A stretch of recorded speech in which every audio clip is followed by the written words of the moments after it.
Imagine a world where every click, transaction, and online interaction is safe and secure. That's the goal of cybersecurity.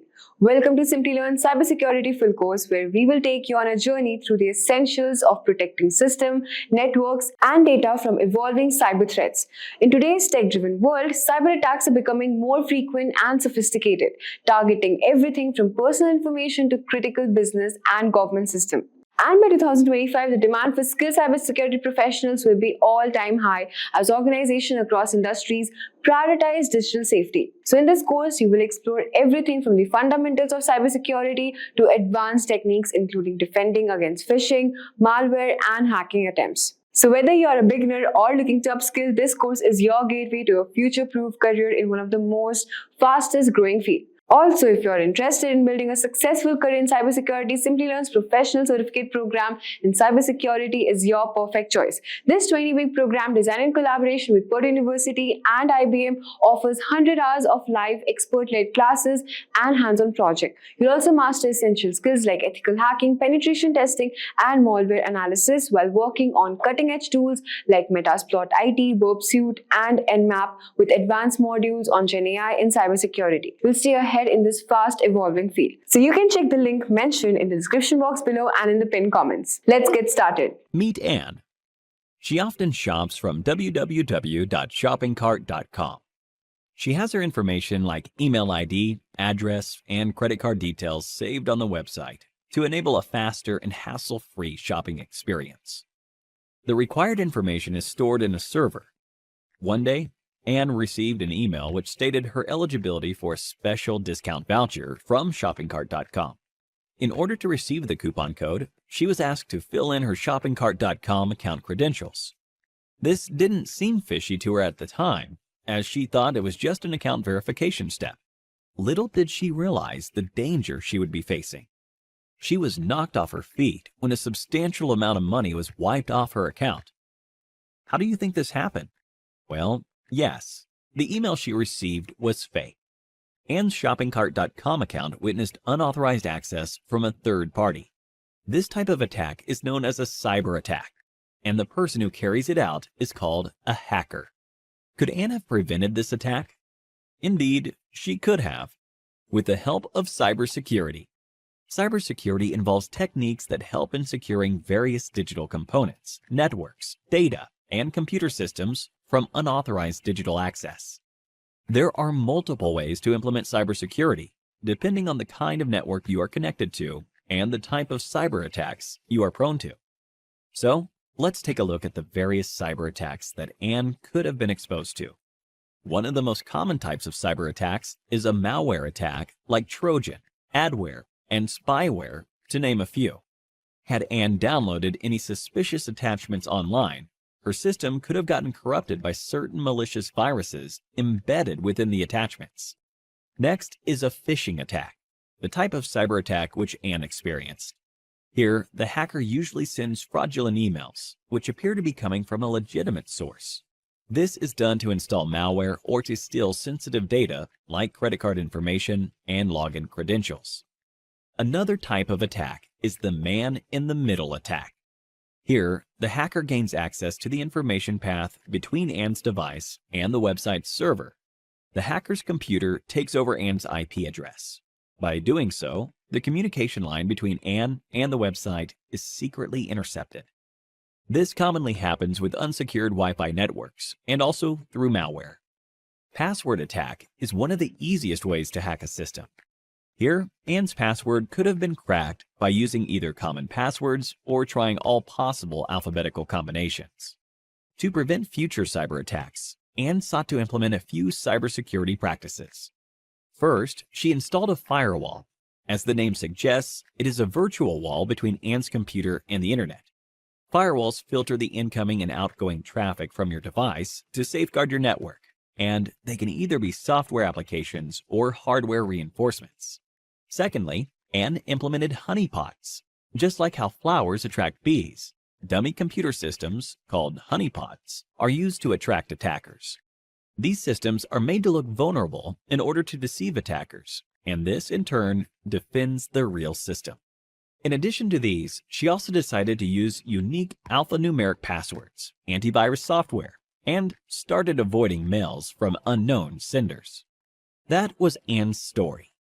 Cyber attacks are not just confined to individuals, but also to public and private organizations. The cyber attacks carried out in such places are more deadly, and they result in colossal losses. Motives of such attacks are many, starting from tampering with crucial data to monetary gains. Let's have a look at a few of the cyber attacks that companies are subjected to. Various public sector organizations and large corporations face the Advanced Persistent Threat, APT. In this form of attack, hackers gain access to networks for a prolonged period in order to continuously gain confidential information. Companies also witness the denial of service attack, where networks are flooded with traffic, which in turn leaves legitimate service requests unattended. A variant of this is the distributed denial of service, DDoS attack, when multiple systems are used to launch the attack. When a hacker manipulates a standard SQL query in a database-driven website, it is known as a SQL injection attack. By doing so, hackers can view, edit, and delete tables from databases. Amidst a plethora of cyber attacks, it is indeed a challenge for organizations with several networks and servers to ensure complete security. This is not an easy task, and to help with this, cybersecurity professionals are hired to work on identifying cyber threats and securing a company's network. There are multiple job roles in the field of cybersecurity. If hacking fascinates you, then the role of an ethical hacker is something to be explored. Such professionals try to exploit a network's vulnerabilities, just like how a hacker would do, but only to identify those vulnerabilities and resolve them for protection against an actual cyber attack. But if you are looking to design robust security structures, then the role of a security architect is more apt. A Chief Information Security Officer, CISO, plays a crucial role in enterprise security and is entrusted with the overall safety of the information in an organization. So, here's a question for you. Identify the type of cyber attack where the hacker's system takes over the client's IP address. A. DDoS attack. B. Man-in-the-middle attack. C. Phishing attack. D. Password attack. Give it a thought and leave your answers in the comments section below. 3 lucky winners will receive Amazon gift vouchers. With the increase in the production of global digital data, it is anticipated that cyber attacks will quadruple in the near future. Organizations are going to need cybersecurity professionals who can prevent these attacks. A career in the field of cybersecurity is lucrative and a very smart decision for professionals now. We humans are highly tech-savvy in today's times. With the extensive use of the internet and modern technologies, there is a massive challenge in protecting all our digital data, such as net banking information, account credentials, and medical reports, to name a few. Have you heard about the deadly WannaCry ransomware attack? The attack happened in May 2017 in Asia, and then it spread across the world. Within a day, more than 230,000 computers were infected across 150 countries. The WannaCry cryptoworm encrypted the data and locked the users out of their systems. For decryption of the data, the users were asked for a ransom of $300 to $600 in Bitcoin. The users who used the unsupported version of Microsoft Windows and those who hadn't installed the security update of April 2017 were targeted in this attack. The WannaCry attack took a toll on every sector.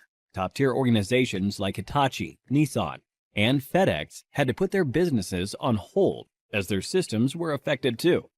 Now, this is what you call a cyber attack. To prevent such attacks, cybersecurity is implemented. We can define cybersecurity as the practice of protecting networks, programs, computer systems, and their components from unauthorized digital attacks.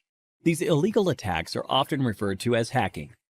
Hacking refers to exploiting weaknesses in a computer network to obtain unauthorized access to information. A hacker is a person who tries to hack into computer systems. This is a misconception that hacking is always wrong. There are hackers who work with different motives. Let's have a look at 3 different types of hackers. Black hat hackers are individuals who illegally hack into a system for monetary gain. On the contrary, we have white hat hackers who exploit the vulnerabilities in a system by hacking into it with permission. in order to defend the organization. This form of hacking is absolutely legal and ethical. Hence, they are also often referred to as ethical hackers. In addition to these hackers, we also have the gray hat hackers. As the name suggests, the color gray is a blend of both white and black. These hackers discover vulnerabilities in a system and report it to the system's owner, which is a good act. But they do this without seeking the owner's approval. Sometimes gray hat hackers also ask for money in return for the spotted vulnerabilities. Now that you have seen the different types of hackers, let's understand more about the hacking that is legal and valid, ethical hacking, through an interesting story. Dan runs a trading company. He does online training with the money his customers invest. Everything was going well, and Dan's business was booming, until a hacker decided to hack the company's servers. The hacker stole the credentials of various trading accounts. He asked for a lump sum ransom in exchange for the stolen credentials. Dan took the hacker's words lightly and didn't pay the hacker.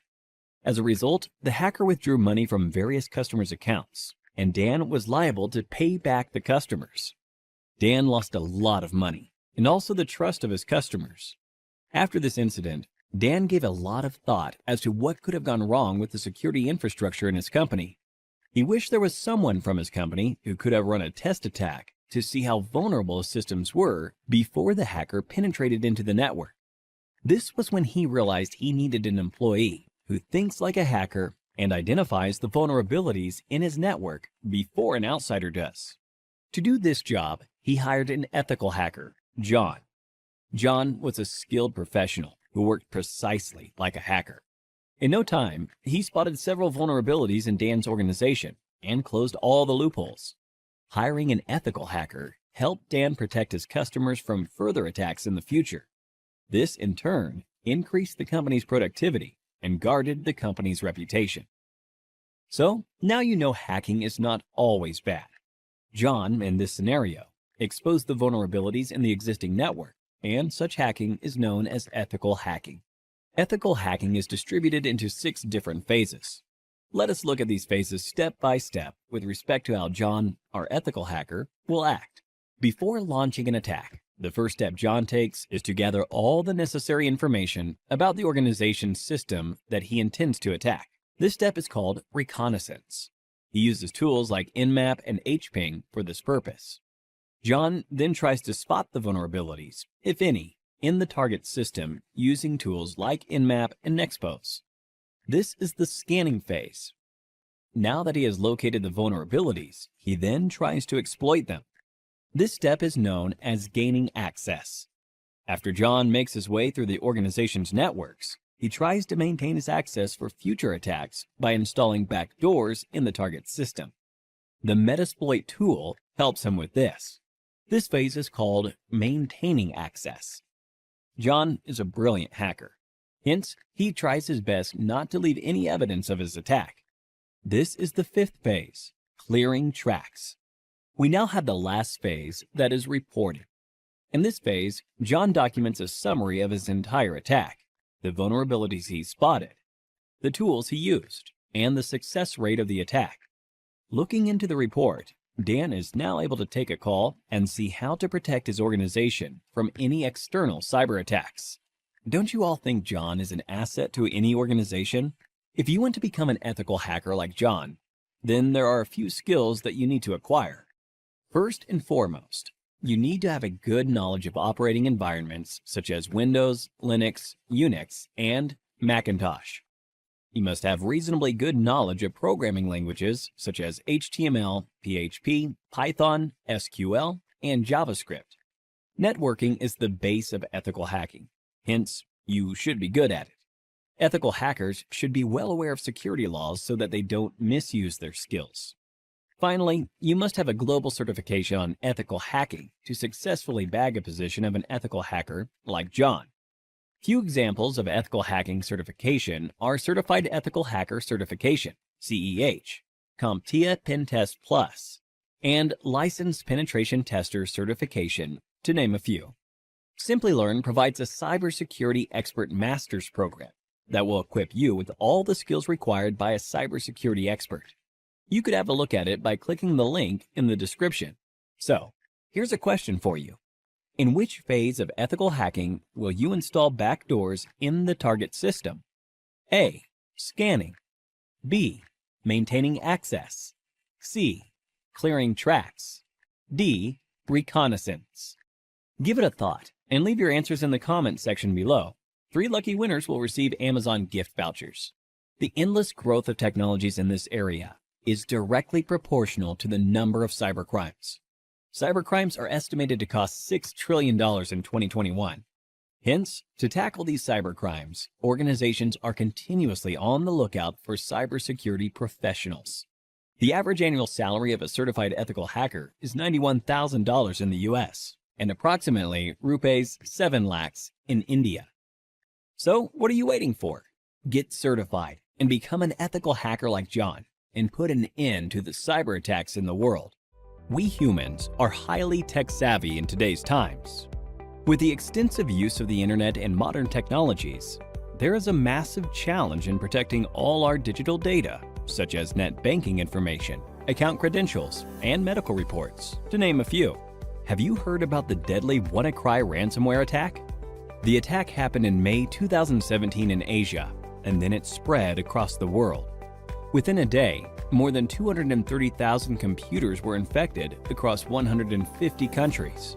The WannaCry cryptoworm encrypted the data and locked the users out of their systems. For decryption of the data, the users were asked for a ransom of $300 to $600 in Bitcoin.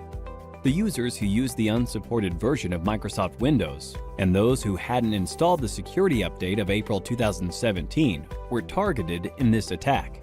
The WannaCry attack took a toll on every sector. Top-tier organizations like Hitachi, Nissan, and FedEx had to put their businesses on hold as their systems were affected too.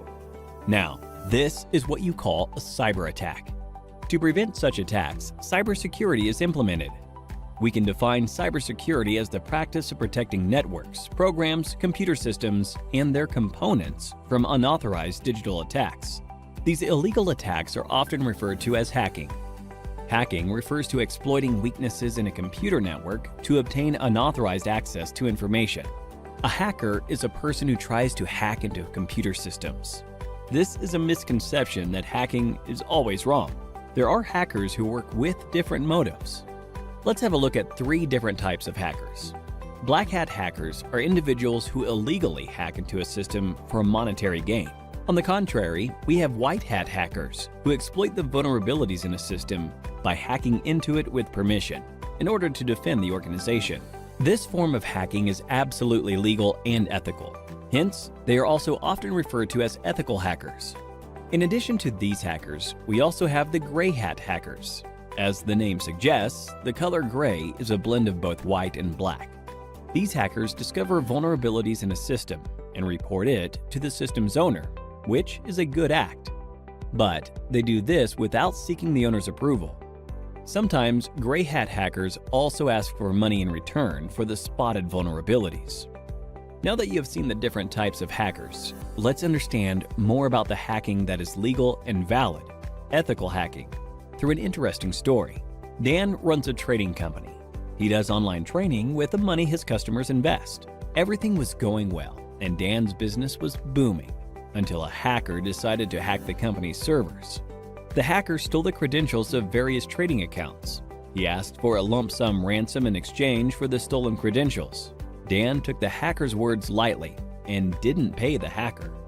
As a result, the hacker withdrew money from various customers' accounts, and Dan was liable to pay back the customers. Dan lost a lot of money, and also the trust of his customers. After this incident, Dan gave a lot of thought as to what could have gone wrong with the security infrastructure in his company. He wished there was someone from his company who could have run a test attack to see how vulnerable his systems were before the hacker penetrated into the network. This was when he realized he needed an employee who thinks like a hacker and identifies the vulnerabilities in his network before an outsider does. To do this job, he hired an ethical hacker, John.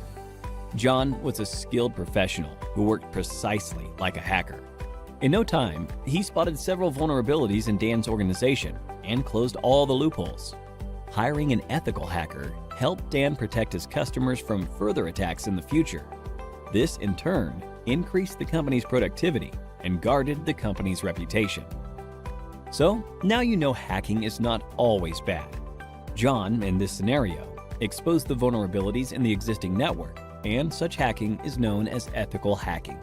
Ethical hacking is distributed into 6 different phases. Let us look at these phases step by step with respect to how John, our ethical hacker, will act. Before launching an attack, the first step John takes is to gather all the necessary information about the organization's system that he intends to attack. This step is called reconnaissance. He uses tools like Nmap and hping for this purpose. John then tries to spot the vulnerabilities, if any, in the target system using tools like Nmap and Nexpose. This is the scanning phase. Now that he has located the vulnerabilities, he then tries to exploit them. This step is known as gaining access. After John makes his way through the organization's networks, he tries to maintain his access for future attacks by installing backdoors in the target system. The Metasploit tool helps him with this. This phase is called maintaining access. John is a brilliant hacker. Hence, he tries his best not to leave any evidence of his attack. This is the 5th phase, clearing tracks. We now have the last phase, that is reporting. In this phase, John documents a summary of his entire attack, the vulnerabilities he spotted, the tools he used, and the success rate of the attack. Looking into the report, Dan is now able to take a call and see how to protect his organization from any external cyber attacks. Don't you all think John is an asset to any organization? If you want to become an ethical hacker like John, then there are a few skills that you need to acquire. First and foremost, you need to have a good knowledge of operating environments such as Windows, Linux, Unix, and Macintosh. You must have reasonably good knowledge of programming languages such as HTML, PHP, Python, SQL, and JavaScript. Networking is the base of ethical hacking, hence, you should be good at it. Ethical hackers should be well aware of security laws so that they don't misuse their skills. Finally, you must have a global certification on ethical hacking to successfully bag a position of an ethical hacker like John. Few examples of ethical hacking certification are Certified Ethical Hacker Certification, CEH, CompTIA Pentest Plus, and Licensed Penetration Tester Certification, to name a few. Simplilearn provides a cybersecurity expert master's program that will equip you with all the skills required by a cybersecurity expert. You could have a look at it by clicking the link in the description. So, here's a question for you. In which phase of ethical hacking will you install backdoors in the target system? A. Scanning. B. Maintaining access. C. Clearing tracks. D. Reconnaissance. Give it a thought and leave your answers in the comments section below. 3 lucky winners will receive Amazon gift vouchers. The endless growth of technologies in this area is directly proportional to the number of cybercrimes. Cybercrimes are estimated to cost $6 trillion in 2021. Hence, to tackle these cybercrimes, organizations are continuously on the lookout for cybersecurity professionals. The average annual salary of a certified ethical hacker is $91,000 in the US and approximately rupees 7 lakhs in India. Let's do the basics first, and then we'll come to the point of discussion. Right. So let's move on to our topic of the evening and our first domain, enterprise infrastructure security. Right. We'll be discussing about risk management. So let's start tonight's topic and proceed. Right. So we'll be discussing about risk management in the information security, where we'll understand the concepts of cybersecurity, the CIA triad. We'll enumerate various factors involving risk management. We'll be able to understand the definition between quantitative and qualitative risk analysis, and also categorize various types of security control methods, right? And normally, we start with a scenario, right? We start with the scenario. And the scenario is you have joined a major corporation as a cybersecurity specialist. In your new role as a cybersecurity specialist, you must help in securing the organization's information systems. Right? That's your job as a cybersecurity expert, a specialist. Now, your job entails in protecting systems from cyber risks, threats, and vulnerabilities by monitoring and detecting, investigating, analyzing, and responding to security events, right? Incidents, events. So, the task you have been given are identify the potential threats to the organization's critical assets, identify vulnerabilities to organization's assets, determine risks, and for identified risk, perform something known as risk analysis and recommend appropriate response. This is what you'll be learning on the job as we proceed. So basics first. What is cybersecurity? Very simple. Every one of us knows. It refers to the process of securing sensitive data and critical systems from cyber threats. Right? We'll cover what is a threat, what is sensitive data, what is vulnerabilities, exploits as we proceed in our discussions. Right? The goal is to protect the confidentiality, integrity, and availability. We'll cover CII triad. That is CI. C stands for confidentiality, I stands for integrity, A stands for availability of an organization's critical assets. Now, the assets would be your networks, your computers, your programs, your data, your human being, your facilities. Anything is an asset for an organization. You agree with me, all of you? What is an asset in an organization? Anything which is a property of an organization. Anything which gives, helps boost the organization's productivity per se. Right? Understood, right? Right. So that is the goal of cybersecurity: to protect, right, the organization, allow it to flourish, continue doing business. Right. So let's come to our blackboard, and I will start our topic discussions. The first topic we'll be discussing about security and risk management. Right. Would you want everything in white, or would you prefer a red font? How does it look? White or red font? Your choice. White is better? Okay, great. Thank you. So I intend to share this with you once every session is complete. Yeah, Juice says FFF. Wonderful. Okay. White background is it, or black background with white font? But this is what I do. I use black background with white font, but I can always change it. No problem. You can have it like this also. The white background with black font. Good. Let's start with that discussion. So what I do normally, okay, let's have the introductory discussions. Yeah. Okay, let's start with security and risk management. So I'll give you the introduction, then we'll move on further on our topics, right? So let's have this discussion completed. Okay, what is the issue? Right. So information security and risk management are analogous with each other. Analogous with each other. This is how I will create notes, share it with you at the end of the day. Now, as you see, it is clear. If we can increase the font a bit more for all of us to see, have a better look, right? The security and risk management domain forms the baseline for all information security concepts and practices. Now, in this topic, we'll be focusing on concepts and key areas such as the asset protection, confidentiality, integrity, and availability, security governance and principles,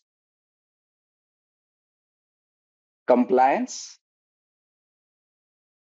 legal and regulatory issues that pertain to information security in the global context, professional ethics, personal security policies, risk management principles, threat modeling, business continuity planning, security risk considerations in acquisition strategy and practice, security education, training, and awareness. Right? At the primary, this is what we'll be covering throughout as we proceed, right?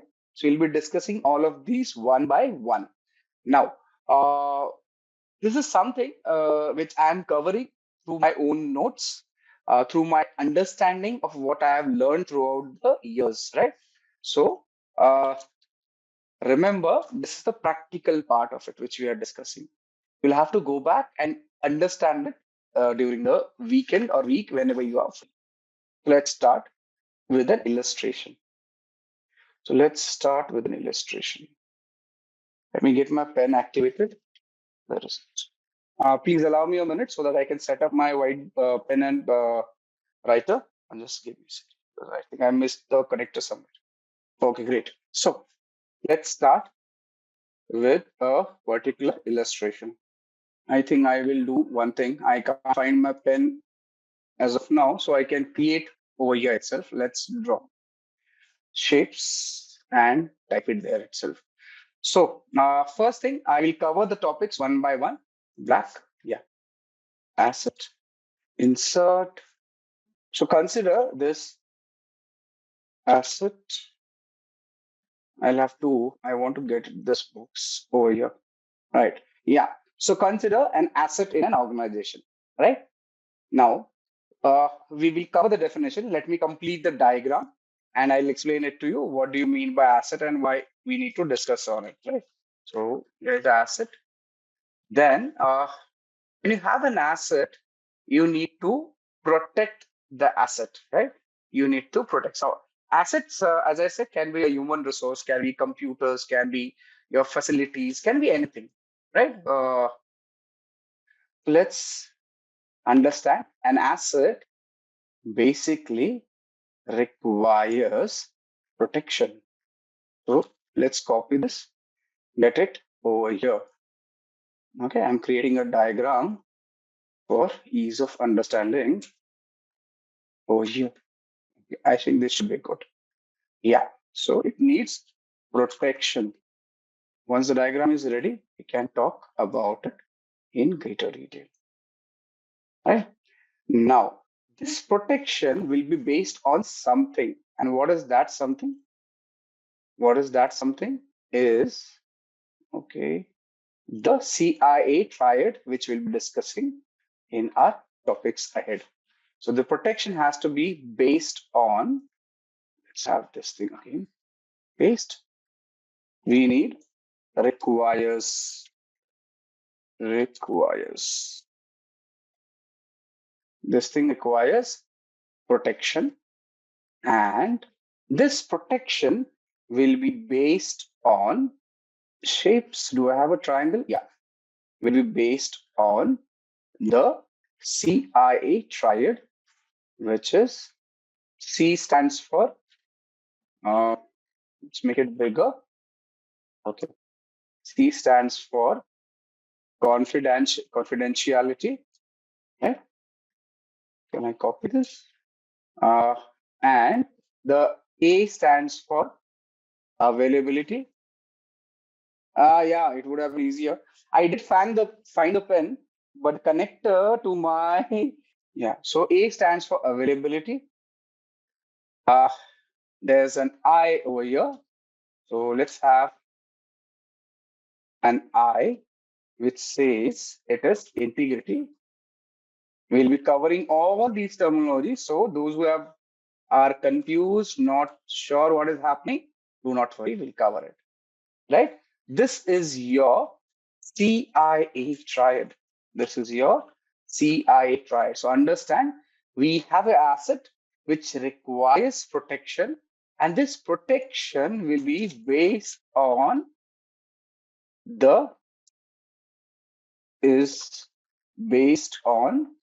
CIA triad, right? So important, remember. So let's have this color coded for ease. And actually, I'm beautifying it, nothing else. So, right. So that's it. Make this as green so that you can see it better. Green, right? So you have an asset, it needs protection. The protection will be based on the CIA triad, right? Now, what is an asset at the onset? What is an asset? Asset is, it's not straight. Let's make it straight. An asset is nothing but, let me make it here. We'll increase the arrow's length so that I can add here. And what is an asset? Yeah, asset is your hardware, software, information, people, personal. Let me see how can I get it here. Oh, interesting. Okay, so your physical hardware. Now this is creating trouble for me. I don't know. It should have worked. Normally it does, but I normally make these diagrams using my pen. I never use this. So this is what is causing the issue. And if I type, it is typing somewhere else. Yeah. So like I said, and I assume we are out of the initial issues, right? So let's start. So like I said, the asset which we were discussing, what is an asset? His asset is nothing but your hardware. So your software, right? Then it could be, say it could be your people, right? And information, right? All of them are considered to be assets. Now, this is, yes, everything is an asset. Your facilities also can be called an asset. So assets can be hardware, software, people, information. And as is the case over here, all of them will require, excuse me. Yeah, all of them will require protection. All of them will require protection. Okay, so we need to protect it. Now we've already talked. The protection will be based on our CI, confidentiality, integrity, and availability per se, right? So let's this. Oh, excuse me. It is misbehaving. No, interesting. It is not allowing me to delete this. Is the line visible? Okay, you are also able to see this line which has come up, right? Okay, yeah. My apologies to the team. It should not have happened like that. Interesting. It is a glitch. Okay, now let's move on further and we'll discuss it if the issue comes up again. Now, this CIA will primarily be given or will be decided based on certain other aspects, right? And those aspects would be your security, compliance. So we'll cover this. So uh, you'll understand it better. Compliance and policies, right? So this CIA will be primarily based on security, compliance, and policies. Now, again, this also will be ensured through the CIA will be ensured through. Let me move it a bit like this. Can I just use it like this? Yeah. It will be ensured through security governance, security governance, right? And through compliance. Compliance. This will be demonstrated through compliance, right? Now, understand. Uh, let's get these boxes in place. So here it is. Yeah, just trying to get everything in place. Second box is the compliance box over here. We'll make it slightly good looking, right? Yeah. Okay. Here it is. Oh, excuse me. Yeah. Coming back to our discussion, understand this security governance will be driven through compliance. So this security governance will be driven through compliance. So driven through compliance. Okay.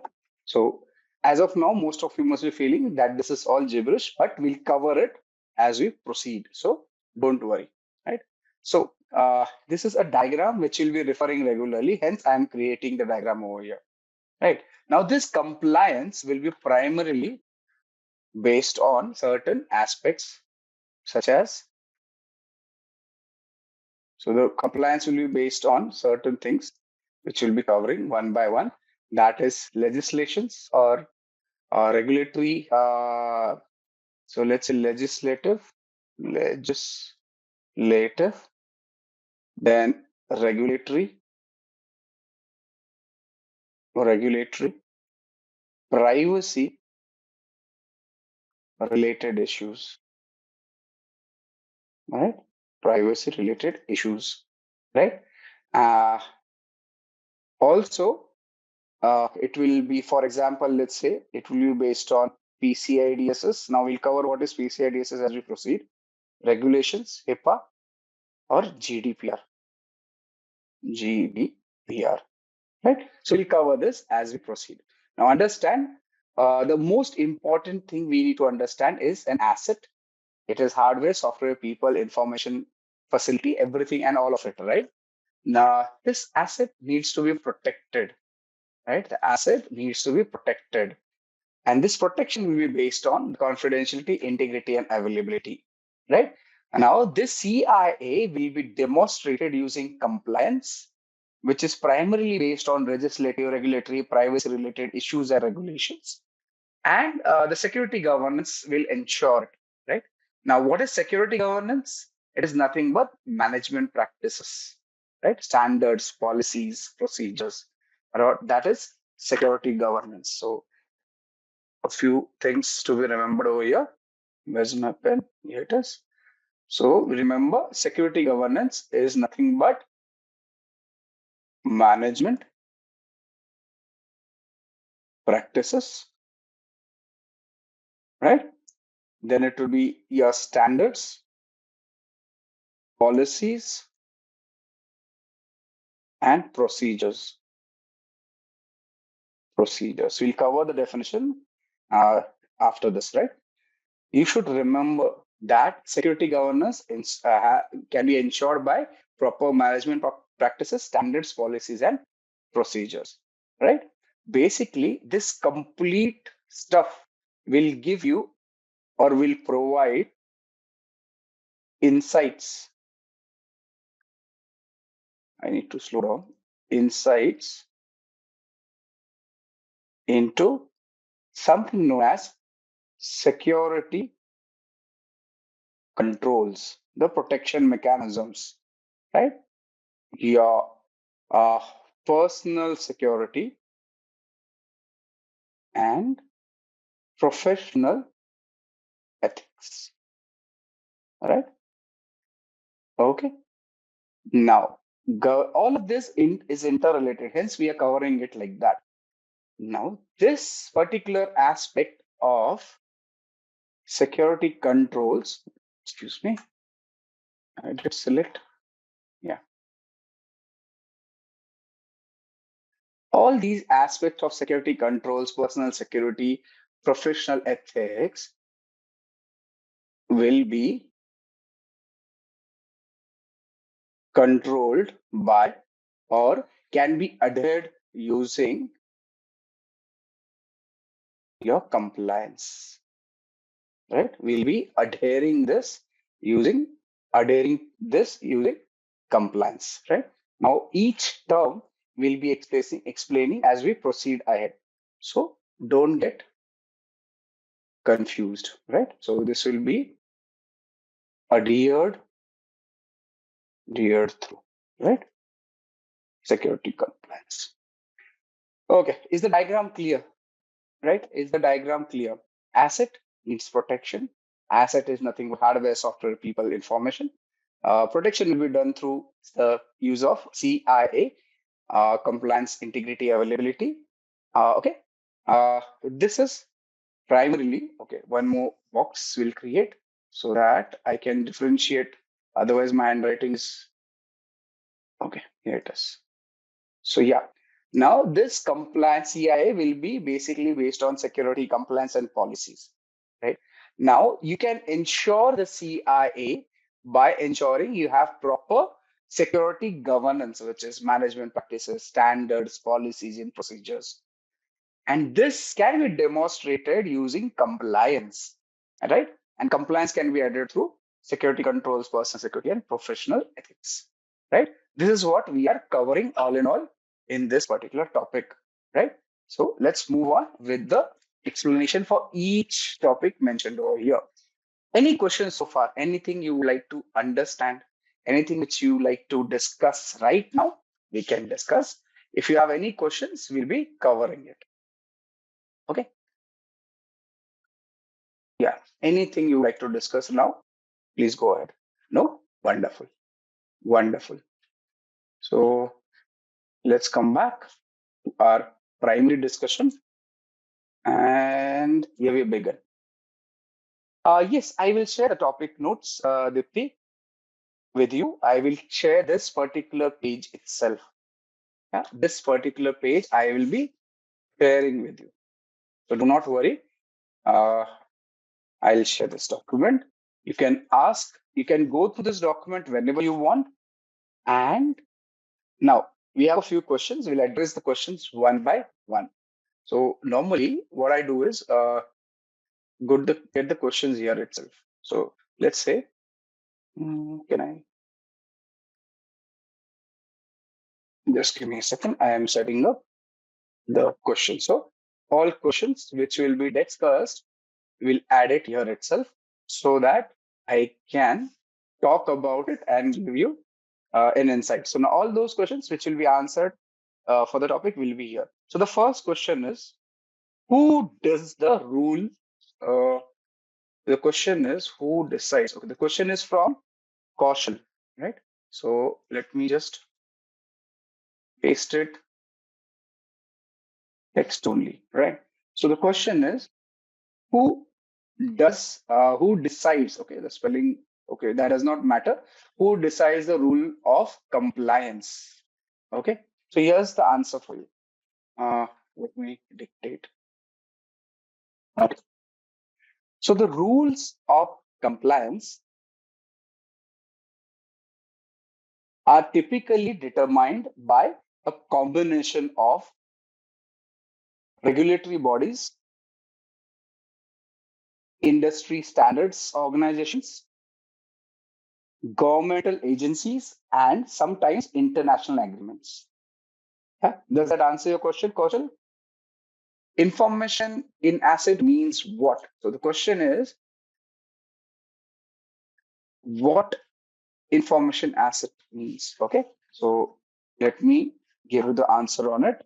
Now, information asset typically refers to data and knowledge that is contained within an organization, right? So let's talk about a bit more. Now, this particular aspect of information can be either tangible or intangible, owned by individuals or an organization, right? Now, this information can take various forms and is often critical to the functioning of an asset. There are various types of assets in case of information. Intellectual property, financial assets, physical assets, digital assets, human capital. Do you understand? If you talk about information, all these can be called as assets, which are either tangible or intangible. What is tangible or intangible? Tangible is something which you can touch, intangible which cannot be touched, right? Like the air, you know it is there, but you cannot touch it. Same. If you want to touch a tree, it is there. Both are assets. Okay. Now, how can we ensure that the integrity is maintained as per a CIA? Now, this is a topic which we'll be discussing in our integrity discussions per se. but I can give you an introduction on it. Right? I can give you an introduction on it and what is it about. Now, maintaining integrity as a part of the CIA triad in information security is crucial for ensuring that the data remains accurate, trustworthy, and unaltered. This can be achieved by strategies such as data encryption, access control, data validation, audit trials, version control, security training and awareness, backup and recovery. So let's start with our topic discussion. So we address questions. Now we'll work on the terminologies which we used over here, one by one. Now, important things to remember, important points to remember here. Okay, let's understand this one by one. The first point, assets require protection. Right. So this is me typing now. There's too many typos happening. Second, protection is based on the requirements of confidentiality, integrity,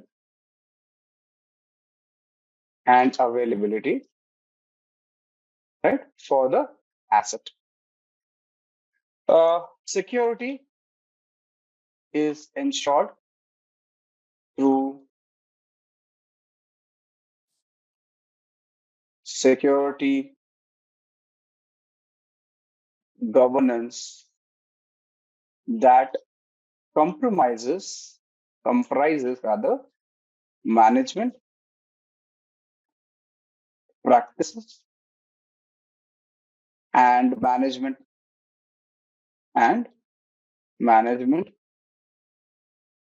oversight, right?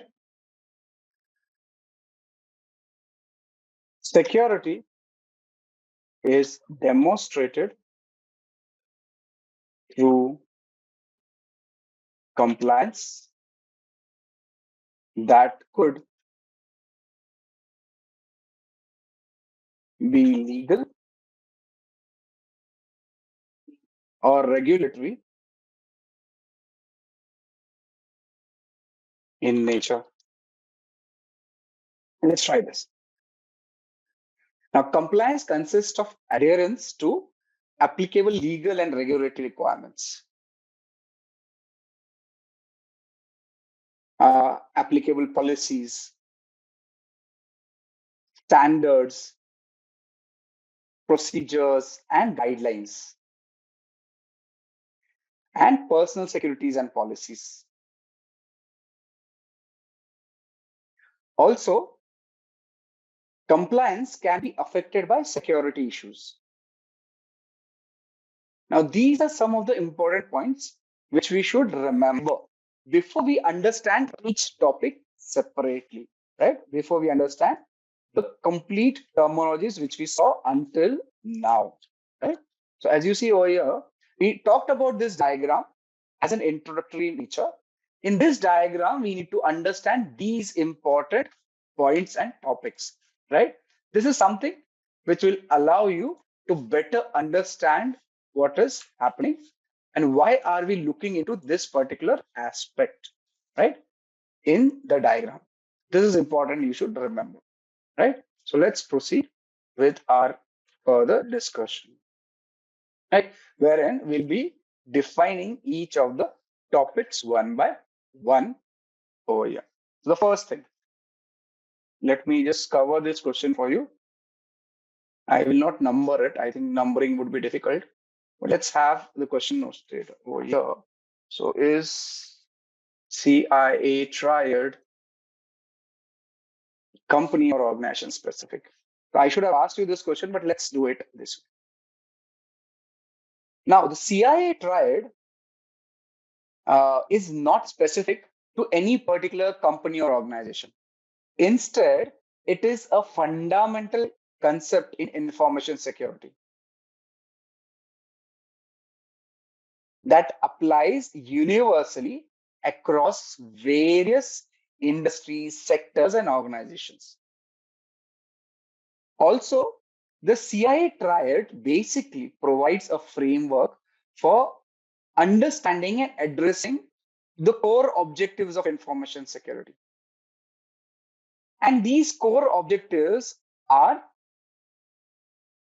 confidentiality, integrity, and availability. These will be discussed as we proceed ahead. Yeah. Right. So I think not many typos. This should work. Right. So, Zarin, does that answer your question? It is not organization specific at the onset. Wonderful. Your question is addressed and put into the notes for ease of understanding of everyone. Now, can you give an example of security governance? Can you give an example of security governance? We're slightly jumping the gun, but I can give an example. Let's say, let me think of an example for you. I will not type it. I will just explain it to you like this. Now, let's consider an example of a banking industry. Yes, Aditya. Aditya, you belong to which industry? Are you working or are you a student? I'm just asking it so that I can, it'll be easy for me to discuss. Yeah, working. In which industry are you? Now, let's consider an example of security governance in the banking industry per se or the sector.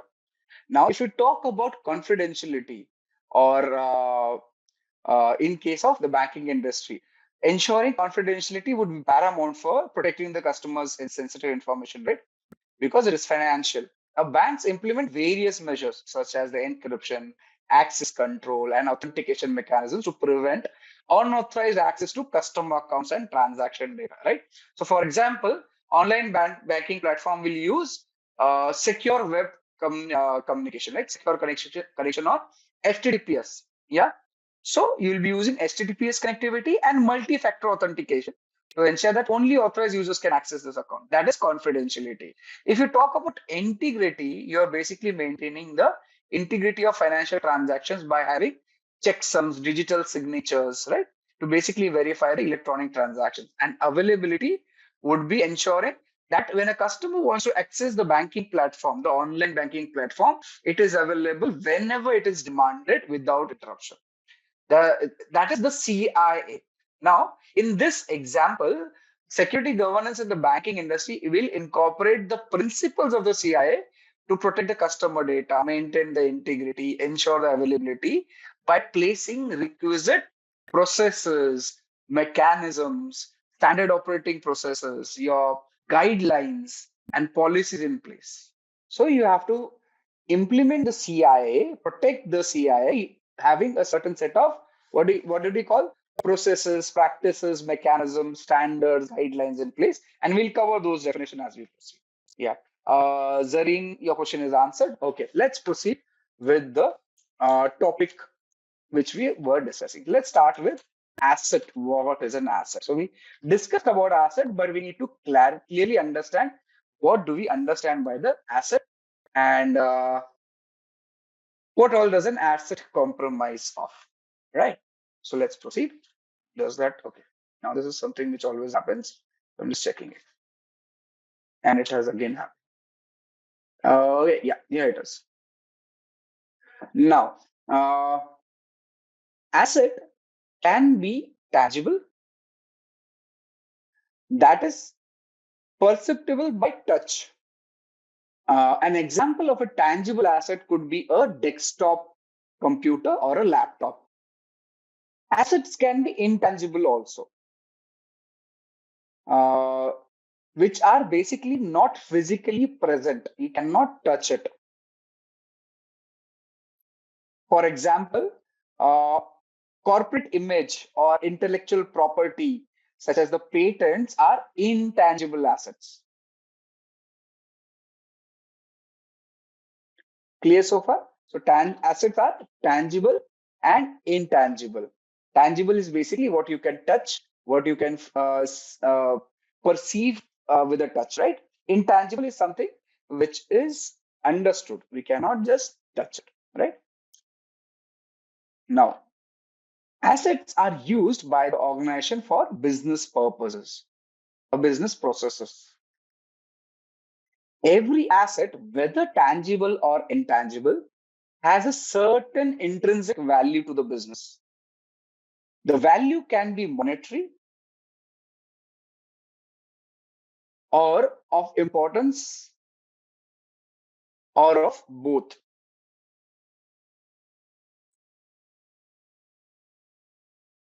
For example,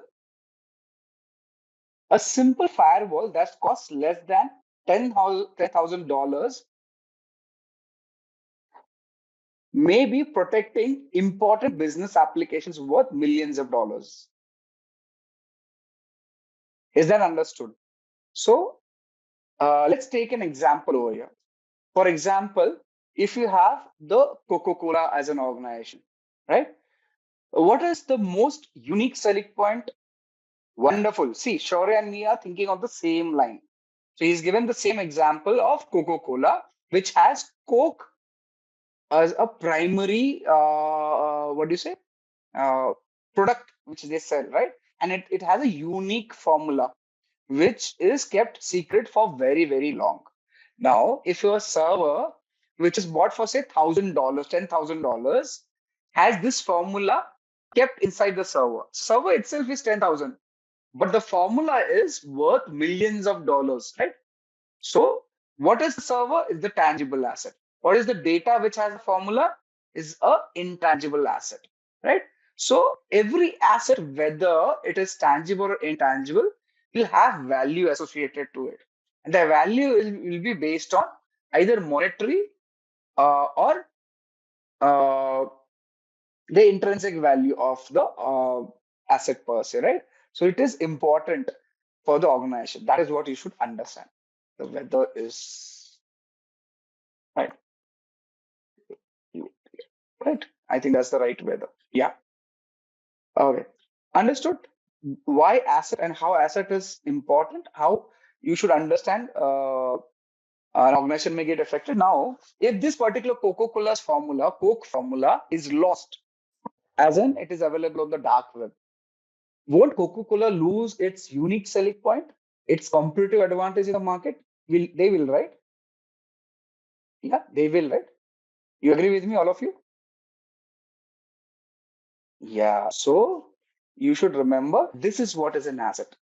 And when you have an asset, it needs to be protected. If you don't protect an asset, you will lose it. And if you lose it, that compromise may get you out of the business. You may file for bankruptcy. The organization may file for bankruptcy, right? So that is why we need to protect the asset. So if an asset is compromised, for example, stolen or modified, and that data or secret information is disclosed, it will have an impact that could lead to monetary loss, customer dissatisfaction, and or legal and regulatory non-compliance, right? So this is what is the problem. You may have loss of customers, loss of money, you may lose, regulatory issues may come up, you will be fined, you will be punished, there will be penalties. As an organization, that is something which will cause a lot of issue. Question says, yeah, I'll do that. Yeah, thank you. Can you please explain how people are an asset? Now,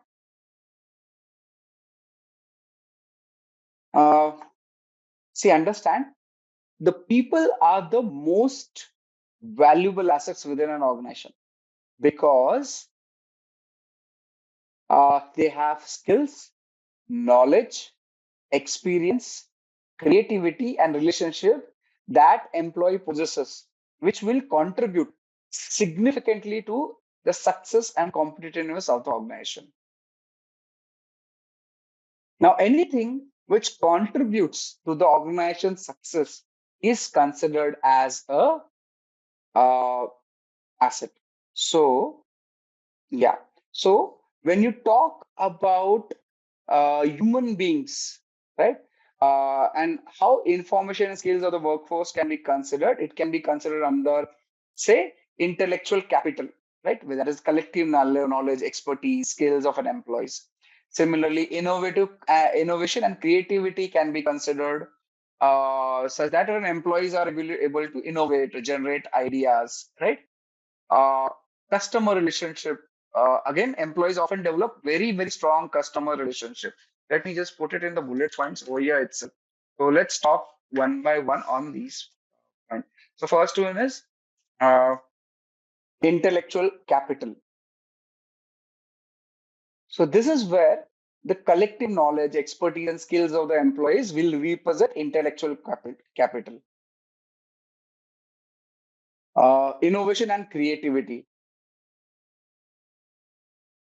where employees basically the ability of an employee to innovate, generate new ideas, and solve complex problems, again, can be considered as a critical asset for an organization, particularly where the industries are or the industry have a rapid changing scenario. Technology is changing regularly, right? So that is where employee can be considered, a human being can be considered as an asset, right? So this is where you need to understand why human being is considered an asset, right? Similarly, you will have customer relationship, wherein a lot of organizations have employees directly in touch with the customers. Now, customers trust these employees. They prefer to talk to these employees. This is where customer relationship this is where your employee becomes a asset, right? You cannot let go the asset because you may even lose the customer. And even your organization culture comes into play. And that culture basically uh, significantly, what do you say, prefers the employees to be trained in a certain way, to be addressed in a certain way, making them an asset which becomes indispensable or at least a big time, uh, have big time importance to the organization. Yeah. Does it answer your question, Zareen? Okay. Why do you consider them an asset? Because there are a lot of things which they handle. And this is all these things which they handle can be considered as something which allows the organization to grow in long term. Right? Okay. Until he types, let's proceed. Now, assets are basically grouped or generally grouped in a certain ways. And so, how are assets generally grouped? So let's have this one by one. So first one is physical assets. So let me tell you what are physical assets. So physical assets again are tangible in nature, and our examples could be, say, your buildings, uh, furniture, right? HVAC systems,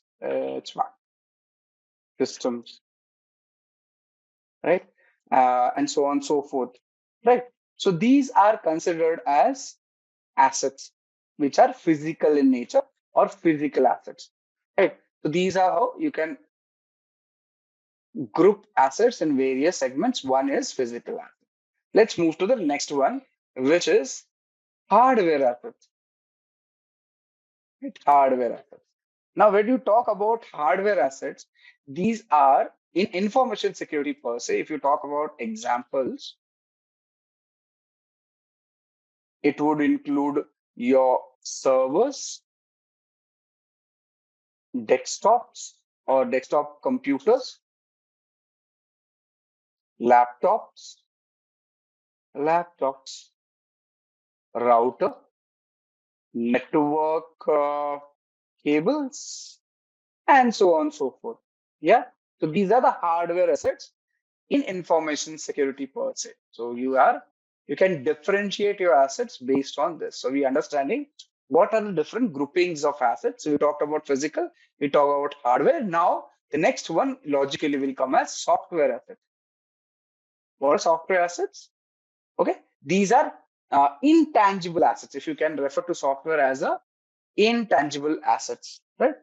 Now, these basically can be utilized or are utilized by organization by having licenses, right?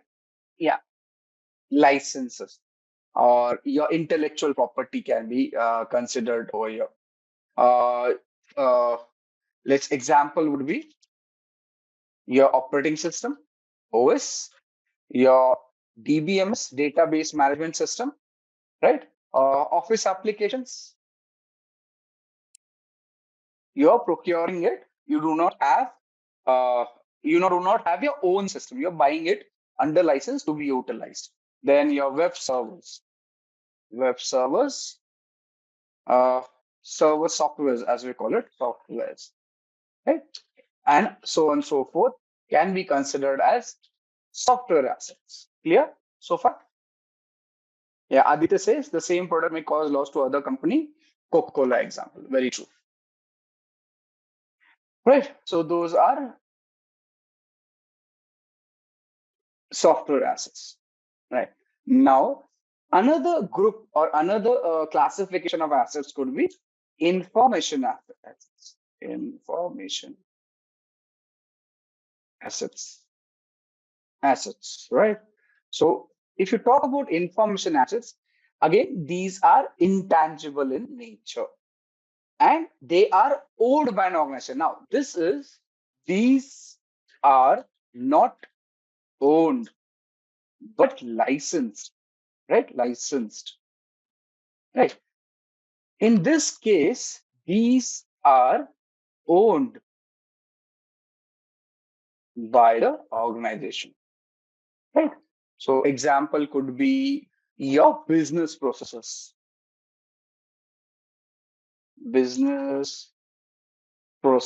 organizations, business processes.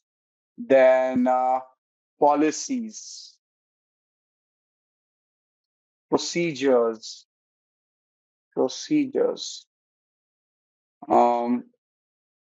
customer information,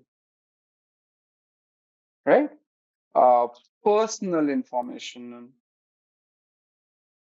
then agreements, and formulas which are developed in-house, right? Those are so now developed in-house or even purchased. So they are holding them after purchasing, right? Those are your information assets. Clear so far? Physical, hardware, information, software, and personal assets. And the last one is personal assets. Now, these are basically people associated with the organization, right? For example, your employees, contractors, maybe vendors, third-party consultants, right? What else? Okay, maybe these all few more will come up here and there. So these are your personal assets. Personal assets, right? Got it? So you can group your assets into following classifications: physical, hardware, software, information, and personal. All these are important. Clear so far? And interestingly, our friend, let's talk about asset. Now that we know what is an asset, let's talk about asset protection, right? So now, if you remember in our diagram, we made an asset and we say it needs to be protected because it is an asset. So at asset protection, we talk about asset protection and what is it about? In information security domain, asset protection involves security management practices that are subjected to business and compliance requirements.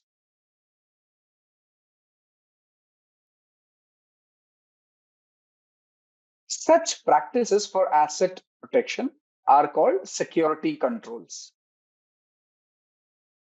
Various types of security controls would be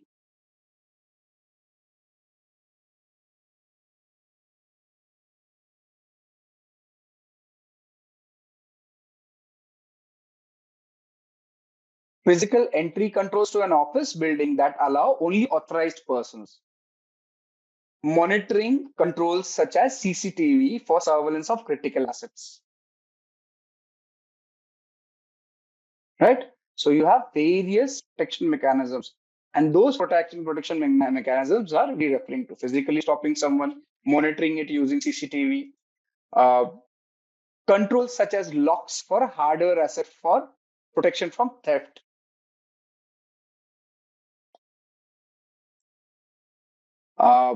Tamper-proofing controls such as hashing and encryption for software and data assets.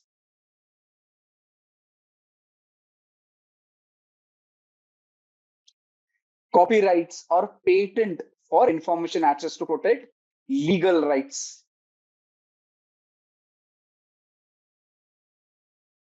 Identity management systems to protect personal assets from identity theft. All these are various controls or protection mechanisms in place, right? So now when you have an asset, we need to protect that asset. For protecting asset, there are various implementations which can be done. A few I have listed over here. Yeah. Now, we should understand that these are not comprehensive list of security controls. It is now this list is an ad hoc list as of now. So it will be basically decided. Now, this kind of asset protection mechanism will basically be decided on uh, risk risk analysis, your evaluation of the risk, assessment of the risk, right? Similarly, controls will be identified through risk mitigation strategies, risk assessment, risk, what do you say, decision of risk based on management's policy. And this is where your analysis of risk management or risk management procedures will come into play.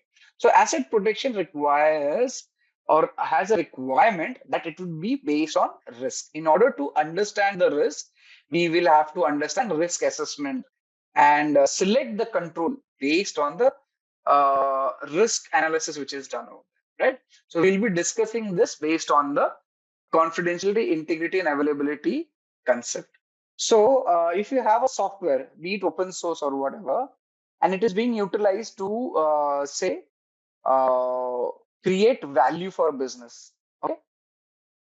Anything which creates value will be considered an asset. Remember that. It be it open source, right? Now, when you talk about open source, you can categorize it into say software assets. Right? You're not owning it, but you can use it, and when you use it, you are trying to look for value. Is that understood? Aditya is saying open source software is not included in these assets. We can include it. I have not made it comprehensive. You can add a lot of things into it. I gave you an understanding of an asset. Okay. Okay. All right. So where are we? Since I'm talking a lot about risk management, let me give you a small introduction of risk assessment management before we proceed for our discussions on the CIA, the confidentiality, integrity, and availability. Now, why am I referring to it always? Where's my connection? This is something which is important. Understand when you sit for interviews for your as say GRC professional for cybersecurity. What is GRC? Stands for governance, risk, and compliance. GRC, right? Governance, risk, and compliance. You'll be asked such questions. So you have first job in risk management would be to something known as inventorize assets. She will basically make a list of assets held by an organization. These assets will be prioritized. Now, These will be based on what? The prioritization will be done on something known as business impact analysis. The impact this asset will have if it's compromised. In fact, if asset is compromised. Do you understand it? Now, when Shaurya said that Coca-Cola is an asset, you list out the asset. Now, if the Coca-Cola's asset, Coca-Cola's formula is lost, then what will happen? You'll have a big impact on the organization. Now, that impact is what will decide the priority of an asset for an organization.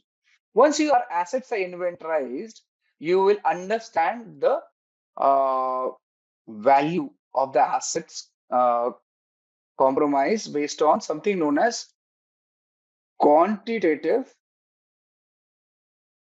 and qualitative analysis. We'll cover this in our future discussions. These analysis will allow us to get something known as a dollar value for your asset, right? And what will be the issue in case they are compromised. Once we have these dollar values with us, then based on this value, we will be based on these calculations, we will select controls. We will select controls, right? Controls. Controls are what? Protective mechanisms. Now, in case Coca-Cola's formula, you can say controls can be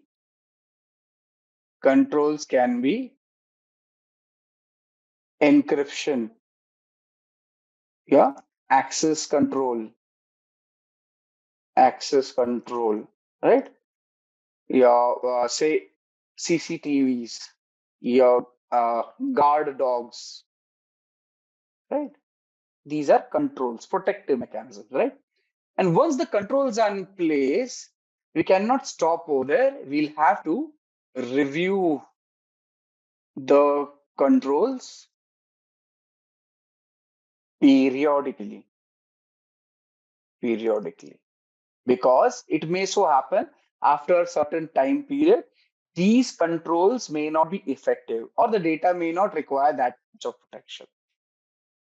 Okay, this is where your complete structure of asset management, asset security management, and risk management comes into play. Now, this is in crux the risk management discussion which we are going to do, right? This is the introduction I have given you, so don't worry.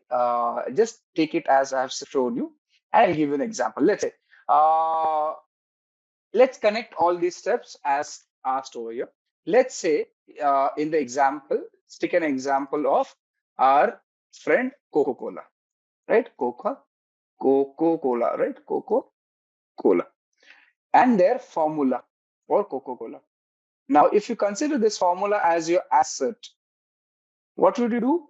You will think that first question when you sit for analysis of a risk with respect to this formula is that who, firstly, what is the threat associated with this asset, right? So now you tell me what threat is associated with this formula? Exactly, breach of data, right? Breach of data is a threat. Now, if this next question to be addressed, if you know what is the threat associated, which is breach of data, then you need to answer next question: how much loss will happen if this is lost, if this happens, if this thing becomes successful, or you can call it as if the risk materializes. materializes. Then what is the case, right? So if you now know that the asset is Coca-Cola's formula, the threat is breach of data, then you will know the weakness. Now, what is this? This is the weakness or vulnerability. Vulnerability. You know the vulnerability to know the threat, right? Once you know the vulnerability, the weakness, and the threat, and you need to understand the impact it will have on the business, find out the dollar value. So you'll have to calculate the dollar value based on, say, what do you feel about it? What will happen to the business? We will say, I know that the business will be out of, it won't be able to function. We will lose competitive advantage. That is known as quanti, or sorry, that is known as qualitative analysis. What you feel about it, the feeling of it. Yeah. So impact is high, medium, or low. What is called? Impact would be high, medium, or low. And at the same time, you can also use another calculative method, which is known as quantitative analysis. Now you'll use analysis. This is where you'll use mathematics and get something known as dollar value. So you know that there'll be a $10 million loss in case this formula is lost. I'm just giving you an ad hoc number. What do you get? You get the understanding what is the impact on the business. Now you know that based on this value, based on this value, we now know what will happen if this asset is lost, right? We know, right? Understood? We'll know this, right? That if this asset is lost, we've calculated it, we've understood it. Now, based on that, you will select a protective mechanism to protect this asset. Understood? Is that understood? Sai, we'll have the formula coming up when we come to this. Is just a generalized discussion we'll have. We have the formula coming up. Right. So now we know, for example, let's say when I said the loss or the value of this compromise asset is say $10 million, right? $10 million. Now you will put a control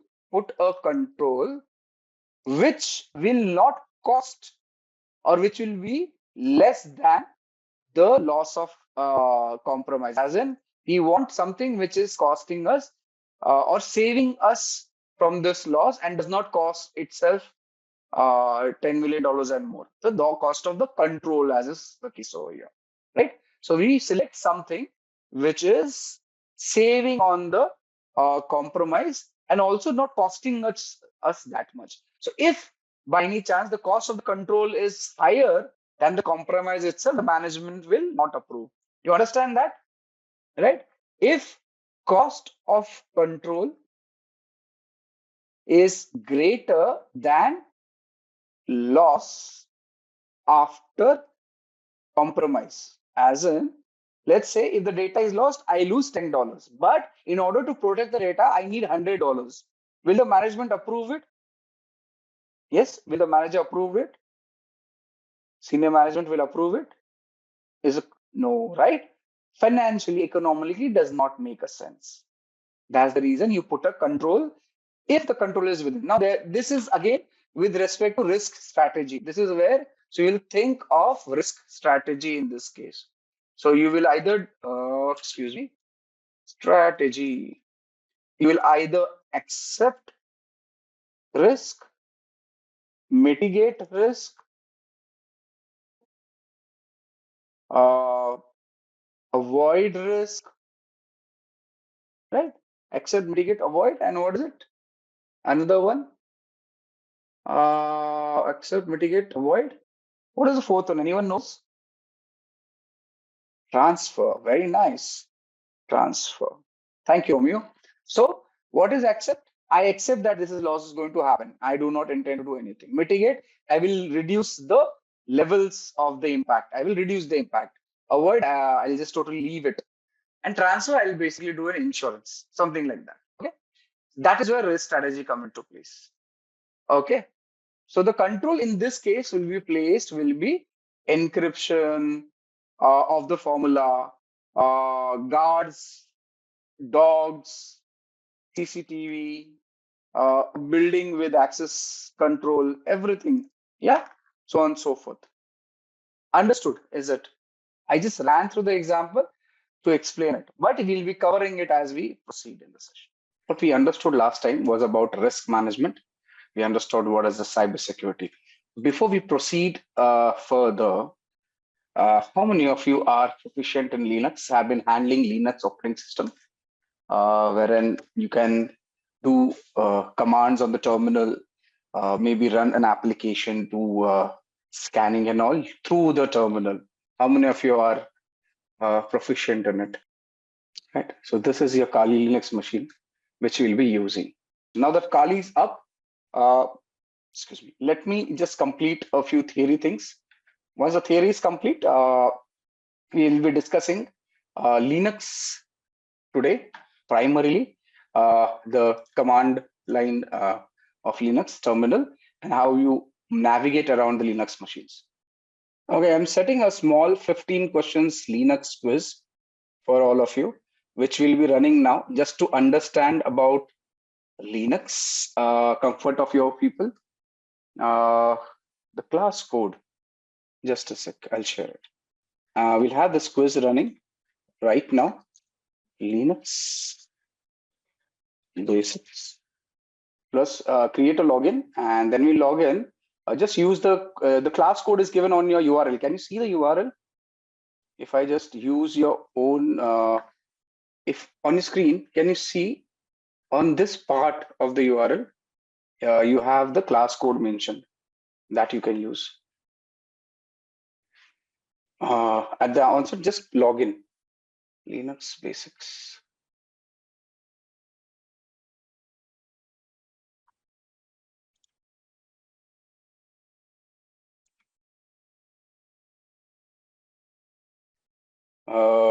One sec.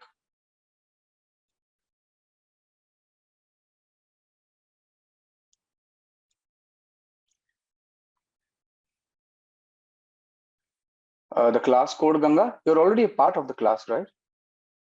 Oh, the link expired. No problem. I'll share it.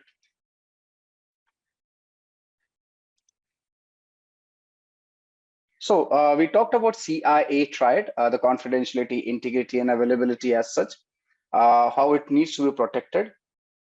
We understood the CIA triad. We understood what is confidentiality, integrity, availability, and the attacks on them. Basically, each threat, each particular, what do you say, the pillar of cybersecurity, that is the confidentiality, integrity, and availability, has various threats associated to it. Those will be intentional attacks, primarily the man-in-the-middle attacks, the packet sniffing attacks, the hacking attacks. There could be accidental leakage through untrained employees, right? Someone who is misconfigured something, right? There could be issues with authentication, authorization, and failures, okay? Because there's lack of least privilege, need to know. There could be hardware or software failures. That's a threat to the confidentiality. Again, how do you protect yourself if there's an issue for, if there's a threat to the confidentiality? You encrypt, you ensure there's access control mechanisms in place. You have administrative controls. Now, the biggest example of administrative controls is the documentation, which is done, the various agreements which are done. For example, when you join a new organization, normally you sign something known as the acceptable use policy. How many of you have signed a acceptable use policy and a non-disclosure policy in an organization? Just say yes on the chat if you have, right? Shobha has done it. Neha, Leander, everyone has seen. Now, what is this? This is basically a administrative control, a countermeasure, a protection mechanism in order to protect the organization against breach of confidentiality, right? So that is a administrative control. Okay, rest all is very clear, right? Then comes integrity. As we all know, integrity is something wherein we do not want unauthorized changes to data by unauthorized or authorized users. Now, remember one very interesting fact about integrity. Integrity is to be protected at any given moment for either the data at rest or the data in transit. Data at rest, which is stored with you, which is archived with you or the organization, and data at transit, data in motion, is something wherein data is moving on the network. That network could be internet, that network could be intranet, right? And it has to be protected. Anyone does anything, as in if it's an authorized user making unauthorized changes, that is not, should not happen. If it's an unauthorized user, obviously they should not be allowed to do any changes to the data. That is integrity and the protection required for it. I've already covered the threat. There should not be accidental modification. There should not be intentional alteration. Uh, Another threat is system malfunction. Now, sometimes your system just crashes and it causes, what do you call it? Basically, there's a corruption in the data. That is system malfunction issue.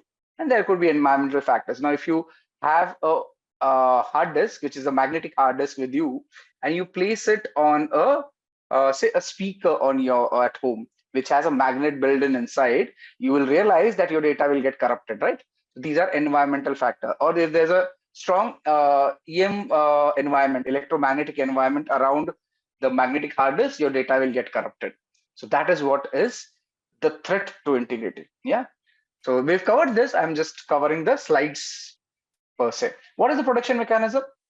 You use cryptographic hash to ensure that the data can be checked if there's a integrity breach or not. It cannot avoid a threat to integrity, but it can tell you if the data has been compromised or not, right? Similarly, check some database integrity, referential integrity. Yeah. So we are checking about the integrity, right? We are checking if the data has been changed in transit or not. For example, let's say you have an organization wherein the data is backed up every few hours in a backup facility away from the main facility. Now, this data will be utilized whenever there's a situation, there's an incident wherein the backup is to be called upon for restoring the systems. Now, in order that the backup should work, we also have to regularly check if the data is still relevant, if the data is still good, the integrity is not compromised, right? That is where your hashes will come into play. We have cryptographic discussions coming ahead, but understand what is a cryptographic hash. Cryptographic hash is something which is a one-way function. By one-way function, I mean to say that any input given to this algorithm, the cryptographic hash algorithm or hashing algorithm, will give you a fixed output of a string of characters. These string of characters are non-reversible, as in if you have these string of characters, you cannot go to the input, first thing. Secondly, a small change in the input will have a corresponding large change on the output. That means if the data is being sent on the data has been compromised, even by minutest of the bits, there will be huge change in the hashing value. And that tells you that the data has been tampered with. The attack is on the integrity of the data. You understood cryptographic hash? Yeah, at least the concept you got it right. We'll have a greater discussion coming on it. At least the hash was clear. The integrity is clear. Wonderful. Thank you, Zareem, Archana. Let's move on. Okay. Then availability. Now, very simple. If you go on Amazon.com and you try and order a particular product, show an example. It's very easy for hashing algorithm for cryptographic hash. Let's give you an example. Hash calculator. Actually, I wanted, but let's see. Yeah, here it is. Yeah, which is the online hashing algorithm, right? Now let's say Amit is sending data to Sai, right? And the data says we will have a secret meeting at 2200 hours tonight, right? So this is your message with Amit is sending to Sai. You are working in, say, the CIA or any intelligence agency, and you're sending this data to one another. And we want to, both of them want to ensure that the data is not changed in the transit. So what they do, they decide that we will receive the data irrespective, but we will pre-decide an algorithm for hashing. Now that algorithm, as per them, we can have several algorithms, as you see on the screen over here. Let's say they decide an hashing algorithm of MD5. This is one of the few hashing algorithms. Just an example, they decide that the integrity check will be done with MD5 algorithm, right? Between both of them, Sai and Amit. Now, this is the message which is sent. Along with the message, the hashing value is also sent. So what does Amit do? He first creates the message, then runs the MD5 algorithm and gets the hash value. So what does Amit do? Let's say I will send you on the chat also. This is your message, and the hash value, I'll put it on the chat itself. So this is the hash value. So what Amit does, he sends the message, encrypted, unencrypted, however, and the hash value along with the message. Can you see on the chat? Amit has sent both the details, right? So I've sent it on the Slack channel too. Now, what happens is Avinash is a hacker who is standing in between both of them. There's Amit's computer or the messaging system is compromised. What Avinash does, he changes this to, say, he just adds, instead of 2200 hours, he makes it 2300 hours. Can you see? Small change, not much change, right? Rest all stays the same. And he sends this message to, he sends it ahead, right? Now, when our friend Sai receives this message, he calculates the hashing value, right? Now, Avinash, the hacker, does not know what algorithm is utilized for hashing. Just assume that he does not know anything. So what Sai does when he receives the message, he sees the hash value, right? He sees the hash value. So this is the message I am sending on chat right now, and the hash value which our friend Sai calculates is visible over here. Now let's compare both the values. Let's compare both the values. So for this, the hashing value got too fast. Yeah. So this is the hashing value. And the previous example, this is the hashing value. Can you see? Does the hash value match? Tell me, do the hash values match? Yes, team? They don't. What does it tell Sai when he calculates the hash value in C is that the values do not match, because he has the previous value sent by Amit and he has now calculated his own MD5 hash algorithm value for this particular data. What does Sai know now? Sai says that data has been tampered with. It is not a surety that it's a compromise, because sometimes when you send data on the network, it may so happen the data gets corrupted, right? So there's a possibility that either there's a compromise or there's a system failure, but the data has compromised, the data has tampered, right? The data is changed. Obviously, the data cannot be relied on. Do you get the concept? Yeah, this is how hash works. This is how your integrity check works. So now this is exactly what happens when the data flows from the internet. When you send data from a client to a server, along with the data, a hash value is sent. And this is exactly what happens between the client and server. Pre-calculated hash is sent, and post receipt of the data, the server also calculates the hash. Yeah, the server also calculates the hash. Balraj, that's the point. When Sai receives this message, he knows that he has to meet at 2300 hours, but he also knows the data is tampered with. So obviously he will not follow the instructions. The data, he says the message has been tampered with. That means somebody has a malicious intent of changing the data. Somebody has changed it. And when something is changed, you don't work on it. And then there are other channels to confirm what was the message and all. That is a different thing altogether. Yeah? Just say yes if you do. Yeah, this receiver has absolutely no idea what change has been done. He just knows the data is changed. He has absolutely no idea what has changed. But he knows the data is changed. And once you know the data is changed, you just drop the data. Simple, right? I will not follow the instructions. Or we'll ask for retransmission in the network language because the hash changed, the value changed. Yes, the hash value is sent by the sender to the receiver. Yes, there are ways and means to crack the hash. There are ways and means to protect the hash. We'll come to that. We will. Yes, yes. Every time we receive a message, we will calculate the hash value, compare it. This is exactly what happens on the network also, on internet also. Everything depends on everything, but hash will give you the integrity check. As in, it will confirm if the data has been compromised, tampered, or changed or not. Yeah. There are enormous number of algorithms. Attacker can keep on trying however long he wants or she wants.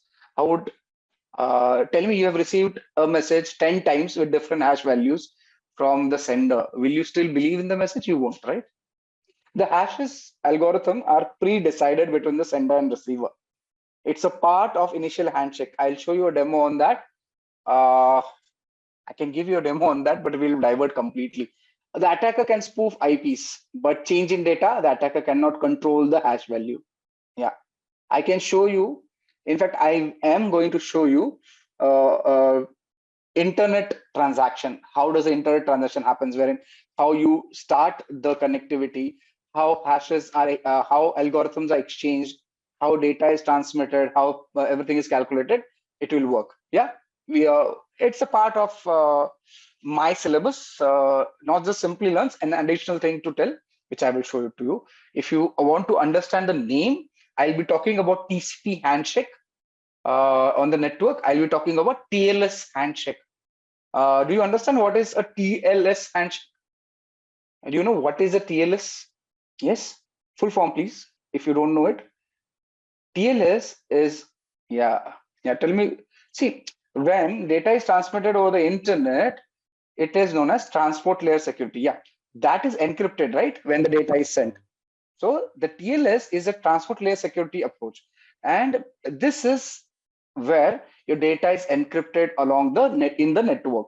And for that, the algorithms are pre-decided. The handshake tells. So now that we have jumped into it, let me tell you.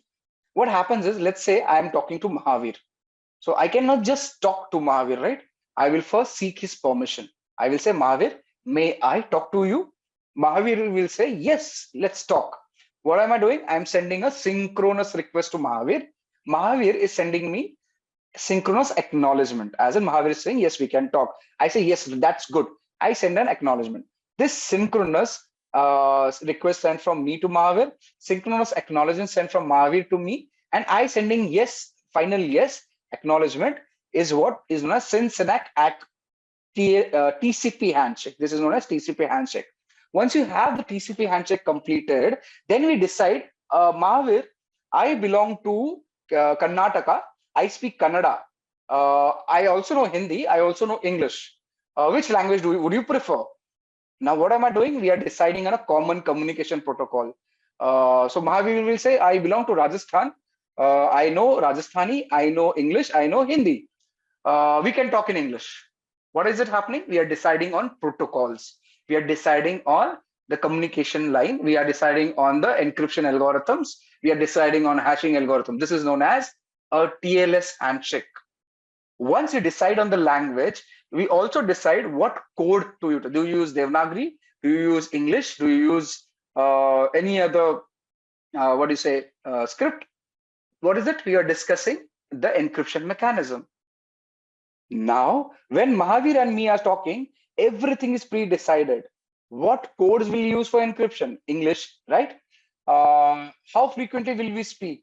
Now, once we finish this approach, when we finish everything that now we have decided to talk, we decided our algorithms, and we say, now we are done with talking. We'll close the connection. That's a reset, right? We'll cover that. At the onset, understand what is this. So this is exactly what happens on the network. A lot of handshaking happens. A lot of data is exchanged with each other. Only then your communication happens. Now, everything happens with a blink of an eyelid because the modern day communication system. So you won't know about it, but it happens. And this will be done. I will show this on live example. I've given you a analogous example. I will show you using Wireshark how does it look on the network, right? I love giving that example.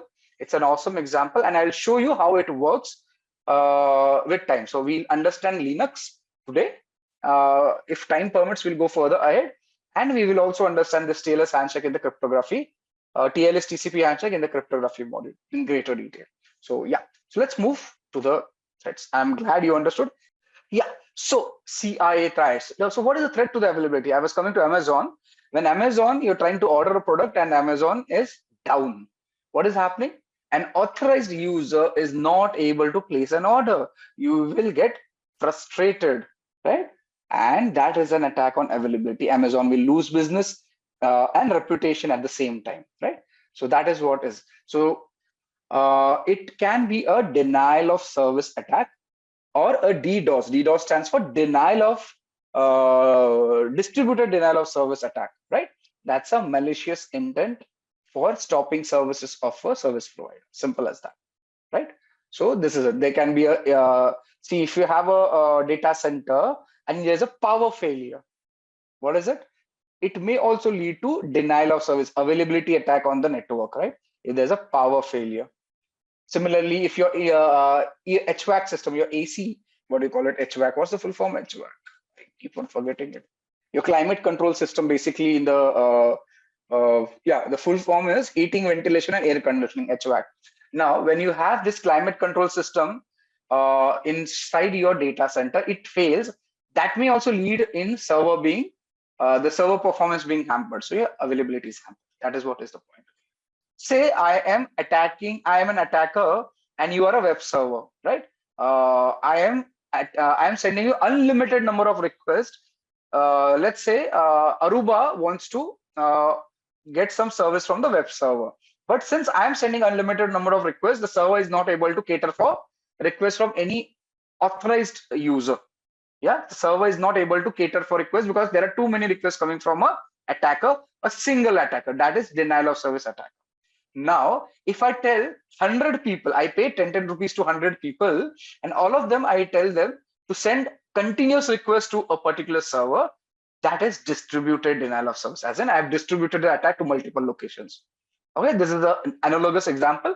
We'll have a technical example shown to you. You can use a tool by the name of hping3 to send ICMP requests. Now, we will cover that as we proceed. ICMP request, that so many pings are being sent to the server that server is unable to service a authorized request, right?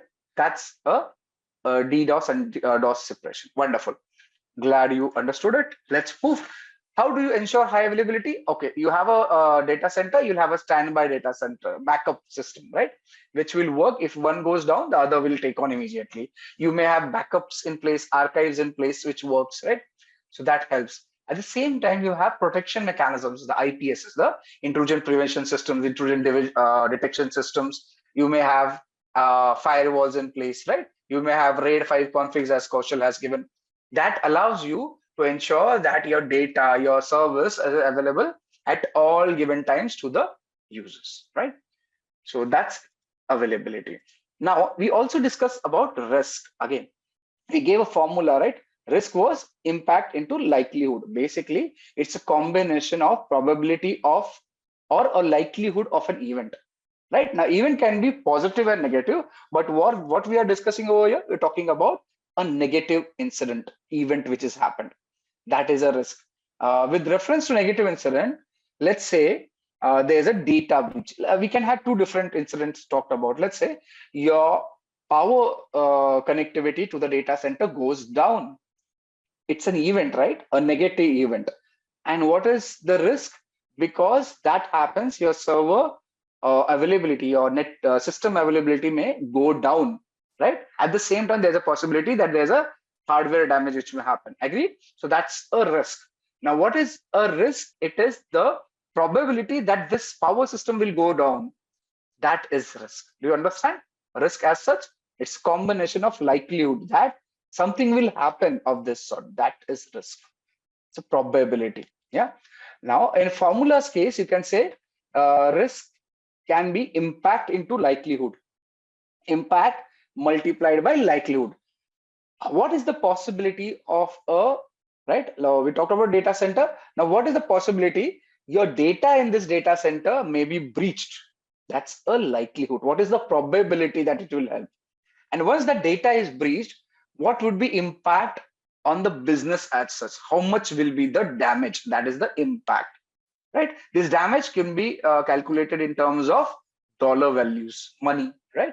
Or reputation as such. So we discussed about Coca-Cola's formula last time.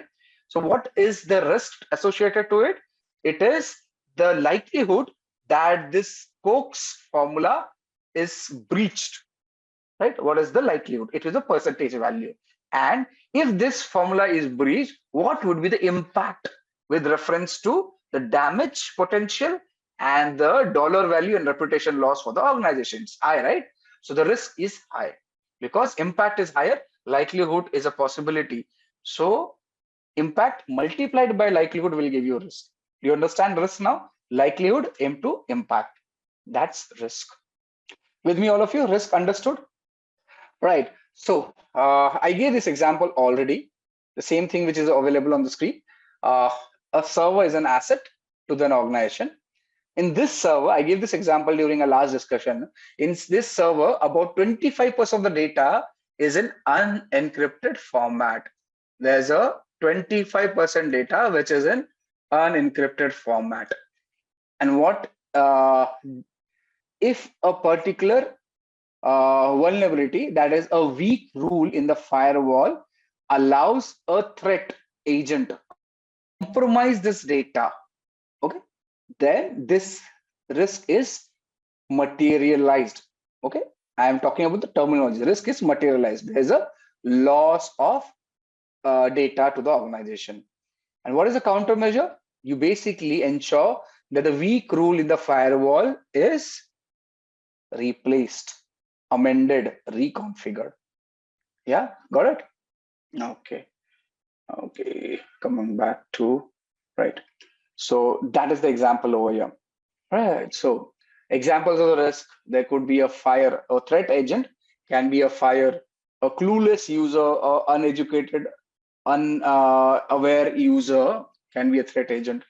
Malicious insider. Now there's a user, there's an employee who's not promoted due to whatever reason, may have malicious intent for compromising the organization. Right? So that's a malicious insider. Hacker, someone who has ulterior motives to gain financial benefits by compromising an organization using his or her skills. Right? That is a hacker. Is that clear?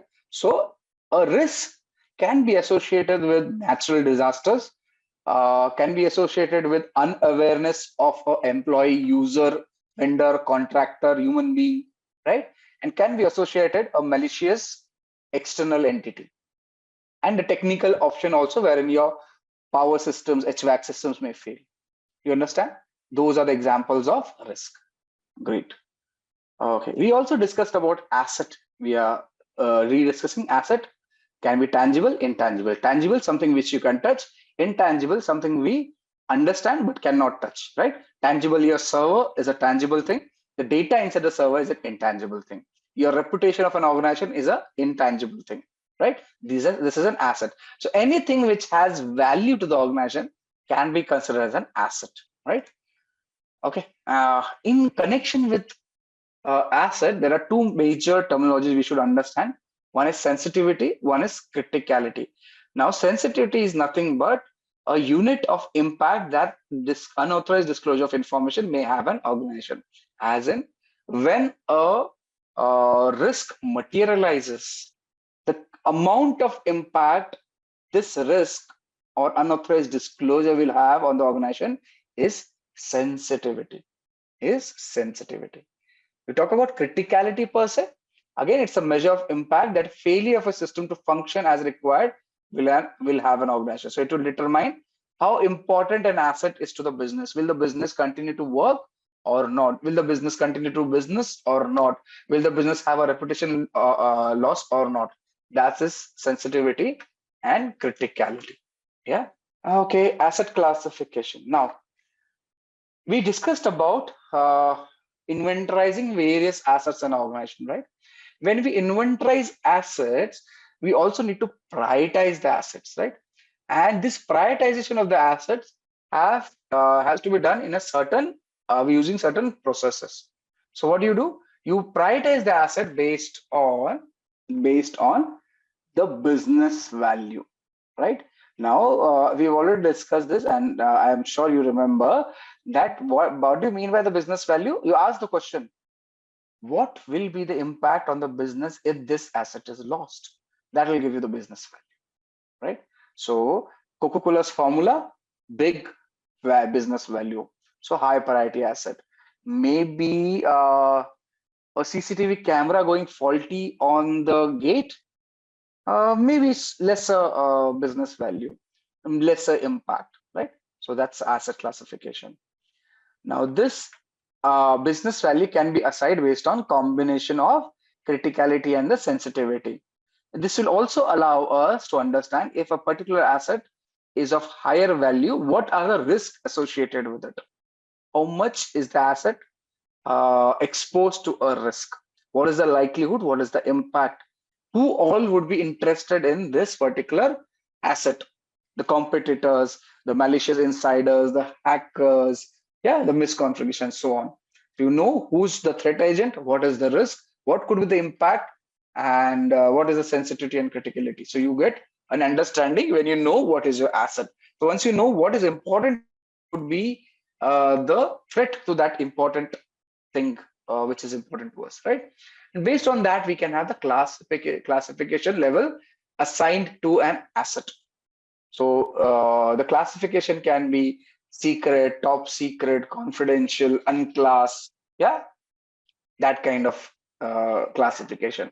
Once you know that a particular data, Coca-Cola's formula for Coke, is a top secret, has top secret data classification, we know that only certain people should handle this data, and you should have requisite protection mechanisms on this data, right? Very, very strong protection mechanisms, one of them being encryptions.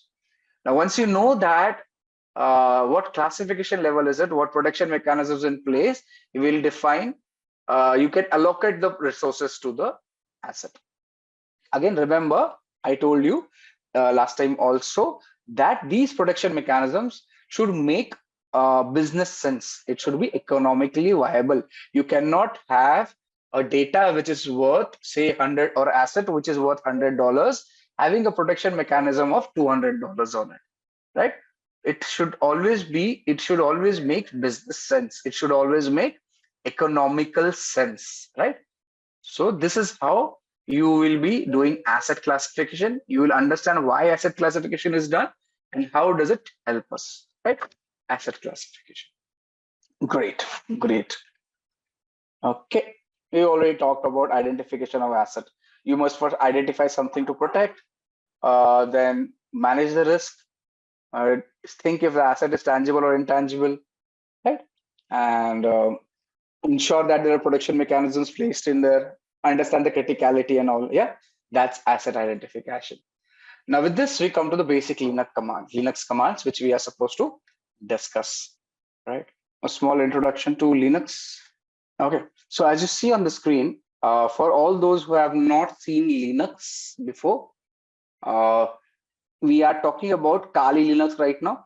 Most of the Linux flavors will have their own layout. Generally, it will be same. Like Windows has the start button, this particular dragon on the left side, left corner top, will give you the menu for all applications which are installed on this particular machine.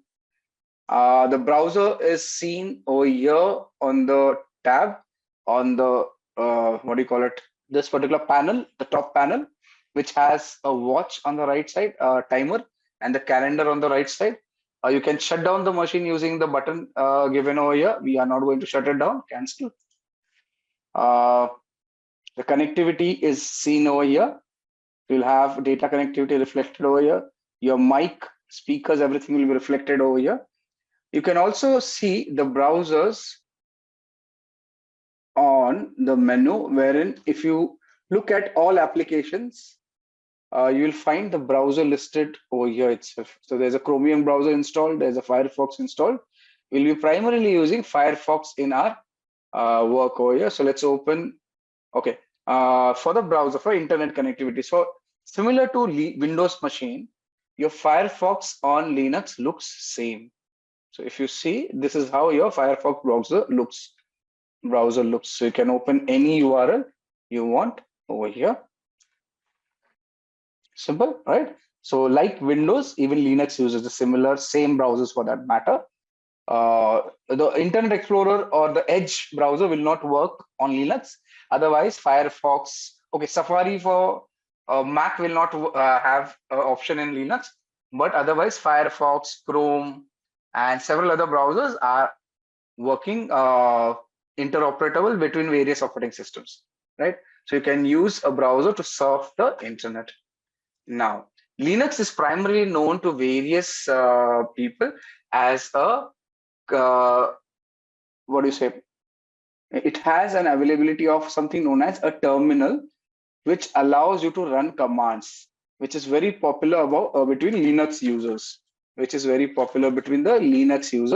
and this is what allows them to do a lot of tasks without actually opening any application, running it by typing it on the terminal. Now, what you see on the screen, I clicked on the red box over here, which is the terminal for the Kali Linux machine. This allows you to run various commands on the machine for doing various tasks we need to do. On the Dragon, if you go, you'll find other terminals also available. We'll be using the Terminator terminal already available in this particular machine, right? Similar layout will be there on our Ubuntu machine also if you open that, right? Let me expose you to the terminal a bit more. Okay, what you see over here is a Kali at the rate. First thing which comes over here is known as the username. The Kali over here is the username, the user, right? And the given Kali after this is the system name, if you can call it the system name, right? So let's say if I change user, can you see? So the user from Kali changed to root user. So like Windows has admin user, Linux has something known as a root user. We are a root user on a Kali system. Yeah, do you get it? And what you see over here is the current directory. /home/Kali. Kali is the current directory. Understood? So we are just understanding layout over here. Now, do you see the difference? The root user is the admin user in case of Kali, capable of running administrative level privileges on a Linux machine. So this is the root user. I shifted to the root user by using command sudo su. Now, we'll be covering this. When I do sudo su and give a password, the admin password, which I've already given, hence you don't see it, you will find the user changes from normal Kali user, which is a low privilege account, to a high privilege root admin account. Yeah, even Android is a Linux based system. Okay, and what you see, the second Kali is the system per se. This is the system name. Yeah, this is the system name. After that, what you see on the /home/Kali is known as the current directory location. There is a current directory location. In Linux, everything is known as a directory, right? Everything is known as a directory. So understand the terminology as of when you come to the Kali user, you see this tilde. It is known as tilde, right? And this is also the current directory. Basically, a shorthand for users' home directory. A shorthand for users' home directory. This tilde. This and this is same. Okay, users' home directory.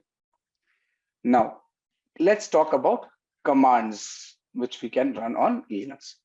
Now, what is a command? Understand, command is nothing but a software program. So when executed on a command line CLI, command line interface, it performs the action on the computer. Now, again, I'll say again, command is a software program. When executed on a CLI, that is command line interface, it performs the action on the computer. So to execute a command, the first step is to type the name of the command. To execute a command, the first step is to type the name of the command, right? So in this example, the command I am typing is ls. What is it? ls. And I enter. What do you see? What is happening on the screen right now? What am I doing in ls? All those who know Linux will tell you that it is a command to list the contents of the present directory. Yeah, this is a command which is listing the contents of the present directory. So by itself, the ls command is listing files and directories in the current working directory. At this point, you shouldn't worry too much about the output of the command. Instead, focus on understanding how to format and execute commands, right? So the ls command covered is incomplete. We'll be covering this as we proceed ahead, right? This is listing the details, ls, right? Now, many commands can be used by themselves with no further input, the way we saw ls, right?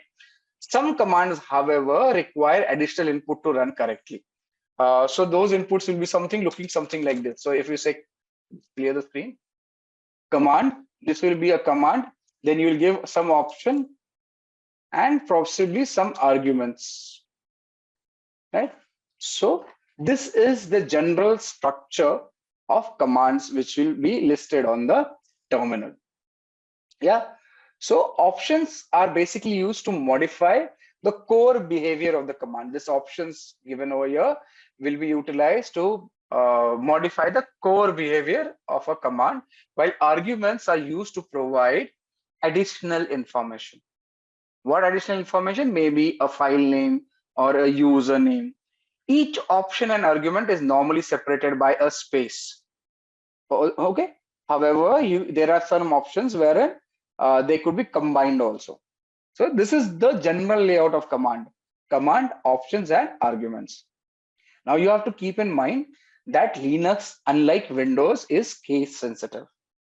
We have to keep in mind that Linux, unlike Windows, is case sensitive. So whenever you use commands and options and arguments and variables and file names, we have to exactly put the case sensitive word. Anything wrong, you will not list. For example, let's say I want to move into the downloads directories. Downloads directory. So I'm CD, I'm changing directory. Just understand what I'm telling right now. So immediately I move to the downloads directory. Can you see the directory location has changed to downloads? Visible, all of you? All right. Now, just understand, I used D capital and the spelling downloads. However, if I say CD downloads, what error does it say? It says no such file or directory exists. For us human beings, this and this is same. But even for Windows, I think case does not matter. But in case of Linux, the case matters a big deal. It will not do the command if the case does not matter.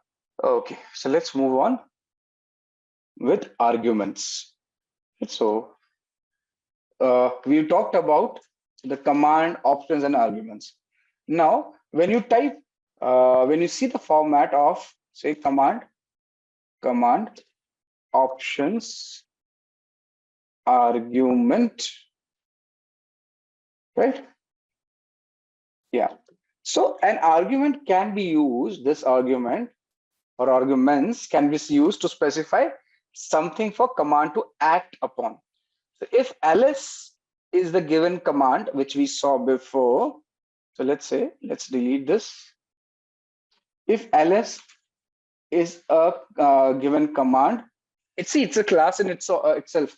Linux has a lot of things to do, but I'll give you a concept, and then we'll after Linux we'll have a good break. Okay. So like I said, if the ls command is given, the name of the directory as an argument, it will list the contents of that directory. So let's say if I just use ls, it will give me the contents of the present directory. If I use ls and say, give me contents of, say, documents, it will give me the contents of document directory. As of now, we have nothing listed in the documents directory. Hence, it is giving me a blank over here. Let me see if I can find another directory. Do I have this directory with me? Yeah. So if I say ls/etc/pp, it will list out details on this directory. Now, as of now, don't worry what directory I have gone into. Just understand I have listed directory listings from another location by giving an argument of the directory name to the ls command. Yeah, this is how. Now you can also use multiple arguments to list out details. For example, we used one ls command to list out a directory. We can use the same ls command by giving another space to list out another directory. Say, let's say we use to /etc. I can use what ssh, let's say ssh. You see, two different directory listings can be visible. This is the below one is for directly SSH directory. The above one is for PPP directory, right? So I can use ls command with multiple arguments and list out contents of two different directories, right? Given as arguments over there. Understood? That's in basic the arguments which we have there, right? Now we have, when we talked about command options arguments, we have discussed about arguments. Let's talk about options. So what are the options we are talking about? This is the one we are talking: command, options, arguments. This is where we have discussed about command, we have discussed about arguments. Let's discuss about options. Let's discuss about options. Now, options can be used with commands to expand or modify the way a command behaves. Again, options can be used with commands to expand or modify the way a command behaves. For example, if you use option -l, right, for ls command, it will give long listing, providing additional information about the files that are listed. So if I just do normal ls, this is the listing, and if I do ls and -l is long listing, it will give me additional details. What are the additional details over here? The size of the file, the permissions of the file, right? So on and so forth will be given over here, right? Now you have to note that we have used a small case l over here, -l, right? That is a lowercase l. If you use what do you say? An easy way to remember this would be -l is a mnemonic for long listing, right? This is -l can be considered as a long listing. Yeah. Okay. Yeah. So we are understand it is case sensitive. Okay. Similarly, if you want to look into directories recursively, you can use R, right? ls-r. Okay. So now I'm sorry, not recursively, I stand corrected. This prints the results in a reverse alphabetical order. So if you see, if I do just ls, it is going in a descending alphabetical order, A, D, A, B, C, D, E, F, G. If you do -r, it will do a reverse way, right? It will reverse it, that ls-r. Similarly, you can do long listing by using -lr. Yeah, so file permissions, the file size, the date it was created, and it is done given in the reverse lineup, moving from N to D in this case, right? Reverse lineup. So in most cases, options can be used in conjunction with other options. So what we have done, we have combined two options, long listing and reverse listing of the files together, right? So we have given separate options together. The combination of these options will result in long listing output in reverse alphabetical order, as you see over here, right? Now, if you ask me, will the order matter? No, that is not important. That is not important in this case. Yeah. So coming back, a few more things I need to cover. Now, when you do ls-l, this by default gives you the file sizes in bytes. When you do ls-l, it is by default giving you the sizes of the file in bytes. So these are the sizes, the 404096, 40961769 are sizes of the files, which are in bytes. If you want to make it human readable, right? As in you understand the language, make it easier for humans to understand, you can use ls-lh, right? And this will give you the file size in human readable format. So 4K, 4K, 4K, 16M, 16, right? So this is what is a human readable format, right? Now options are generally single letters, as you see, dash, L, H, and all. However, sometimes there are words or phrases as well, right? Typically, older commands use single letters, while the newer commands use complete words for options, right? Single letter options are preceded by single dash. Okay, like when you do ls-l, it's a single letter with single dash, right? However, when you use full word options, you will be using double dash. So let me just clear the screen, right? You'll be using double dash. For example, if you remember, ls-h will give you human readable. We'll have to do long listing to make it better understanding. So this will give you human readable format in a single letter. The same thing you can do by using a complete word, a full word option, which is human readable, and just enter. It will give you the same output, but you can use these similar options. So such options also come up. If you have a single letter, one dash. If you have a word, double dash. Yeah. So if you want to see directory listing in human letter readable format for any directory, let's say which one we have, SSH directory. Here it is. If I say /etc/SSH, it will give me human readable format. The same format I can get it using a word as an option, which is space human readable. Enter. The same options will come up. Nothing changes, only thing the options. So sometimes the options will be like this, sometimes it will be like this, right? Oh, excuse me. Okay. Similarly, so when a command is executed in a terminal, it is stored in a location, in a history list per se. So this is designed to make it easy to execute same command. So later, eliminating the need to retype the entire command. So your commands are basically saved somewhere in the history to allow you to retype.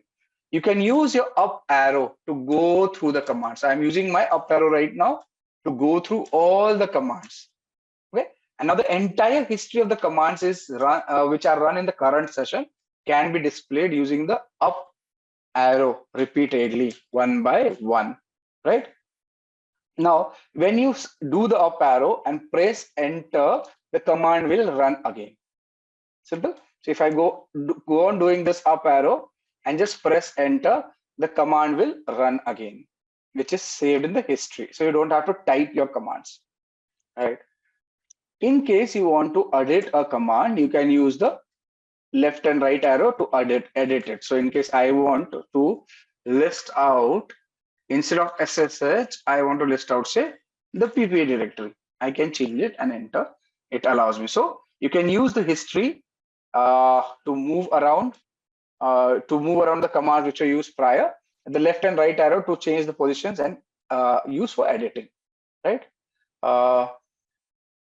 Let's see. In case you want to see all the commands instead of using up arrow which were done today, you can type history. Oh, excuse me.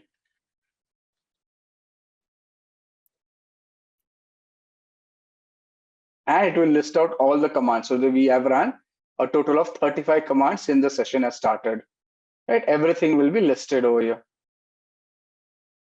See the history command. I gave a wrong command also visible. Yeah. Murli is telling type the command, giving space before the command, it will not show in history. Interesting. Let's try it out.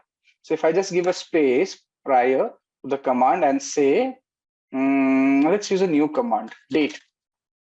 Right? Enter. So it has given me the date. Right? Now let's try history. So it's an interesting thing we need to discuss. Yeah, it's not showing. Interesting, Murli. Thank you. So what Murli has told us, if I use date, okay, it's not doing it. Wonderful. So where do you use it, Murli? This command, how does it help? So if I do date right now and do history, you will see the date is listed at the 37th command over here. However, if I add a space at the start of the command and type, let's use another command. What command should I use? Let's use nmap. Enter. And now check history. Okay, that nmap command is not there. Oh, interesting. That's interesting. Great. So, so I'm using Google over here to download the cheat sheet. So you can also use Google. That is easier. But okay. Yeah. So this is a 8-page document for Linux complete detail, right? So I'll share this one too for you. Cheat sheet. Close. Yeah. So the cheat sheet is uploaded. You can have a look. Not everything can work out using these cheat sheets, but you need practice. Excuse me. Right? You need to find and do practice. Okay. Now, one more important thing you should understand, something known as external commands. Now, external commands are basically binary executables stored in the directories that are searched by the shell. So if a user types ls command, then the shell searches through the directories that are listed in the path variable, right? So if a command does not behave as expected, or if a command is not accessible, that it should have been accessible, then you can, it will be extremely tedious to find this file, right, manually. So you can use a command by the name of which. Okay, you can use which. So if you want to know more about a command, another important thing, let's complete this first, which, and you can give the command name, say which ls. Okay. Oh, okay.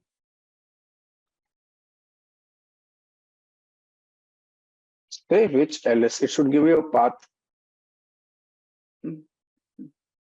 Actually, this should give you. This should have given you a location of a command where the ls is there. If I just say which Python, will it give me?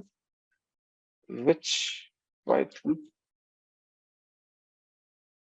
Yeah. So it did not give it for ls, but let's see if I know where is Python variable, or where is Python, if in short, in a generalized understanding, where is Python installed, you can find it using which command, right? This helps you to understand if a particular file is installed or not and available in the system or not, right? So that's your Python. That's your which command. What else? Now, we saw directory listing, right? ls. So we have discussed the initial command options arguments. Similarly, if you have to change the directory, you can use CD, and CD stands for change directory, and the directory name which is to be changed to. You can just select and you will find the directory has been changed. Can you see that? You can use the CD command to move within the directories. If you want to understand the present working directory, you can use that using PWD, present working directory. That will give you present working directory. Got it? So now if you do not know something about a command, you can use the manual, which is in Linux man command. So if you want to get details about any command, just say man and the command's name. It will list out the details about the command. So it will give you, what is this ls command? It will give you list directory contents. How do you use it? Synopsis is given. It will give you description about this file and options which we can use this with this, right? So this is how man commands you. In case you do not know what is man, you can find out details using manual of the man itself. Can you see? I opened a manual for man command itself. So it is an interface to system reference manuals.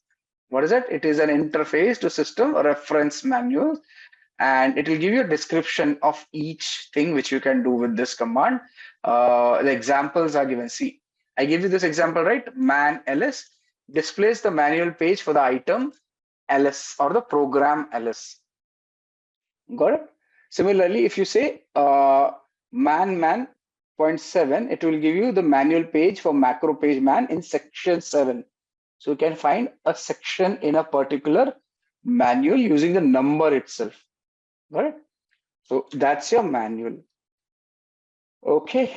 What else? Let me see. Okay. In case you want to get help for a command, then you can use, let's say, -h as help, right? If does not exist, you can use double dash and the full word. Either of it works. Can you see? When I said -l, it did not work. -h, it did not work. When I said -help, it gave me details about this command.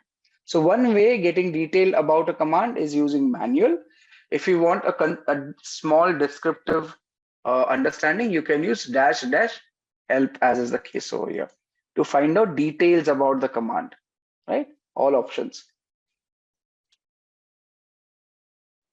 right? Okay. Now, we talked about ls, we talked about cd, we talked about pwd, present working directory. We understood where are we with respect to the location. We could change the directory. Now a bit about the directory structure of Linux. So Linux has a particular directory system structure. So now on a Windows system, the top level directory is called my computer. All of you are already aware of it, right? So it is the top level directory on Windows. The physical devices such as the hard drives, USB drives, and the network drives show up under the my computer option and are each assigned a drive later, right? Such as the C drive, D drive. That is how Windows works. The directory structure which Linux has is slightly different. Let me just show you directory structure of Linux. So if I just open, okay. Oh, excuse me. Yeah. So this is the directory structure of Linux, as you see on the screen. Let me explain it to you. Now, as you see in the screen, the directory structure is an example over here as a screen. It is present within the virtual environment, right, of the Linux machine. Now, like Windows, Linux directory structure typically is called file system. Also has a top level. So it is called the root directory. The one you see on the top is the root directory, and it's symbolized by slash character. The slash character over here. Can you see? Yeah. So, and this root directory is the slash character. additional, there are no drives in the Linux. Remember, each physical device is accessible under a directory as opposed to a drive letter in the Windows. It is opposed. Understand as of now, and you will be we'll be discussing it further when we move inside. So to view contents of a directory, you will be using ls, as we already know. So if you want to understand, see the contents of a root directory, you can just say ls/l, and you will get the contents of a root directory. Can you see that? We are getting the contents of a root directory by using ls-l. Same thing, which is given in the diagram over here. Right? I am getting this boot etc proc dev mentioned over here. So can you see boot etc? Yeah, all the directories which are in the root directory can be seen over here. Right? Where is it? Where were we? Yeah. So now we can list out the contents of the directory, of the root directory, as we saw in the path over here, right? Using the ls command. We've already done that. Now we should notice that there are many directories with descriptive names, like the /boot directory, which contains files to boot the computer. If you want to see the /boot, you can just cd /boot ls, and you'll find the files to boot the computer inside this directory. Hence the name boot, right? So like Windows, this is the master directory boot, the my computer directory, like my computer, and you'll have the details over here, the boot directories, right? A root directory will have boot directory. Boot directory will have computers files which allow the computer to boot per se, right? Now the term home directory often confuses various people, right? Home directory often is confused by various people. Let me just come back here. Yeah. So to begin with, on most Linux distribution, there is a directory called home. Can you see this home directory over here? Right? Under the root directory, there's a home directory. Now, under this home directory, there's a directory for each user on the system. So if I just go to, let's say I go back to my root directory, I say ls, you'll find the boot directory, I'll find the home directory, right? Inside the home directory, I will find the directory for each user. As of now, this computer has only one user. Hence, only one directory for a user is mentioned over here. Wonderful. What I can do is, let's create a user. Let's create a user, and I'll show you. If I create a user, if I have to create a user, I can use command sudo user add, and what name should we give? Let's give AEP. Enter. So user is created. Now, like I said, in the root directory, there's a home folder. Which has, or rather, which has users of that particular computer. So if I just say home, you will, oh, it has not created. Just a sec. Why didn't it show the user? Where did we create it? It should have created the user in the root directory. I created a user, right? It did not give an error. What I did, I created a user to be listed over here. But somehow that user is not available in this directory. That's interesting. I will have to look, where did I go wrong?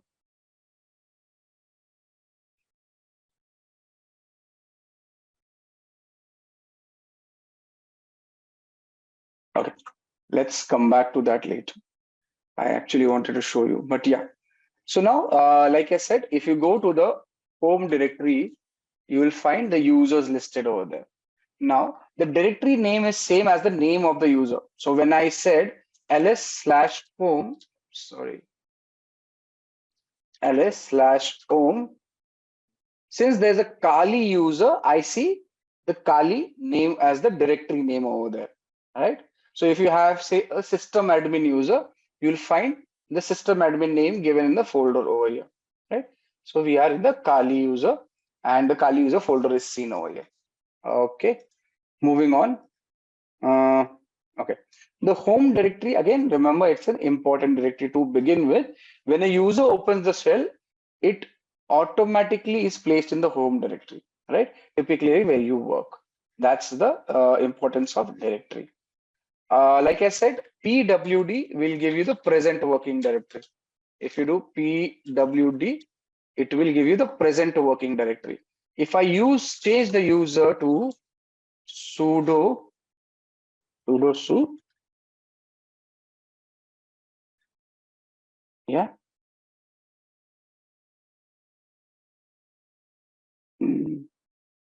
And if I say PWD, the present working directory is still home, right? But the user is root.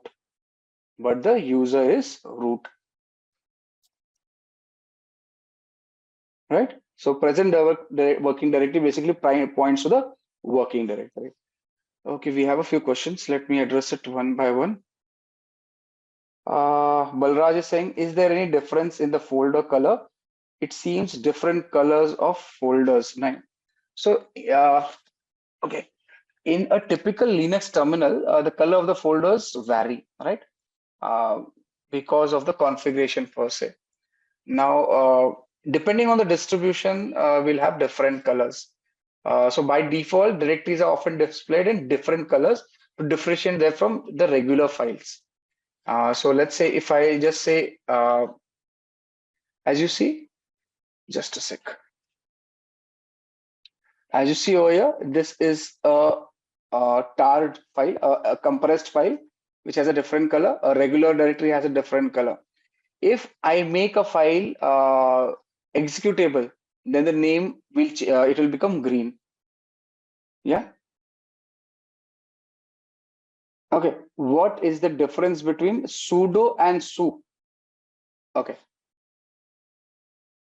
Basically, I am using the super user command, right? So sudo and su, again, in most Linux and operating Linux systems or Unix systems, we let's say if you want to do something in elevated privileges, right? If you want to execute some command in elevated privileges, you will use the sudo command, or in full form, it is super user do. So let me just type it for you. The sudo basically stands for, sudo. Yeah. See, sudo stands for super user do. They have not given a full form. Or have they given it? No. Now, this is basically to execute a command in a super user, and to execute a command in a elevated privilege. They use sudo. So basically, sudo allows a user to execute a command as another user, typically the root user. What is it? The root user. So when I say I am running, let's say I'm exiting this to normal user. Now, if I say want to open a particular application which requires administrative privileges, I may not be able to run it. So let's say I say net discover. So this is another command, discover. We'll use it. Does not have net discover, is it? Net discover. Okay. See, it says this is most likely caused by lack of administrative privileges associated with your user account. So then a user account is not allowed to run a command because there are privilege restrictions. However, if I just use sudo, just write sudo and net discover, it will allow me to run the command. Can you see? The command has started working. What is it? I am elevating privilege. David, does that answer your question? Sudo allows a user to execute a command typically as a super user or a root user. Got it? If you say, what is su? Just this. So I can tell you, man su. Does it give me? Yeah. So what is su? Run a command with substitute user and group ID. So now basically SU stands for switch user. If you can use the full form, SU stands for switch user. Sudo stand for super user do, right? Now this SU allows a user to become another user. Typically, again, you can change it to administrator or some other user person. Got it? Yeah, wonderful. If it's about terminals and you're working on a terminal on a Linux, use manual command or help command to get more details. It will be much more easier. So if I say nmap, I can use manual of nmap to give me details. Nmap is a tool which is a network scanner we'll be using. Wait for it. Yeah. So this is nmap. I press Q, I can quit it. Similarly, yeah. Similarly, I can use nmap-h for help. Yes, all commands can be tested in the lab. I am doing it in the Simplilearn lab. If I just nmap-h, it will give me help command. So your help is available on the terminal. So you can get more details. Can we change the password of the user account in the lab using commands? Maybe you will not have the permission. If the lab vendor is smart enough, which he is, because I know him, he will not allow you to change the password of the lab user. Okay, should not actually. You can try it out. Okay, but there's no guarantee. I would not recommend it. You can play around with your own machines with respect to credentials. However, it is not recommended that you do it over here. Okay, wonderful. Right, where were we? Right, so moving on. So we saw we can change directories using CD, and you can move within directories. We saw what is a home directory. We saw what is a root directory, what is the structure of the directory, right? If you move to a particular directory, use CD. If you say, let's say, if you're moving into a CD documents directory, right? There are multiple directories. Okay, not here. CD. If you have to move out of a directory, you can use CD dot dot, and you'll see you can revert back to the previous directory. You're moving one directory up using the CD dot dot. Now, if you say move to a directory, CD downloads, one sec, what happened? Yeah, let me clear the screen. Can we do any installation, launch any application using Kali? Yes, you can. If you want to, let me just complete this. I'll show you that too. So if I move to the CD directory, somehow my lab has got stuck. Okay, I moved to the downloads directory. If I move further into, okay, there's no subdirectory in the downloads, is it? Where was a subdirectory available? Let's move to a subdirectory somewhere. But my lab is stuck. Wait. Yeah. It's crashed. Just a second, let the terminal open up. Vinay is asking, can we install anything? Yes, I'll show you that. But let the lab start. Give me a minute.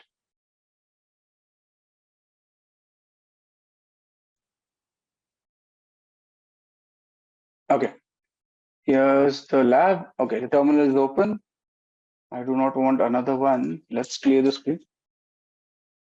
Yeah. So do I have any other directory in downloads? No.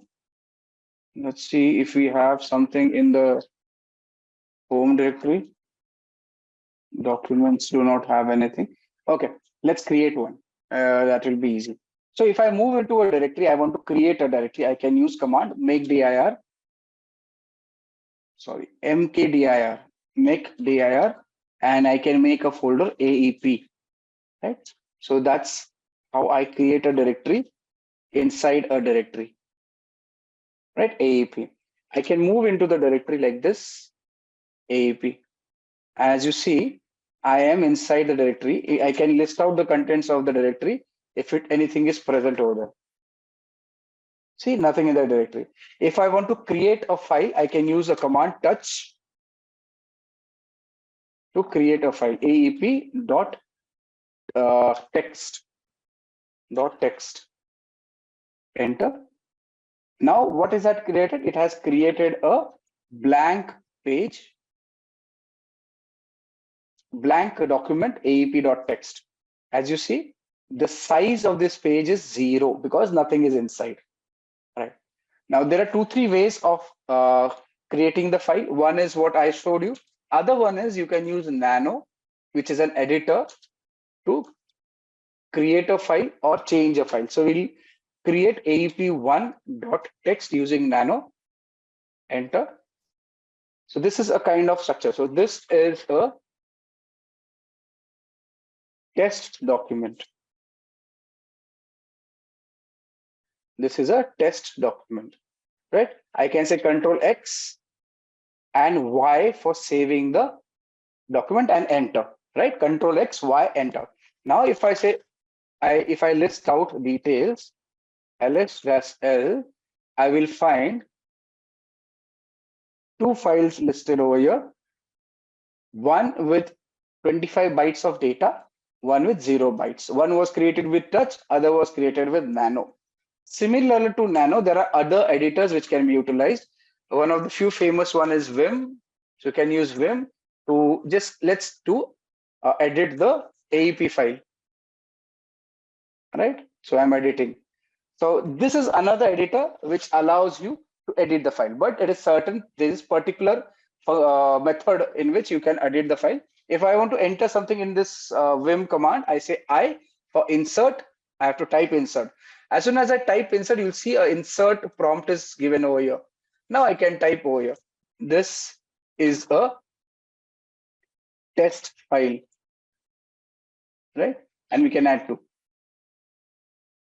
How do I save it? I type, press escape on the keyboard, right?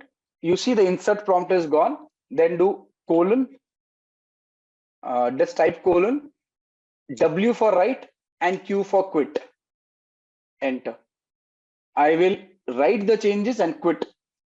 Now, if I say ls-l, enter, you will find that the 22 byte worth data is created in the previous file.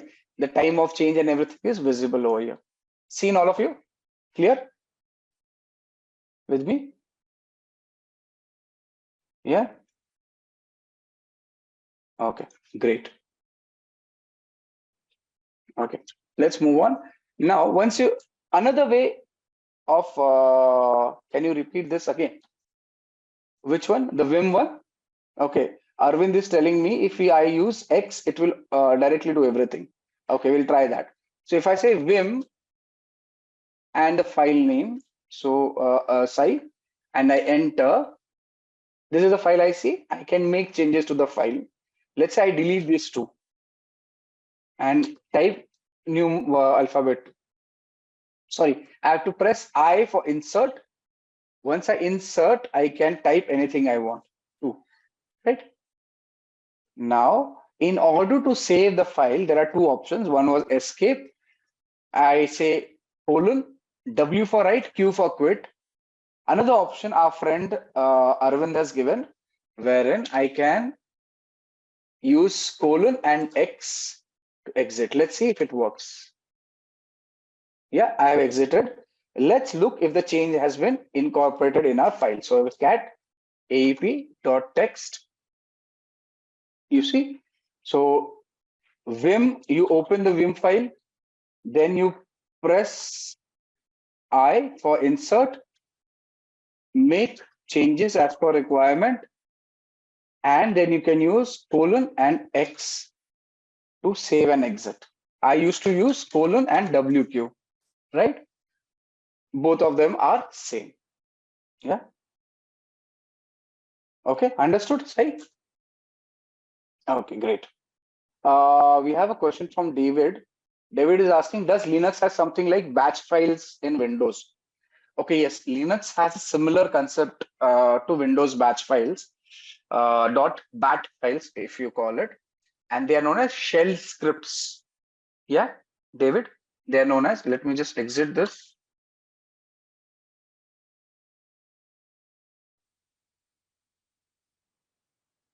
What is it? Yeah. Okay. So there are shell scripts. Now these shell scripts are text files containing commands that are interpreted and executed by the shell interpreters, right? So that's our shell scripts. So we'll be using shell scripts. So if you want to create a say a simple shell script, now that we have come to this and we are using editors, another editor which will help us do is gedit. So we talked about Nano, we talk about Vim. Another text-based editor is gedit. Do we have gedit in this? Well, let's see, we'll have to install. So in case gedit, I say, and I don't have this file, I say enter, Linux will tell me that the file does not exist and we can install it. Now, this is the question when somebody was asking that, can I install applications? Yes, you can use sudo apt install and the application which is to be installed, gedit. In this case, let's install this application and I can install it. Can you see? It's being installed on my Kali machine. So anything you have to install, you can use sudo apt install and the name of the application, and you will be able to install it. As you see on the screen, it is happening right now, wherein this application wasn't there and we are installing it. Yeah, sure. If you do not have an application, you can use sudo apt install and the application name to install the application. Simple. Sai, sudo apt install and the application name. In this case, I have installed gedit, which is a text-based editor for Linux machines. Where are you? Yeah. Yes. Okay. Great. So now that we are, we've seen Vim, we've seen Nano, we've seen Vim, we've seen Nano. Let's work on our options to use a text-based editor. Let's work on our options to use a text-based editor such as gedit. So if I say gedit and I say AEP, I give the file name, right? Enter. A text-based editor like Windows has a notepad, a similar thing will pop up like this. And I can change the file as per my liking over here also. Can you see I can change it? I'm changing the file. Yes. Now, David was asking, do we have batch files? So in Linux, we have shell scripts. Let's create a small script file. Now, this is bash scripting, not a part of your course, but an interesting thing if you want to learn. However, it is not compulsory. You just need to understand it. Okay, so let's start. I am creating a bash file, a simple script. Let's say /bin bash. And we are going to echo or print out on the screen. We want to print out, say, hello, how are you? I'm doing it in the editor, right? And I add a question mark, a quote, right? Also, we will ask the bash script to list out files in the current directory like this, right? So in order to save this document, it is simple. I just say Control S like we do in Windows, and the file is saved. The file is saved. We can close this. Okay. Control L. I have cleared the screen. I say ls. You will find the file is here, aap.txt, right? The file which we created. And the file size must have changed. If you remember, it was 20 bytes. Now it is 46 bytes. And there is no execute. This file is not an executable. In order to create this file, make this file executable, you'll use the command change mod, chmod, right? Plus X for making it executable and the file name, right? I should have saved it as .sh actually. Okay, let's use it. So yeah, so now that we have a file created over here, we can also copy the file or move the file in the same location. So if I just say copy ap.txt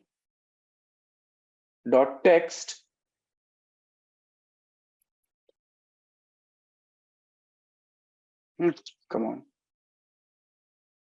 Yeah. As aap.sh in the present location. Can I do that? Yes, all people who know Linux. Can I copy, change the name of the file in the present location? Yeah. If there's an error, Linux will give you a warning.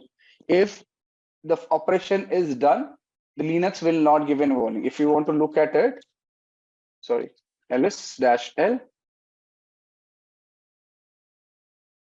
you see, I created a file of same size and name with a different extension.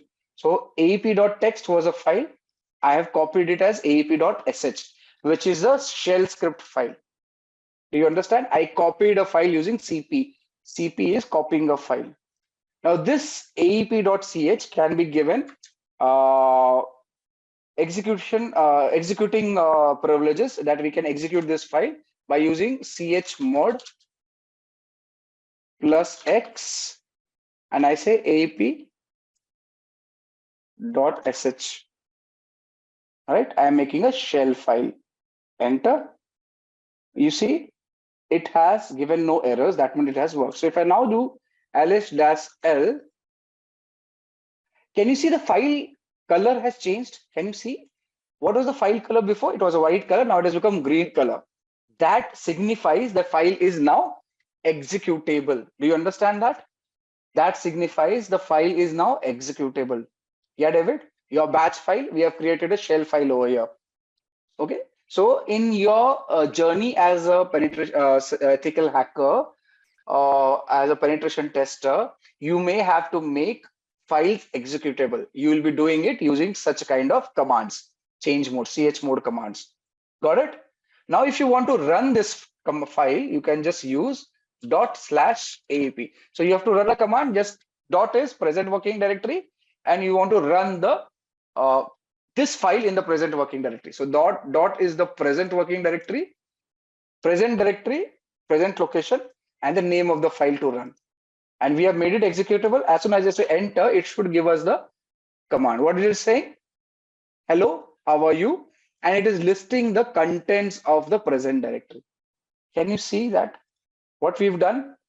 So we have progressively moved from creating a directory to creating a file to creating a shell using various editors, then making the shell file executable, a batch file executable, and then running the file on the terminal, getting an output on the screen. Is that clear, all of you? This is something you need to redo when you practice. It is important that you redo this. Okay, great. So, and thanks, David, for getting it to my notice. This is something which is should be known to us, right? Thank you. So let's see a few questions. Yashodeep says, what is root terminal and terminal? Okay, Yashodeep, in context of Linux, a terminal is a program that provides text-based interface, what you see on the screen, to interact with the operating system. What? Okay, it is giving you a text-based text-based interface to interact with the operating system.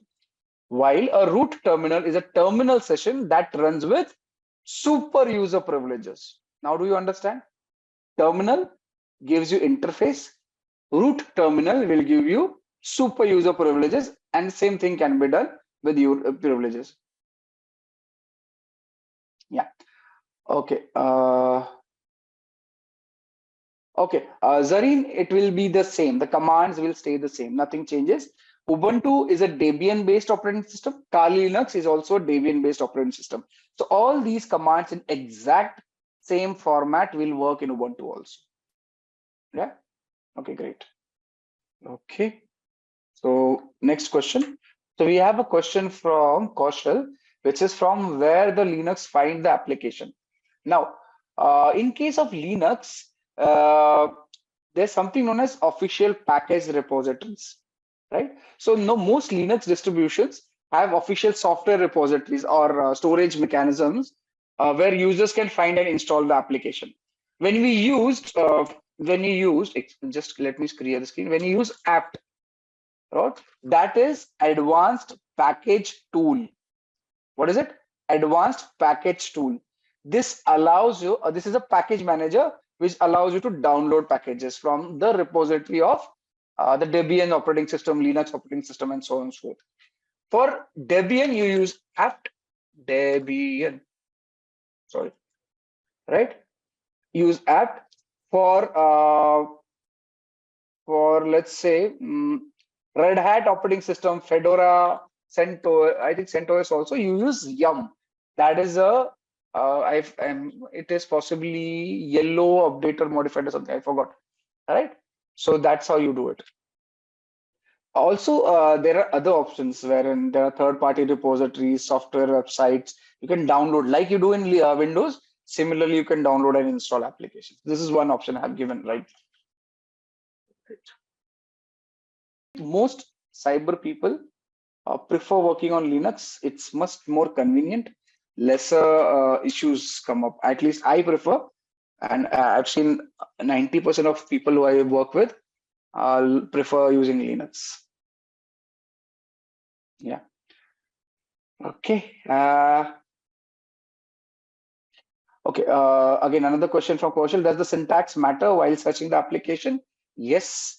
If you remember, I told you Linux is case sensitive. So you have to ensure that case is correct. So if you're looking for Firefox, let's say now this machine has Firefox. I want to open Firefox. I just type Firefox like this, and it will open Firefox. But if I don't get the case correct, it will not open the application. Simple as that. Can you see? From the terminal, without actually using the mouse, I can open an application. I just say Firefox. I'll tell you something interesting I'm doing over here. Can you see? I just changed the case, the first case, F, and Firefox did not open. If I say Firefox without with the right case and I enter, it will open Firefox. Got it? So you can search and open applications from the terminal. So if I want to open up, say, Burp Suite, I can type Burp, tab, and enter. It will open. This is a proxy which we'll be using subsequently. So you can open applications directly from terminal by running a command. You don't have to use mouse and mouse as such, right? Okay. Today, we are going to talk about some really interesting and powerful hacking gadgets you should know about in 2024. But remember, this is just for learning. We don't want anyone getting into trouble. So moving on. The best way to keep your computers and devices safe is to know about the risk. So some risks are easy to cater, using strong passwords, and don't download from bad websites, and don't hand your unlocked device to strangers. But there are also hidden dangers that can cause big problems. Some tools look innocent but can be very dangerous. Here are 7 gadgets that look normal but are actually powerful hacking tools. These tools are made for security experts to test systems, but they can be misused. So let's kick things off with a device that's small but incredibly powerful. That is Raspberry Pi. So Raspberry Pi is a compact and affordable computer that has revolutionized the tech world. Originally designed for educational purposes, it has become a favorite among hobbyists, makers, and even professionals. Despite its small size, it boasts impressive capabilities, including multiple USB ports, HDMI output, and support for various operating systems like Linux and Windows 10 IoT Core. The Raspberry Pi can be used for a wide range of projects, from simple programming and gaming to complex IoT systems and home automation. The Raspberry Pi can also be a dangerous hacking tool.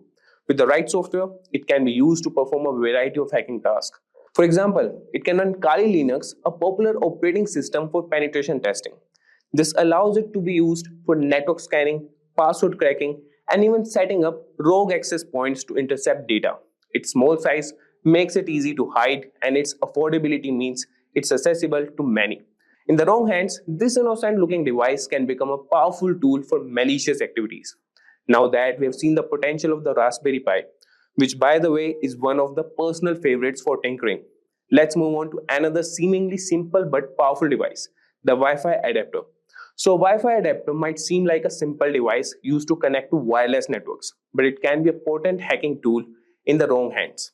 These adapters, when paired with the right software, can intercept and monitor wireless communications, making them invaluable for network analysis and penetration testing. For example, they can be used with tools like AirCrack-NG to crack Wi-Fi passwords. Hackers can use Wi-Fi adapters to perform attacks such as packet sniffing and man-in-the-middle attacks. These activities can lead to unauthorized access to networks, data theft, and severe security breaches. It's like having a digital spy in your pocket. While essential for legitimate security testing, it's crucial to be aware of their potential misuse and to secure your own wireless networks against such threats. Speaking of Wi-Fi, you won't believe how sneaky this next device is. Let's take a look at a device that takes wireless hacking to a whole new level, the Wi-Fi Pineapple. The Wi-Fi Pineapple looks like a standard router, but it is a sophisticated device used for hacking wireless networks. It allows attackers to create rogue Wi-Fi access points, tricking users into connecting and revealing their login credentials. Imagine connecting to what looks like a free public Wi-Fi only to have your data intercepted. This device is capable of advanced man-in-the-middle attacks, monitoring, and recording data from all connected devices. Additionally, the Wi-Fi Pineapple can capture Wi-Fi handshakes, which can then be used to crack network passwords. Its powerful feature makes it a favorite among penetration testers for assessing network security, but in the wrong hands, it can be used for malicious activities, highlighting the importance of robust wireless security. So from Wi-Fi to Bluetooth, which is everyone these days, right? Let's now explore a powerful tool for Bluetooth hacking, the Ubertooth One. The Ubertooth One is an open source Bluetooth testing tool that appears to be a simple USB dongle. Despite its unassuming appearance, it can monitor and analyze Bluetooth communications, making it a valuable asset for those testing the security of Bluetooth devices. Think of it as a spy for Bluetooth traffic. The Ubertooth One can capture Bluetooth packets, perform Bluetooth attacks, and even explore vulnerabilities in Bluetooth networks. Its ability to dissect Bluetooth traffic makes it a powerful tool for both legitimate security research and potential misuse. Understanding its capabilities helps highlight the importance of securing Bluetooth-enabled devices against unauthorized access and attacks. Continuing with radio frequency tools, which honestly sounds like something out of a spy movie. So let's discuss the Hack RF1 and its versatile capabilities. So the Hack RF1 is a versatile software-defined radio SDR platform that can transmit and receive radio signals from 1 MHz to 6 GHz. It looks like a standard electronic device, but can be used for a wide range of hacking activities. Imagine being able to capture and manipulate signals across a broad spectrum. With the Hack RF1, users can capture and analyze various radio signals, jam frequencies, and even spoof signals to manipulate communication systems. This tool is particularly useful for exploring and testing the security of wireless communication systems. While it serves an essential role in legitimate research and development, the Hack RF1 also demonstrates the need for robust security measures to protect against radio frequency-based attacks. So now let's look at a tool that takes advantage of a computer's trust in USB devices. And trust me, this one's sneaky, the USB rubber ducky. So the USB rubber ducky is a device that looks like a regular flash drive but acts like a keyboard, typing commands into any computer it's plugged into. Hackers use it to execute pre-programmed scripts that can steal data, install malware, or take control of the target device. It's like a tiny digital ninja. This tool exploits the trust computers have in USB devices, making it a potent weapon for cyber attacks. It's a reminder to be cautious about plugging in unknown USB devices, as they could be rubber duckies in disguise, ready to unleash harmful commands and compromise your system's security. So finally, we have got a real undercover gadget here. Let's uncover the secret capabilities of the LAN turtle. The LAN turtle looks like a typical USB Ethernet adapter, but it's a covert hacking tool used to monitor and infiltrate networks. Don't let its innocent appearance fool you. It provides hackers with several capabilities, such as network scanning, DNS spoofing, and data capture. The LAN turtle can be discreetly plugged into a network, allowing access to gather sensitive information and gain unauthorized access. Its ability to operate undetected makes it particularly dangerous, emphasizing the need for vigilance and robust network security measures to prevent unauthorized devices from connecting to your systems. So there you have it, guys. We have explored some of the most powerful and dangerous hacking gadgets out there. These tools can do a lot of damage if they fall into the wrong hands. That's why it's so important to stay informed and vigilant about cybersecurity. Next on our docket is a live demonstration where we solve a set of cross-site scripting problems starting from the basic level to the topmost level 6. We're going to start at level 1. In this web application, it demonstrates the common cause of cross-site scripting where user input is directly included in the page without proper escaping. If we interact with a vulnerable application window here and find a way to make it execute JavaScript of our choosing, we can take actions inside the vulnerable window or directly edit its URL bar. This task needs only basic knowledge. Let's see why the most primitive injections work here right away. Let's do a simple query and inspect the resulting HTML page. I'm going to use this phrase with a single quote as a special character. We can now inspect the HTML page.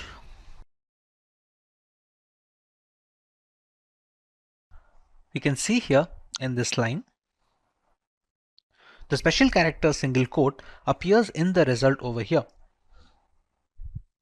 The provided query text is placed directly in a B tag, as in a body element. We need to perform a reflected XSS into the web application because they are non-persistent XSS attacks and the payload should be included in the URL to perform successful exploitation. We can use any payload, but we're going to use the simple one to perform an alert in this web application. It's simple and can be shown easily. We're just going to write the script over here.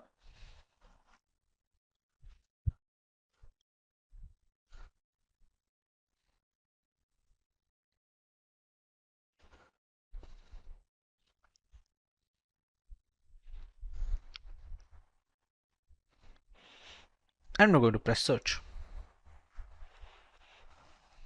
As you can see, we have successfully launched our first cross-site scripting attack. We can see an alert box pop up with the necessary message, and a similar process can be used to steal browser cookies and passwords, albeit with different commands. Now we have the option to move to level 2. In this web application, it shows that how easily XSS bugs can be introduced in complex chat applications. Chat app conversations are stored in a database and retrieved when a user wants to see the conversation. Therefore, if a malicious user injects some JavaScript code, all visitors will be infected. This kind of cross-site scripting attack is more powerful and it is more riskier than reflected cross-site scripting attacks, and that's why it is known as stored XSS. I posted my query with a special character of a single quote, and this is what I get. Whatever I typed in simply appeared on the page right after I click on Share Status. Let's see the source.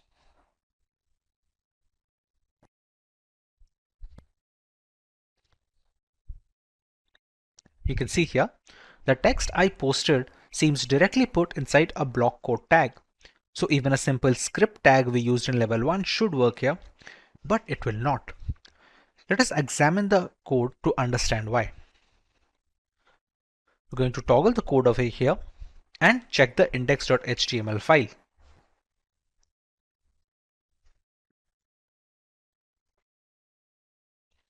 Important part is line 32. The generated HTML fragment, which is the HTML variable in the code, is added to the mail HTML using the inner HTML method. So when the browser parsing this HTML fragment, it will not execute any script tag defined within that HTML fragment. HTML parser will not execute a script tag when it parses HTMLs via this method. This is why the script tag like we used in level 1 is not going to work here. Our solution is to use events. Events will execute the defined JavaScripts. We're going to use an image over here.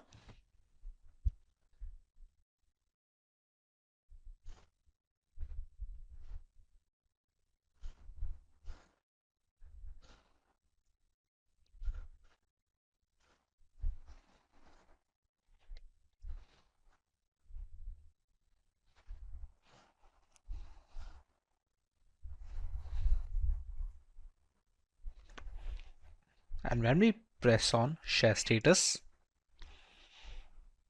in the above injection, we are loading an image that doesn't exist, which causes to trigger an on-error event. In on-error event, it will execute our alert method. With that, we are able to beat level 2, and we can now move up to the next level in our challenge.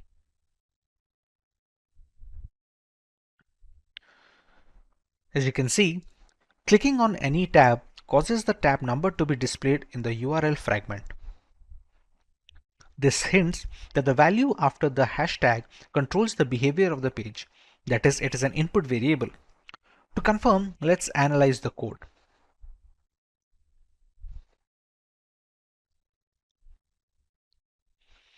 As you can see in line 43, inside the event handling, the value provided after the hash in the URL is directly passed onto the choTab method. No input validation is being performed. The value passed to the choseTab method is directly injected into the img tag in line 17.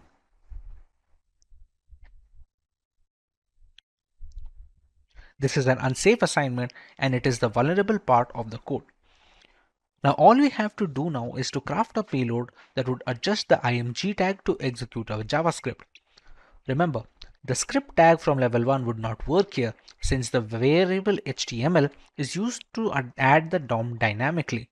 Hence the events are our aces here once again. I will choose to use the existing img tag and change the source to something that doesn't exist, hence forcing it to fall in to execute an on error, even which I will pass the URL.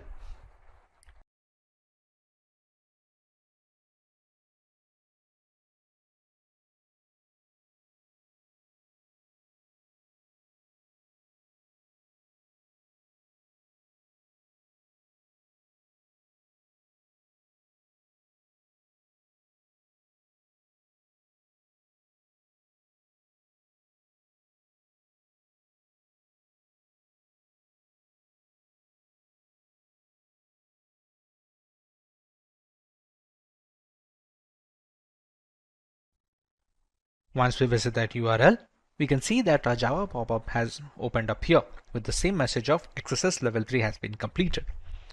With this, we can now move on to level 4, which is going to present a different kind of attack. In this web application, there is a timer on the page. That means whatever numbers we put in the box, a countdown starts. And then when it finishes, the application alerts that the countdown is finished. And you can see the time is up pop-up appearing over here, and this resets the timer again. Now it is obvious that the value entered in the text box is transferred to the server over the timer parameter in the URL. Let us examine the code to see how the timer parameter is being handled. We're going to visit timer.html over here. And we're going to check over here. In line 21, the start timer method is being called in the onload event. However, the timer parameter is being directly passed to the start timer method. We need to perform a pop-up alert in the web application which escapes the content of the function start timer without breaking the JavaScript code. The parameter value is directly added to the start timer method without any filtering. What we can try to do here is to inject an alert function to be executed inside the onload event along with the start timer method. We're going to remove this argument and put our script over here.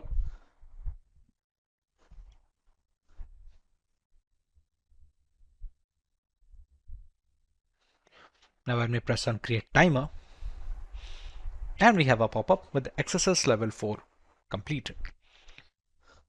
We can now move on to level 5. In this web application, this application XSS is different because this challenge description says cross-site scripting isn't just about correctly escaping data. Sometimes attackers can do bad things even without injecting new elements into the DOM. It's kind of open redirect because the attack payload is executed as a result of modifying the DOM environment in the victim's browser. This environment is used by the original client-side script so that the client-side code runs in an unexpected manner.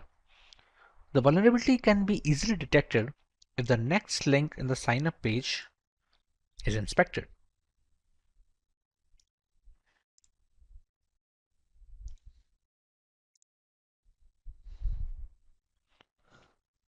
The href attribute value of next link is confirm, which is exactly the value of the next URL query parameter, as you can see over here.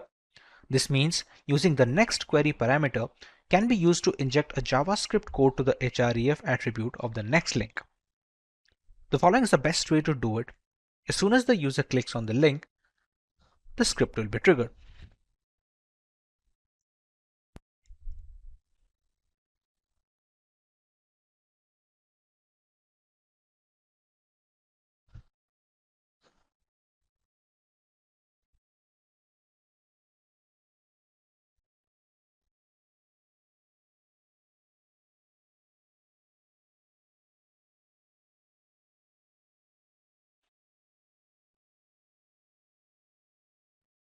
We're going to press anything random. And now that we click next, we can see the XSS level 5 that we had provided in the URL as a parameter to the next variable. Since the value of next provided appears on a pop-up, we can consider the attack a success and move on to the final level 6. In this web application, it shows some of the external JavaScript is retrieved. If you analyze the URL, you can see that the script is loaded already. The vulnerability lies within how the code handles the value after the hashtag. If you check on line 45, the value right after the hashtag is taken as the gadget name, and then in line 48, the value is directly passed on to the include gadget method. And in the include gadget method that we can see over here, you can see in line 18, a script tag is created and the URL gadget name parameter value is directly used as the source attribute of the script tag in line 28. This means we can completely control the source attribute of the script tag that is being created. That is, with this vulnerability, we can inject our own JavaScript file into the code.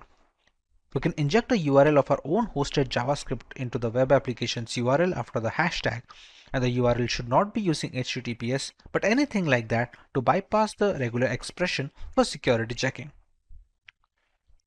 We're going to remove the pre-stored URL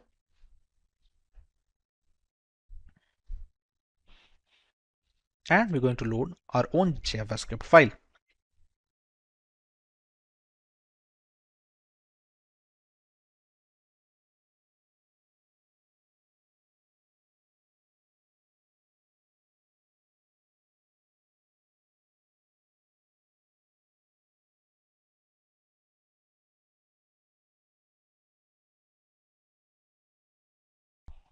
Finally, we have reached the end of our challenge.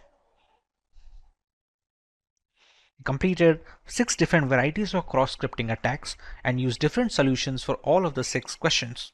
With work from home being the norm in today's era, people spend considerable amount of time on the internet, often without specific measures to ensure a secure session. Apart from individuals, organizations worldwide that host data and conduct business over the internet are always at the risk of a DDoS attack. These DDoS attacks are getting more extreme, with hackers getting easy access to the graph. 3 of the 6 strongest DDoS attacks were launched in 2021, with the most extreme attack occurring just last year in 2020. Lately, cybercriminals have been actively seeking out new services and protocols for amplifying these DDoS attacks. Active involvement with hacked machines and botnets allow further penetration into the consumer space, allowing much more elaborate attack campaigns. Apart from general users, multinational corporations have also had their fair share of problems. GitHub, a platform for software developers, was the target of a DDoS attack in 2018. Widely suspected to be conducted by Chinese authorities, this attack went on for about 20 minutes, after which the systems were brought into a stable condition. It was the strongest DDoS attack to date at the time and made a lot of companies reconsider the security practices to combat such attacks. Even after years of experimentation, DDoS attacks are still at large and can affect anyone in the consumer and corporate space. Hey everyone, this is Vaibhav from Simplilearn and welcome to this video on what is a DDoS attack. Let's learn more about what is a DDoS attack. A distributed denial of service attack or DDoS is when an attacker or attackers attempt to make it impossible for a service to be delivered. This can be achieved by thwarting access to virtually anything: servers, devices, services, networks, applications, and even specific transactions within applications. In a DOS attack, it's one system that is sending the malicious data or requests. A DDoS attack comes from multiple systems. Generally, these attacks work by drowning a system with requests for data. This could be sending a web server so many requests to serve a page that it crashes under the demand, or it could be a database being hit with a high volume of queries.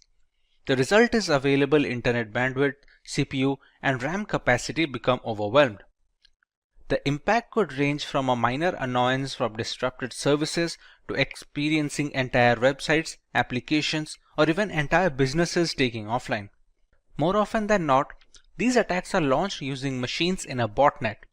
A botnet is a network of devices that can be triggered to send requests from a remote source, often known as the command and control center. The bots in the network attack a particular target, thereby hiding the original perpetrator of the DDoS campaign. But how do these devices come under a botnet? And what are the requests being made to the web servers? Let's learn more about these and how DDoS attacks work. A DDoS attack is a two-phase process. In the first phase, a hacker creates a botnet of devices.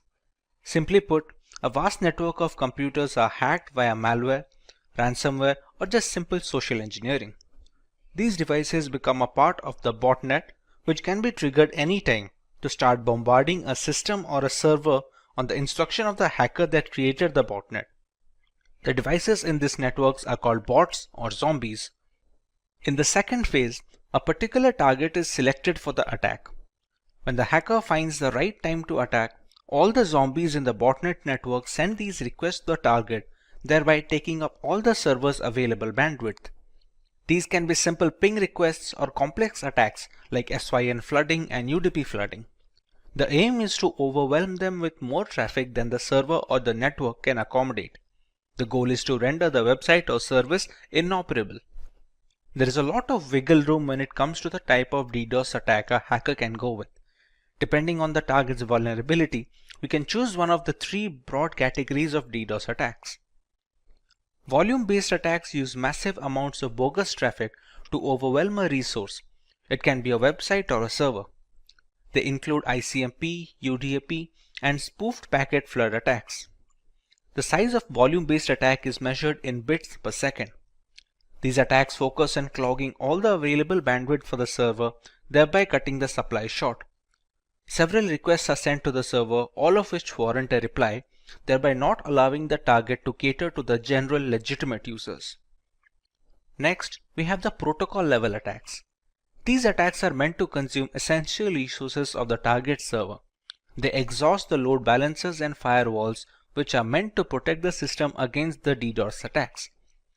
These protocol attacks include SYN floods and Smurf DDoS, among others, and the size is measured in packets per second.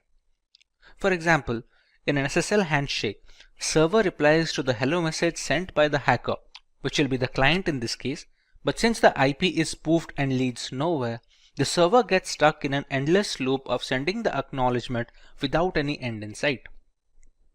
Finally, we have the application level attacks. Application layer attacks are conducted by flooding applications with maliciously crafted requests.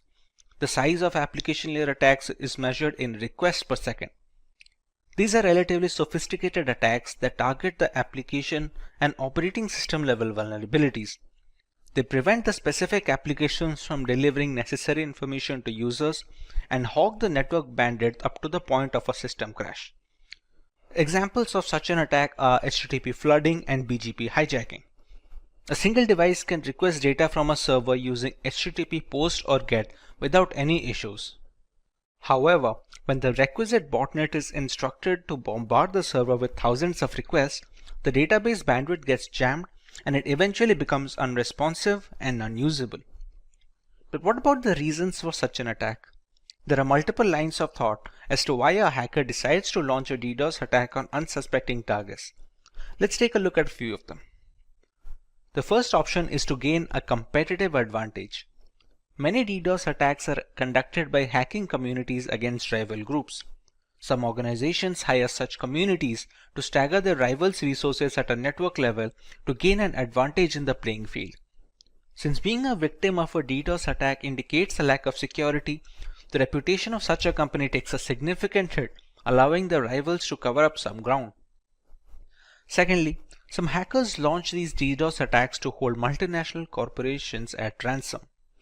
The resources are jammed, and the only way to clear the way is if the target company agrees to pay a designated amount of money to the hackers.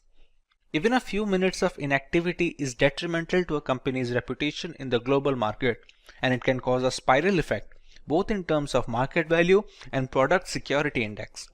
Most of the time, a compromise is reached and the resources are freed after a while. DDoS attacks have also found use in the political segment. Certain activists tend to use DDoS attacks to voice their opinion. Spreading the word online is much faster than any local rally or forum. Primarily political, these attacks also focus on online communities, ethical dilemmas, or even protests against corporations. Let's take a look at a few ways that companies and individuals can protect themselves against DDoS attacks. The company can employ load balancers and firewalls to help protect the data from such attacks. Load balancers reroute the traffic from one server to another in a DDoS attack. This reduces the single point of failure and adds resiliency to the server data. A firewall blocks unwanted traffic into a system and manages the number of requests made at a definite rate. It checks for multiple attacks from a single IP and occasional slowdowns to detect a DDoS attack in action. Early detection of a DDoS attack goes a long way in recovering the data lost in such an event. Once you've detected the attack, you will have to find a way to respond. For example, you will have to work on dropping the malicious DDoS traffic before it reaches your server so that it doesn't throttle and exhaust your bandwidth. Here's where you will filter the traffic so that only legitimate traffic reaches the server. By intelligent routing, you can break the remaining traffic into manageable chunks that can be handled by your cluster resources. The most important stage in DDoS mitigation is where you will look for patterns of DDoS attacks and use those to analyze and strengthen your mitigation techniques. For example, blocking an IP that's repeatedly found to be offending is a first step. Cloud providers like Amazon Web Services and Microsoft Azure, who offer high levels of cybersecurity, including firewalls and threat monitoring software, can help protect your assets and network from DDoS criminals. The cloud also has greater bandwidth than most private networks, so it is likely to fail if under the pressure of increased DDoS attacks. Additionally, reputable cloud providers offer network redundancy, duplicating copies of your data, systems, and equipment, so that if your service becomes corrupted or unavailable due to a DDoS attack, you can switch to a secure access on backed up versions without missing a beat. One can also increase the amount of bandwidth available to a host server being targeted. Since DDoS attacks fundamentally operate on the principle of overwhelming systems with heavy traffic, simply provisioning extra bandwidth to handle unexpected traffic spikes can provide a measure of protection. This solution can prove expensive as a lot of that bandwidth is going to go unused most of the time. A content delivery network, or a CDN, distributes your content and boosts performance by minimizing the distance between your resources and end users. It stores the cached version of your content in multiple locations, and this eventually mitigates DDoS attacks by avoiding a single point of failure when the attacker is trying to focus on a single target. Popular CDNs include Akamai CDN, Cloudflare, AWS CloudFront, etc. Let's start with our demo regarding the effects of DDoS attacks on a system. For our demo, we have a single device that will attack a target, making it a DOS attack of sorts. Once a botnet is ready, multiple devices can do the same and eventually emulate a DDoS attack. To do so, we will use the virtualization software called VMware with an instance of Parrot Security operating system running. For a target machine, we will be running another VMware instance of a standard Linux distribution known as Linux Lite. In a target device, We can use Wireshark to determine when the attack begins and see the effects of the attack accordingly. This is Linux Lite, which is our target machine, and this is Parrot Security, which is used by the hacker when trying to launch a DDoS attack. This is just one of the distros that can be used. To launch the attack, we must first find the IP address of our target. So to find the IP address, we open the terminal.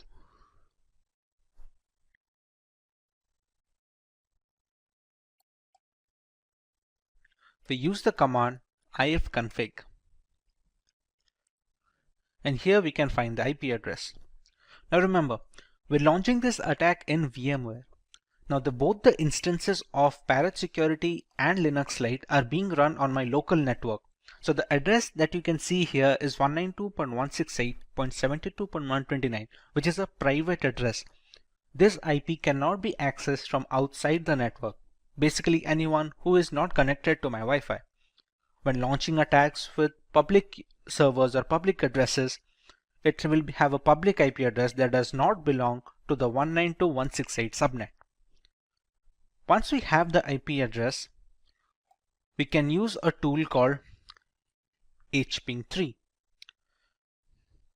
hping3 is an open source packet generator and analyzer for the TCP/IP protocol.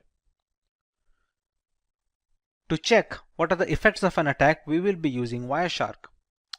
Wireshark is a network traffic analyzer. We can see whatever traffic that is passing through the Linux Lite distro is being displayed over here with the IP address, the source IP and the destination IP as to where the request is being transferred to.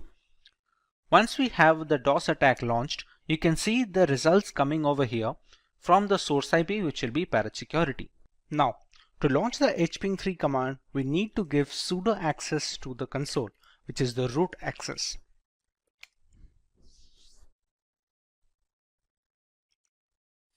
Now, we have the root access for the console. The hping3 command will have a few arguments to go with it, which are, as you can see on the screen, -s and a flood, a -v, -p80, and the IP address of the target, which is 192.168.72.129.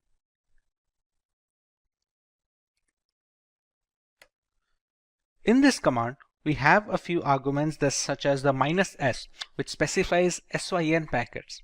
Like in an SSL handshake, we have the SYN request that the client sends to the server to initiate a connection. The -flood aims to ignore the replies that the server will send back to the client in response to the SYN packets. Here the Parrot Security OS is the client and Linux Lite being the server. -v stands for verbosity, as in where we will see some output when the requests are being sent. The -p80 stands for port 80, which we can replace the port number if we want to attack a different port. And finally, we have the IP address of our target. As of right now, if we check Wireshark, it is relatively clear and there is no indication of a DDoS attack incoming. Now, once we launch the attack over here, we can see the requests coming in from this IP, which is 192.168.72.128. Till now, even the network is responsive, and so is Linux Lite. The requests keep on coming, and we can see the HTTP flooding has started in flood mode. After a few seconds of this attack continuing, the server will start shutting down. Now remember, Linux Lite is a distro that can focus on that serves as a backend. Now remember, Linux Lite is a distro, and such Linux distros are served as backend to many servers across the world. For example, a few seconds have passed from the attack. Now the system has become completely irresponsive. This has happened due to the huge number of requests that came from Parrot Security. You can see whatever I press, nothing is responded. Even the Wireshark has stopped capturing new requests because the CPU usage right now is completely 100%, and at this point of time, anyone who is trying to request some information from this Linux distro, or where this Linux distro is being used as a backend for a server or a database, cannot access anything else. The system has completely stopped responding, and any request, any legitimate request from legitimate users will be dropped. Once we stop the attack over here, it takes a bit of time to settle down. Now remember, it's still out of control, but eventually the traffic dies down and the system regains its strength. It is relatively easy to gauge right now the effect of a DOS attack.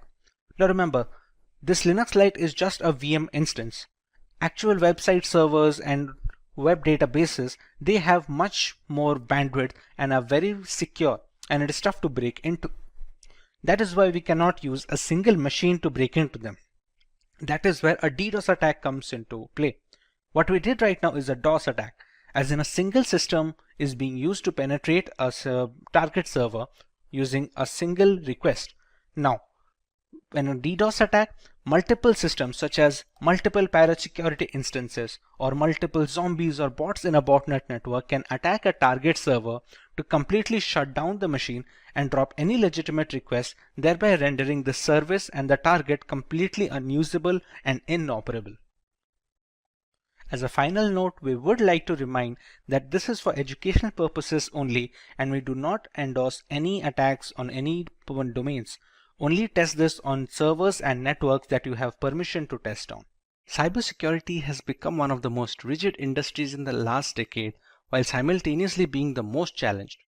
With every aspect of corporate culture going online and embracing cloud computing, there is a plethora of critical data circulating through the internet, all worth billions of dollars to the right person. Increasing benefits require more complex attacks, and one of these attacks is a brute force attack. A brute force, or known as brute force cracking, is the cyber attack equivalent of trying every key on your keyring and eventually finding the right one. Brute force attacks are simple and reliable. There is no prior knowledge needed about the victim to start an attack. Most of the systems falling prey to brute force attacks are actually well secured. Attackers let a computer do the work, that is, trying different combinations of usernames and passwords until they find one that works. Due to this repeated trial and error format, the strength of password matters a great deal. Although with enough time and resources, brute force will break a system since they run multiple combinations until they find the right passcode. Hey everyone, this is Vaibhav from Simplilearn, and welcome to this video on what is a brute force attack. Let's begin with learning about brute force attacks in detail. A brute force attack, also known as an exhaustive search, is a cryptographic hack that relies on guessing possible combinations of targeted password until the current password is discovered. It can be used to break into online accounts, encrypted documents, or even network peripheral devices. The longer the password, the more combinations that will need to be tested.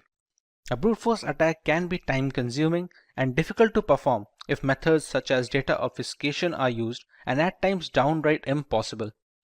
However, if the password is weak, it could merely take seconds with hardly any effort.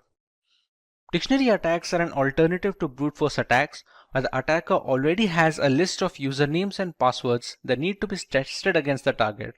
It doesn't need to create any other combinations on its own.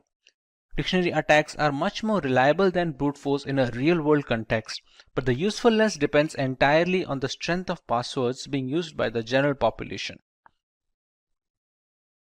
There is a three-step process when it comes to brute forcing a system. Let's learn about each of them in detail. In step 1, we have to settle on a tool that we are going to use for brute forcing. There are some popular names on the market like Hashcat, Hydra, and John the Ripper. While each of them has its own strengths and weaknesses, each of them perform well with the right configuration. All of these tools come pre-installed with certain Linux distributions that cater to penetration testers and cybersecurity analysts like Kali Linux and Parrot Security. After deciding what tool to use, we can start generating combinations of alphanumeric variables whose only limitation is the number of characters. For example, while using Hydra, a single 6-digit password will create 900,000 passwords with only digits involved. Add alphabets and symbols to that sample space and that number grows exponentially. The popular tools allow customizing this process. Let's say the hacker is aware of the password being a specific 8-digit word containing only letters and symbols. This will substantially increase the chances of being able to guess the right password since we remove the time taken to generate the longer ones. We omit the need for including digits in such combinations. These small tweaks go a long way in organizing an efficient brute force attack since running all the combinations with no filters will dramatically reduce the odds of finding the right credentials in time. In the final step, we run these combinations against the file or service that is being broken. We can try and break into a specific encrypted document, a social media account, or even devices at home that connect to the internet. Let's say there is a Wi-Fi router. The generated passwords are then fed into the connection one after the other. It is a long and arduous process, but the work is left to the computer rather than someone manually clicking and checking each of these passcodes. Any password that doesn't unlock the router is discarded and the brute force tool simply moves on to the next one.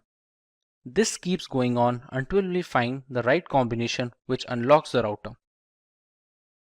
Sometimes reaching the success stage takes days and weeks, which makes it cumbersome for people with low computing power at their disposal.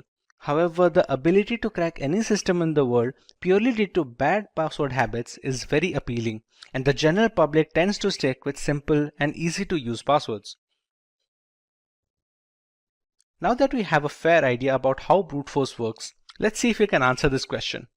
We learned about how complex passwords are tougher to crack by brute force. Among the ones listed on the screens, which one do you believe will take the longest to be broken when using brute force tools? Leave your answers in the comment section and we will get back to you with the correct option next week. Let's move on to the harmful effects of getting a system compromised due to brute force attacks.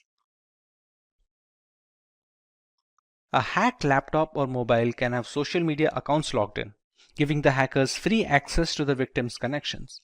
It has been reported on multiple occasions where compromised Facebook accounts are sending malicious links and attachments to people on their friends list. One of the significant reasons for hacking, malware infusion is best done when spread from multiple devices, similar to distributing spam. This reduces the chance of circling back the source to a single device which belongs to the hacker. Once brute forced, a system can spread malware via email attachments, sharing links, file upload via FTP, etc. Personal information such as credit card data, usage habits, private images and videos are all stored in our systems, be it in plain format or root folders. A compromised laptop means easy access to these information that can be further used to impersonate the victim regarding bank verification, among other things. Once a system is hacked, it can also be used as a mail server that distributes spam across lists of victims. Since the hacked machines all have different IP addresses and MAC addresses, it becomes challenging to trace the spam back to the original hacker.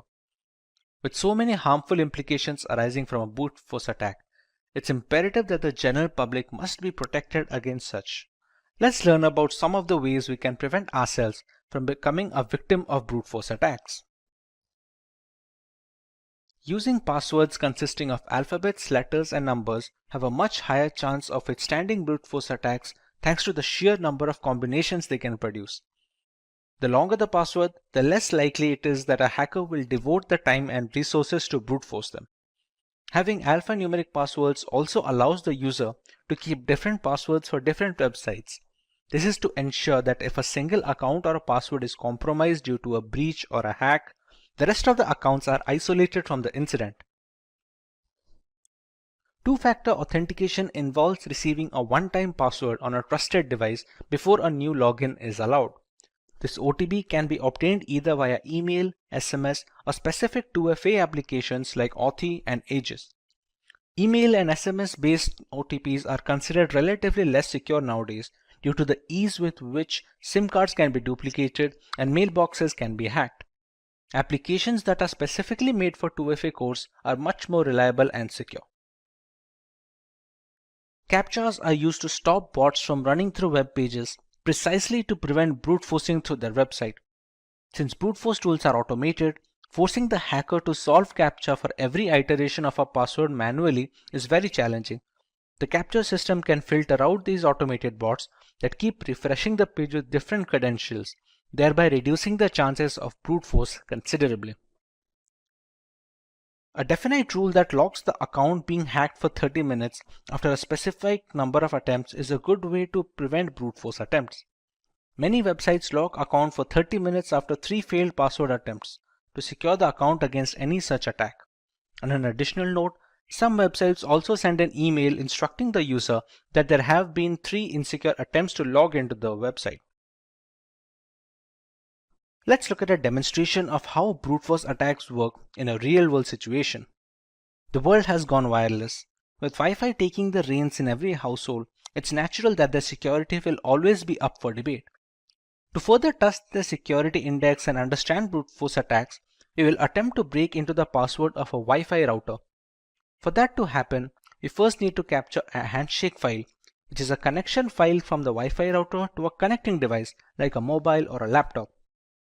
The operating system used for this process is Parrot Security, a Linux distribution that is catered to penetration testers. All the tools being used in this demo can easily be found pre-installed in this operating system. If getting your learning started is half the battle, what if you could do that for free? Visit SkillUp by Simplilearn. Click on the link in the description to know more. To start our demo, we're going to use a tool called Airgeddon, which is made to hack into wireless networks specifically.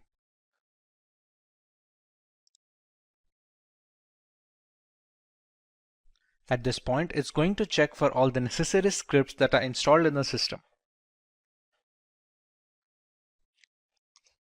To crack into a Wi-Fi and to capture the handshake file, we're going to need an external network card. The significance of the external network card is a managed mode and a monitor mode. For now, the WLX1 named card is my external network adapter, which I'm going to select. To be able to capture data over the air, we're going to need to put it in monitor mode. As you can see above, it's written it is in managed mode right now. So we're going to select option 2, which is to put the interface in monitor mode. And its name is now WLAN 0 monitor. The monitor mode is necessary to capture data over the air. That is the necessary reason why we need an external card, since a lot of inbuilt cards that come with the laptops and the systems, they cannot have a monitor mode installed. Once we select the mode, we can go into the 5th, which is the handshake tools menu. In the first step, we have to explore for targets, and it is written that monitor mode is necessary to select a target. So let's explore for targets and press enter.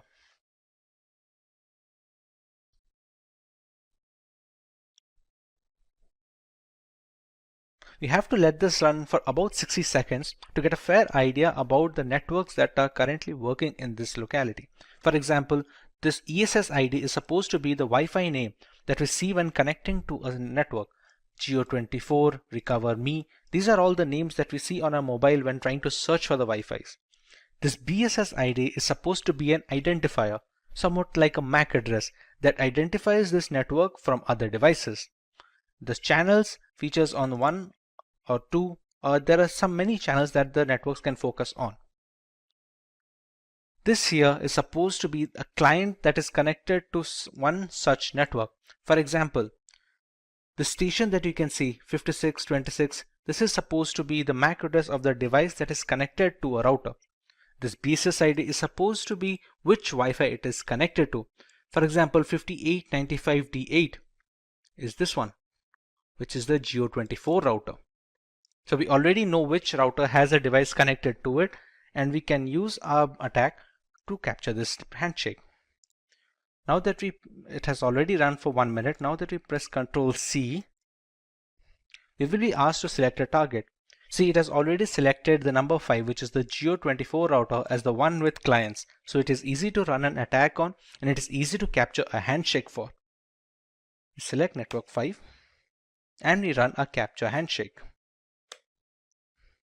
It says we have a valid WPA2 network target selected and that the script can continue. Now, to capture the handshake, we have a couple of attacks, a DAuth or a DAuth air replay attack. What this attack does is kick the clients out of the network. In return, when they try to reconnect to the Wi-Fi, as they are configured that way, that when a client is disconnected, it tries to reconnect it immediately, it tries to capture a handshake file, which in turn contains the security key, which is necessary to initiate the handshake. For our demo, let's go with the second option, that is the DAUth air replay attack. Select a timeout value, let's say we give it 60 seconds, and we start the script. We can see it capturing data from the Geo24 network, and here we go. We have the WPA handshake file.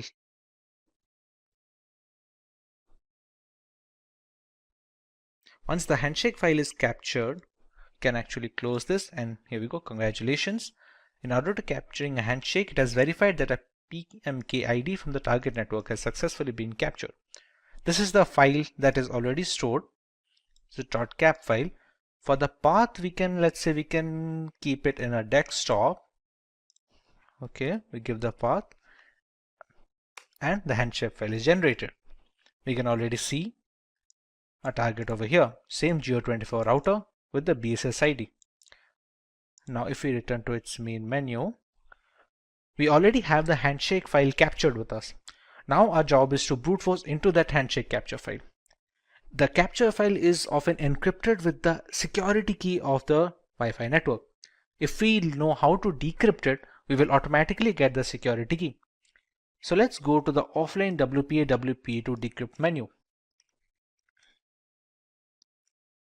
Since we'll be cracking personal networks, we can go with option 1. Now to run the brute force tool, we have two options. Either we can go with the aircrack or we can go with the hashcat. Let's go with aircrack plus crunch, which is a brute force attack against a handshake file. We can go with option 2. It can already detect the capture file that we have generated. So we select yes. The BSS ID is the one which denotes the Geo24 router. So we're going to select yes as well. The minimum length of the key, for example, it has already checked that the minimum length of a Wi-Fi security key, which is a WPA to PSK key, will always be more than 8 digits and below 64 digits. So we have to select something in between this range. So if we already know, let's say that the password is at least 10 digits, we can go with the minimum length as 10. And as a rough guess, let's say we put the maximum length as 20. The character set that we're going to use for checking the password will affect the time taken to brute force. For example, if we already know that or we have seen a user use the password while connecting to the router as something that has only numbers and symbols, then we can choose accordingly. Let's say if we go with only uppercase characters and numeric characters, go with option 7 and it's going to start decrypting. So how aircrack is working right here, you can see this passphrase over here. The first 5 or 6 digits are A. It starts working its way from the end, from the last character. It keeps trying every single combination. You can see the fourth character from the right side, the D. It will eventually turn to E because it keeps checking up every single character from the end. This will keep going on until all the single characters are tested and every single combination is tried out. Since the handshake file is encrypted using the security key, that is the WPA2 key of the router, whichever passphrase is able to decrypt the handshake key completely will be the key of the Wi-Fi router. This is the way we can brute force into Wi-Fi routers anywhere in the world. Cyber attacks are frequently making headlines in today's digital environment. At any time, everyone who uses a computer could become a victim of a cyber attack. There are various sorts of cyber attacks ranging from phishing to password attacks. In this video, we'll look into one such attack that is known as botnet. But before we begin, if you love watching tech videos, subscribe to our channel and hit the bell icon never to miss an update. To begin with, let's take a look at some of the famous botnet attacks. The first one is Mirai botnet, which is a malicious program designed to attack vulnerable IoT devices and infect them to form a network of bots that on command perform basic and medium level denial of service attacks. Then we have the Zeus bot, specifically designed for attacking the system for bank-related information and data. Now, let's see what exactly a botnet is. Botnet refers to a network of hijacked interconnected devices that are installed with malicious codes known as malware. Each of these infected devices are known as bots, and a hijacked criminal known as bot hoarder remotely controls them. The bots are used to automate large-scale attacks, including data theft, server failure, malware propagation, and denial of service attacks. Now that we know what exactly a botnet is, let's dive deeper into learning how a botnet works. During the preparation of a botnet network, the first step involves preparing the botnet army. After that, the connection between the botnet army and the control server is established. And the end, the launching of the attack is done by the bot herder. Let's understand through an illustration. Firstly, we have a bot herder that initiates the attack. According to the control server commands, the devices that are infected with the malware programs and begins to attack the infected system. Let's see some details regarding the preparation of the botnet army. The first step is known as the prepping the botnet army. The first step is creating a botnet is to infect as many as connected devices as possible. This ensures that there are enough bots to carry out the attack. This way, it creates bots either by exploiting the security gaps in the software or websites or using phishing attacks. They are often deployed through Trojan horses. For the next step we have establishing the connection. Once it hacks the device, as per previous step, it infects it with the specific malware that connects the device back to the control bot server. A bot herder uses command programming to drive the bot's actions. And the last step is known as launching the attack. Once infected, a bot allows access to admin level operation like gathering and stealing of data, reading and rewriting the system data, monitoring user activities, performing denial of service attacks, including other cybercrimes. Now let's take a look at the botnet architecture. The first type is known as client-server model. The client-server model is a traditional model that operates with the help of a command and control center server and communication protocols like IRC. When the bot herder issues a command to the server, it is then relayed to the client to perform malicious actions. Then we have peer-to-peer model. Here controlling the infected bots involves a peer-to-peer network that relies on a decentralized approach. That is, the bots are topological interconnected and acts as both C and C servers, that is, the server and the client. Today hackers adopt this approach to avoid detection and single point failure. In the end, we will see some points on some countermeasure against botnet attacks. The first step is to have updated drivers and system updates. After that, we should avoid clicking random pop-ups or links that we often see on the internet. And lastly, having certified antivirus, anti-spyware softwares, and firewall installed into a system will protect against malware attack. The internet is an endless source of information and data. Still, in some cases, we come across some occurrences like cyber attacks, hacking, force entry, which may affect our time on the web. Hi everyone and welcome to the Simplilearn channel. Today we will discuss a topic that secretly records our input data that is known as keyloggers. But before we begin, if you like watching tech videos, subscribe to our channel and hit the bell icon to never miss an update. To understand the keylogging problem better, let's take a look at an example. This is June. She works in a business firm where she manages the company's data regularly.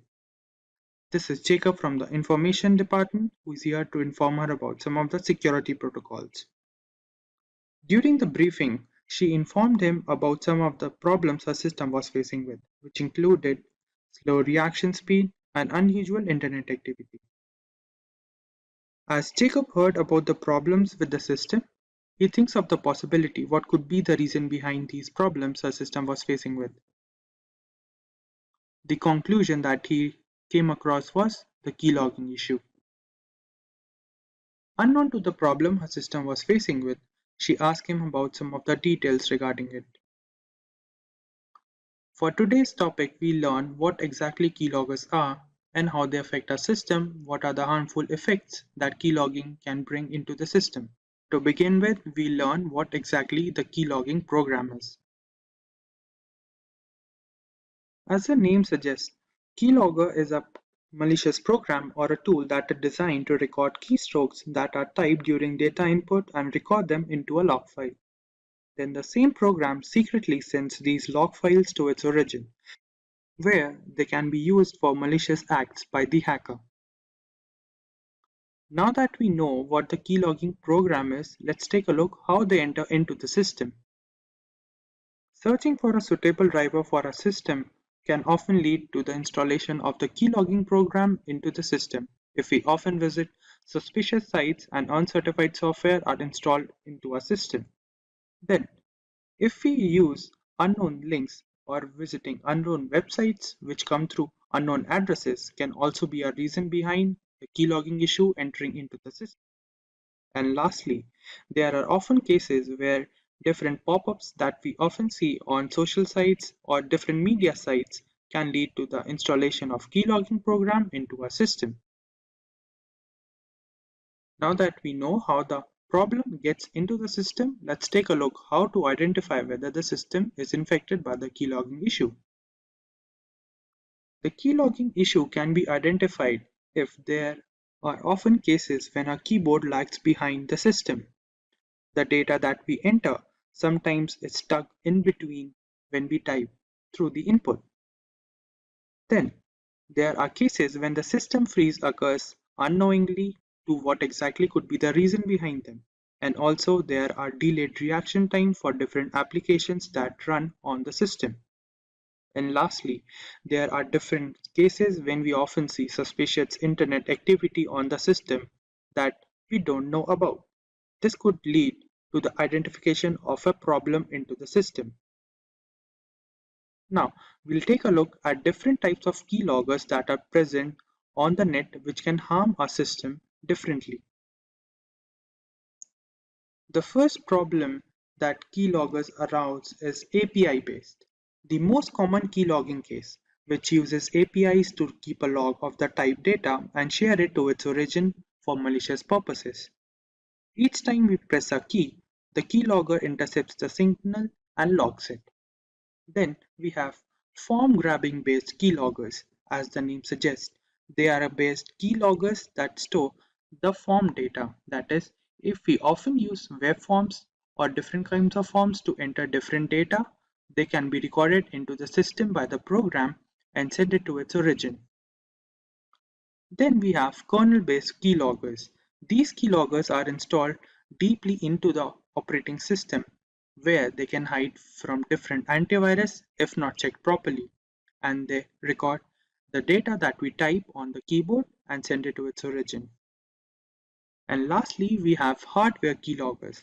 These keyloggers are present directly into the hardware, that is, they are embedded into system where they record the data that we type on the keyboard. Now let's take a look how hackers differentiate different type of recorded data and exploit them.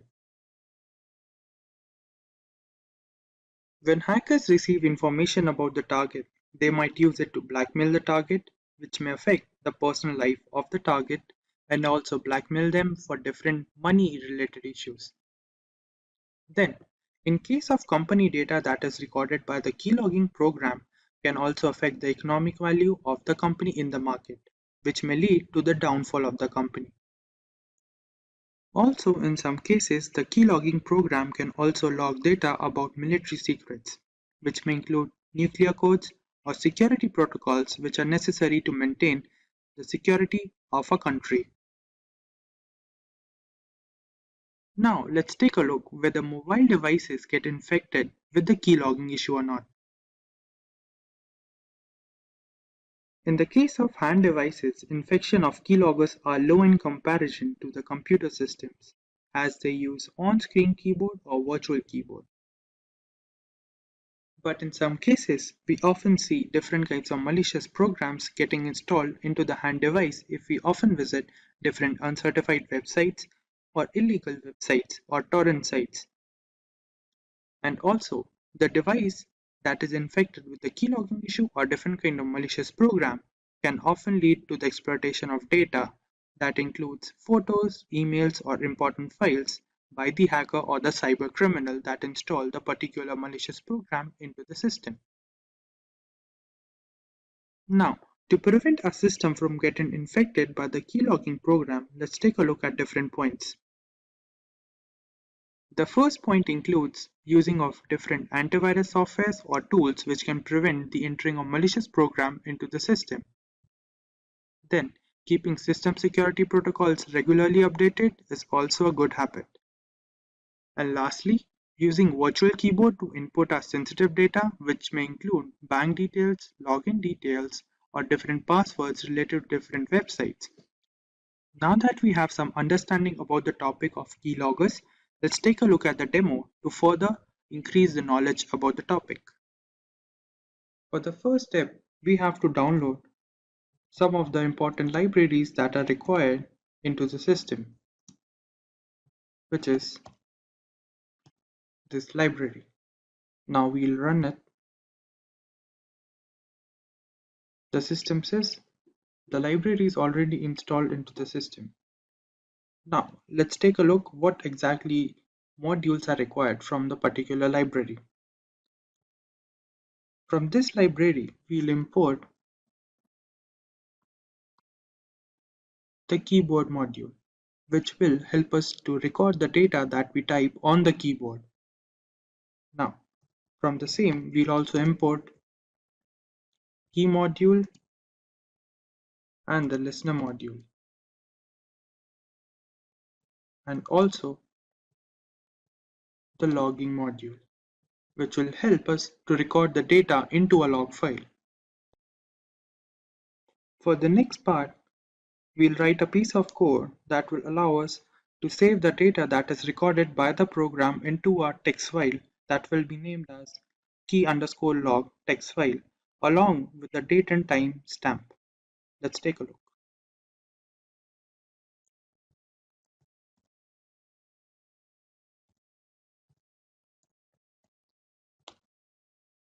Now, we'll provide it with the file name that will be given as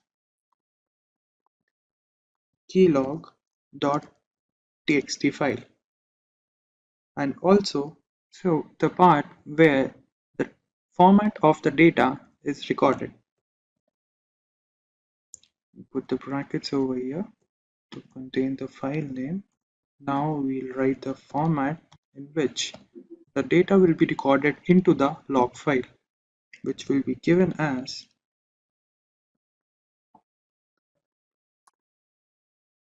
the format would be the message and the timestamp, which would be given as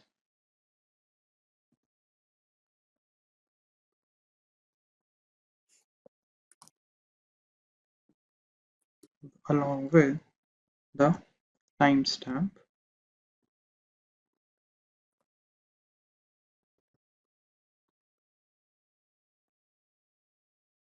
given as percentage and ending it with the bracket. Now, for the next step, we'll design two of the functions that will be used into the program that will be termed as while press function and while release function. Let's take a look. While press function would be a function that will come into play when the keyboard key has been pressed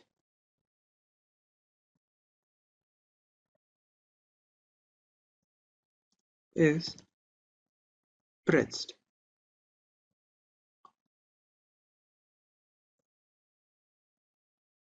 And this would go for the format that we designed in the above line. And logging the pressed key info,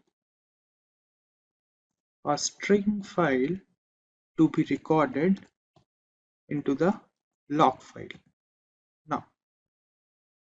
Now we'll design a function that is while release.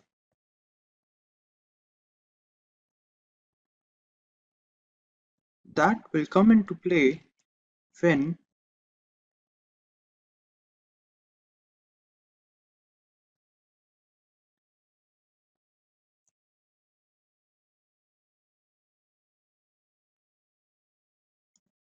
the escape key has been pressed.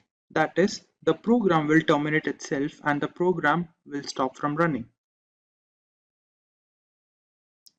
And in the end, we require for the functioning of the program to loop these functions, that is, while press and while release, to continue its cycle.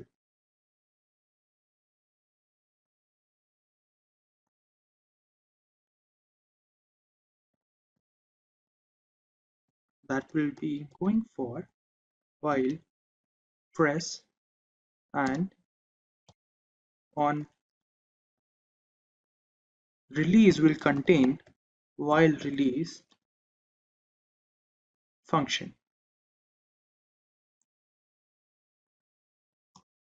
As listener. And now this part would join the different threads and store them into the log file. Now that we have completed the code for the program, let's run it.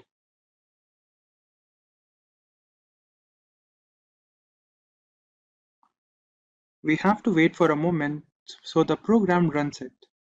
Now, to verify the program, let's open Notepad. And on the Notepad, we'll write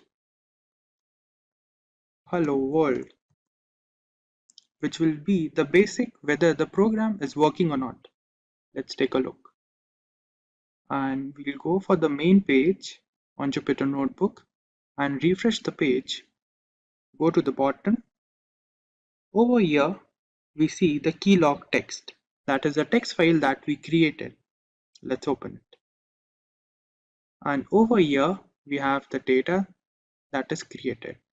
As we started with note, then this is the hello world part that we created just now, which shows that the program we created is working properly.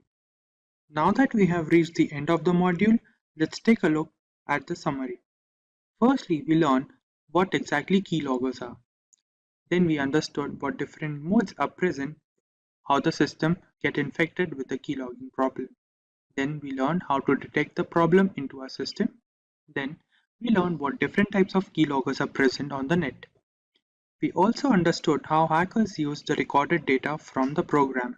And we also learned whether mobile devices get infected with the keylogging problem or not. And lastly, we understood what different points can be taken to prevent the entering of the keylogging problem into the system. And before we begin, if you are someone who is interested in building a career in cybersecurity, or to become an ethical hacker by graduating from the best universities, or a professional who elicits to switch career with cybersecurity or ethical hacker by learning from the experts, then try giving a shot to Simplilearn's postgraduate program in cybersecurity with modules from MIT Schwarzman College of Computing. The course link is mentioned in the description box below that will navigate you to the course page, where you can find a complete overview of the program being offered. Before we learn about the Pegasus platform, let us understand what spyware is and its working. Spyware is a category of malware that can gather information regarding a user or a device straight from the host machine. It is mostly spread by malicious links via email or chat applications. When a link with the malware is received, clicking on this link will activate the spyware, which allows the hacker to spy on all our user information. With some spyware systems, even clicking on the link isn't necessary to trigger the malicious payload. This can ultimately cause security complications and further loss of privacy. One such spyware system that is making the rounds in the tech industry today is Pegasus. The Pegasus is a spyware system developed by an Israeli company known as the NSO Group. It runs on mainly mobile devices, spanning across the major operating systems like the Apple's iOS on iPhone and the standard Android versions. This is not a newly developed platform since Pegasus has existed since as early as 2016. A highly intricate spyware program that can track user location, read text messages, scan through mobile files, access device camera and microphone to record voice and video. Pegasus has all the tools necessary to enforce surveillance for any client that wishes to buy its services. Initially, the NSO group had designed the software to be used against terrorist factions of the world. With more and more encrypted communication channels coming to the forefront, Pegasus was designed to maintain control over the data transmission that can be a threat to national security. Unfortunately, the people who bought the software had complete control over who, how, and up to what level they can put surveillance limits on.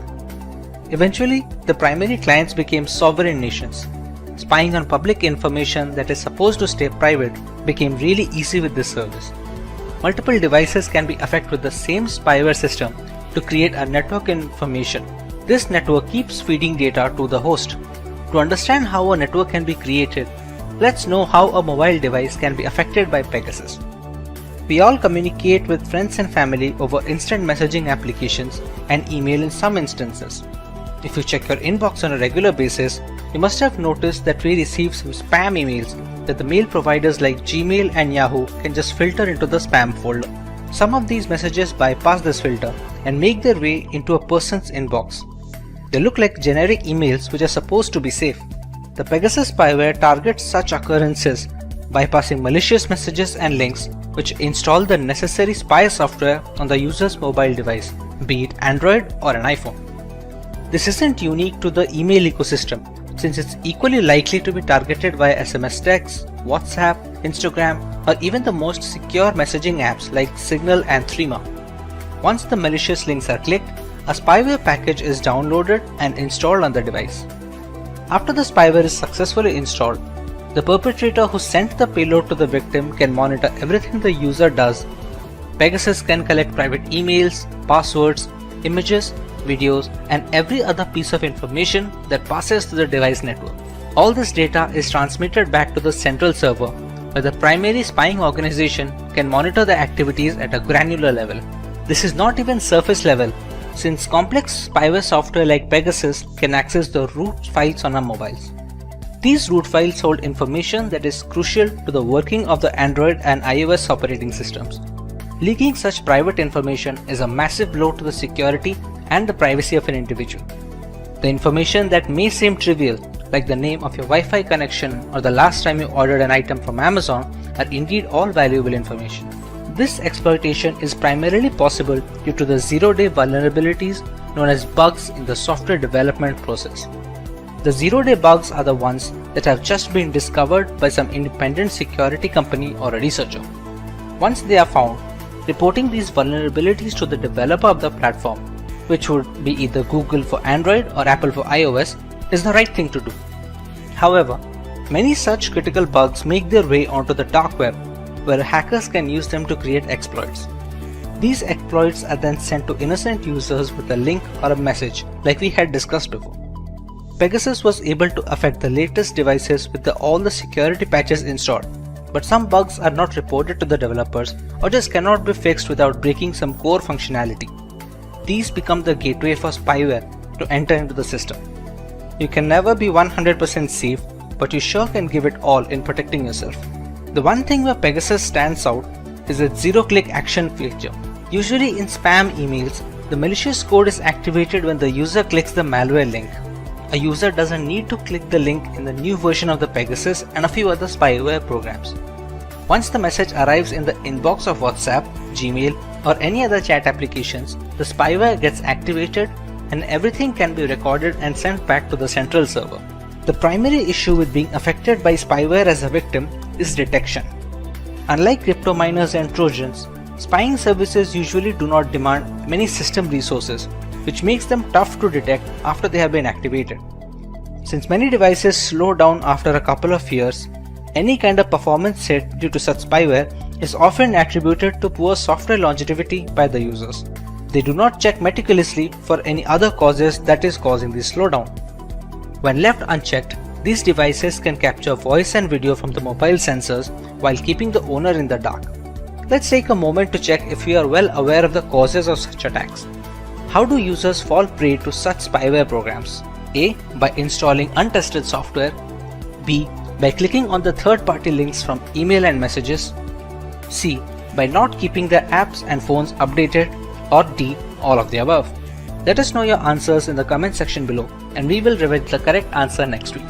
But what about the unaffected devices, the vulnerable ones? While we cannot be certain of our security, there are a few things we can do to boost our device, be it against Pegasus or the next big spyware on the market. Let's say we are safe now and we have the time to take the necessary steps to prevent a spyware attack. What are the things we can go for? Our primary goal must always be to keep our apps and the operating system updated with the latest security patches. The vulnerabilities that the exploits target are often discovered by developers from Google and Apple, which send the security patches quickly. This can be done for individual apps as well, so keeping them updated is of utmost importance. While the most secure devices have fallen prey to Pegasus as well, a security patch from developers may help in minimizing the damage at a later stage, or maybe negate the entire spyware platform altogether. Another big factor is the spread of malware is the trend of sideloading Android applications using .apk files. Downloading such apps from a third-party website have no security checks involved and are mostly responsible for adware and spyware invasions on user devices. Avoiding the sideloading of apps would be a major step in protecting yourself. We often receive spam emails or texts from people we may not know on social medias. They are accompanied with links that allow malware to creep into our device. We should try to follow the trusted websites and not click on any links that redirect us to unknown domains. Spyware is a controversial segment in governance. While the ramifications are pretty extreme in theory, it severely impacts user privacy against authoritarian regimes. Sufficient resources and a contingent plan can alter the false veil of democracy altogether. Even if our daily life is rather simplistic, we must understand that privacy is not about what we have to hide. Instead, it portrays the things we have to protect. It stands for everything we have to share with the outside world, both rhetorically and literally. Hey everyone, today we look at the hack which took the world by storm and affected multiple governments and corporations, the SolarWinds attack. The global statistics indicate that upward of 18,000 customers have been affected, potentially needing billions to recover the losses incurred. Before we have a look at this hack, make sure to subscribe to our channel and hit the notification bell to never miss an update from Simplilearn. The date is December 8th, 2020. FireEye, a global leader in companies specializing in cybersecurity, released a blog post that caught the attention of the entire IT community. A software known as Orion, which was developed by SolarWinds Incorporated, had become a victim of a remote access Trojan, or a RAT. The breach was estimated to be running since the spring of 2020 and went virtually unnoticed for months. The reveal sent the developers of the Orion software into a frenzy as they quickly released a couple of hotfixes for their platform in order to mitigate this threat and prevent further damage. But how did this come into existence? We first need to understand the platform which was responsible for this breach. SolarWinds, a software company based in Texas, United States, had developed a management platform known as Orion. Catering to corporations and governments worldwide, Orion was responsible for the monitoring and management of IT administration. This included managing the client servers, virtualization components, and even the organization's network infrastructure that bought the platform. SolarWinds claims they have more than 300,000 clients, including US government agencies and several Fortune 500 companies. This entire chain can be classified as a supply chain attack. In this variant of cybercrime, the hackers target relatively weaker links in an organization's chain of control and delivery. These are preferably services rendered by a third party since there is no direct jurisdiction over it. In this case, the Orion platform was the primary target. The culprit, however, was software updates. The update server for SolarWinds Orion had a malicious version attached with malware, or a Trojan to be precise. This was made possible since the code repository that handled the software updates was breached. Once the update server repository was compromised, the source code of the applications became open to modification and malicious code found its way onto the software. A remote access Trojan was attached to a potential update nicknamed the Sunburst update. This update gave hackers backdoor access to any client that uses the correct version. On its release, many clients believed the update to be legitimate since it came from the right source and they had no reason to believe otherwise. American government agencies were supposedly hit the hardest as the list of victims included the US Departments of Homeland Security, Treasury, and Health. Several private companies like Cisco, Nvidia, and Intel were compromised, according to a list published by the cybersecurity firm TrueSec. Most of the companies had issued quick updates to fix these vulnerabilities introduced by the software. While the actual perpetrators have never been found, it is believed that this was an act of cross-border corporate espionage conducted by state-sponsored hackers either from Russia or China. Before we move forward, let's take a recap of the things we learned. What category of malware was responsible for the SolarWinds hack? Was it one, a virus, a remote access Trojan, a spyware, or a worm? Let us know your answers in the comment section right away, and we will reveal the correct answer in a week. Coming to possible reparations, the Biden government has launched a full investigation on the effects and the repercussions of this breach. There are a couple of things that we as consumers must always tend to when working our way through the World Wide Web.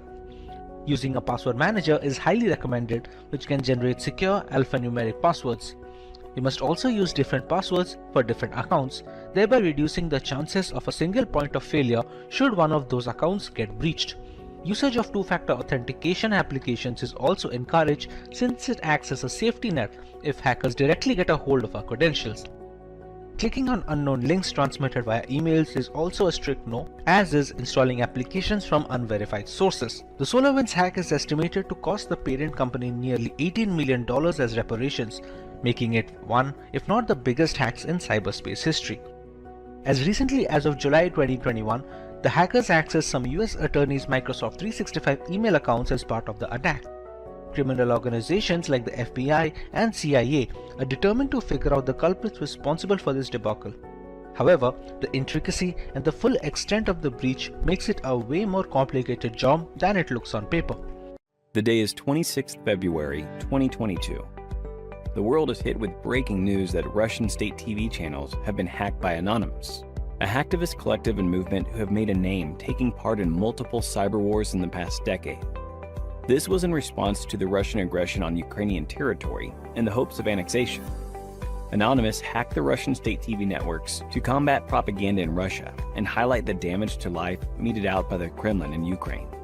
They also hacked 120,000 Russian troops' personal information and the Russian central bank, stealing 35,000 files.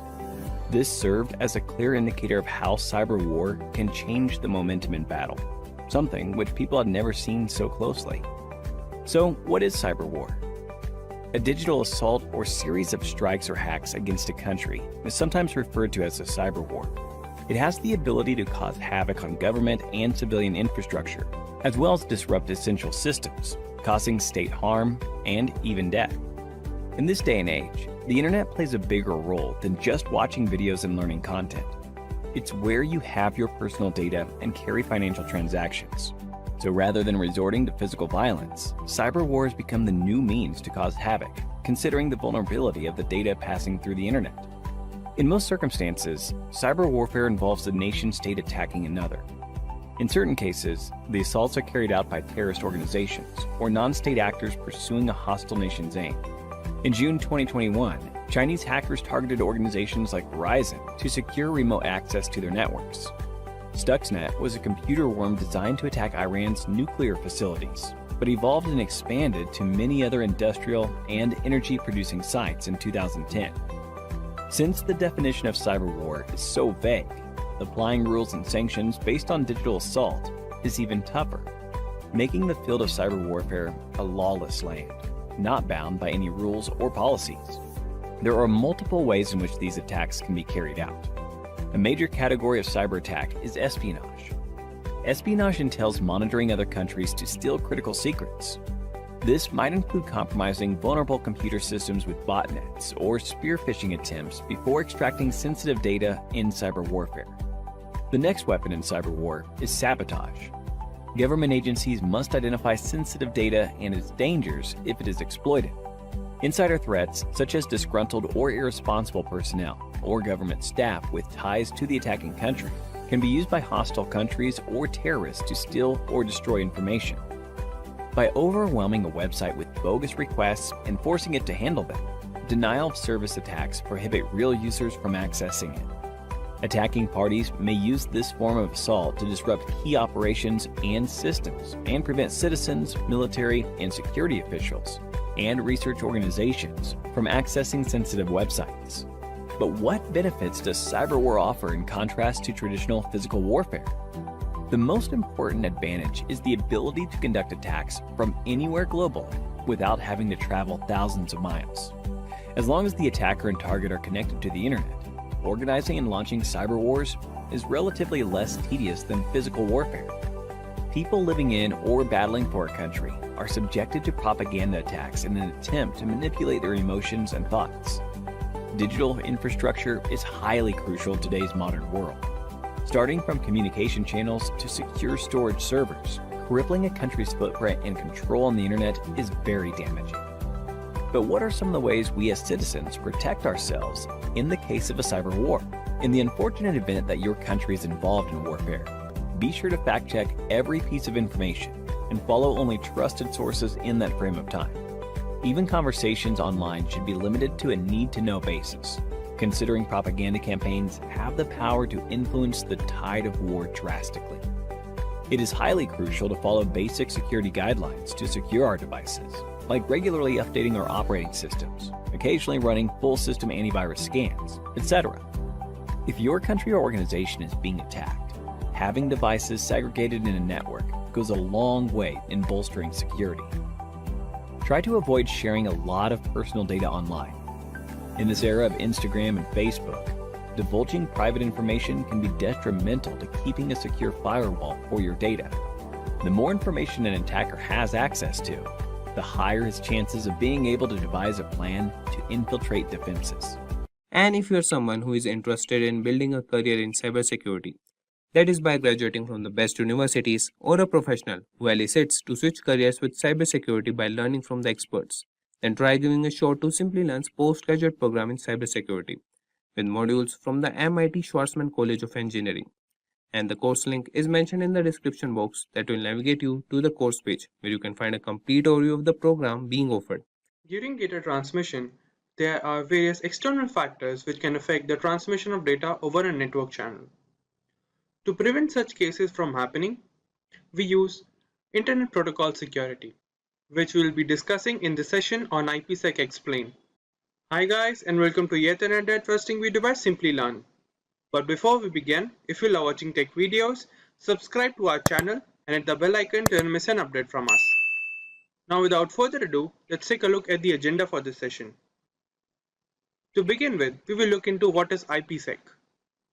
Continuing with why do we use IPsec in a network, followed by components of IPsec, modes of IP security.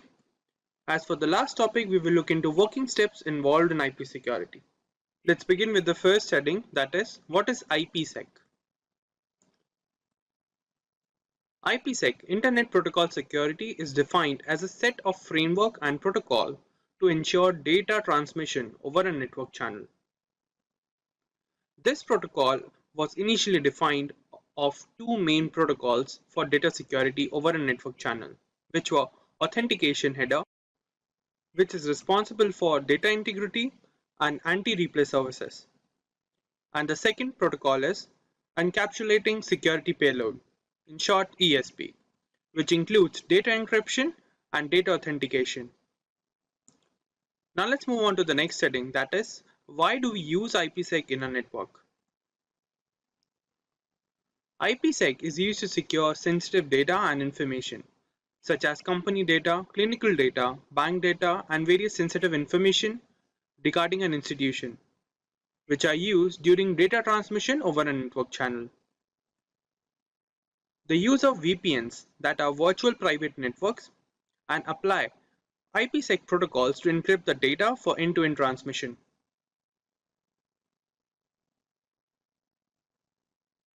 Let's continue with why do we use IPsec services. IPsec is also used to encrypt data for application layer in the OSI model and provide security for sharing data over network routers and data authentication. Let's take a look at the working of IPsec services.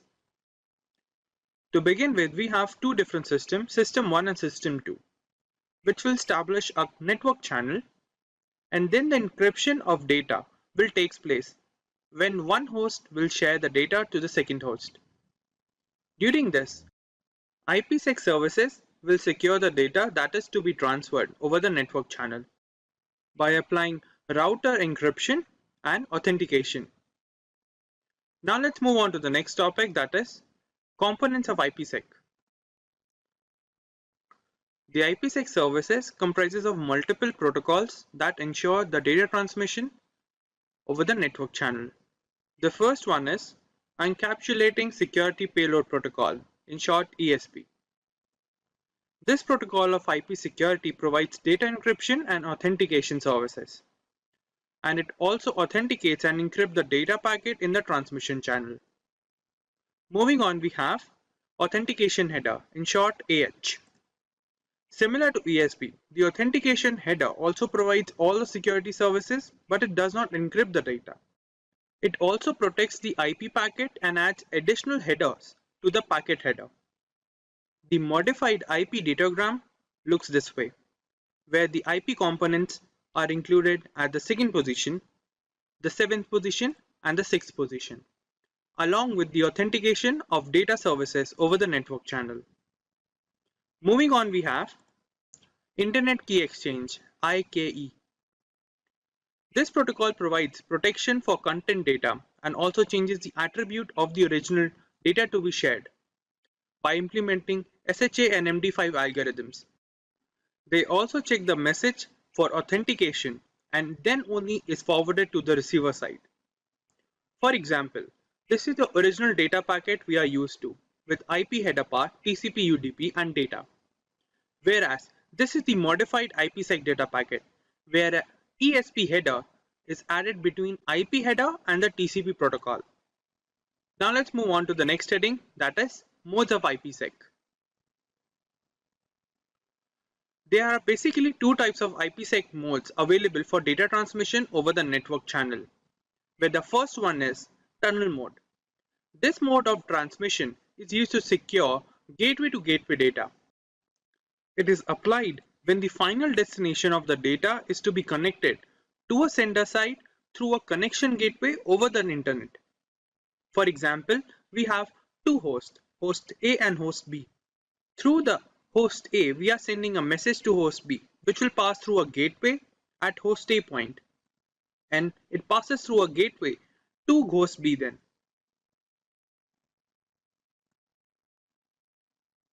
This is a basic format for gateway to gateway data transmission.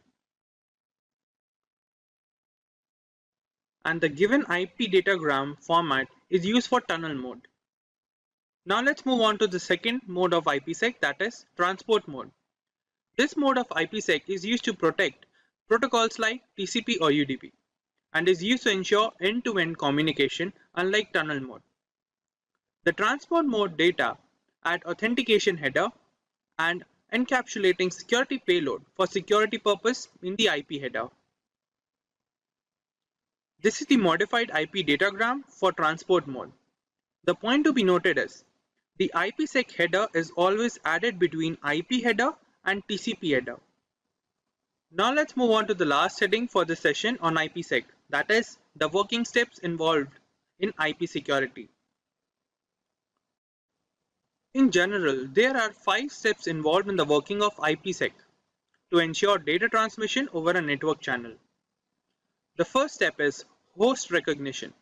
In the first step, the host system will check if the packet is to be transmitted or not by automatically triggering the security policy for the data, which is implemented by the sender side for proper encryption. Then the second step is known as IKE Phase 1. In this step, the two host devices, the sender and the receiver side, will authenticate each other to establish a secure network channel. It is comprised of two modes. The main mode. This provides much better security with a proper time limit. And the second mode, known as aggressive mode. As the name suggests, it establishes the IPsec protocol much faster in comparison to main mode. Let's move on to the third step, which is IKE Phase 2. After the second step, the hosts decide the type of cryptography algorithm to apply over the session in the network channel, and the secret key for the algorithm to be used to encrypt the data for transmission. Then we have IPsec transmission. This step involves the actual transfer of data over the network channel using the various protocols used in IPsec security, which are implemented under the tunnel condition. And the last step is IPsec termination. After the completion of data exchange or session timeout, the IPsec tunnel is terminated and the security key established is discarded by both the host system.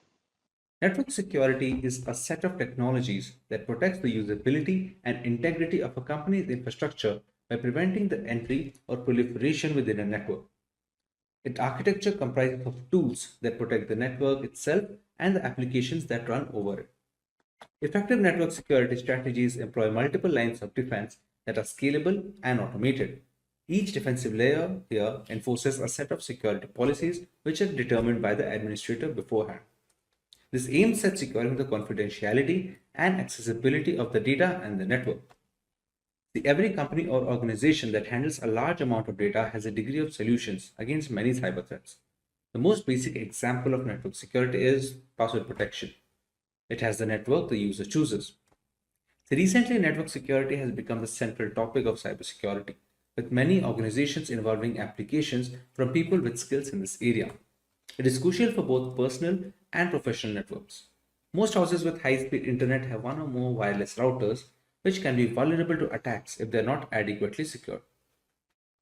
Data loss, theft, and sabotage risk may be decreased with the usage of a strong network security system. Your workstations are protected from hazardous spyware thanks to network security. Additionally, it guarantees the security of the data which is being shared over a network. By dividing information into various sections, encrypting these portions, and transferring them over separate pathways, network security infrastructure offers multiple levels of protection to thwart man-in-the-middle attacks, preventing situations like eavesdropping, among other harmful attacks. It is becoming increasingly difficult in today's hyper-connected environment as more corporate applications migrate to both public and private clouds. Additionally, modern applications are also frequently virtualized and dispersed across several locations, some outside the physical control of the IT team.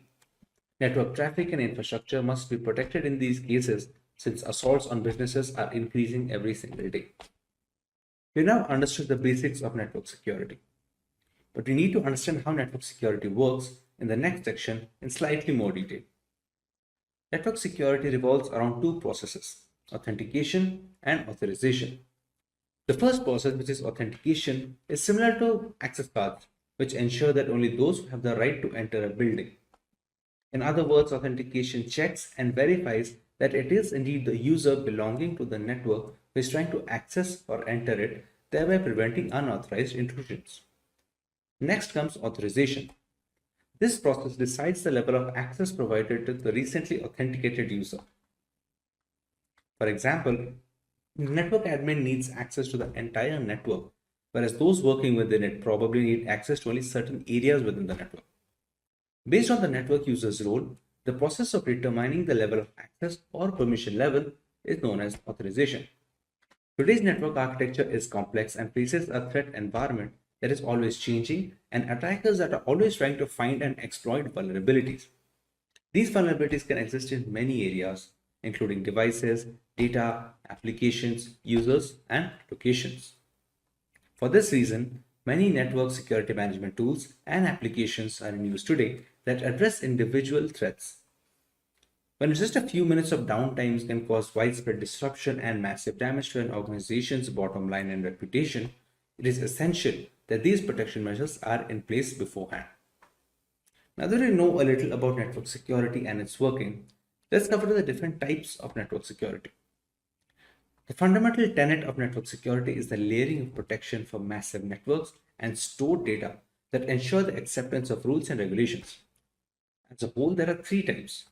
The first of which is physical security, the next being technical, and the third being administrative. Let's look into physical security first. This is the most basic level that includes protecting data and network to unauthorized personnel from acquiring control over the confidentiality of the network. These include external peripherals and routers that might be used for cable connections. The same can be achieved by using devices like biometric systems. Physical security is critical, especially for small businesses that do not have many resources to devote to security personnel and the tools as opposed to large firms. When it comes to technical network security, it focuses mostly on safeguarding data either kept in the network or engaged in network transitions. This kind fulfills two functions. One is defense against unauthorized users, the other is a defense against malevolent actions. The last category is administrative. This level of network security protects user behavior, like how the permission has been granted and how the authorization process takes place. This also ensures the level of sophistication the network might need to protect it through all the attacks. This level also suggests necessary amendments that have to be done to the infrastructure. I think that's all the basics that we need to cover on network security, in which our next topic we're going to go through two mediums of network security, which are the transport layer and the application layer. The transport layer is a way to secure information as it is carried over the internet, with users browsing websites, emails, instant messaging, etc. TLS aims to provide a private and secure connection between a web browser and a website server. It does this with a cryptographic handshake between two systems using public key cryptography. The two parties to the connection exchange a secret token, and once each machine validates this token, it is used for all communications. The connection employs lighter symmetric cryptography to save bandwidth and processing power. Since the application layer is the closest layer to the end user, it provides hackers with the largest threat surface. Poor app layer security can lead to performance and stability issues, data theft, and in some cases, the network being taken down. Examples of application layer attacks include distributed denial of service attacks or DDoS attacks, HTTP floods, SQL injections, cross-site scripting, etc. Most organizations have an arsenal of application layer security protections to combat these and more, such as web application firewalls, secure web gateway services, etc. Now that we have the theory behind network security has been covered in detail, let us go through some of the tools that can be used to enforce these network security policies. The first tool to be covered in this section is a firewall. A firewall is a type of network security device that keeps track of incoming and outgoing network traffic, and it decides which traffic to allow or deny in accordance to a set of security rules. For more than 25 years, firewalls have served as network security's first line of defense. They provide a barrier between trustworthy internal protected and regulated networks from shady external networks like the internet at some points. The next tool which can be used to bolster network security is a virtual private network, or VPN for short. It's an encrypted connection between a device and a network via the internet. The encrypted connection aids the secure transmission of sensitive data. It makes it impossible for unauthorized parties to eavesdrop on the traffic and enables remote work for the user. The usage of VPN technology is common in both corporate and personal networks. Next, we cover the importance of intrusion prevention systems in network security, or IPS frameworks. An intrusion prevention system is a network security tool that continually scans the network for harmful activity and responds to it when it does occur by reporting, blocking, or discarding it. It can be either hardware or software. It's more sophisticated than an intrusion detection system or an IDS framework, which can just warn an administrator and merely identify harmful activities, while in the case of an IPS, it actually takes against that activity. The next tool in this section and the final one are going to be behavioral analytics. Behavioral analytics focus more on the statistics that are being carried over and stored through months and years of usage. Once some kind of similar pattern is noted, where the IT administrator can detect some kind of attack, the similar attacks can be stopped and the security can be further enhanced. Now that we have covered all that we need to know about network security, the necessary tools, its different types, etc., let's go to the benefits of network security as a whole. The first, which is protection against external threats.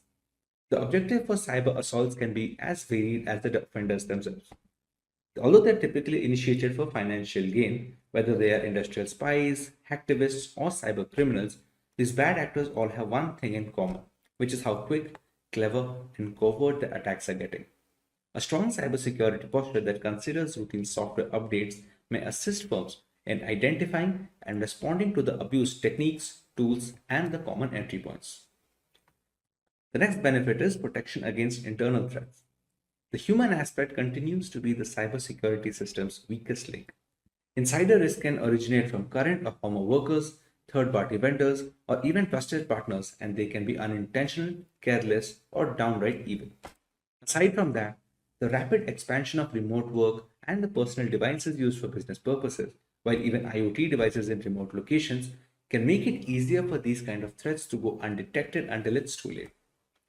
However, by proactively monitoring networks and managing access, these dangers may be identified and dealt with before they become expensive disasters.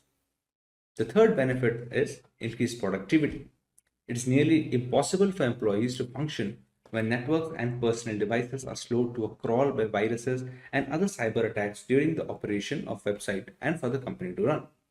You may significantly minimize violations and the amount of downtime required to fix the breach by implementing various cybersecurity measures such as enhanced firewalls, virus scanning, and automatic backups. Employee identification of possible email phishing schemes, suspicious links, and other malicious criminal activities can also be aided by education and training. Another benefit is brand trust and reputation. Customer retention is one of the most crucial elements in business development. Customers today place a premium on maintaining brand loyalty through a strong cybersecurity stance, since this is the fastest way to get other businesses back, get referrals, and sell more tickets overall. Additionally, it helps manufacturers get on the vendor list with bigger companies as a part of their supply chain, which is only as strong as its weakest link. This opens possibilities for potential future endeavors and development. With the rise in censorship and general fear over privacy laws, consumer security is at an all-time high risk. Technology has made our lives so much easier while putting up a decent target on our personal information. It is necessary to understand how to simultaneously safeguard our data and be up to date with the latest technological developments. Maintaining this balance has become easier with cryptography taking its place in today's digital world. So hey everyone, this is Bev from Simplilearn and welcome to this video on cryptography. But before we begin, if you love watching tech videos, subscribe to our channel and hit the bell icon to never miss an update from Simplilearn. So here's a story to help you understand cryptography. Meet Anne. Anne wanted to look for a decent discount on the latest iPhone. She started searching on the internet and found a rather shady website that offered a 50% discount on the first purchase. Once Anne submitted her payment details, a huge chunk of money was withdrawn from her bank account just moments after. Devastated, Anne quickly realized she had failed to notice that the website was a HTTP web page instead of an HTTPS one. The payment information submitted was not encrypted and it was visible to anyone keeping an eye, including the website owner and hackers. Had she used a reputed website which has encrypted transactions and employs cryptography, our iPhone enthusiast could have avoided this particular incident. This is why it's never recommended to visit unknown websites or share any personal information on them. Now that we understand why cryptography is so important, let's take a look at the topics to be covered today. We take a look into what cryptography is and how it works. We learn where cryptography is being used in our daily lives and how we are benefiting from it. Then we will understand the different types of cryptography and their respective uses. Moving on, we will look at the usage of cryptography in ancient history and a live demonstration of cryptography and encryption in action. Let's now understand what cryptography is. Cryptography is the science of encrypting or decrypting information to prevent unauthorized access. We transform our data and personal information so that only the correct recipient can understand the message. As an essential aspect of modern data security, using cryptography allows the secure storage and transmission of data between willing parties. Encryption is the primary route for employing cryptography by adding certain algorithms to jumble up the data. Decryption is the process of reversing the work done by encrypting information so that the data becomes readable again. Both of these methods form the basis of cryptography. For example, when Simplilearn is jumbled up or changed in any format, not many people can guess the original word by looking at the encrypted text. The only ones who can are the people who know how to decrypt the coded word, thereby reversing the process of encryption. Any data pre-encryption is called plain text or clear text. To encrypt the message, we use certain algorithms that serve a single purpose of scrambling the data to make them unreadable without the necessary tools. These algorithms are called ciphers. They are a set of detailed steps to be carried out one after the other to make sure the data becomes as unreadable as possible until it reaches the receiver. We take the plain text, pass it to the cipher algorithm, and get the encrypted data. This encrypted text is called the ciphertext, and this is the message that is transferred between the two parties. The key that is being used to scramble the data is known as the encryption key. These steps, that is the cipher and the encryption key, are made known to the receiver, who can then reverse the encryption on receiving the message. Unless any third party manages to find out both the algorithm and the secret key that is being used, they cannot decrypt the messages, since both of them are necessary to unlock the hidden content. Wonder what else we would lose if not for cryptography? Any website where you have an account can read your passwords. Important emails can be intercepted and their contents can be read without encryption during their transit. More than 65 billion messages are sent on WhatsApp every day, all of which are secured thanks to end-to-end encryption. There is a huge market opening up for cryptocurrency, which is possible due to blockchain technology that uses encryption algorithms and hashing functions to ensure that the data is secure. If this is of particular interest to you, you can watch our video on blockchain, the link of which will be in the description. Of course, there is no single solution to a problem as diverse as explained. There are three variants of how cryptography works and is in practice. They are symmetric encryption, asymmetric encryption, and hashing. Let's find out how much we have understood until now. Do you remember the difference between a cipher and ciphertext? Leave your answers in the comments, and before we proceed, if you find this video interesting, make sure to give it a thumbs up before moving ahead. Let's look at symmetric encryption first. Symmetric encryption uses a single key for both the encryption and decryption of data. It is comparatively less secure than asymmetric encryption, but much faster. It is a compromise that has to be embraced in order to deliver data as fast as possible without leaving information completely vulnerable. This type of encryption is used when data rests on servers and identifies personnel for payment applications and services. The potential drawback with symmetric encryption is that both the sender and receiver need to have the same secret key, and it should be kept hidden at all times. Caesar cipher and Enigma machine are both symmetric encryption examples that we will look into further. For example, if Alice wants to send a message to Bob, she can apply a substitution cipher or a shift cipher to encrypt the message. But Bob must be aware of the same key itself, so he can decrypt it when he finds it necessary to read the entire message. Symmetric encryption uses one of the two types of ciphers, stream ciphers and block ciphers.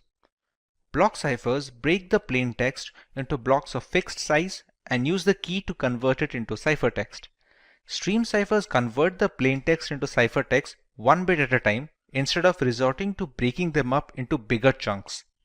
In today's world, the most widely used symmetric encryption algorithm is AES 256, that stands for Advanced Encryption Standard, which has a key size of 256-bit with 128-bit and 196-bit key sizes also being available.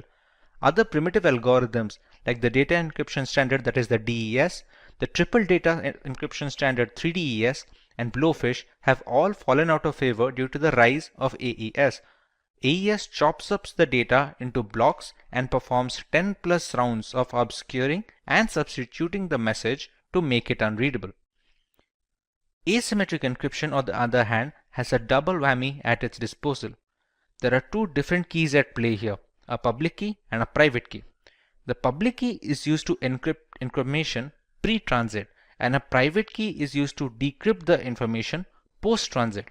If Alice wants to communicate with Bob using asymmetric encryption, she encrypts the message using Bob's public key. After receiving the message, Bob uses his own private key to decrypt the data. This way, nobody can intercept the message in between transmissions, and there is no need for any secure key exchange for this to work, since the encryption is done with the public key and the decryption is done with the private key, that no one except Bob has access to. Both the keys are necessary to read the full message. There is also a reverse scenario where we can use the private key for encryption and the public key for decryption. A server can sign non-confidential information using its private key, and anyone who has its public key can decrypt the message. This mechanism also proves that the sender is authenticated and there is no problem with the origin of the information. RSA encryption is the most widely used asymmetric encryption standard. It is named after its founders Rivest, Shamir, and Edelman, and it uses block ciphers that separate the data into blocks and obscure the information. Widely considered the most secure form of encryption, albeit relatively slower than AES, it is widely used in web browsing, secure identification, VPNs, emails, and chat applications. With so much hanging on the key's secrecy, there must be a way to transmit the keys without others reading our private data. Many systems use a combination of symmetric encryption and asymmetric encryption to bolster security and match speed at the same time. Since asymmetric encryption takes longer to decrypt large amounts of data, the full information is encrypted using a single key, that is, symmetric encryption. That single key is then transmitted to the receiver using asymmetric encryption, so you don't have to compromise either way. Another route is using the Diffie-Hellman key exchange, which relies on a one-way function and is much tougher to break into. The third variant of cryptography is termed as hashing. Hashing is the process of scrambling a piece of data beyond recognition. It gives an output of fixed size, which is known as the hash value of the original data, or just hash in general. The calculations that do the job of messing up the data collection form the hash function.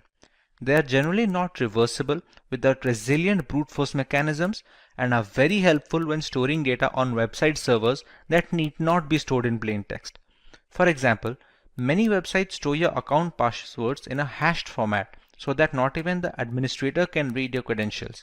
When a user tries to log in, they can compare the entered password's hash value with the hash value that is already stored on the servers for authentication, since the function will always return the same value for the same input. Cryptography has been in practice for centuries. Julius Caesar used a substitution shift to move alphabets a certain number of spaces beyond their place in the alphabet table. A spy can't decipher the original message at first glance. For example, if he wanted to pass confidential information to his armies and decides to use the substitution shift of +2, A becomes C, B becomes D, and so on. The word attack, when passed through a substitution shift of +3, becomes DWWDEFN. This cipher has been appropriately named the Caesar cipher, which is one of the most widely used algorithms. The Enigma is probably the most famous cryptographic cipher device used in ancient history. It was used by the Nazi German armies in the World Wars. They were used to protect confidential political, military, and administrative information, and it consisted of 3 or more rotors that scrambled the original message depending on the machine's state at that time. The decryption is similar, but it needs both machines to stay in the same state before passing the ciphertext so that we receive the same plain text message. Let's take a look at how our data is protected while we browse the internet thanks to cryptography. Here we have a web-based tool that will help us understand the process of RSA encryption. We see the entire workflow from selecting the key size to be used until the decryption of the ciphertext in order to get the plain text back. As we already know, RSA encryption algorithm falls under the umbrella of asymmetric key cryptography. That basically implies that we have two keys at play here, a public key and a private key. Typically, the public key is used by the sender to encrypt the message and the private key is used by the receiver to decrypt the message. There are some occasions when this allocation is reversed, and we will have a look at them as well. In RSA, we have the choice of key size. We can select any key from a 512-bit to 1024-bit all the way up to a 4096-bit key. The longer the key length, the more complex the encryption process becomes, and thereby strengthening the ciphertext. Although with added security, more complex functions take longer to perform the same operations on similar size of data. We have to keep a balance between both speed and strength because the strongest encryption algorithms are of no use if they cannot be practically deployed on systems around the world. Let's take a 1024-bit key over here. Now we need to generate the keys. This generation is done by functions that operate on passphrases. The tool we are using right now generates these pseudo-random keys to be used in this explanation. Once we generate the keys, you can see the public key is rather smaller than the private key, which is almost always the case. These two keys are mathematically linked with each other. They cannot be substituted with any other key, and in order to encrypt the original message or decrypt the ciphertext, this pair must be kept together. The public key is then sent to the sender, and the receiver keeps the private key with himself. In this scenario, let's try and encrypt the word Simplilearn. We have to select if the key being used for encryption is either private or public, since that affects the process of scrambling the information. Since we are using the public key over here, let's select the same and copy it and paste over here. The cipher we are using right now is plain RSA. There are some modified ciphers with their own pros and cons that can also be used, provided we use it on a regular basis and depending on the use case as well. Once we click on encrypt, we can see the ciphertext being generated over here. The pseudorandom generating functions are created in such a way that a single character change in the plaintext will trigger a completely different ciphertext. This is a security feature to strengthen the process from brute force methods. Now that we are done with the encryption process, let's take a look at the decryption part.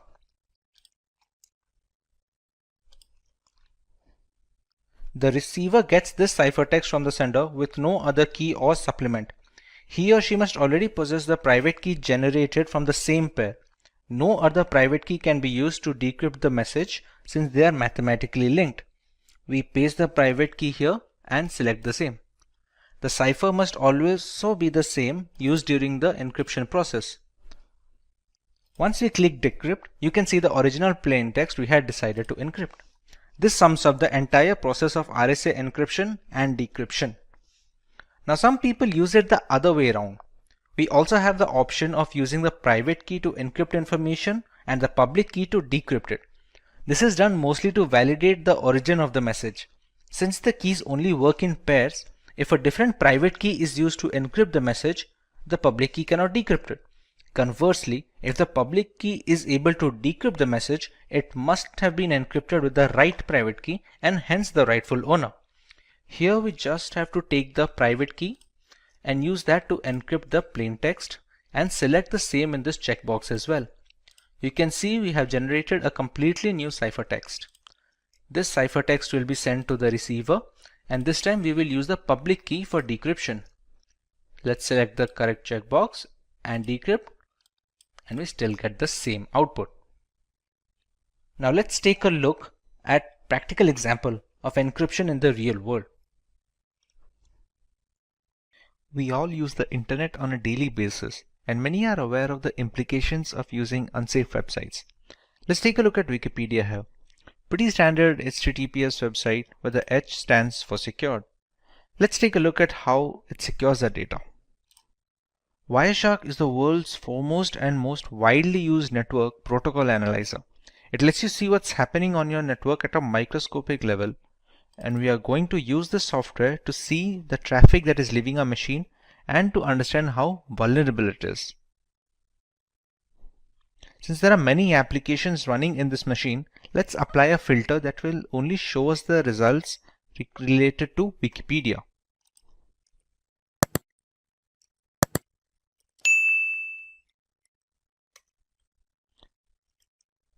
Let's search for something that we can navigate the website with. Okay, once we get into it a little, you can see some of the requests being populated over here. Let's take a look at the specific request.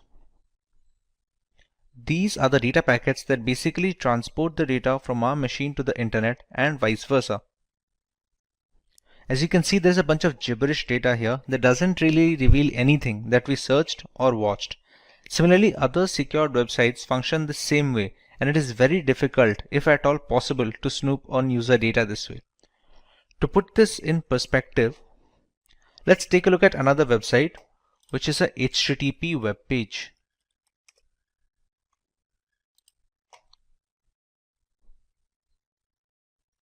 This has no encryption enabled from the server end, which makes it vulnerable to attacks. There is a login form here, which needs legitimate user credentials in order to grant access.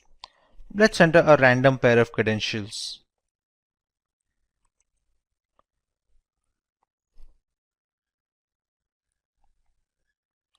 These obviously won't work, but we can see the manner of data transfer. Unsurprisingly, we weren't able to get into the platform. Instead, we can see the data packets. Let's apply a similar filter that will help us understand what request this website is sending.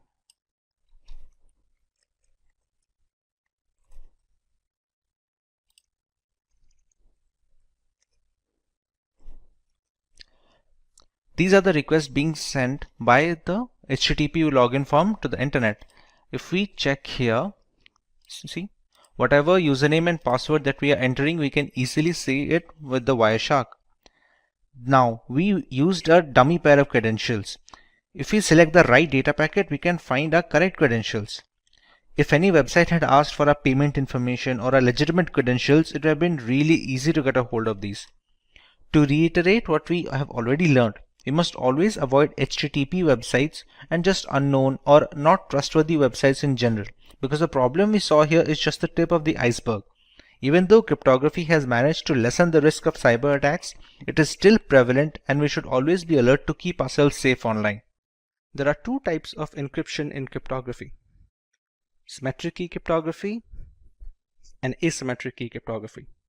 Both of these categories have their pros and cons and differ only by their implementation. Today we are going to focus exclusively on symmetric key cryptography. Let us have a look at its applications in order to understand its importance better. This variant of cryptography is primarily used in banking applications where personally identifiable information needs to be encrypted. With so many aspects of banking moving onto the internet, having a reliable safety net is crucial. Symmetric cryptography helps in detecting bank fraud and boosts the security index of these payment gateways in general. They are also helpful in protecting data that is not in transit and rests on servers and data centers. These centers house a massive amount of data that needs to be encrypted with a fast and efficient algorithm, so that when the data needs to be recalled by the respective service, there is the assurance of minor to no delay. While browsing the internet, we need symmetric encryption to browse secure HTTPS websites so that we get an all-around protection.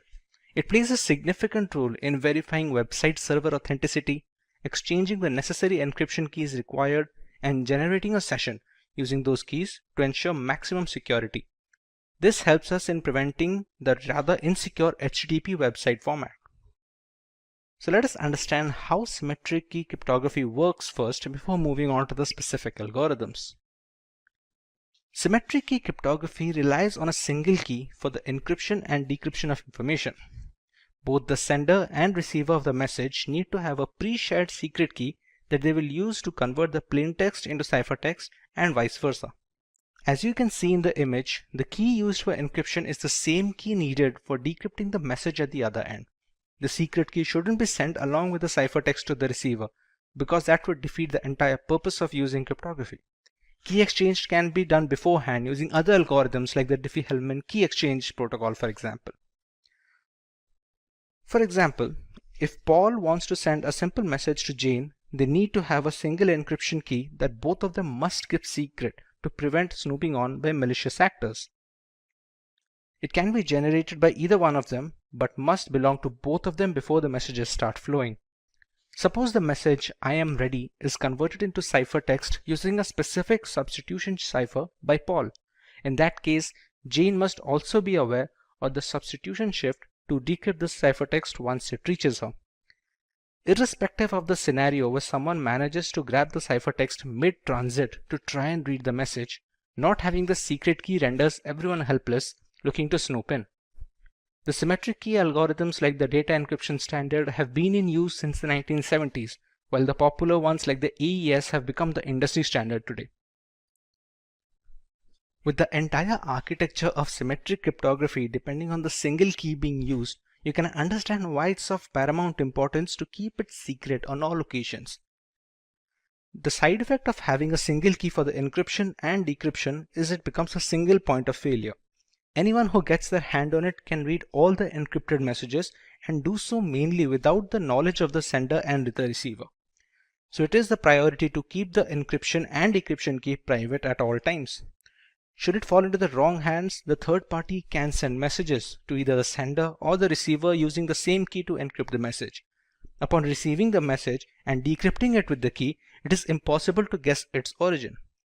If the sender somehow transmits the secret key along with the ciphertext, anyone can intercept the package and access the information. Consequently, this encryption category is termed private key cryptography, since a big part of the data's integrity is riding on the promise that the users can keep the keys secret. This terminology contrasts with asymmetric key cryptography, which is called public key cryptography, because it has two different keys at play, one of which is public. Provided we manage to keep the keys secret, we still have to choose what kind of ciphers we want to use to encrypt this information. In symmetric key cryptography, there are broadly two categories of ciphers that we can employ. Let us have a look. Stream ciphers are the algorithms that encrypt basic information one bit at a time. It can change depending on the algorithm being used, but usually it relies on a single bit or byte to do the encryption. This is the relatively quicker alternative considering the algorithm doesn't have to deal with blocks of data at a single time. Every piece of data that goes into the encryption can and needs to be converted into binary format. In stream ciphers, each binary digit is encrypted one after the other.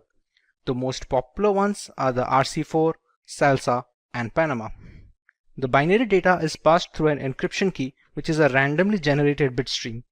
Upon passing it through, we receive the ciphertext that can be transferred to the receiver without fear of man-in-the-middle attacks.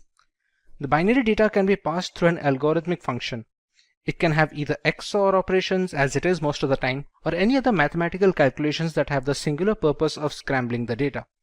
The encryption key is generated using the random bitstream generator, and it acts as a supplement in the algorithmic function.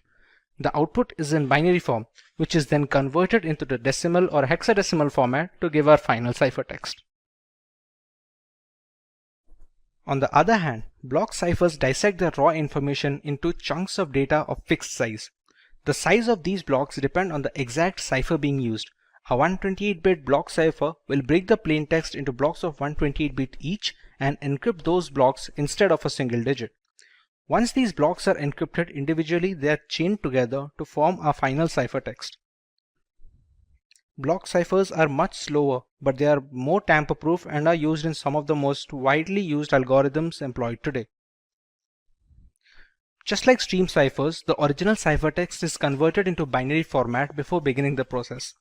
Once the conversion is complete, the blocks are passed through the encryption algorithm along with the encryption key. This would provide us with the encrypted blocks of binary data. Once these blocks are combined, we get a final binary string. This string is then converted into hexadecimal format to get our ciphertext.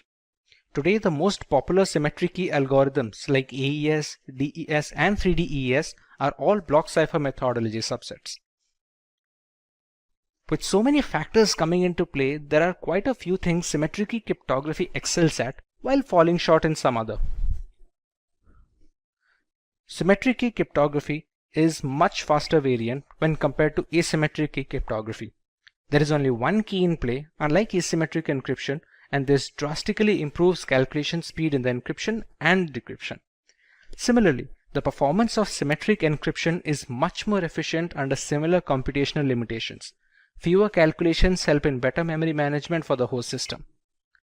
Bulk amounts of data that need to be encrypted are very well suited for symmetric algorithms. Since they are much quicker, handling large amounts of data is simple and easy to use in servers and data farms. This helps in better latency during data recall and fewer mixed packets. Thanks to its simple single key structure, symmetric key cryptography algorithms are much easier to set up a communication channel with and offer a much more straightforward maintenance duties. Once the secret key is transmitted to both the sender and receiver without any prior mishandling, the rest of the system aligns easily and everyday communications becomes easy and secure. If the algorithm is applied as per the documentation, symmetric algorithms are very robust and can encrypt vast amounts of data with very less overhead. DES algorithm stands for Data Encryption Standard. It is a symmetric key cipher that is used to encrypt and decrypt information in a block-by-block manner. Each block is encrypted individually and they are later chained together to form our final ciphertext, which is then sent to a receiver. DES takes the original unaltered piece of data called the plain text in a 64-bit block and it is converted into an encrypted text that is called the ciphertext. It uses 48-bit keys during the encryption process and follows a specific structure called the Fistel cipher structure during the entire process.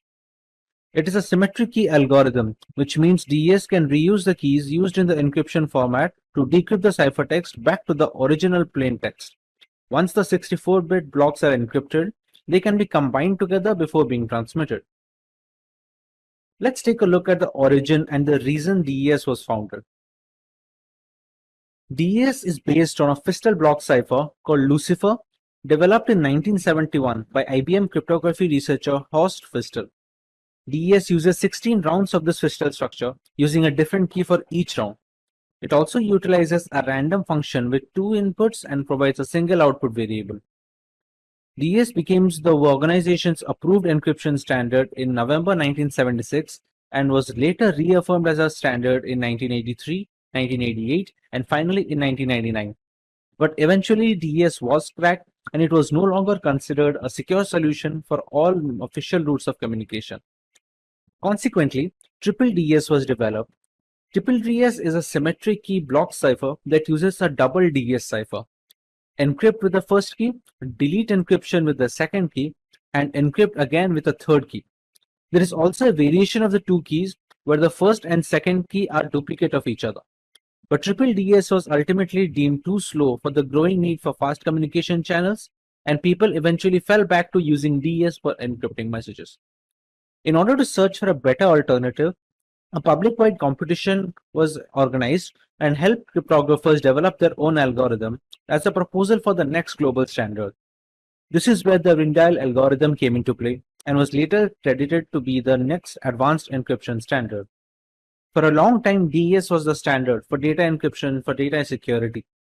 Its rule ended in 2002 when finally the advanced encryption standard replaced DES as an acceptable standard following a public competition for a place. To understand the structure of a Fistel cipher, we can use the following image as a reference. The block being encrypted is divided into two parts, one of which is being passed on to the function, while the other part is XORed with the function's output. The function also uses the encryption key that differs for each individual round. This keeps going on until the last step, until where the right-hand side and the left-hand side are being swapped. Here we receive our final ciphertext. For the decryption process, the entire procedure is reversed, starting from the order of the keys to the block sorting. If the entire process is repeated in a reverse order, we will eventually get back our plain text, and this simplicity helps the speed. Overall, this was later detrimental to the efficiency of the algorithm, hence the security was compromised. A Fistel block cipher is a structure used to derive many symmetric block ciphers such as DES, which as we have discussed in our previous comment. Fistel cipher proposed a structure that implements substitution and permutation alternately so that we can obtain ciphertext from the plain text and vice versa. This helps in reducing the redundancy of the program and increases the complexity to combat brute force attacks. The Fistel cipher is actually based on the Shannon structure that was proposed in 1945. The Fistel cipher is the structure suggested by Horst Fistel, which was considered to be a backbone while developing many symmetric block ciphers.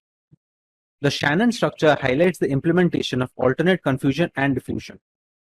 And like we already discussed, the Fistel cipher structure can be completely reversed depending on the data. However, we must consider the fact that to decrypt the information by reversing the Fistel structure, we will need the exact polynomial functions and the key orders. To understand how the blocks are being calculated, we take a plain text which is of 64-bit and that is later divided into two equal halves of 32-bit each. In this, the right half is immediately transferred to the next round to become the new left half of the second round. The right hand is again passed off to a function which uses an encryption key that is unique to each round in the Fistel cipher. Whatever the function gives off as an output, it is passed on as an XOR input with the left half of the initial plain text. The next output will become the right half of the second round for the plain text. This entire process constitutes of a single round in the Fistel cipher. Taking into account what happens in the polynomial function, we take one half of the block and pass it through an expansion box. The work of the expansion box is to increase the size of the half from 32-bit to 48-bit text. This is done to make the text compatible to a 48-bit keys we have generated beforehand. Once we pass it through the XOR function, we get a 48-bit text as an output. Now remember, a half should be of 32-bit. So this 48-bit output is then later passed on to a substitution box. This substitution box reduces its size from 48-bit to 32-bit output, which is then later XORed with the first half of the plain text. A block cipher is considered the safest if the size of the block is large, but large block sizes can also slow down encryption speed and the decryption speed. Generally, the size is 64-bit. Sometimes modern block ciphers like AES have a 128-bit block size as well. The security of the block cipher increases with increasing key size, but larger key sizes may also reduce the speeds of the process. Earlier, 64-bit keys were considered sufficient. Modern ciphers need to use 128-bit keys due to the increasing complexity of today's computational standards. The increasing number of rounds also increase the security of the block cipher. Similarly, they are inversely proportional to the speed of encryption. A highly complex round function enhances the security of the block cipher, albeit we must maintain a balance between the speed and security. The symmetric block cipher is implemented in a software application to achieve better execution speed. There is no use of an algorithm if it cannot be implemented in a real-life framework that can help organizations to encrypt or decrypt the data in a timely manner. Now that we understand the basics of Fistel ciphers, we can take a look at how DES manages to run through 16 rounds of this structure and provide the ciphertext at the end. Now that we understand the basics of Fistel ciphers, we can take a look at how DES manages to run through 16 rounds of this structure and provide a ciphertext. In simple terms, DES takes the 64-bit plaintext and converts it into a 64-bit ciphertext. And since we are talking about asymmetric algorithms, the same key is being used when it is decrypting the data as well. We first take a 64-bit key plaintext and we pass it through an initial permutation function. The initial permutation function has the job of dividing the block into two different parts so that we can perform Fistel cipher structures on it. There are multiple rounds being procured in the DES algorithm, namely 16 rounds of Fistel cipher structure. Each of these rounds will need keys. Initially, we take a 56-bit cipher key, but it is a single key. We pass it on to a round key generators, which generates 16 different keys for each single round that the Fistel cipher is being run. These keys are passed on to the rounds as 48 bits. The size of these 48-bit keys is the reason we use the substitution and permutation bonds in the polynomial functions of the Fistel ciphers. When passing through all these rounds, we reach round 16, where the final key is passed on from the round key generator, and we get a final permutation. In the final permutation, the rounds are swapped, and we get a final ciphertext. This is the entire process of DES with 16 rounds of Fistel ciphers encompassed in it. To decrypt our ciphertext back to the plaintext, we just have to reverse the process we did in the DES algorithm and reverse the key order along with the functions. This kind of simplicity is what gave DES the bonus when it comes to speed, but eventually it was detrimental to the overall efficiency of the program when it comes to security factors. DES have 5 different modes of operation to choose from. One of those is electronic codebook. Each 64-bit block is encrypted and decrypted independently in the electronic codebook format. We also have cipher block chaining or the CBC method. Here, Each 64-bit block depends on the previous one, and all of them use an initialization vector. We have a cipher feedback block mechanism where the preceding ciphertext becomes the input for the encryption algorithm. It produces a pseudo-random output, which in turn is XORed with the plain text.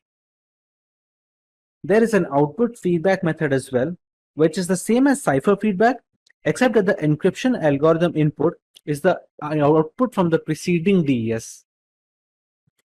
A counter method has a different way of approach where each plaintext block is XORed with an encrypted counter. The counter is then incremented for each subsequent block. There are a few other alternatives to these modes of operation, but the 5 mentioned above are the most widely used in the industry and recommended by cryptographers worldwide.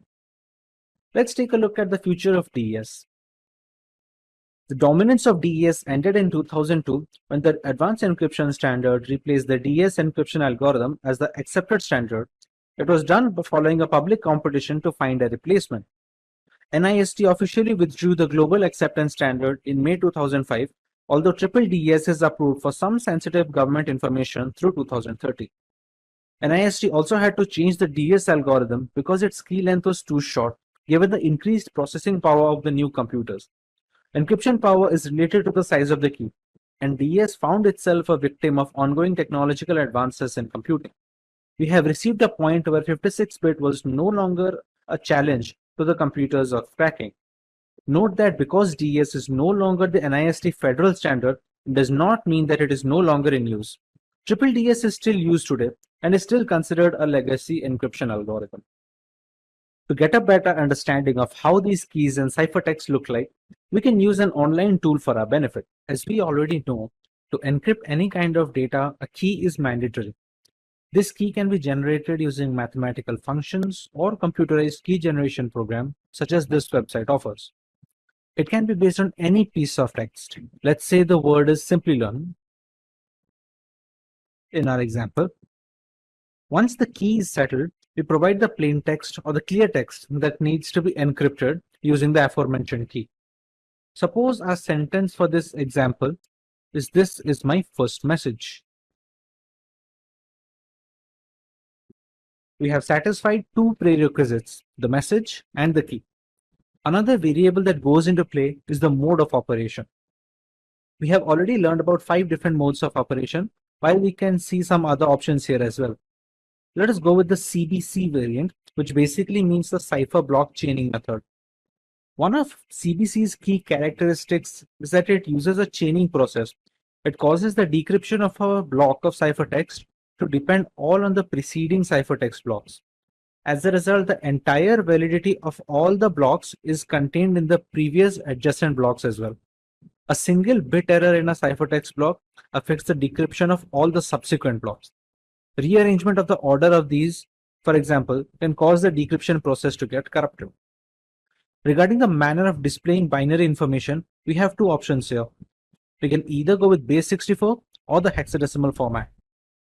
Let's go with the base 64 right now. As you can see, the ciphertext is readily available.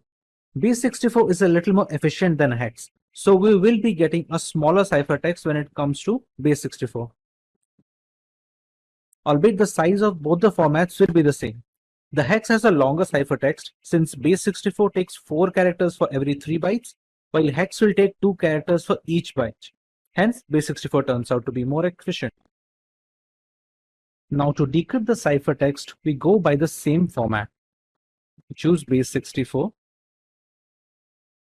We copy the ciphertext onto a decryption tool, and we have to make sure that the key we are using is exactly the same. We choose similar mode of operation, and we choose the correct encoding format as well, which is base 64 in this case. As you can see, the decryption is complete and we get a plain text back.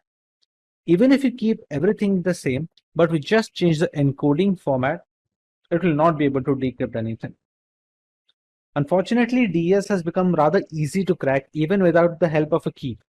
The advanced encryption standard is still on top when it comes to symmetric encryption security and will likely stay there for a while. Eventually, with so much computing power growth, the need for a stronger algorithm was necessary to safeguard our personal data. As solid as DES was, the computers of today could easily break the encryption with repeated attempts, thereby rendering the data security helpless. To counter this dilemma, a new standard was introduced which was termed as the Advanced Encryption Standard, or the AES algorithm. Let's learn what is Advanced Encryption Standard.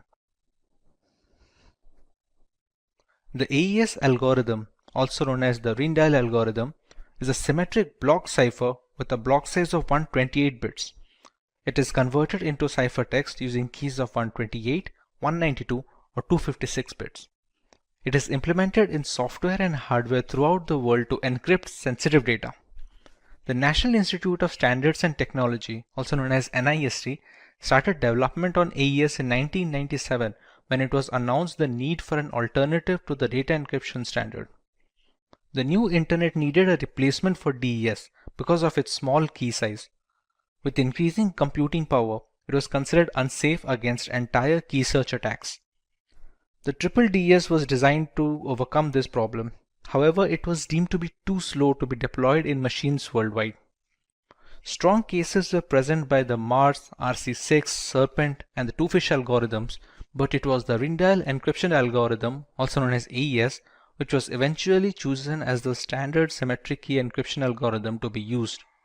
Its selection was formalized with the release of Federal Information Processing Standards Publication 197 in the November of 2001. It was approved by the US Secretary of Commerce. Now that we understand the origin of AES, let us have a look at the features that make AES encryption algorithm unique.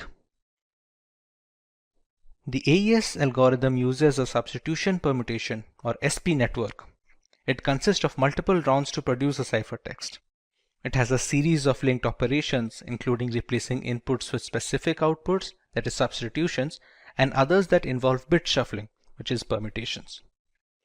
At the beginning of the encryption process, we only start out with a single key, which can be either a 128-bit key, a 192-bit key, or a 256-bit key. Eventually, this one key is expanded to be used in multiple rounds throughout the encryption and the decryption cycle. Interestingly, AES performs all its calculations on byte data instead of bit data, as seen in the case of the DES algorithm. Therefore, AES treats 128 bits of a clear text block as 16 bytes. The number of rounds during the encryption process depends on the key size that is being used. The 128-bit key size fixes 10 rounds, the 192-bit key size fixes 12 rounds, and the 256-bit key holds 14 rounds. A round key is required for each of these rounds, but since only one key is input into the algorithm, the single key needs to be expanded to get the key for each round, including the round 0.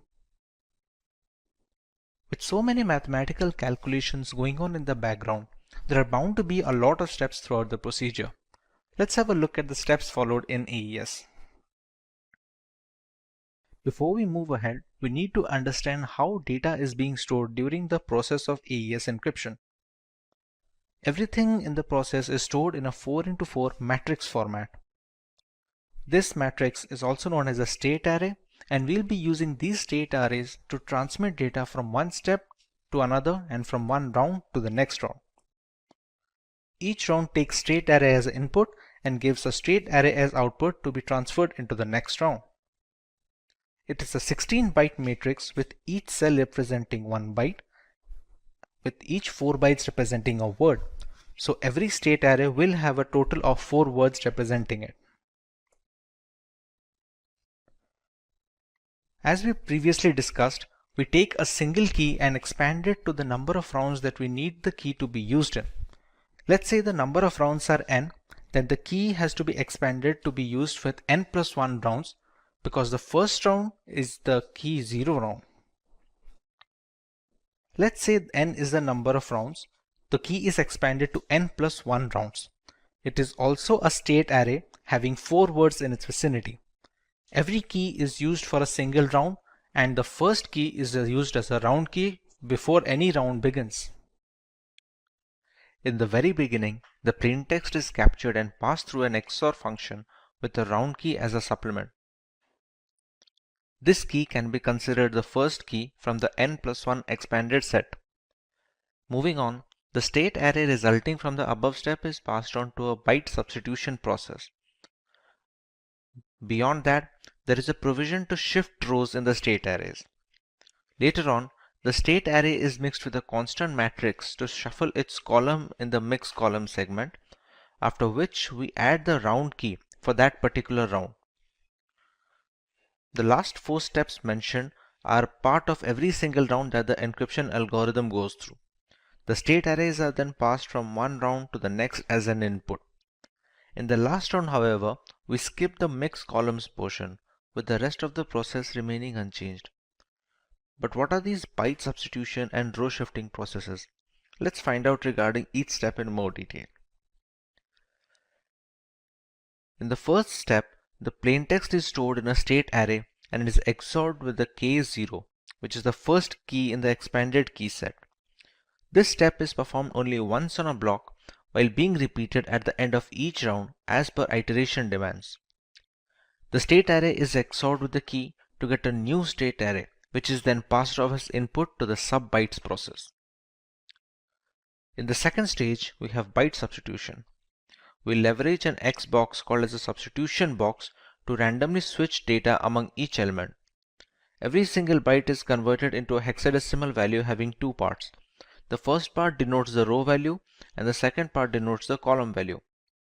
The entire state array is passed through the S box to create a brand new state array, which is then passed off as an input to the row shifting process.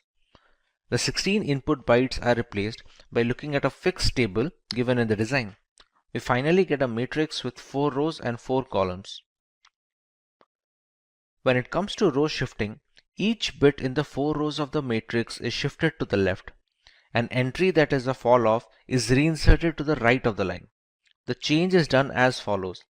The first line is not moved in any way. The second line is shifted to a single position to the left. The third line is shifted 2 positions to the left, and the fourth line is shifted 3 positions to the left. The result is a new matrix that contains the same 16 bytes but has been moved in relation to each other to boost the complexity of the program. In mix columns, each column of 4 bytes is now replaced using a special mathematical function. The function takes 4 bytes of a column as input and outputs 4 completely new bytes. We will get a new matrix with the same size of 16 bytes, and it should be noted that this phase has not been done in the last round of the iteration. When it comes to adding a round key, the 16 bytes of the matrix are treated as 128 bits and the 128 bits of the round key are XORed. If it is the last round, the output is the ciphertext. If we still have a few rounds remaining, the resulting 128 bits are interpreted as 16 bytes and we start another similar round. Let's take an example to understand how all these processes work. If our plaintext is the string 2192, we first convert it into a hexadecimal format as follows. We use an encryption key which is "that's my kung fu" and it is converted into a hexadecimal format as well. As per the guidelines, we use a single key which is then later expanded into n+1 number of keys, in which case it's supposed to be 11 keys for 10 different rounds. In round 0, we add the round key. The plaintext is XORed with the K0 and we get a state array that is passed off as an input to the substitution bytes process. When it comes to the substitution bytes process, we leverage an S box to substitute the elements of each byte with a completely new byte. This way the state array that we receive is passed off as an input to the row shifting process of the next step. When it comes to row shifting, each element is shifted a few places to the left, with the first row being shifted by 0 places, second row by 1 place, third row by 2 places, and the last by 3. The state array that we received from the row shifting is passed off as an input to mix columns. In mix columns, we multiply the state array with a constant matrix, after which I receive a new state array to be passed on to the next step. We add the new state array as an XOR with the round key of the particular iteration. Whatever state array we receive here, it becomes an output for this particular round. Now, since this is the first round of the entire encryption process, the state array that we receive is passed off as an input to the new round. We repeat this process for 10 more rounds and we finally receive a ciphertext. Once the final state array can be denoted in the hexadecimal format, this becomes our final ciphertext that we can use for transferring information from the sender and receiver. Let's take a look at the applications of AES in this world. AES finds most use in the area of wireless security in order to establish a secure mode of authentication between routers and clients. Highly secure mechanisms like WPA and WPA2 are extensively used in securing Wi-Fi endpoints with the help of Rindial's algorithm. It also helps in SSL TLS encryption that is instrumental in encrypting our internet browser sessions. AES works in tandem with other asymmetric encryption algorithms to make sure the web browser and web server are properly configured and use encrypted channels for communication. AES is also prevalent in general file encryption of various formats, ranging from critical documents to the media files. Having a large key allows people to encrypt media and decrypt data with maximum security possible. AES is also used for processor security in hardware appliances to prevent machine hijacking, among other things.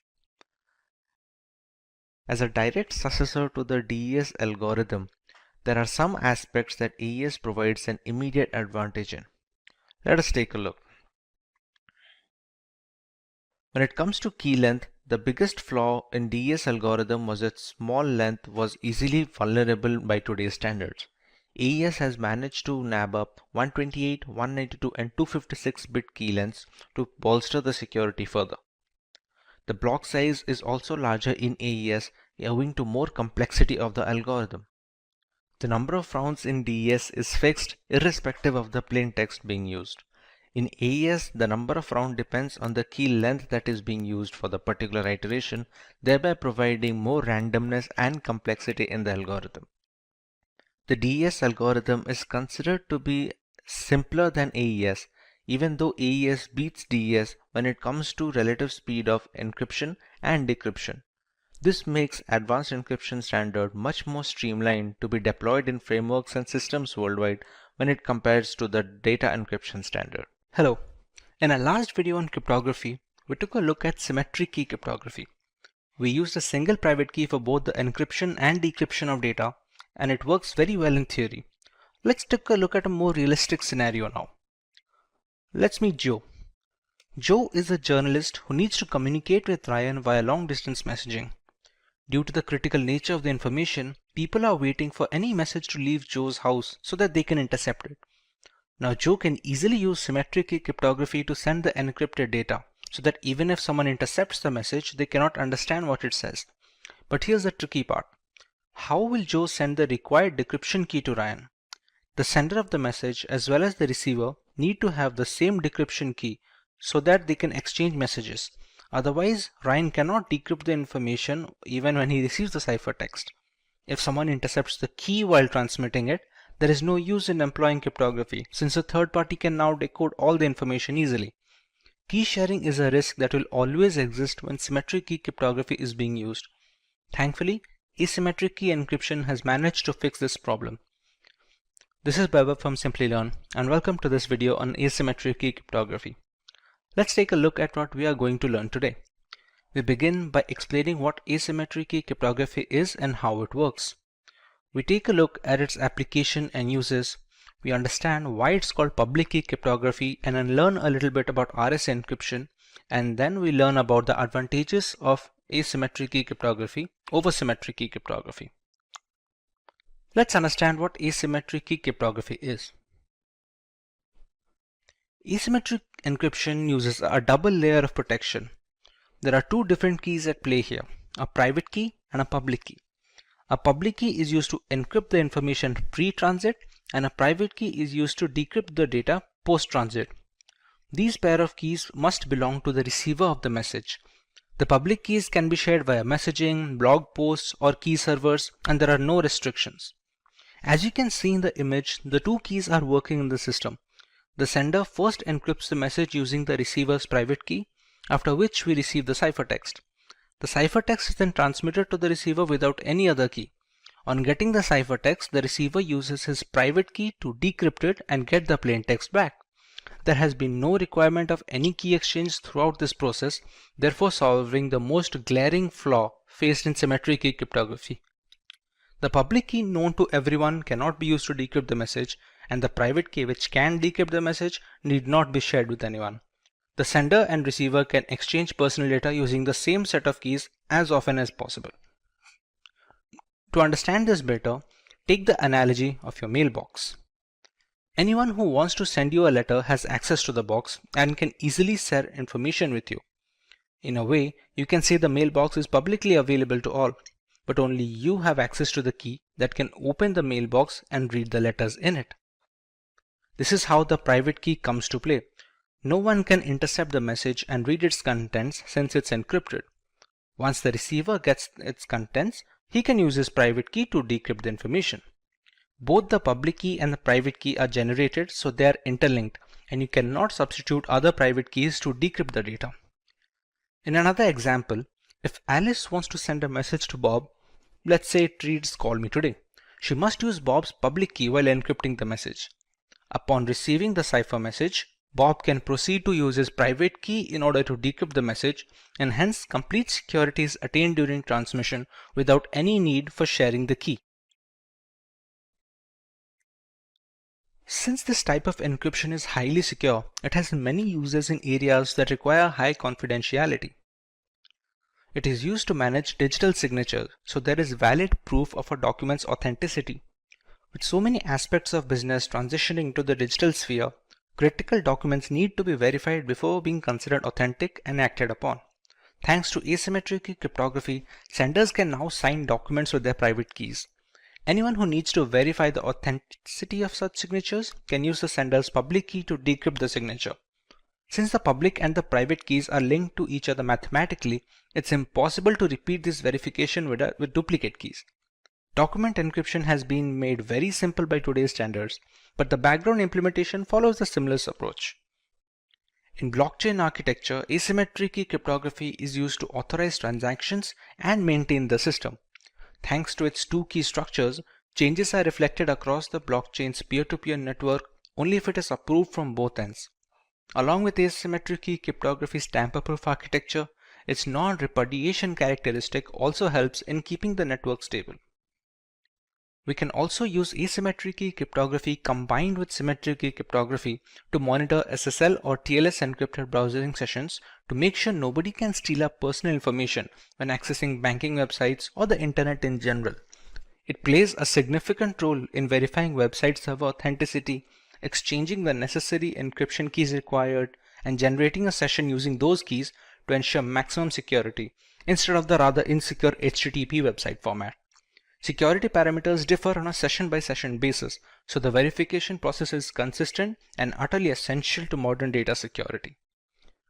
Another great use of the asymmetric key cryptography structure is transmitting keys for symmetric key cryptography. With the most significant difficulty in symmetric encryption being key exchange, asymmetric keys can help clear this shortcoming. The original message is first encrypted using a symmetric key.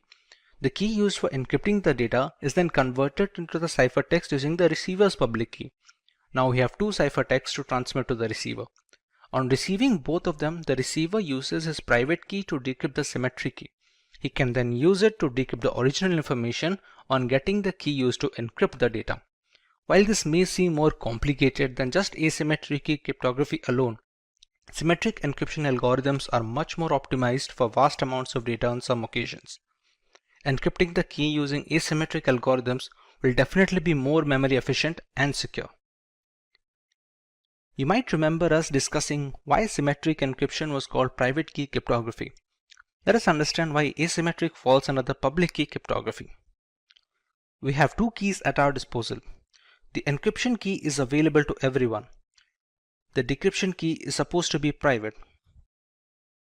Unlike symmetric key cryptography, there is no need to share anything privately to have an encrypted messaging system. To put that into perspective, we share our email address with anyone looking to communicate with us.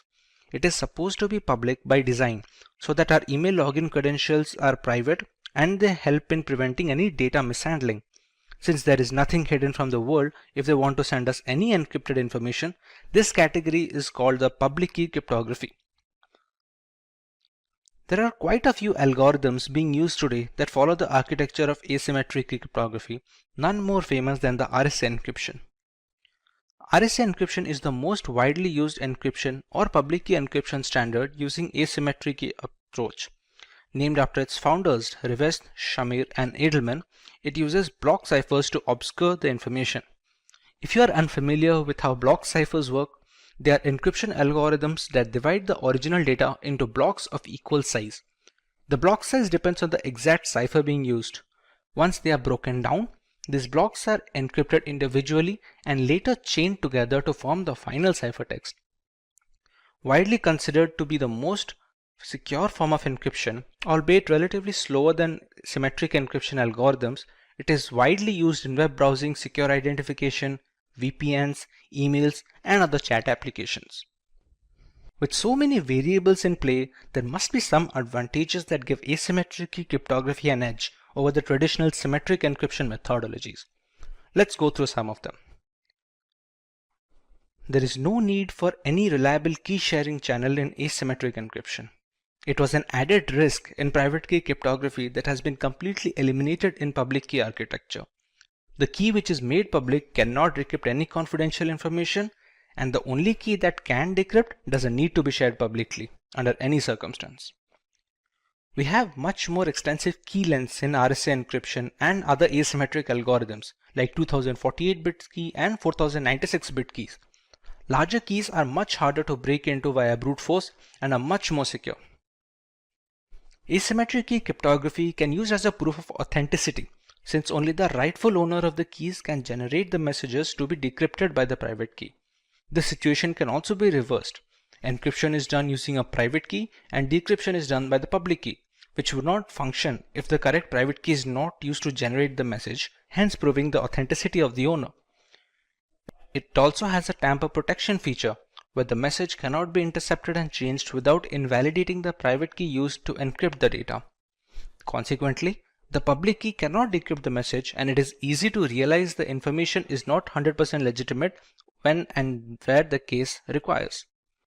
Now that we have a proper revision, let's understand what digital signatures are before moving on to the algorithm. The objective of digital signatures is to authenticate and verify documents and data.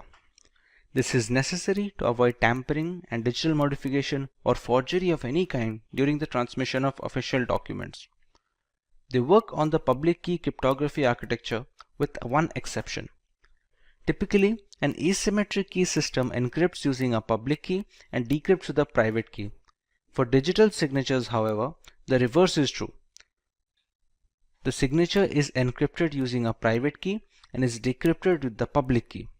Because the keys are inked together, decoding it with the public key verifies that the proper private key was used to sign the document, thereby verifying the signature's provenance. Let's go through each step to understand the procedure thoroughly. In step 1, we have M, which is the original plaintext message, and it is passed on to a hash function denoted by h hash to create a digest. Next, it bundles the message together with the hash digest and encrypts it using the sender's private key. It sends the encrypted bundle to the receiver, who can decrypt it using the sender's public key. Once the message is decrypted, it is passed through the same hash function h hash to generate a similar digest.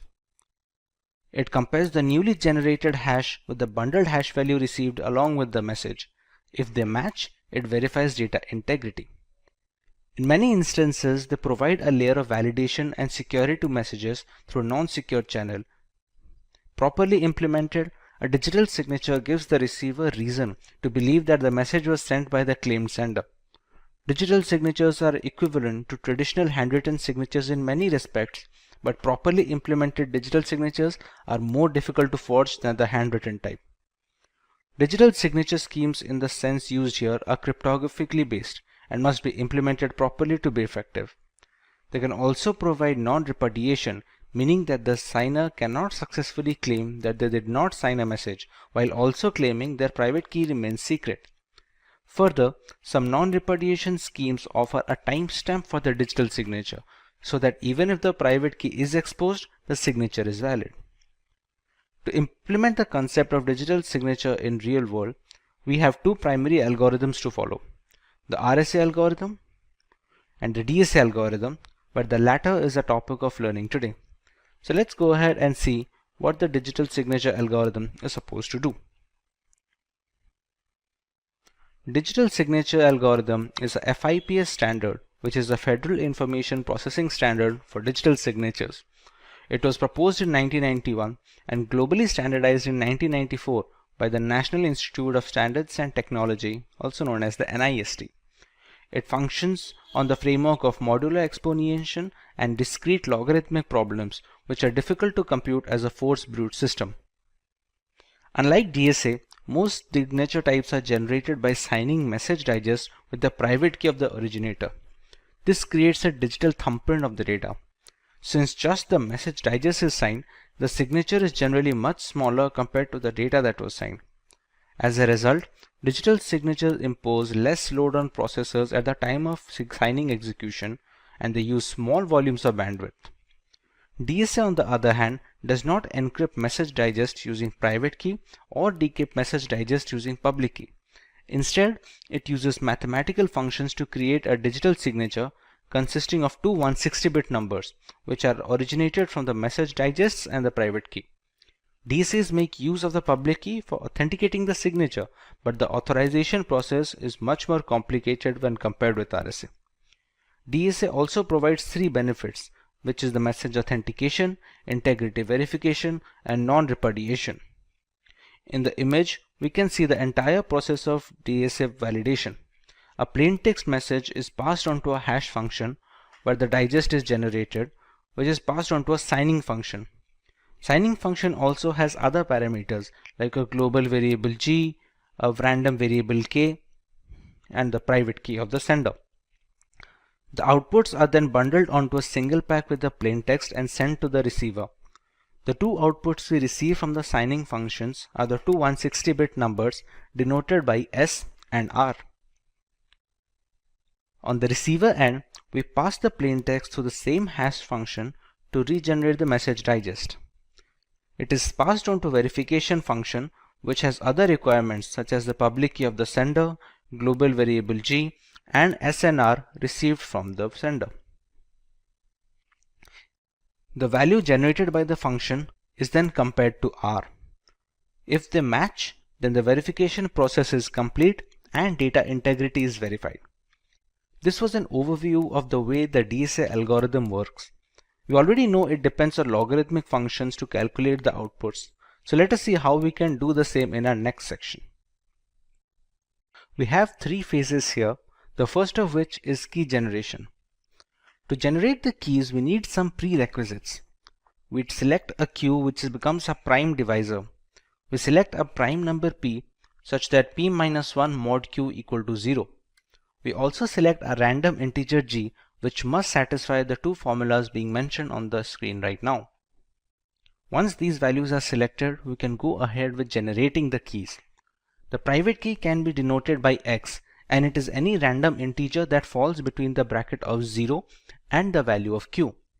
The public key can be calculated as y equal to g to the power x mod p, where y stands for the public key.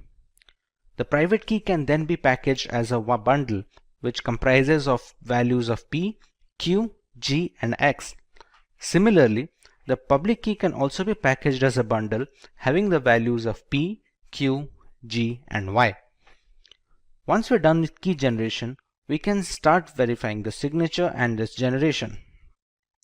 Repeat. Once the keys are generated, we can start generating the signature. The message is passed through a hash function to generate the digest H first. We can choose any random integer k which falls under the bracket of 0 and Q. To calculate the first 160-bit number of a signing function of R, we use the formula g to the power k mod p into mod q. Similarly, to calculate the value of the second output, that is S, we use the following formula that is shown on the screen. The signature can then be packaged as a bundle having R and S. This bundle, along with a plain text message, is then passed on to the receiver. Now with the third phase, we have to verify the signature. We first calculate the message digest received in the bundle by passing it to the same hash function. We calculate the value of W, U1 and U2 using the formulas shown on the screen. We have to calculate a verification component, which is then to be compared with the value of R being sent by the sender. This verification component can be calculated using the following formula. Once calculated, this can be compared with the value of R. If the values match, then the signature verification is successful and our entire process is complete, starting from key generation to the signature generation all the way up to the verification of the signature. With so many steps to follow, we are bound to have a few advantages to boot this, and we would be right to think so. DSA is highly robust in the security and stability aspect when compared to alternative signature verification algorithms. We have a few other ciphers that aim to achieve the simplicity and the flexibility of DSA, but it has been a tough ask for all the other suits. The key generation is much faster when compared to the RSA algorithm and such. While the actual encryption and decryption process may falter a little in comparison, a quicker start in the beginning is well known to optimize a lot of frameworks. DSA requires less storage space to work its entire cycle. In contrast, its direct correspondent, that is RSA algorithm, needs a certain amount of computational and storage space to function efficiently. This is not the case with DSA, which has been optimized to work with weaker hardware and lesser resources. The DSA is patented, but NIST has made this patent available worldwide royalty-free. A draft version of the speculation FIPS 186.5 indicates that DSA will no longer be approved for digital signature generation, but it may be used to verify signatures generated prior to the implementation date of that standard.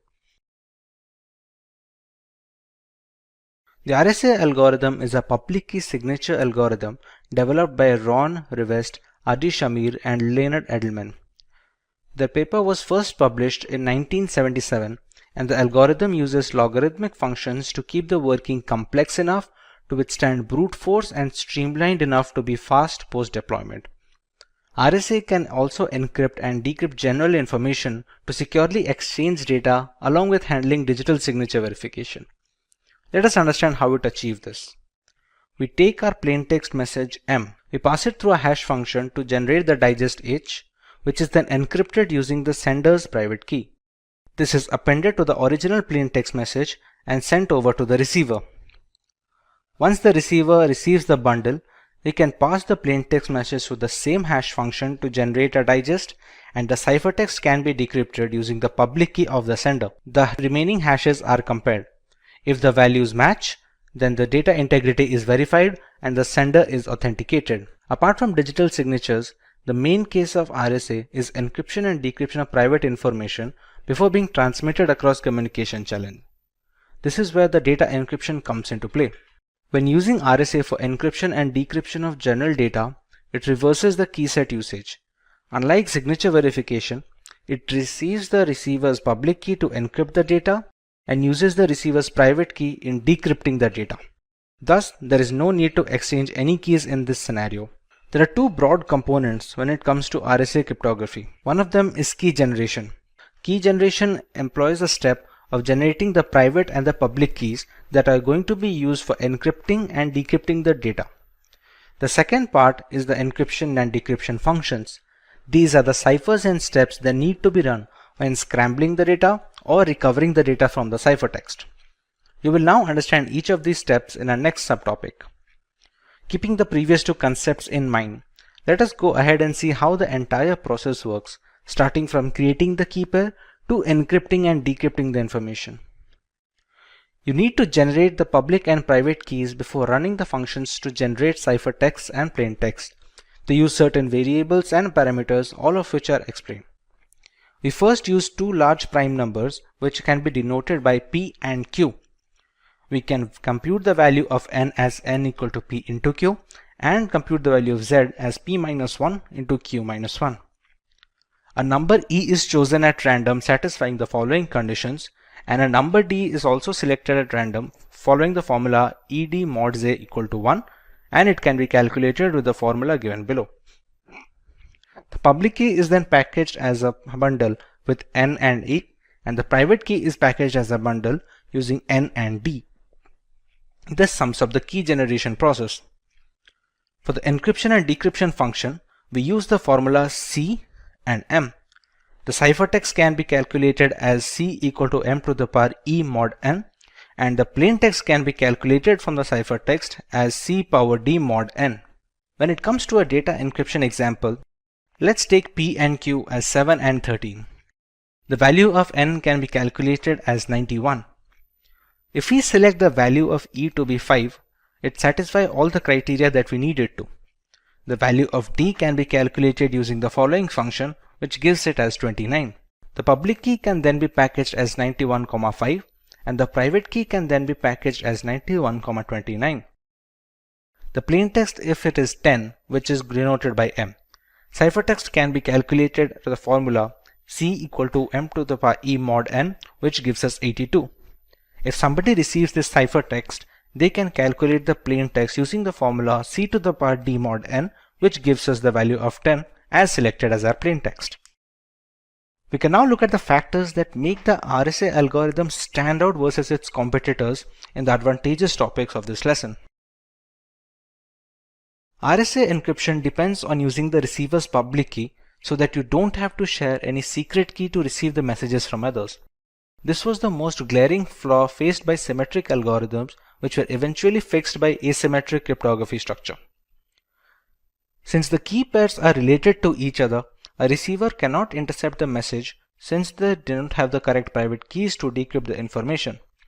If a public key can decrypt the information, the sender cannot refuse signing it with his private key without admitting the private key is not in fact private anymore. The encryption process is faster than that of the DSA algorithm. Even if the key generation is slower in RSA, many systems across the world tend to reuse the same keys so that they can spend less time in key generation and more time on actual ciphertext management. Data will be tamper-proof in transit since meddling with the data will alter the usage of the keys. The private key won't be able to decrypt the information, hence alerting the receiver of any kind of manipulation in between. The receiver must be aware of any third party who possesses the private key since they can alter the data mid-transit, the cases of which are rather low. Imagine creating an account on a new website. You provide your email address and set a password that you are confident and you would not forget. What about the website owner? How securely are they going to store your password? For website administrators, they have three alternatives. They can either store the passwords in a plain text format, they can encrypt the passwords using an encryption and decryption key, or they can store the passwords in a hash value. Let's have a look at each of these. When a password is stored in plain text format, it is considered to be the most unsafe option since anyone in the company can read your passwords. A single hack and a data server breach will expose all the account's credentials without needing any extra effort. To counter this, owners can encrypt the passwords and keep them in the servers as a second alternative. But that would mean they also have to store the decryption key somewhere on their servers. In the event of a data breach or the server hack, both the decryption key and encrypted passwords will be leaked, thus making it a single point of failure. What if there was an option to store the passwords after scrambling them completely, but with no way to decrypt them? This is where hashing comes to play. Since only the hashed values are stored in the server, no encryption is needed. With no plain text passwords to protect, your credentials are safe from the website administrators. Considering all the pros, hashed passwords are the industry standard when it comes to storing credentials nowadays. Before getting too deep into the topic, let's get a brief overview of how hashing works. Hashing is the process of scrambling a piece of information or data beyond recognition. We can achieve this by using hash functions, which are essentially algorithms that perform mathematical operations on the main plaintext. The value generated after passing the plaintext information through the hash function is called the hash value, digest, or in general, just the hash of the original data. While this may sound similar to encryption, the major difference is hashes are meant to be irreversible. No decryption key can convert a digest back to its original value. However, a few hashing algorithms have been broken due to the increase in computational complexity of today's new generation computers and processors. There are new algorithms that stand the test of time and are still in use among multiple areas for password storage, identity verification, etc. Like we discussed earlier, websites use hashing to store the user's passwords. So how do they make use of these hash passwords? When a user signs up to create a new account, the password is then run through the hash function and the resulting hash value is stored on the servers. So the next time a user comes to log into the account, the password he enters is passed through the same hash function and compared to the hash stored on the main server. If the newly calculated hash is the same as the one stored on the website server, the password must have been correct because according to hash functions terminology, same inputs will always provide the same outputs. If the hashes do not match, then the password entered during login is not the same as the password entered during the sign-up. Hence, the login will be denied. This way, no plain text passwords get stored, preventing both the owner from snooping on user data and protecting users' privacy in the unfortunate event of a data breach or a hack. Apart from password storage, hashing can also be used to perform integrity checks. When a file is uploaded on the internet, the file's hash value is generated and it is uploaded along with the original information. When a new user downloads the file, he can calculate the digest of the downloaded file using the same hash function. When the hash values are compared, if they match, then file integrity has been maintained and there has been no data corruption. Since so much important information is being passed onto the hash function, we need to understand how they work. A hash function is a set of mathematical calculations operated on two blocks of data. The main input is broken down into two blocks of similar size. The block size is dependent on the algorithm that is being used. Hash functions are designed to be one-way. They shouldn't be reversible, at least by design. Some algorithms like the previously mentioned MD5 have been compromised, but more secure algorithms are being used today, like the SHA family of algorithms. The digest size is also dependent on the respective algorithm being used. MD5 has a digest of 128 bits, while SHA-256 has a digest of 256 bits. This digest must always be the same for the same input, irrespective of how many times the calculations are carried out. This is a very crucial feature since comparing the hash value is the only way to check if the data is untouched, as the functions are not reversible. There are certain requirements of a hash function that need to be met before they are accepted. While some of them are easy to guess, others are placed in order to preserve security in the long run. The hash function must be quick enough to encrypt large amounts of data at a relatively fast pace, but it also shouldn't be very fast. Running the algorithm on all cylinders makes the functions easy to brute force and a security liability. There must be a balance to allow the hash function to handle large amounts of data and not make it ridiculously easy to brute force by running through all the possible combinations. The hash function must be dependent on each bit of the input. The input can be text, audio, video, or any other file extension. If a single character is being changed, it doesn't matter how small that character may be, the entire digest must have a distinctly different hash value. This is essential to create unique digests for every password that is being stored. But what if two different users are using the same password? Since the hash function is the same for all users, both the digests will be the same. This is called a hash collision. You may think this must be a rare occasion where two users have exactly the same password, but that is not the case. We have techniques like salting that can be used to reduce these hash collisions, as we will discuss later in this video. You would be shocked to see the most used passwords of 2020. All of these passwords are laughably insecure, and since many people use the same passwords repeatedly on different websites, hash collisions risk are more common than one would expect. Let's say the hash functions find two users having the same password. How can they store both the hashes without messing up the original data? This is where salting and peppering come to play. Salting is the process of adding a random keyword to the end of the input before it is passed on to the hash function.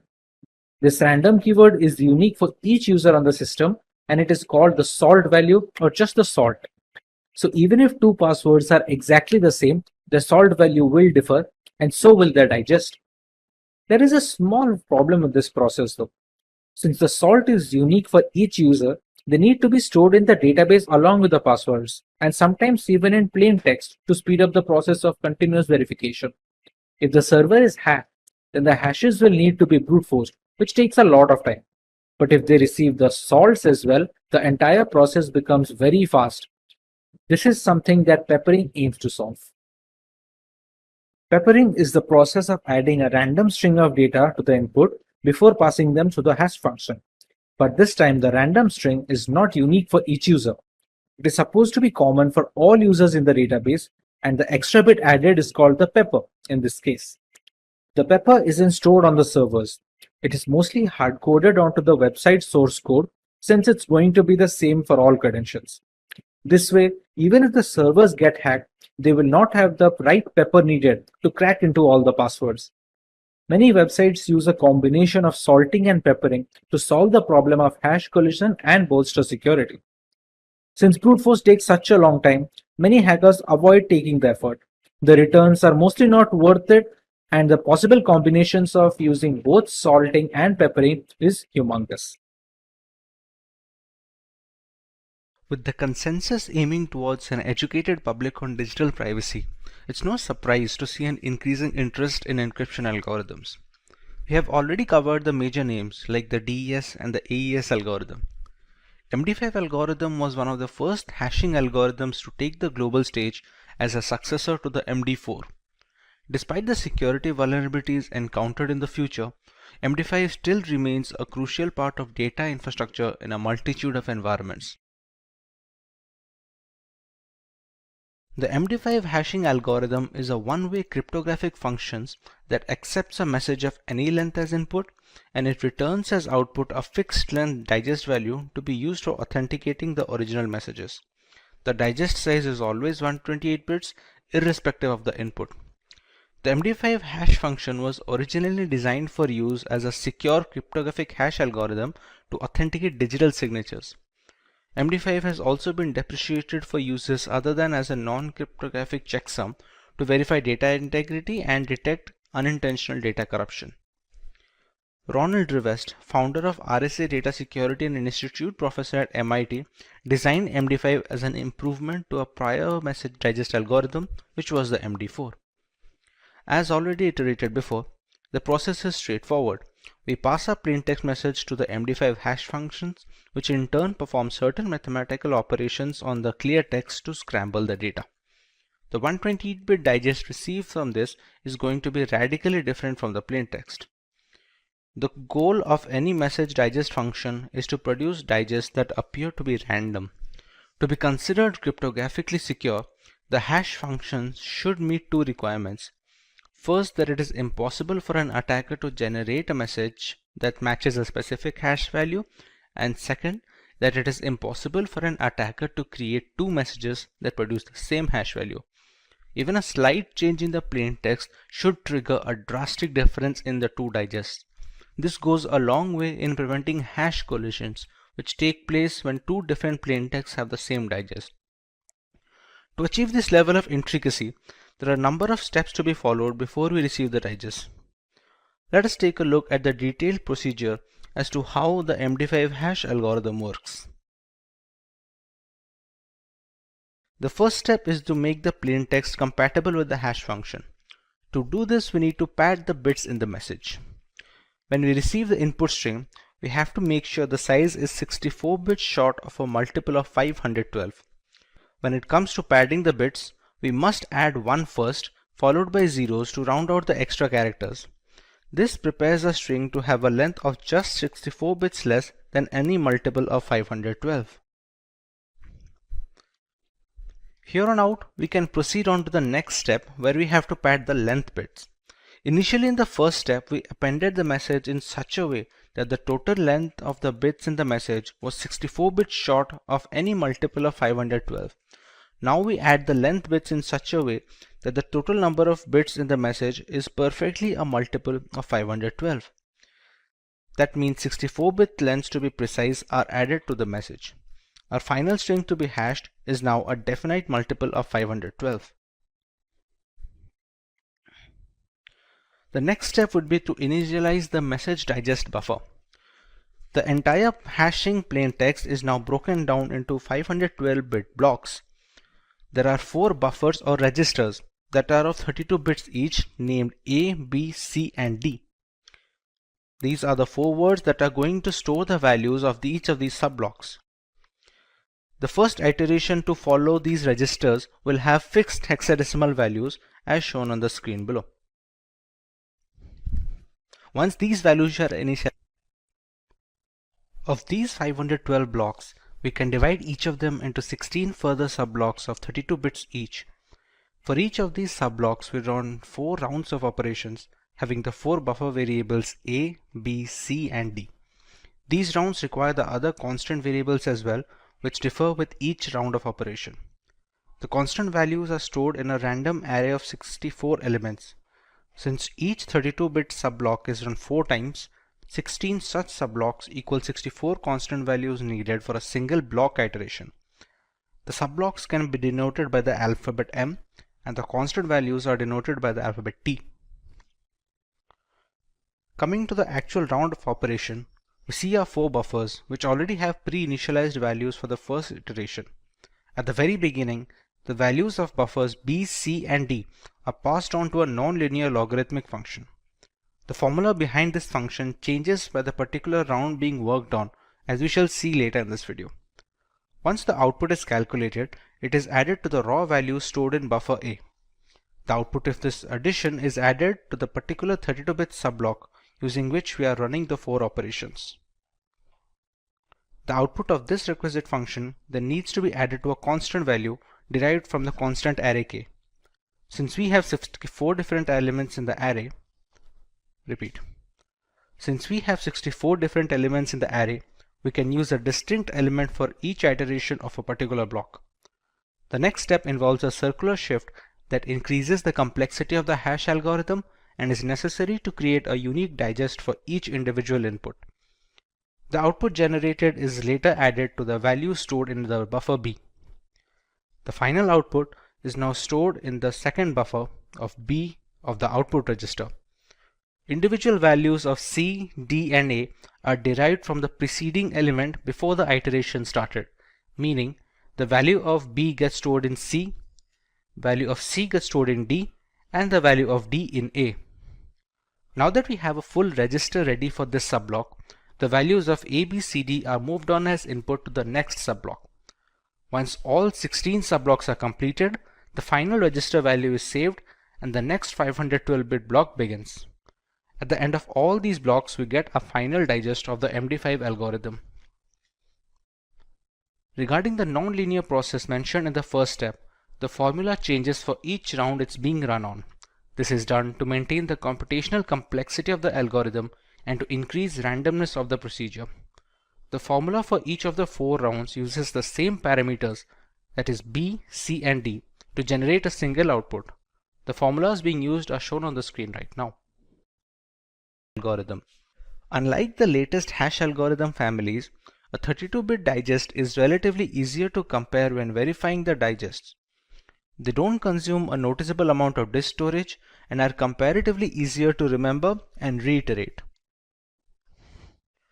Passwords need not be stored in plain text format, making them accessible for hackers and malicious actors. When using digests, the database security also gets a boost since the size of all the hash values will be the same. In the event of a hack or a breach, the malicious actor will only receive the hashed values, so there is no way to regenerate the plain text, which would be the user passwords in this case. Since the functions are irreversible by design, hashing has become a compulsion when storing user credentials on the server nowadays. A relatively low memory footprint is necessary when it comes to integrating multiple services into the same framework without a CPU overhead. The digest size is the same, and the same steps are run to get the hash value, irrespective of the size of the input string. This helps in creating a low requirement for computational power and is much easier to run on older hardware, which is pretty common in server farms around the world. We can monitor file corruption by comparing hash values before and after transit. Once the hashes match, file integrity checks are valid and we can avoid data corruption. Hash functions will always give the same output for the similar input, irrespective of the iteration parameters. It also helps in ensuring that the data hasn't been tampered with en route to the receiver of the message. We use our Wi-Fi every day for work, and we use the internet for entertainment and communication. The dependency on technology is at an all-time high thanks to the radical developments and innovation in these last 2 decades. A big portion of this belongs to ensuring secure channels of communication and data transmission. The secure hash algorithm are a family of cryptographic hash functions that are published by the National Institute of Standards and Technology along with the NSA. It was passed as a Federal Information Processing Standard, also known as FIPS. It has 4 different families of hash functions. SHA-0 is a 160-bit hash function published in 1993, and it was closed down later after an undisclosed significant flaw. SHA-1 is also a 160-bit hash function which resembles the earlier MD5 algorithm. This was designed by the NSA to be a part of the digital signature algorithm. SHA-2 is a family of 2 similar hash functions with different block sizes, known as the SHA-256 and the SHA-512. They differ in the word size. SHA-256 uses 32-bit words, while SHA-512 uses 64-bit words. SHA-3 is a hash function properly known as KCAC. It was chosen in 2012 after a public competition among non-NSA designers. It supports the same hash length as SHA-2, and its internal structure differs significantly from the rest of the SHA family. As we have already iterated, the process is straightforward. We pass a plaintext message to the SHA hash function, which in turn performs certain mathematical operations on the clear text to scramble the data. The 160-bit digest received from this is going to be radically different from the plaintext. The goal of any hash function is to produce digests that appear to be random. To be considered cryptographically secure, the hash function should meet 2 requirements. First, that it is impossible for an attacker to generate a message that matches a specific hash value, and second, it should be impossible for an attacker to create 2 messages producing the exactly same hash value. Even a slight change in the plaintext should trigger a drastic difference in the 2 digests. This goes a long way in preventing hash collisions, which takes place when 2 different plaintexts have the same digest. The SHA family functions have some characteristics that they need to follow while generating the digests. Let's go through a few of them. The length of the clear text should be less than 2 to the power 64 bits in the case of SHA-1 and SHA-256.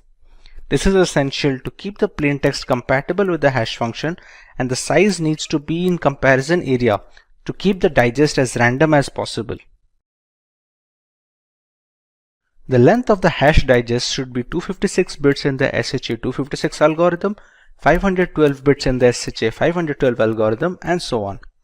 Bigger digest usually suggests significantly more calculations at the cost of speed and space.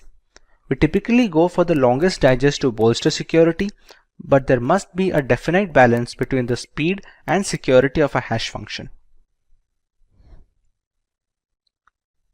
By design, all hash functions of the SHA-512, SHA-256 are irreversible. You should neither get a plain text when you have the digest beforehand, nor should the digest provide the original value when you pass it through the same hash function again. Another case of protection is that when the hash digest is passed into the SHA function for a second time, we should get a completely different digest from the first instance. This is done to reduce the chance of brute force attacks. To achieve this level of intricacy, there are a number of steps to be followed before we receive the digest. Let us take a look at the detailed procedure as to how the SHA algorithm works. The first step is to make the plaintext compatible with the hash function. To do this, we need to pad the bits in the message. When you receive the input string, you have to make sure the size is 64 bits short of a multiple of 512. When it comes to padding the bits, you must add 1 first, followed by the remaining zeros to round out the extra characters. This prepares our string to have a length just 64 bits less than any multiple of 512. Here on out, we can proceed to the next step where we have to pad the length bits. Initially, in the first step, we appended the message in such a way that the total number of bits in the message was 64 bits short from becoming a multiple of 512. Now we add the length of bits in such a way that the total number of bits in the message is a perfect multiple of 512. That means 64 bits plus the length of the original message becomes a multiple of 512. This becomes a final string that needs to be hashed. In the next step, we have to initialize these chaining variables. The entire plaintext message can now be broken down into blocks of 512 bits each.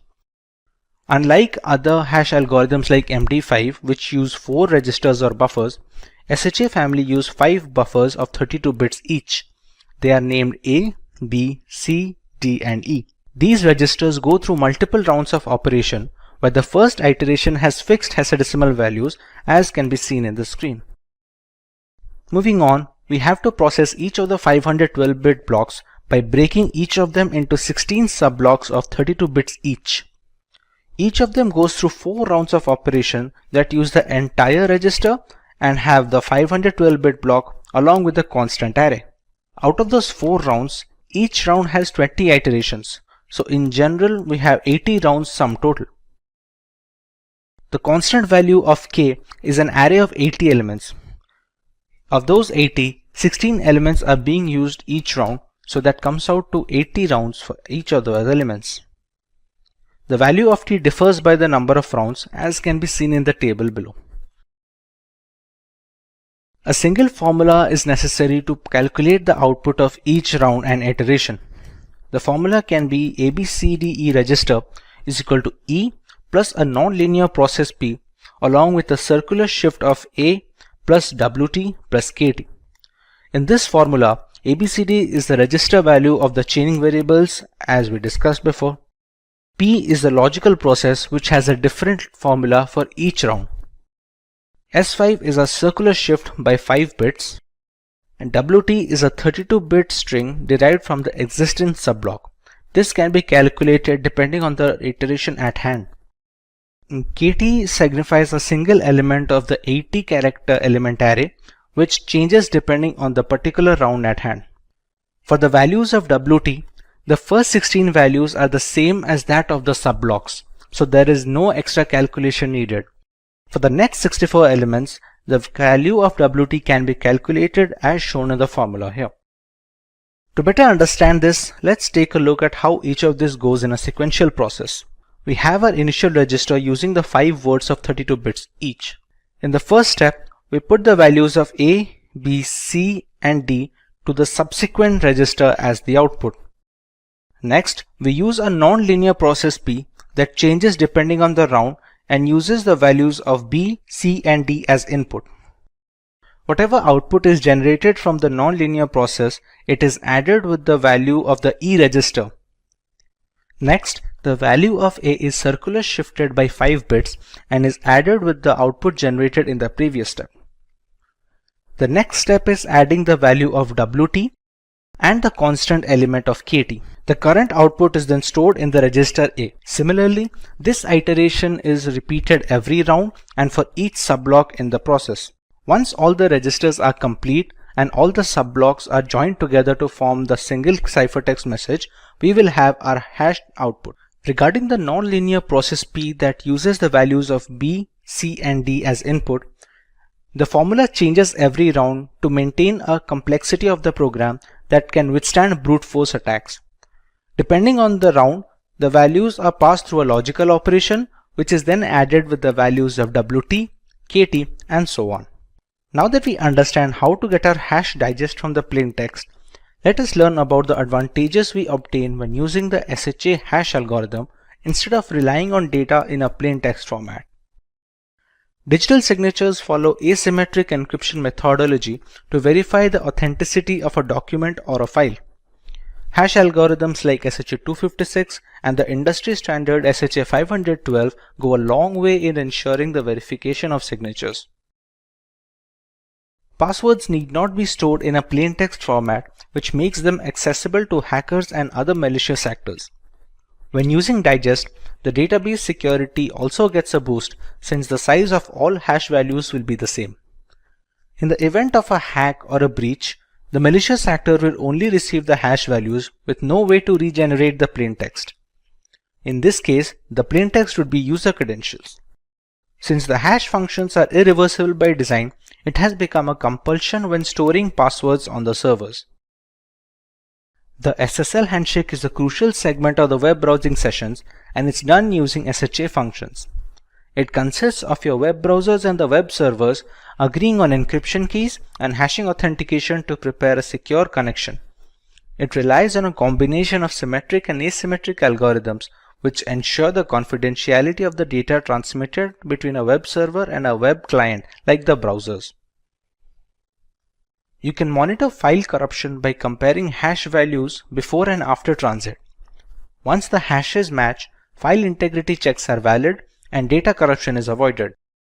Hash functions will always give the same output for the same input, irrespective of the iteration parameters. It also helps in ensuring that the data hasn't been tampered with en route to the receiver of the message. Passwords are by far the most common type of user authentication. They are popular because their theory makes perfect sense to individuals and is reasonably simple to implement for developers. On the other hand, poorly constructed passwords can pose security flaws. A well-designed password-based authentication process does not save the user's actual password. This would make it far too simple for a hacker or a malevolent insider to access all of the system's user accounts. In this video, you will learn how to crack passwords and simultaneously try to make your passwords as brute force resistant as possible. Let's take a look at the topics to be covered today. We start by learning about what is password cracking in general. Next, we take a look at the different techniques of password cracking that hackers use in order to generate user credentials for hacking. Moving on, we take a look at the multiple tools that hackers can use to generate these hashes and the passwords. Finally, we take a look at the steps and the guidelines that users can follow to prevent their passwords from being cracked. Let's start by giving a basic idea about password cracking. Password cracking is the process of identifying an unknown password to a computer or a network resource using a program code. It can also assist a threat actor in gaining illegal access to resources. Malicious actors can engage in various criminal activities with the information obtained through password cracking. The procedure might entail comparing a set of words to guess credentials or using an algorithm to guess the password repeatedly. Password cracking can be done for several reasons, but the most malicious reason is in order to gain unauthorized access to a computer without the owner's awareness. This results in cybercrime, such as stealing passwords for the purpose of accessing banking information. Other non-malicious reasons for password cracking occur when someone has misplaced or forgotten a password. Another example of non-malicious password cracking may take place if a system administrator is conducting tests on password strength as a form of security test. This enables so that the hacker cannot easily access protected systems. The best way that users can protect their passwords from cracking is to ensure that they choose strong passwords. Typically, passwords must contain a combination of mixed-case random letters, digits, and symbols. Strong passwords should never be actual words. In addition, strong passwords are at least 8 characters long. In many password-protected applications, users are notified of the strength of the password they have chosen upon entering it. The user can then modify it and strengthen the password based on the indications of its strength. Now that we understand the basics of password cracking, let's go to the basic techniques hackers use to retrieve passwords from general victims. Asking the customer for their password is a simple approach to hacking. A phishing email directs the unwary reader to a counterfeit login page linked with whatever service the hacker wants to access, generally by demanding the user fix some critical security flaw or aid in a database reset. That page then captures their password, which the hacker can subsequently exploit for their own purpose. Social engineering influences the victim to get personal information such as bank account numbers or passwords. This strategy is popular among hackers because they realize that humans are the gateway to vital credentials and information. Through social engineering, they employ tried and true tactics to exploit and influence age-old human tendencies rather than devising novel means to breach secure and advanced technologies. It has been demonstrated that many firms either lack adequate security or are overly friendly and trustworthy when they should not be. They allow granting access to critical facilities based on a uniform or a sob story. A hacker searches a password dictionary for the correct password in the case of a dictionary attack. Password dictionaries cover many themes and a mixture of topics such as politics, movies, and music groups. Users' failure to create a strong password is why this approach efficiently cracks passwords still today. Simply said, this assault employs the same terms that many individuals use as passwords. A hacker can compare the password hash obtained to hashes of the password dictionaries to find the correct plain text password.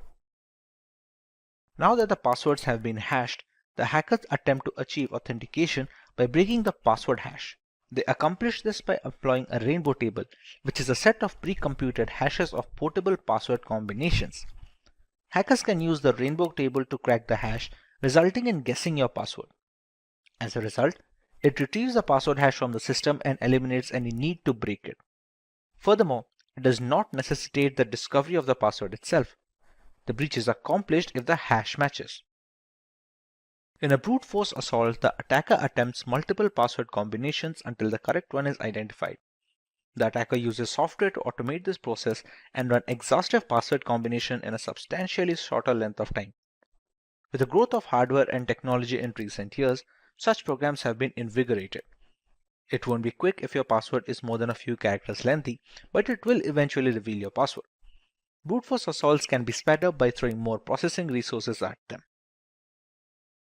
With so many different techniques coming together to crack passwords, none of them are useful without the right tools. There are a plethora of scripts and snippets of code that can retrieve passwords from either encrypted storage or from the hash digest. Let's go through some of these tools. Cain and Able is a password recovery tool for Microsoft operating systems. It allows easy recovery of various kinds of passwords by sniffing the network, cracking encrypted passwords using dictionary, brute force, and cryptanalysis attacks. Recording VoIP conversations, decoding scrambled passwords, recovering wireless network keys, etc. are some of the other features of Cain and Able. The latest version is faster and contains a lot of new features like ARP poison routing, which enables sniffing on switched LANs and man-in-the-middle attacks.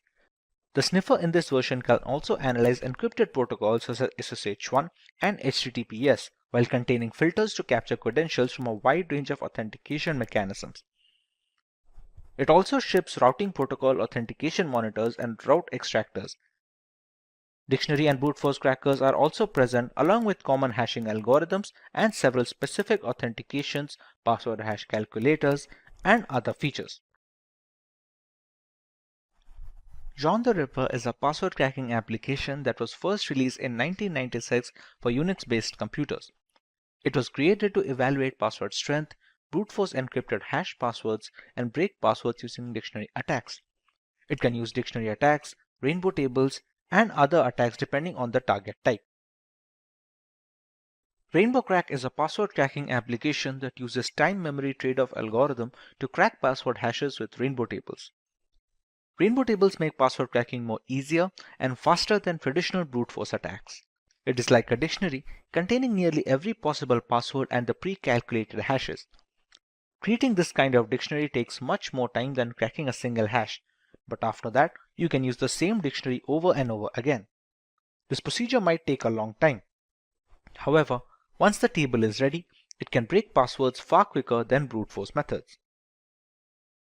With so many tools ready to nab our passwords, There are a certain set of rules users can follow to protect their credentials from being compromised. Let's cover some of these guidelines. Longer passwords are required, making the brute force mechanism tougher to implement. Longer passwords and passphrases have been demonstrated to boost security significantly. However, it is still critical to avoid lengthier passwords that have previously been hacked or that feature often in cracking dictionaries.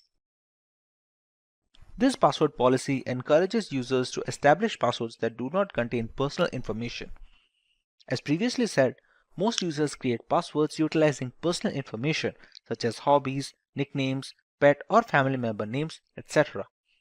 If a hacker has access to personal information about a specific user, for example via social media, they will test password combinations based on that knowledge. Password regulations should compel users to distinguish between security and convenience. Users should be prohibited from using the same password for all services. Password sharing between users, including those who work in the same department or use the same equipment, should be avoided. A single breached password doesn't affect your other accounts with this policy. Some password regulations necessitate the creation of a passphrase rather than a password. While passphrases serve the same objective, their length makes them more difficult to break. In addition to letters, a good pass should include numbers and symbols. Passwords may be easier for users to remember than passphrases. However, the latter is much more breach resistant. Two-factor authentication or 2FA can help secure an online account or even a smartphone. 2FA does this by asking the user to provide two forms of information, a password or a personal identification PIN, and a code texted to the user's smartphone or a fingerprint before accessing whatever is secured. This helps discourage unauthorized entries to an account without the original owner's permission. At this point, you may wonder why you need a strong password in the first place. Even if most websites are safe, there is still a danger that someone will try to access or exploit your information. A strong password is among the most effective ways to protect your accounts and personal information from hackers. You should follow certain rules and guidelines while creating a strong password. Password managers are also recommended to help remember the created passwords for convenience of usage. With that being said, let's take a look at the topics we are covering today. We start by learning about the state of password cracking in today's world and why creating strong passwords is an absolute must for every account. Next, we will look at some guidelines and rules that help strengthen passwords and make password cracking a daunting task for hackers. Moving on, we understand why passphrases have grown in popularity and are being recommended for credential protection over traditional passwords. And finally, we take a look at how password managers help alleviate the problem of creating and remembering complex passwords along with other critical personal information. Let's start by learning about why strong passwords have become an absolute necessity. One of the most common ways that hackers break into computers is by guessing passwords. Simple and commonly used passwords enable intruders to easily gain access and control a computing device. Conversely, a password that is difficult to guess makes it prohibitively difficult for common hackers to break into a machine and will force them to look for another target. The more difficult the password, the lower the likelihood that one's computer will fall victim to an unwanted intrusion. Many individuals opt to tie their websites to something they can readily recall to generally easy, memorable combos. However, this does not make the password unique. In fact, it's the reverse. Passwords are handled by 53% of individuals using their recollections and memory. With modern computational standards, simple passwords take seconds and a couple of minutes at worst to be completely brute forced. According to global surveys, more than 60% of people use the same passwords for their personal and job applications. While this may allow the user never to forget the password, it makes a single point of failure the only pin to drop. If one of the accounts gets breached, all subsequent accounts are as good as hacked. To further elaborate on how you can create strong passwords, let's go through some of the guidelines. Let's go through some do's and don'ts to understand how to create new passwords for our accounts. It is recommended to keep the password length at least 12 characters to ensure brute forcing to be difficult. A combination of upper and lowercase alphabets is an absolute necessity when creating strong passwords. It is also recommended to use numerics along with those alphabets to create a complicated password. Finally, special characters help in making a password much more brute force resistant than any number of alphabets or letters can make. Moving over to the don't section, it's absolutely not recommended to keep simple dictionary terms such as computer or even the word password as your credential, because those are very easy to be brute forced and are usually present in majority of the dictionary attack word list. Similarly, changing a single alphabet or a single character in a dictionary word does not make it brute force resistant, considering there are already algorithms present that can counter this tactic.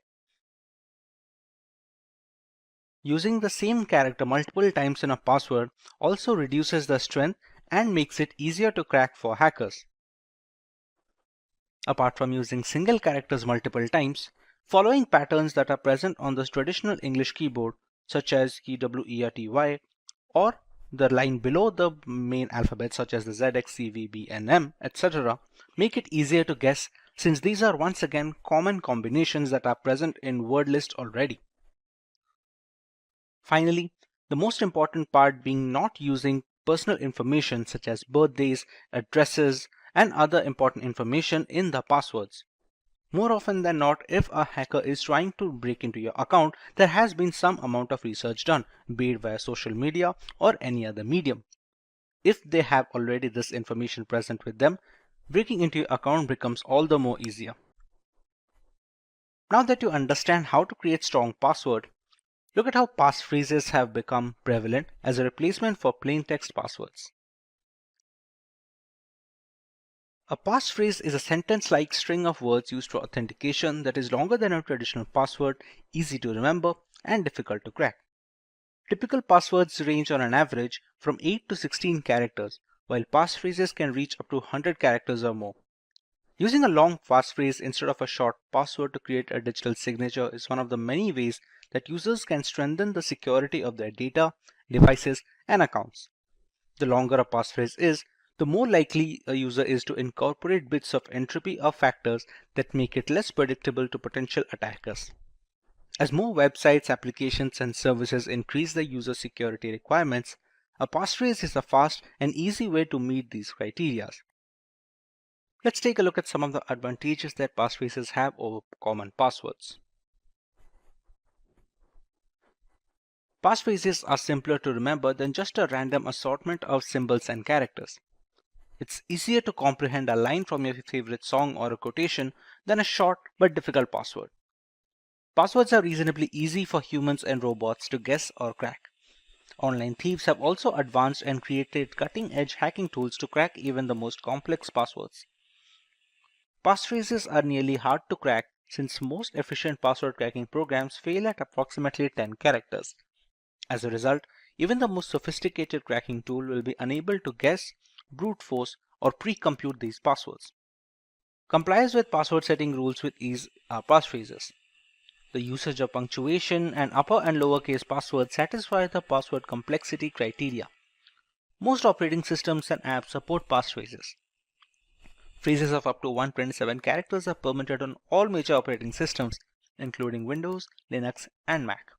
As a result, for optimal protection, you can use lengthier passphrases.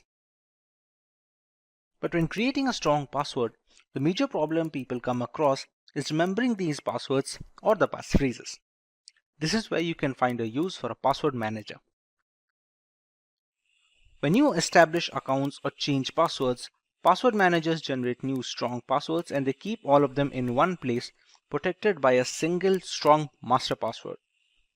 If you maintain your master password, the manager will retain everything else, including your username and passphrases, and fill them in for you whenever you sign on to a website or app on your computer or phone. There is no good memory needed for this. This implies that everyone may use the most recent suggestions for strong passwords, such as extended phrases, symbols, grammar, and capitalization. Password managers enable consumers to write a single master password and automatically fill each website with their own unique set of credentials. And not just passwords, credit card information may be stored securely with several password managers. Some others make multi-factor authentication or use a second test, such as answering a question once the correct password is input, which is a simple and effective solution to verify legitimate login inputs. Among the global players in password managers, services like Bitwarden, KeePass, and Dashlane have been running for years now and are very worthy recommendations if you want to get started with password management. Now that we understand what is hacking, let's take a look at some points to know whether our system is already hacked or not. The first point regarding how to check whether a system is hacked or not can be cases where the system security is switched off by unknown means and it is not visible to the user. This is one of the most primary checkpoints to know if a system is hacked or not. Next point to check whether a system is hacked or not would be frequent antivirus software failures, which are due to the interference from hacking attempts performed by a professional hacker or a cybercriminal. Then we also face problems regarding systems reaction speed, which is affected due to the execution of unknown applications in the background of the system, which also affects the hardware resources in the device. Next, we also face problems regarding passwords, which are no longer working or are changed without a user's intervention, which might indicate that there was some unknown hacking activity that took place in our account. Let's take a look at some more points regarding the topic. There are often cases when the system's cursor moves on its own and perform tasks indicating that the system is being used by someone else using an illegal hacking method. There are also cases when we often see files and folders being created in the storage disk on the system, which is unknown to us. To better understand the points regarding how to identify whether our system is hacked or not, let's take a look. Then let's start with the first point. If we want to check whether a system is hacked or not, the first point would be to choose the settings option and using privacy and security and moving on to the Windows security. This option that is available on our system allows us to see various protection applications that are available on the system. If we see any problem regarding any one of them, for example, apps and browser control, in my system it says there's a problem with it, which might be due to hacking attempts that was done on my system. Now let's take a look at the other option, how we can check whether our system is hacked or not. That would be checking the antivirus software that is installed in our system. If you face problems regarding that, this might be the issue. According to my antivirus software, it says my computer is at risk. This might be due to the interference from a cybercriminal or a hacker while using different illegal softwares during its hacking attempt. Then there are also cases where we see there are unknown programs being executed in the background of our system, which we can take a look using the Task Manager software. Using the Task Manager, we can take a look at each and every application that is being executed in the system and see the origin. If we find any unknown program or application, we can assume that it might be due to a hacking attempt. Moving on, if we want to check further whether our system is hacked or not, we can check for files or folders that are being created unknown to us. For example, this unknown folder, which contains some security details that are unknown to me. This might be also due to a hacking attempt by a hacker or a cybercriminal. Then there are also cases when the system's cursor moves on its own and performs tasks that are not initiated by us and performs copying of different folders or data from one file to other. This is due to a hacking attempt that was done on a system and the hacker has taken control of a system. Then there are also cases regarding login issues or password problem. For example, if I want to access into my account and there's a problem with the password, it might be due to the attempt of hacking into my account by a professional hacker.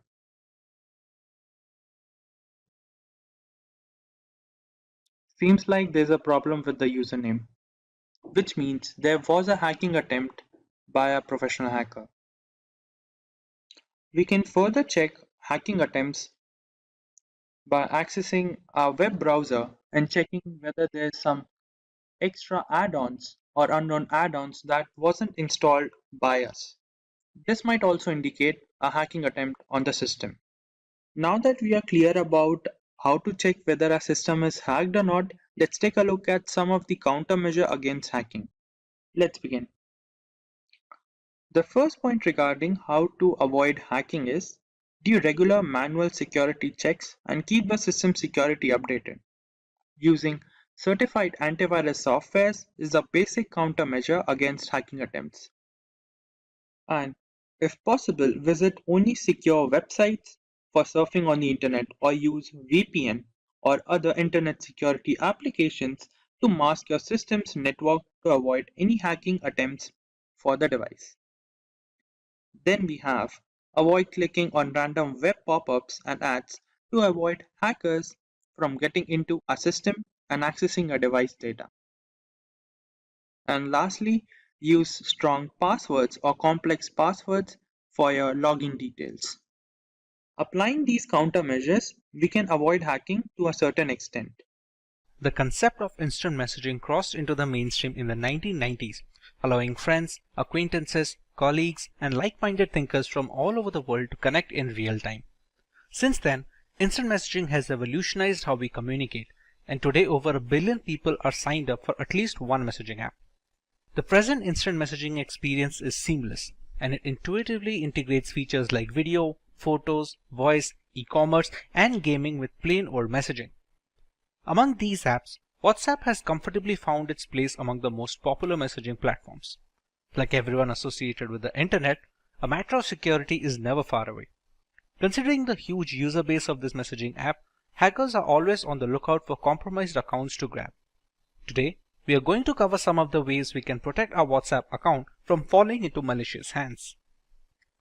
We start by learning about the importance of security when it comes to WhatsApp and instant messaging apps in general. Next, we cover some of the most important steps that should be followed in order to protect our WhatsApp accounts from hackers. Finally, we learn what we should do when a WhatsApp account gets compromised. Let's start by learning why we need to focus on the safety of WhatsApp. In the year of 2020, the big news was about Amazon CEO Jeff Bezos and his phone being hacked by Saudi Arabia. A report coming from The Guardian suggested that Bezos' phone was hacked via a video file sent on WhatsApp. The report said that Bezos' mobile phone was hacked by a Saudi Arabian prince in the year 2018 and gigabytes worth of data was stolen from the device. While there are some issues being raised about the report which states with the medium to high confidence that Jeff Bezos' phone was hacked, it does raise a security fear for regular users. After all, if the phone of one of the world's most powerful men can be hacked, the same can happen to any one of us as well. When it comes to regular users, we exchange messages with our loved ones regarding a paradigm of topics. The information which may seem trivial initially can later function as ammunition for a campaign regarding identity theft. Basic information like preferred banks, occasional dining places can go a long way in social engineering attacks, further increasing the need for secure messaging habits. WhatsApp uses end-to-end encryption to protect all communication on its platform. These encryption keys not only make it impossible to decrypt messages, but they also prevent third parties and even WhatsApp from accessing messages or calls. But not entirely. Although end-to-end encryption makes WhatsApp more secure than other communication apps, no app is 100% safe to use. Like any application or digital device, WhatsApp is often targeted by bad actors. It also has access to your contacts and tracks where and how long you use it, putting your privacy and personal information at risk. We all have access to our cell phones. so it's no surprise that SMS two-factor authentication is one of the most widespread types of MFA available. You don't need any apps or digital keys, and it's not tied to a specific ecosystem. Unfortunately, it's also not a secure multi-factor authentication method. The nature of SMS itself opens up your organization to a host of risks. Hackers may have many ways to leverage SMS to find a way into your accounts and network. Be it via spoofed SIM cards or message hijacking, WhatsApp 2FA using SMS isn't a foolproof solution. Now that we understand the variety of reasons why WhatsApp needs extra security, let's go through some of the ways we can achieve this. It is more than probable that one fine day you might receive a WhatsApp message or even an SMS that reads that your order is delayed, please check its status here, or your account is locked and please unlock it here, or even some tempting messages like win free 3G and movie tickets here. Some of them may sound intimidating and some of them may be lucrative, but they all have one purpose: to trick you into clicking that link, and once you do that, it's already over. It will install malware on your phone and you won't have a clue about it. Only when you start noticing that your phone bills are abnormally high or your bank account has been used without your permission, the realization will dawn upon you that something is wrong with your phone. But by then it may be too late. WhatsApp in itself provides various privacy options to users. The messaging platform provides users with option to choose who they want to share their profile photo, status, and other details with. It's a good idea to change the settings to contacts only. This means only phone numbers that are saved on your smartphone will be able to see your profile photo, status, phone number, and auto-delete status as well.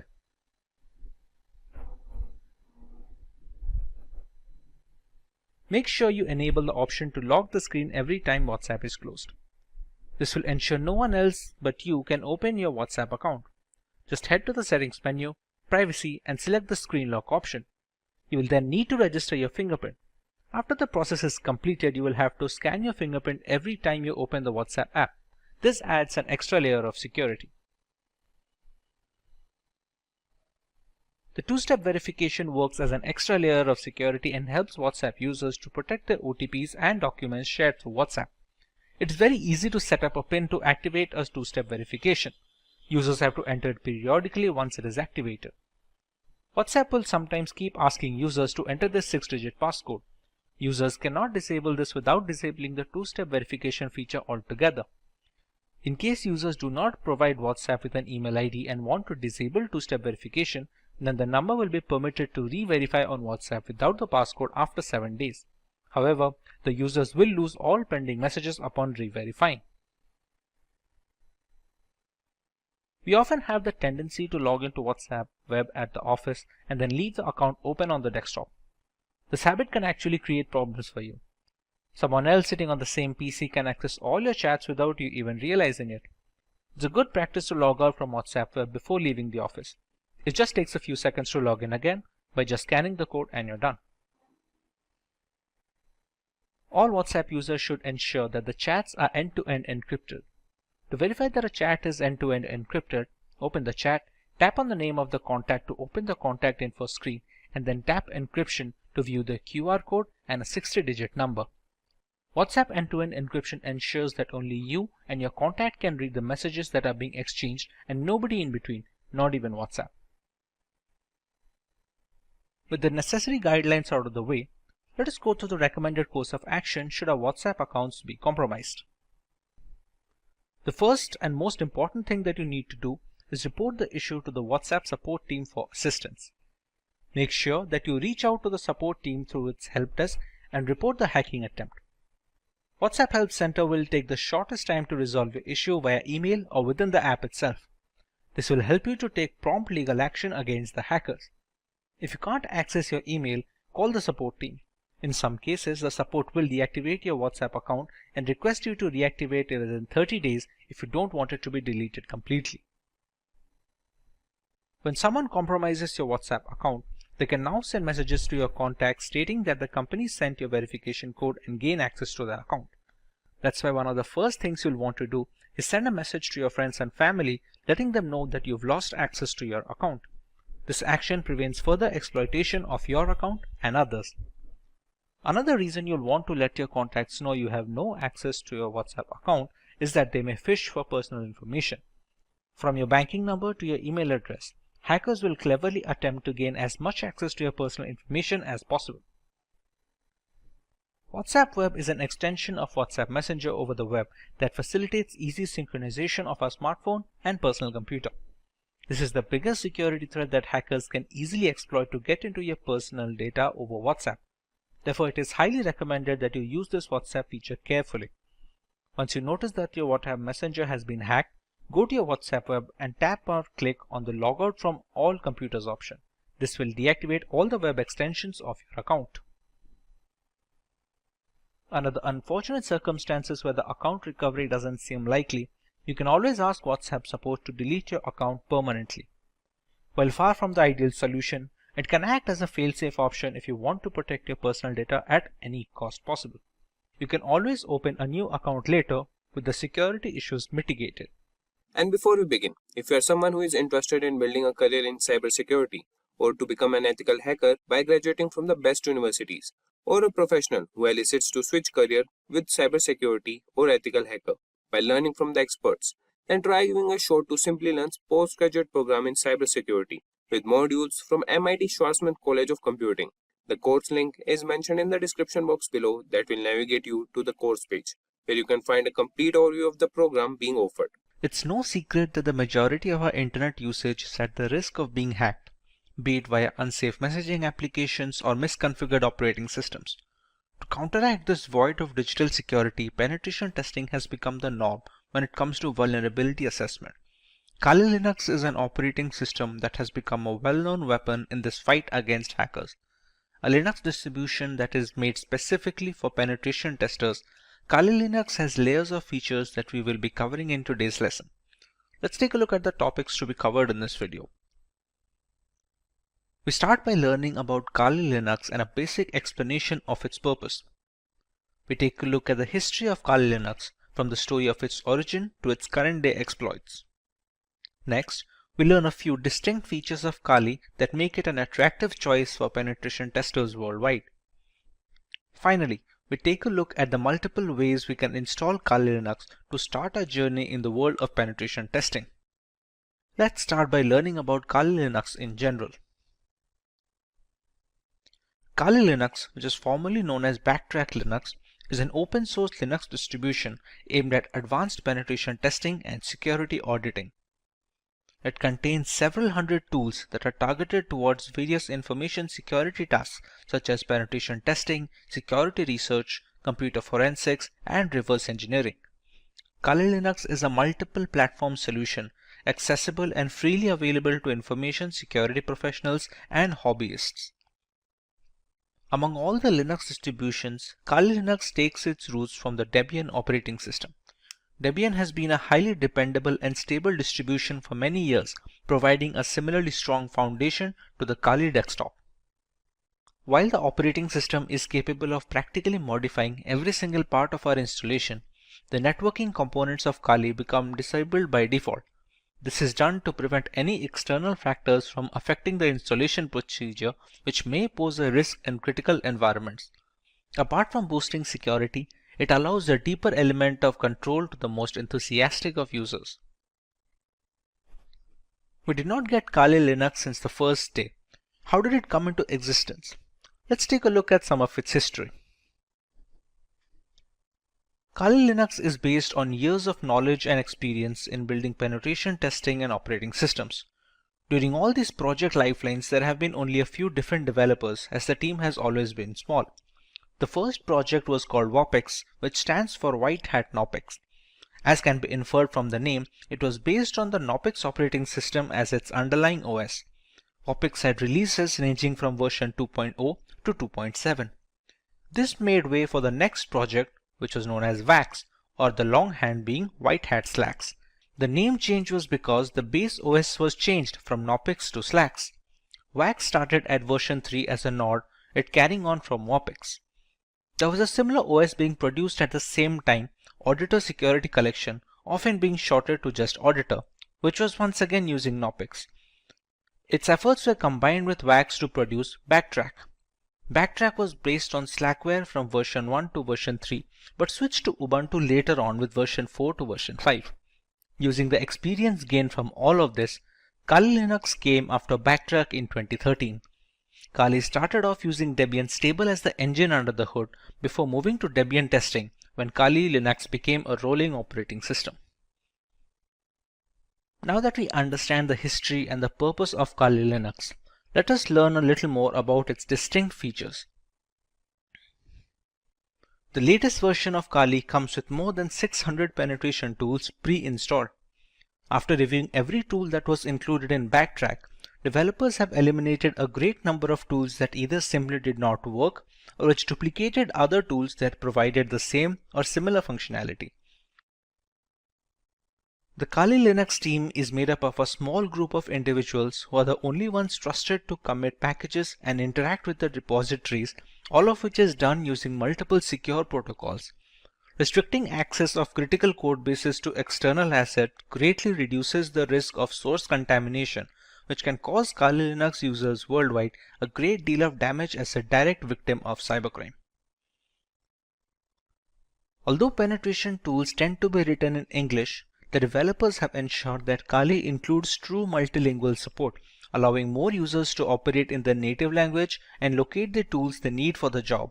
The more comfortable a user feels with the intricacies of the operating system, the easier it is to maintain a stronghold over the configuration and the device in general.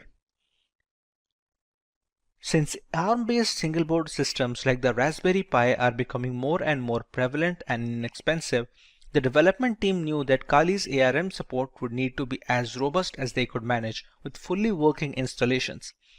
Kali Linux is available on a wide range of ARM devices and has ARM repositories integrated with the mainline distributions, so the tools for ARM are updated in conjunction with the rest of the distribution. All this information is necessary for users to determine if Kali Linux is the correct choice for them. If it is, what are the ways that they can go forward with this installation and start their penetration testing journey? The first way to use Kali Linux is by launching the distribution in the live USB mode. This can be achieved by downloading the installer image file or the ISO file from the Kali Linux website and flashing it to a USB drive with a capacity of at least 8 GB. Some people don't need to save their data permanently, and a live USB is the perfect solution for such cases. After the ISO image is flashed, the thumb drive can be used to boot a fully working installation of the operating system, with the caveat that any changes made to the OS in this mode are not written permanently. Some cases allow persistent usage in live USBs, but those require further configuration than normal situations. But what if the user wants to store data permanently in the installed OS? The best and the most reliable way to ensure this is the full-fledged hard disk installation. This will ensure the complete usage of the system's hardware capabilities and will take into account the updates and the configurations being made to the OS. This method is supposed to override any pre-existing operating system installed on the computer, be it Windows or any other variant of Linux. The next alternative route for installing Kali Linux would be to use virtualization software such as VMware or VirtualBox. The software will be installed as a separate application on an already existing OS, and Kali Linux can be run as an operating system in the same computer as a window. The hardware requirements will be completely customizable, starting with the allotted RAM to the virtual hard disk capacity. The usage of both a host and guest operating system like Kali Linux allows users a safe environment to learn while not putting their systems at risk. If you want to learn more about how one can go forward with this method, we have a dedicated video where Kali Linux is being installed on VMware while running on a Windows 10 operating system. You can find the link in the description box to get started with your very own virtual machine. The final way to install Kali Linux is by using a dual boot system. To put it in simple words, the Kali Linux OS will not be overwriting any pre-installed operating system on a machine, but will be installed alongside it. When a computer boots up, the user will get a choice to boot into either of these operating systems. Many people prefer to keep both the Windows and Kali Linux installed, so the distribution of work and recreational activities is also allotted effectively. It gives users a safety valve should their custom Linux installation run into any bugs that cannot be fixed from within the operating system. Now, for the convenience of explanation, we're going to install Kali Linux today on a virtual machine software known as VMware. VMware is able to run multiple operating systems on a single host machine, which in our case is a Windows 10 system. To get started with Kali Linux installation, we have to go to the website to download an image file. We go to Get Kali, and as you can see, there are multiple platforms on which this operating system can be inverted. As per our requirement, we're going to go with the virtual machine section. As you can see, it is already recommended by the developers. This is the download button, which will download a 64-bit ISO file. We can download 32-bit, but that is more necessary for hard metal machines, or if you're going to use it for older devices which do not support 64-bit operating systems yet. After clicking on the download button, we can see we have a WinRAR archive which will have the ISO files. For now, we have downloaded the ISO file and it is already present with me. So we can start working on the VMware side of things. Once the ISO file is downloaded, we open up VMware Workstation. We go to File and we create a new virtual machine. In these two options, it is highly recommended to go with the typical setup rather than the custom one. The custom is much more advanced and requires much more information from the user, which is beneficial for developers and people who are well versed with virtualization software, but for 90% of the cases, typical setup will be enough. Here, we can select the third option, which will be I will install the operating system later. In some operating systems, we can use the ISO file here directly and VMware will install it for us. But for right now, in the case of Kali Linux, the third option is always the safest. Kali Linux is a Linux distribution, so we can select Linux over here, and the version, as you can see here, have multiple versions such as the multiple kernels. Every distribution has a parent distribution. For example, Kali Linux has Debian, and there are other distributions which are based or forked from some parent distribution. Kali Linux is based off Debian, so we can go with the highest version of Debian, which is the Debian 10.x 64-bit. Go on next. We can write any such name. We can write Kali Linux so that it will be easier to recognize the virtual machine among this list of virtual machine instances. The location can be any location you decide to put. By default, it should be the documents folder, but anywhere you put, it will hold up all the information of the operating system, all the files you download, all the configurations you store, everything will be stored in this particular location that you provide. When we go next, we are asked about the disk capacity. This disk capacity will be all the storage that will be provided to your virtual machine of Kali Linux. Think of your Windows device. If you have a 1 terabyte of hard drive, you have the entirety of the hard disk to store data on. How much data you give here, you can only store up to that amount of data. Not to mention, some amount of capacity will be taken up by the operating system itself to store its programs and applications. For now, we can give around, let's say, 15 GB of information.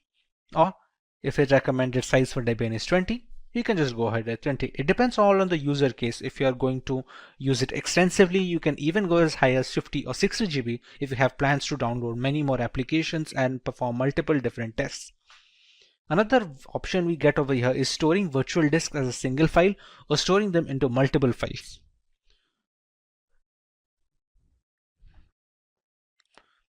As we already know, this virtual machine runs entirely on VMware.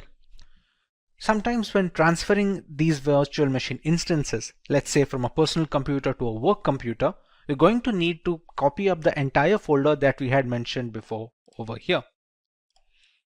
Instead, all virtual machines have a portability feature. Now this portability feature is possible for all scenarios, except it is much easier if they split the virtual disk into multiple files. Now even if this makes porting virtual machines easier from either system to system or software to software, let's say if you want to switch from VMware to VirtualBox or vice versa, the performance takes a small hit. It's not huge, but it's recommended to go with storing the virtual disk as a single file if you have no purposes of ever moving the virtual machine. Even if you do, it's not a complete stop that it cannot be ported. It's just easier when using multiple files. But in order to get the best performance out of the virtual machine, we can store it as a single file over here. This is a summary of all the changes that we made and all the configurations that have been settled until now. Now at this point of time, we have not provided the .iso file yet, which is the installation file for the Kali Linux that we downloaded from this website. As of right now, we have only configured the settings of the virtual machine. So we can press on Finish. And we have Kali Linux in the list.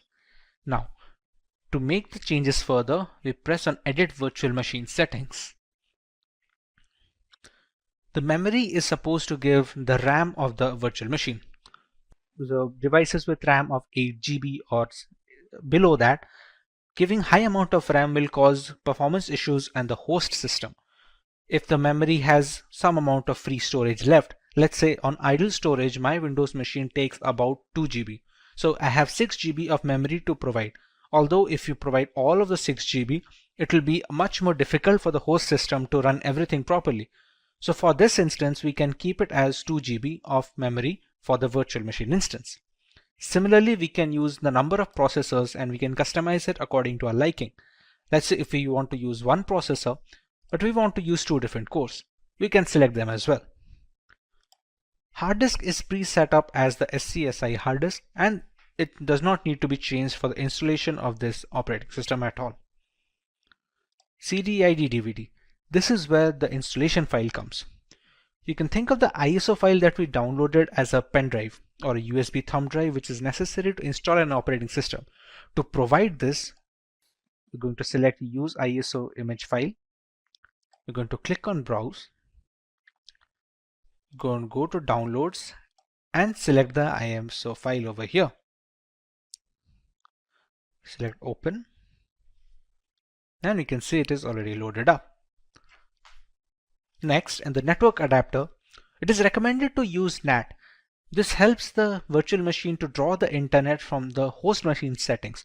If your host machine is connected to the internet, then the virtual machine is connected as well. There are some other options such as host only or custom segments or LAN segments, but those are not necessary for installation. Rest of them are pretty standard, which do not need any extra configuration and can be left as it is. Press OK, and now we can power on this virtual machine.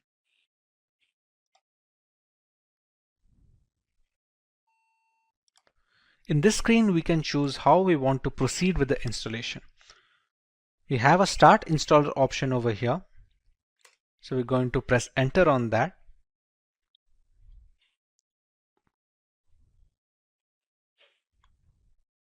We're going to wait for the things to load from the ISO file. The first step in the installation is choosing the language of the operating system. For this, we can go with English as standard. This is a location. This will be used for setting up the time and some of the internal settings which depend entirely on the location of the user. So for this, we're going to go with India. Configuring the keyboard, it's always recommended to go with the American English first. Many people make a mistake of going with the Indian keyboard if it is possible, and it provides a lot of issues later on. So it's always preferred to go with the American English, and if later we see some necessity of another keyboard dialect that is required, we can install it later. But for now, we should always stick with American English as a basic. At this point, it's going to load the installation components from the .iso file. It is a big file of 3.6 GB, so it has a lot of components that need to be put into the virtual machine, which can also be used to detect hardware.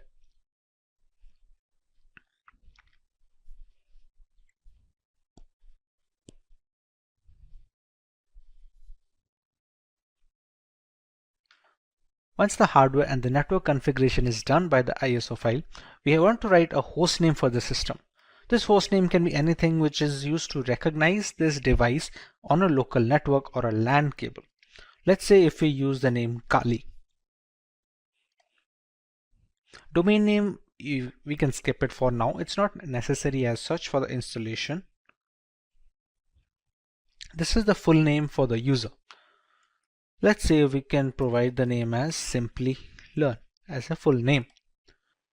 Next, we're going to set up a username. This username is going to be necessary to identify the user from its root accounts and the subsequent below accounts. For now, we can give it as something as simply123. Now we have to choose a password for the user. Now remember, since this is the first user that is being added onto this newly installed operating system, it needs to be a password for the administrator. We can use whichever password we like over here and use the same password below and press on continue. At this point, it's going to detect on the components on which the operating system can be installed. Like here, there are multiple options like the use entire disk and set up LVM, use entire disk and set up encrypted LVM.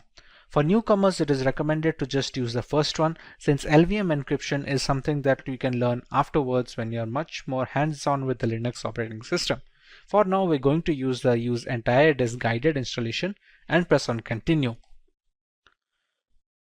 When we set up the virtual machine on VMware, we had set up a disk capacity. There we gave a purpose 20 GB. That is the hard disk which is being discovered here. Even though it is a virtual disk, on VMware it acts as a normal hard disk on which an operating system can be installed. So we select this one and press on continue. Here there is a multiple partition system.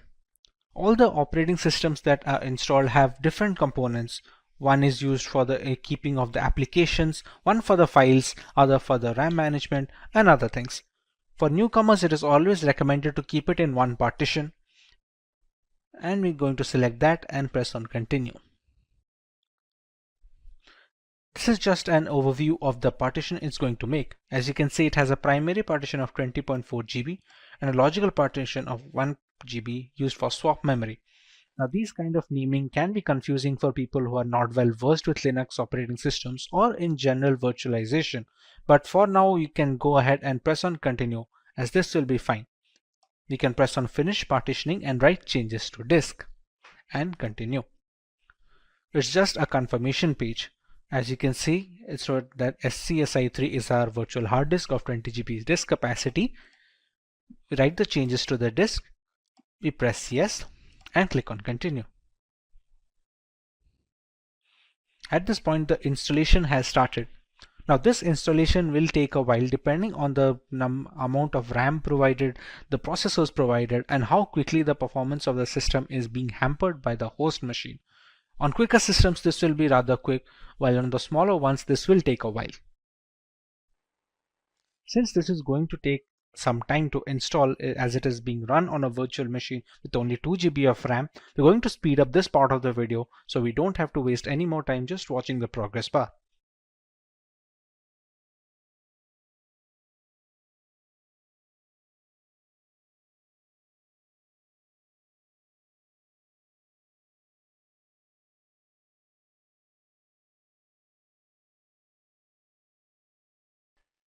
Now that our core installation is completed, it's asking us to configure a package manager.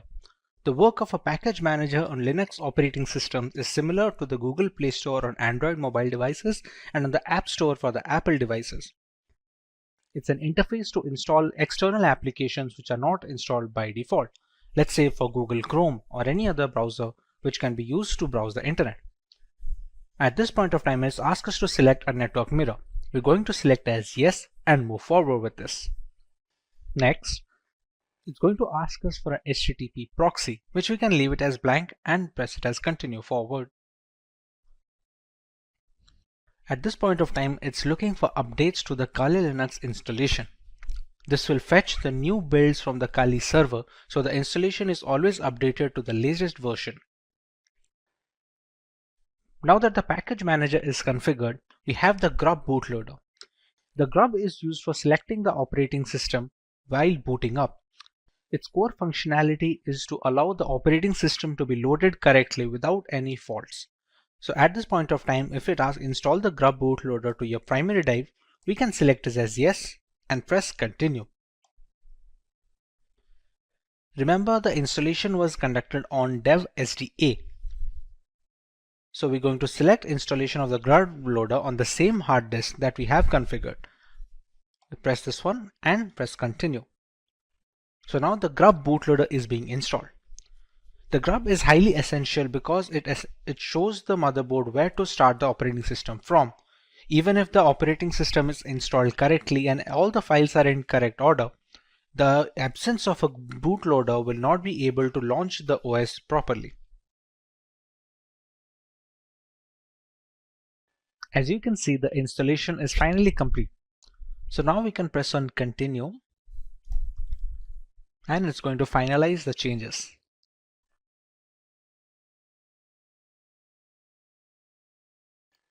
Now you can see Kali Linux being booted up straight away. It doesn't check for the ISO file anymore since the operating system is now installed onto the virtual hard disk storage that we had configured before.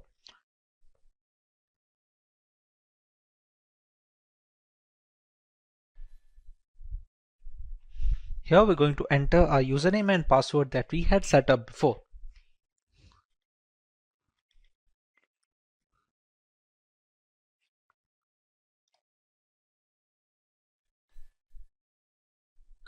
And we have the Kali Linux system booted up.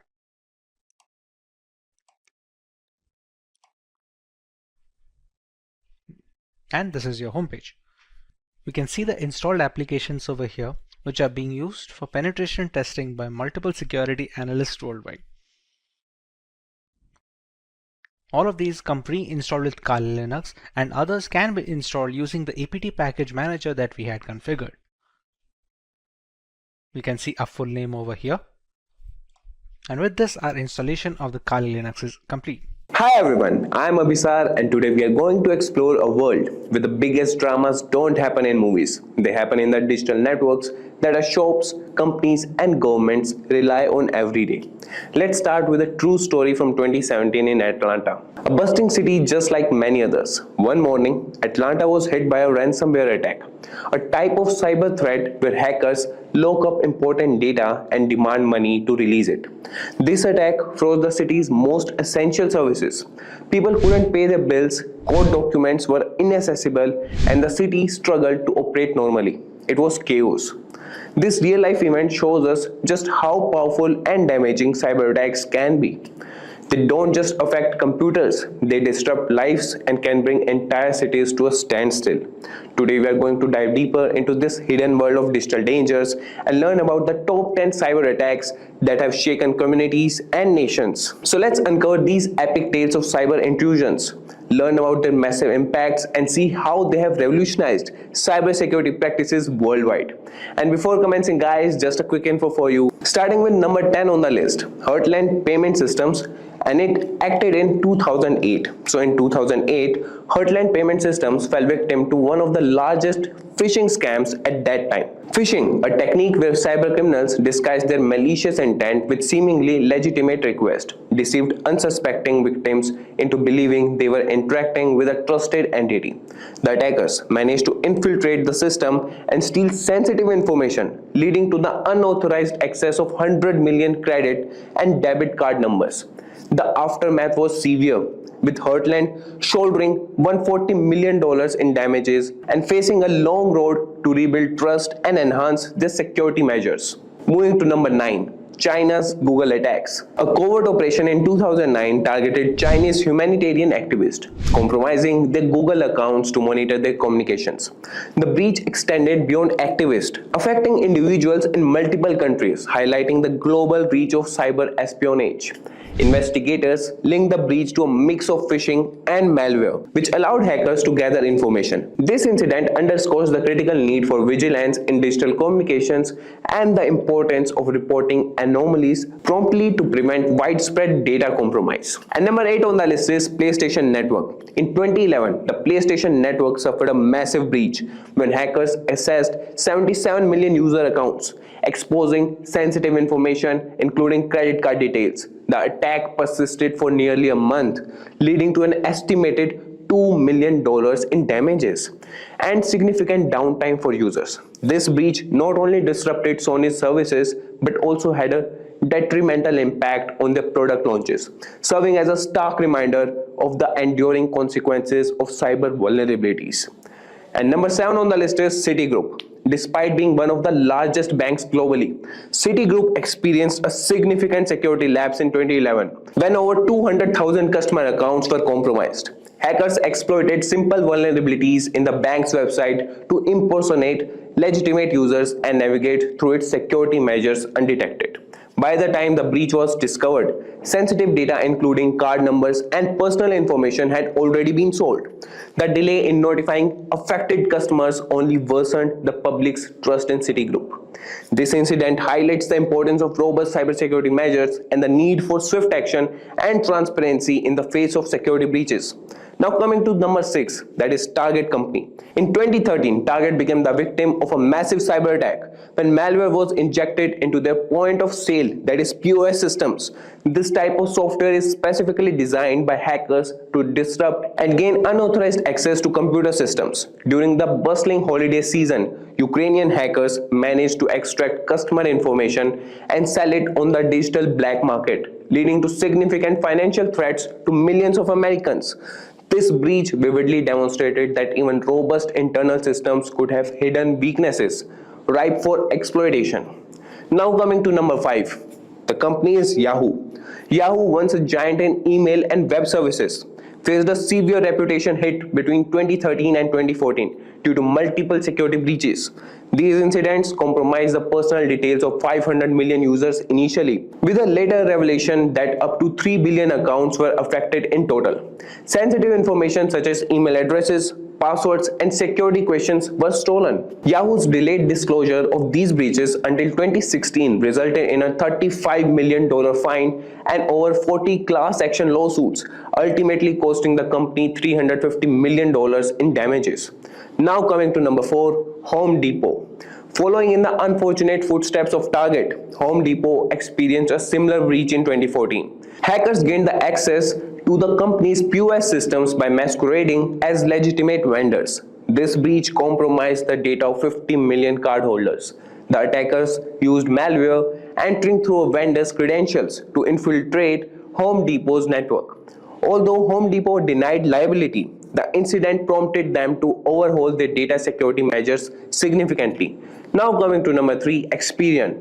Experian, a major credit reporting agency, found itself in a cyber crisis in 2015. This situation began unraveling after their acquisition of Court Ventures in 2012, which already had a contract with US Search Info, allowing broad access to personal data. This lapse in oversight led to the sale of sensitive data to an identity theft ring, affecting 50 million users. The breach highlighted the critical importance of stringent data usage policies and contract reviews in mergers and acquisitions. Now coming to number 2, that is Snapchat. Snapchat, known for its ephemeral messaging service, faced a stark violation of user privacy in 2015. When hackers accessed 4.6 million accounts, they extracted phone numbers, locations, and usernames. The hackers had previously warned Snapchat about the security flaw, demanding it to be fixed. When their concerns were ignored, they published the data publicly as a form of retaliation. This incident underscores the importance of addressing security vulnerabilities promptly to protect user privacy. Now coming to the number 1 spot, that is Facebook. Facebook, the social media giant, faced significant scrutiny in 2018 that marked a pivotal point in public perception about privacy and data management. That year, federal investigations uncovered how Facebook allowed third-party apps broad access to user data without stringent oversight. This lapse led to multiple breaches affecting between 50 to 80 million users. The most infamous of these was the Cambridge Analytica scandal, with data from millions of Facebook users was improperly accessed to influence voter behavior. These revelations fueled global debates about privacy and the ethical responsibilities of tech giants, leading to calls for stricter data protection regulation worldwide. Facebook's handling of user data not only eroded trust among its user base, but also invited tighter scrutiny from regulators, reshaping how social media platforms manage and protect user information. As we have seen through these incidents, the digital world is a battleground where information is both the weapon and the prize. Staying informed and vigilant is our best defense against these evolving threats. Thank you for joining us as we explore these significant cyber attacks. Remember, safeguarding our data begins with understanding the risk and taking proactive steps to protect ourselves. Hey everyone, welcome to Simplilearn. Talking about Bluetooth. So Bluetooth technology has revolutionized how we connect devices, offering seamless file sharing, wireless audio, and peripheral connections. However, these conveniences come with significant security risk. Attackers can exploit vulnerabilities in Bluetooth to gain unauthorized access to your device and data. Imagine you're in a bustling coffee shop, working on your laptop with Bluetooth headphones on. Unknown to you, an attacker nearby is silently targeting your device. This is not a far-fetched scenario. In 2017, researchers discovered Blueborn, a vulnerability that allowed attackers to take control of devices, access data, and spread malware without any interaction from the user. This story underscores the real and present danger of Bluetooth vulnerabilities, highlighting the critical need for robust security measures. With that, guys, let's get started. And there's a question, guys. We do not support or encourage black hat hacking or any illegal activities. So this video is purely for educational purposes to help you understand Bluetooth vulnerabilities and how to protect your devices. We will now show the actual process of hacking. So our goal is to inform and raise awareness about potential security risk so that you can take the necessary steps to secure your devices. Always conduct security testing responsibly and with permission. Use this knowledge to enhance cybersecurity, not to exploit it. So let's start with the first topic, that is how Bluetooth has advanced things. So the number one reason is the convenient connectivity. So Bluetooth enables wireless communication between devices such as smartphones, laptops, headphones, and smart home devices, eliminating the need for cables. Then there's the IoT integration. It plays a crucial role in the Internet of Things, that is allowing devices to connect and interact seamlessly. And then comes the health and fitness segment. So Bluetooth technology is integral in wearable devices like fitness trackers and medical devices, enabling real-time data sharing and monitoring. Then comes automotive industry. Bluetooth provides hands-free communication and wireless media streaming in vehicles. And then we will move to types of Bluetooth vulnerabilities. And here are some. Number one is Blueborn. So this vulnerability allows attackers to take control of Bluetooth-enabled devices without the need for pairing or user interaction. And its impact is it can enable remote code execution, data theft, and the spread of malware across devices. Blueborn attacks can be launched without needing the victim to pair with the attacker's device. By scanning for devices with Bluetooth enabled, attackers can exploit multiple vulnerabilities within the Bluetooth stack, allowing them to take control of the device, intercept communication, and spread malware. Then coming bias, that is Bluetooth impersonation attacks. So this attack exploits flaws in the Bluetooth authentication process, allowing attackers to impersonate a previously trusted device. And its impact is it can result in unauthorized access to devices and sensitive information. Bias attacks exploit a flaw in the Bluetooth standards authentication procedure. When a Bluetooth device reconnects to another device, it may not properly authenticate, assuming it's the same device that was previously paired. So attackers exploit this by impersonating the trusted device, gaining unauthorized access to the device and its data. And then comes HID spoofing. So attackers can spoof human interface device, that is HID, such as keyboards or mouse, to send malicious inputs to a Bluetooth enabled device. And its impact is this can lead to unauthorized commands being executed on the device for the data manipulation and potential system compromise. And the security measures you could take to prevent these attacks is disable Bluetooth when not in use. It reduces the risk of unauthorized access and use secure pairing methods that ensures that connections are authenticated and encrypted. So these regular updates patches vulnerabilities and enhances security, and avoid pairing in public or untrusted environments. That minimizes exposure to potential attackers.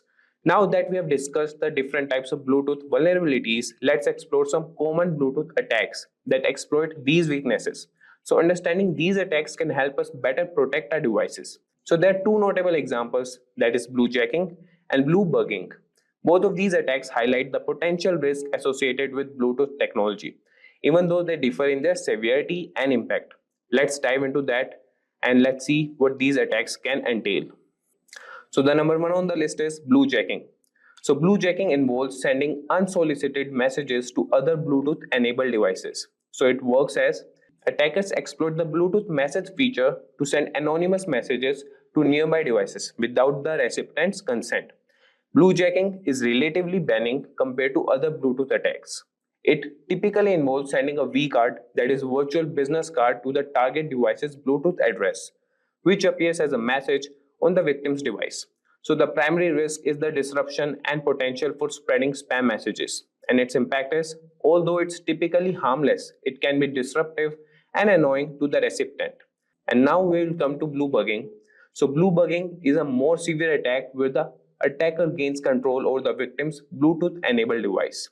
It works as attackers exploit vulnerabilities to remotely execute commands on the target device, often without the user's knowledge, and bluebugging is much more invasive.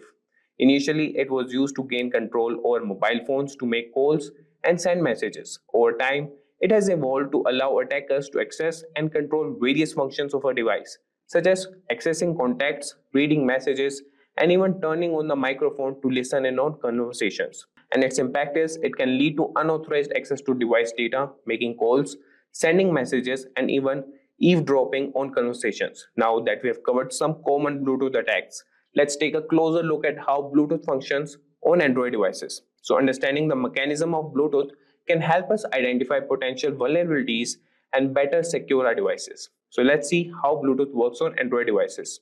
So Bluetooth on Android devices enables various features like file sharing, wireless audio streaming, and connecting peripherals such as keyboards and mice. It uses short-range radio waves to establish a connection between devices. So this process typically involves discovery, pairing, and communication phases. However, these conveniences come with risk. Attackers can exploit vulnerabilities during these phases to gain unauthorized access to these devices. So understanding the mechanics of Bluetooth helps identify potential weak points and reinforce the importance of securing these connections.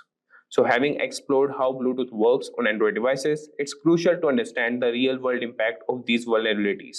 So we'll discuss examples of Bluetooth attacks and the severe consequences they can have on personal data and device security. So let's see the impacts.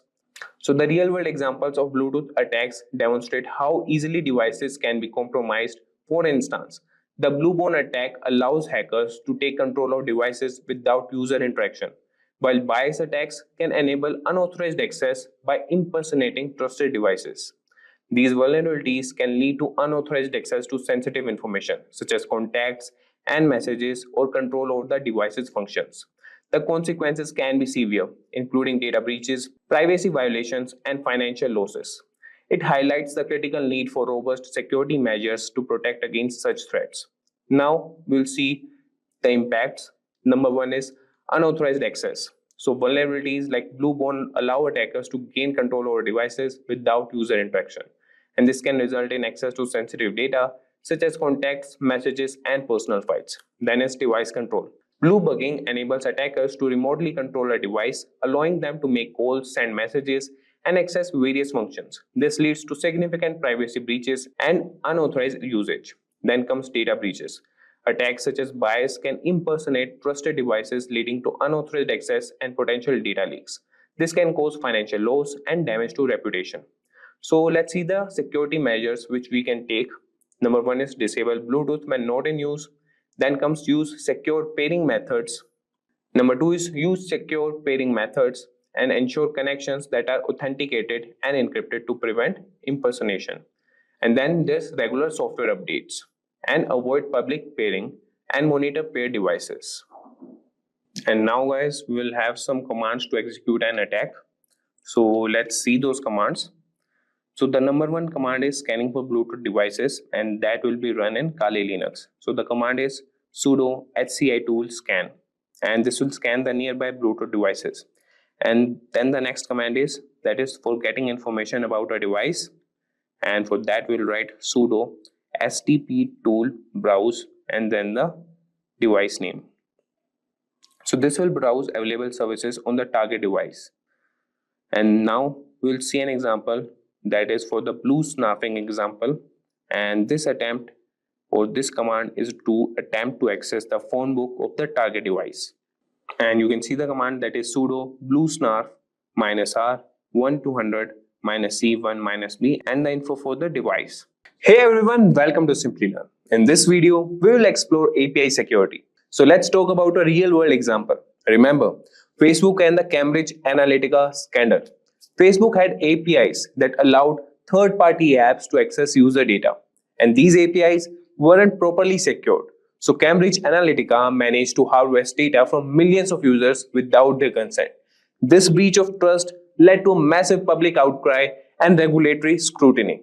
In this video, we will look at common threats like injection attacks and broken locks, that is authentication, and share practical tips to keep your APIs secure. So grab your favorite treat, sit back, and let's dive into the world of API security together. And the first thing we have on the list is, what is an API? So alright, let's break it down. Imagine you are at a restaurant. You are hungry and ready to order some food. You tell the waiter what you want and the waiter takes the order to the kitchen. The chef in the kitchen cooks up your meal and hands it back to the waiter, who brings it to your table. In this scenario, the waiter is like an API, Application Programming Interface. The API takes your request, tells the server, in this case that is the kitchen, what you need, and then brings back the response. In tech terms, an API allows different software systems to communicate and share data. For example, when you use an app on your phone to check the weather, that app uses an API to request weather data from a remote server. The server sends back the weather information and the app displays it for you. So this is how API works. Now we'll see why is API security important. Think about your house. You lock your doors and windows to keep intruders out, right? The same goes for APIs. They need to be secured to prevent unauthorized access. If someone breaks into your house, they can steal your valuables. Similarly, if someone gains unauthorized access to your API, they can steal sensitive data or even take control of your system. Take the Facebook Cambridge Analytica scandal. For example, insecure APIs allowed the harvesting of personal data from millions of users without their consent. This shows how crucial it is to secure APIs to protect user data and maintain trust. So this was about why API security is important. Now moving to common API security threats. And the number one on the list is injection attacks. So now that we have understand why securing APIs is essential, let's dive into some common threats. First up is injection attack. Imagine you give a recipe to a chef, but someone sneaks in and adds harmful ingredients without you knowing. That's an injection attack. One common type is SQL injection, where an attacker inserts malicious code into an API request. For example, if a user enters drop table users -- instead of their username and the API doesn't validate this input, the database might execute it and delete important data. So to prevent this, always validate and sanitize user inputs. Now move to the next, that is broken authentication. So let's talk about broken authentication. So think of authentication as the lock on your front door. If your lock is weak or easy to pick, anyone can walk in. Broken authentication means your API's authentication mechanisms aren't strong enough, making it easy for attackers to pretend to be legitimate users. For instance, if an API uses predictable tokens, hackers can guess them and gain unauthorized access. Use strong, unpredictable tokens and implement multi-factor authentication to strengthen security. So now we'll move to number third, that is sensitive data exposure. So let's consider sensitive data exposure. Imagine sending a postcard with all your bank details written on it.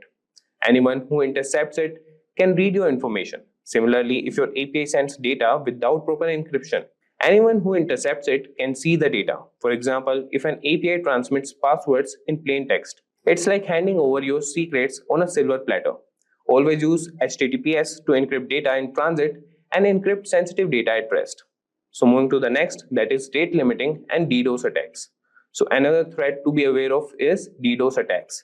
Picture a popular store on Black Friday sale with thousands of customers flooding in all at once. The staff can't keep up and the store gets overwhelmed. That's a DDoS, that is distributed denial of service attack. Attackers flood your API with so many requests that it crashes or becomes unresponsive. Implementing rate limiting, like allowing only a certain number of requests per minute, can help manage the traffic and prevent such attacks. Now moving to the next, that is man-in-the-middle attacks. So imagine having a private conversation, but someone is secretly listening and can even alter your words. That's a man in the middle attack. If an attacker intercepts the communication between your API and the client, they can read or modify the data being transmitted. So using HTTPS or TLS ensures that the data is encrypted, making it much harder for attackers to eavesdrop or tamper with the information. Next on the list is API spoofing. So let's discuss about it. So think of API spoofing as someone setting up a fake ATM machine. It looks real, but it's actually stealing your card information. Attackers create fake APIs to trick users into providing sensitive data. Always verify API endpoints and use secure authentication methods to ensure you are interacting with legitimate APIs. Now we'll see the best practices for securing APIs. So the number one on the list is authentication and authorization. So we have looked at some common threats. Now we'll dive into the best practices for securing up, and the first we'll look up is authentication and authorization. So think of Authorization 2.0 as a special access pass that only authorized users can get. It ensures that only users with the right pass can access the data. OpenID Connect adds an extra layer by verifying the user's identity, comparing API keys to basic passwords, that is tokens, just like JWTs, are more secure because they include user-specific data and have an expiration time. Now moving to the next best practice, that is encryption. So always use HTTPS, which is like sending logged packages that only recipient can open. It ensures that the data being transmitted is encrypted and secure. Additionally, encrypt sensitive data at rest, just like storing valuables in a safe. So it protects it from unauthorized access. Next is input validation. So let's consider input validation, and you should always use clean user inputs to prevent malicious data from sneaking in. For instance, if a user enters a script tag, that is script, and sanitize it to prevent XSS, that is cross-site scripting attacks. So using parameterized queries is like using prepared ingredients in cooking, ensuring that the input is safe and expected. Now moving to the next, that is rate limiting and throttling. So moving on to rate limiting and throttling, that limits the number of requests a user can make. It's like settling a limit on how many times someone can knock on your door. Tools like Cloudflare can help filter out malicious traffic and keep your API running smoothly, protecting against DDoS attacks. Now moving to the next one, that is logging and monitoring. So keep a record of all API requests to spot unusual activity. It's like having a CCTV camera to monitor who's coming and going. Tools like Prometheus and Grafana can help you monitor API health and alert you to potential issues. The next we have is API gateway and security. So API gateways act as bouncers, controlling access and adding security features like rate limiting and IP whistling. Look for features like request validation, throttling, and data encryption to enhance security. So these were all the best practices for securing APIs. Now we'll see tools and technologies. So the number one is Postman. That's great for testing APIs and ensuring they handle requests properly without exposing vulnerabilities. The next is OSAP Zap and Burpsuit. They are like ethical hackers simulating attacks to identify security flaws. So now let's look at API management platforms. For API management platforms like Epic, AWS API Gateway, and Azure API Management that offer built-in security features, making it easier to manage and secure your APIs. Now we'll see some real-world case studies. So the number one notable API breaches case study is the Facebook Cambridge Analytica scandal. That is a glaring example where insecure APIs led to massive data misuse. It's a reminder of why API security is crucial. Similarly, in 2021, T-Mobile suffered a breach where attackers accessed customer data through insecure APIs, highlighting the importance of robust security practices. And then we have some successful API security implementations. That is, Google employs strict authentication, rate limiting, and encryption practices, setting a standard for secure API usage. So Stripe uses strong encryption and secure authentication methods, ensuring that sensitive financial data is well protected. Welcome to this tutorial on how to scan a website for vulnerabilities. In today's digital landscape, web security is more important than ever. Cyber threats are constantly evolving, making it crucial to ensure that your website is protected against potential attacks. Vulnerability scanning helps identify weaknesses in your web applications before attackers can exploit them. So in this video, we will explore three powerful tools. Number one is Nikto, then Nuclei, and Trivi. So these tools provide comprehensive scanning capabilities for various environments. including websites, network, container, images, file systems, and servers. Moreover, these tools are widely used by penetration testers, cybersecurity professionals, and ethical hackers to ensure web applications and servers are secure.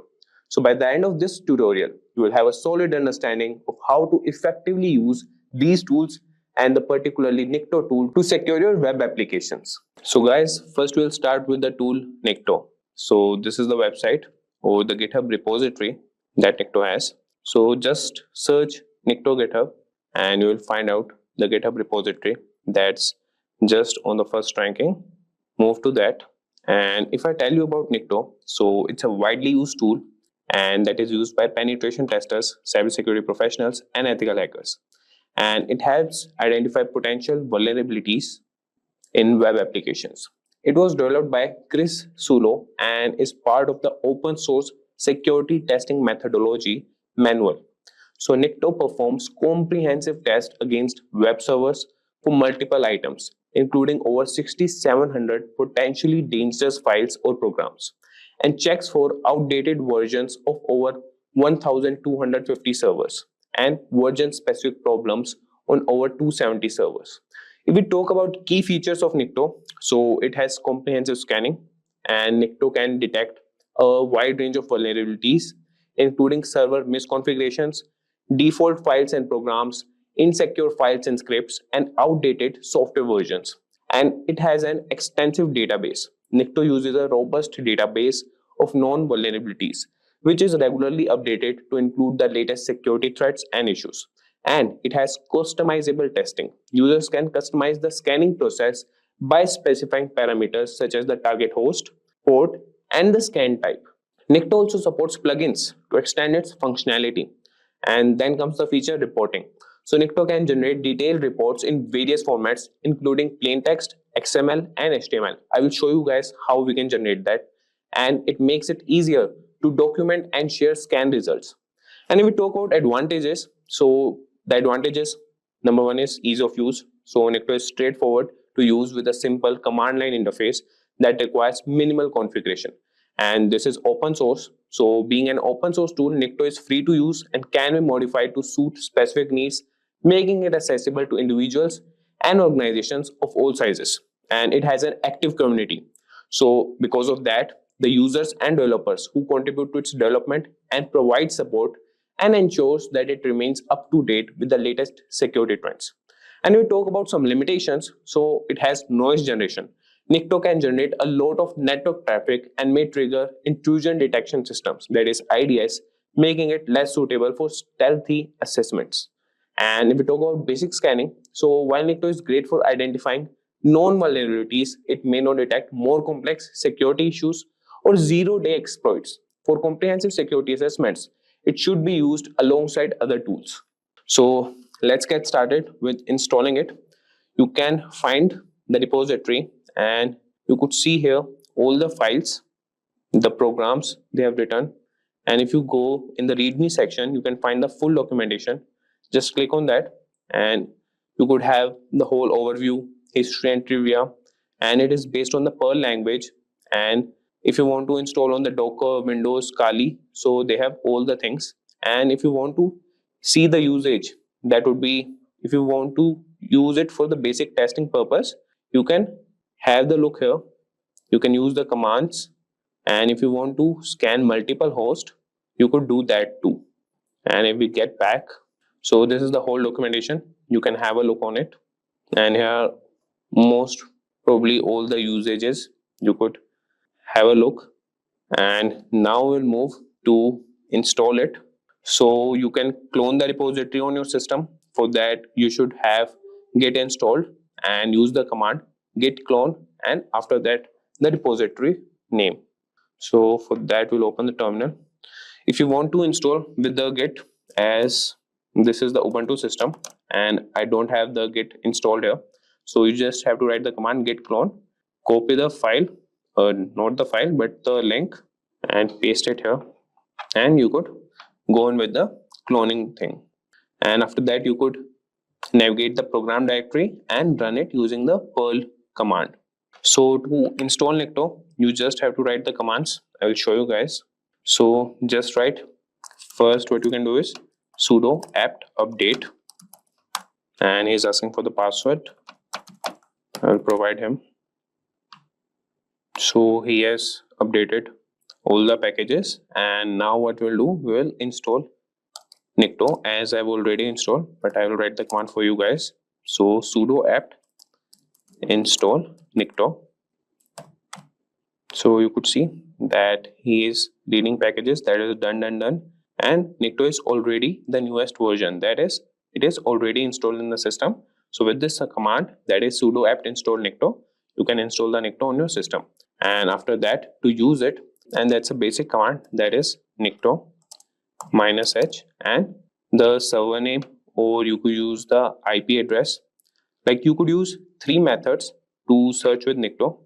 That could be IP address to scan local servers, web domain to check public websites, or SSL or HTTP websites, that is to test secure websites also. So here we will have a website, and to ensure you guys, so use this tool just for ethical use. We are not promoting it to use it for any black hat hacking purposes, and we are also using to just scan the vulnerabilities, and we won't be showing much of it as we don't promote these kind of activities. So you could see that it has started the process, that is the target IP, target host name, target port, that is 443, and the target time. So he is running.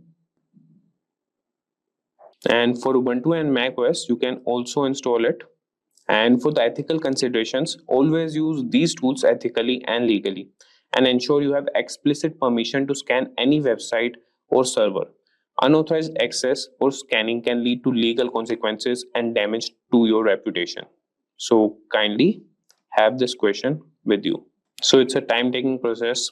So this tool works with the port number and where the website is hosted. So all these things matter for the scanning purpose or getting the vulnerabilities checked. So till then, Nikto is scanning the website. I will show you guys the NVD website. So this is National Institute of Standards and Technology, National Vulnerability Database. So this is the US government repository of standards-based vulnerability management data that is represented using the Security Content Automation Protocol. And this data enables automation of vulnerability management, security measurement, and compliance. So what vulnerabilities you are finding here, you can go on and search on here on this website, as this is the basic foundation for all these tools. So guys, as it is taking more time, I will show you guys more features of Nikto till then. So we are in the new window, and till then it happens, we'll see more features. So what you can do is you could write Nikto -help, and you can get all the commands that are used by Nikto. And after this, we have seen the basic syntax where you could just write Nikto -h and the IP or the host name.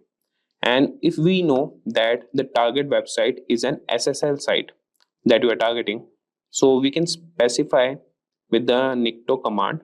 I will show you guys what you can do, that is Nikto -h, and what you want to specify that could be IP or host name.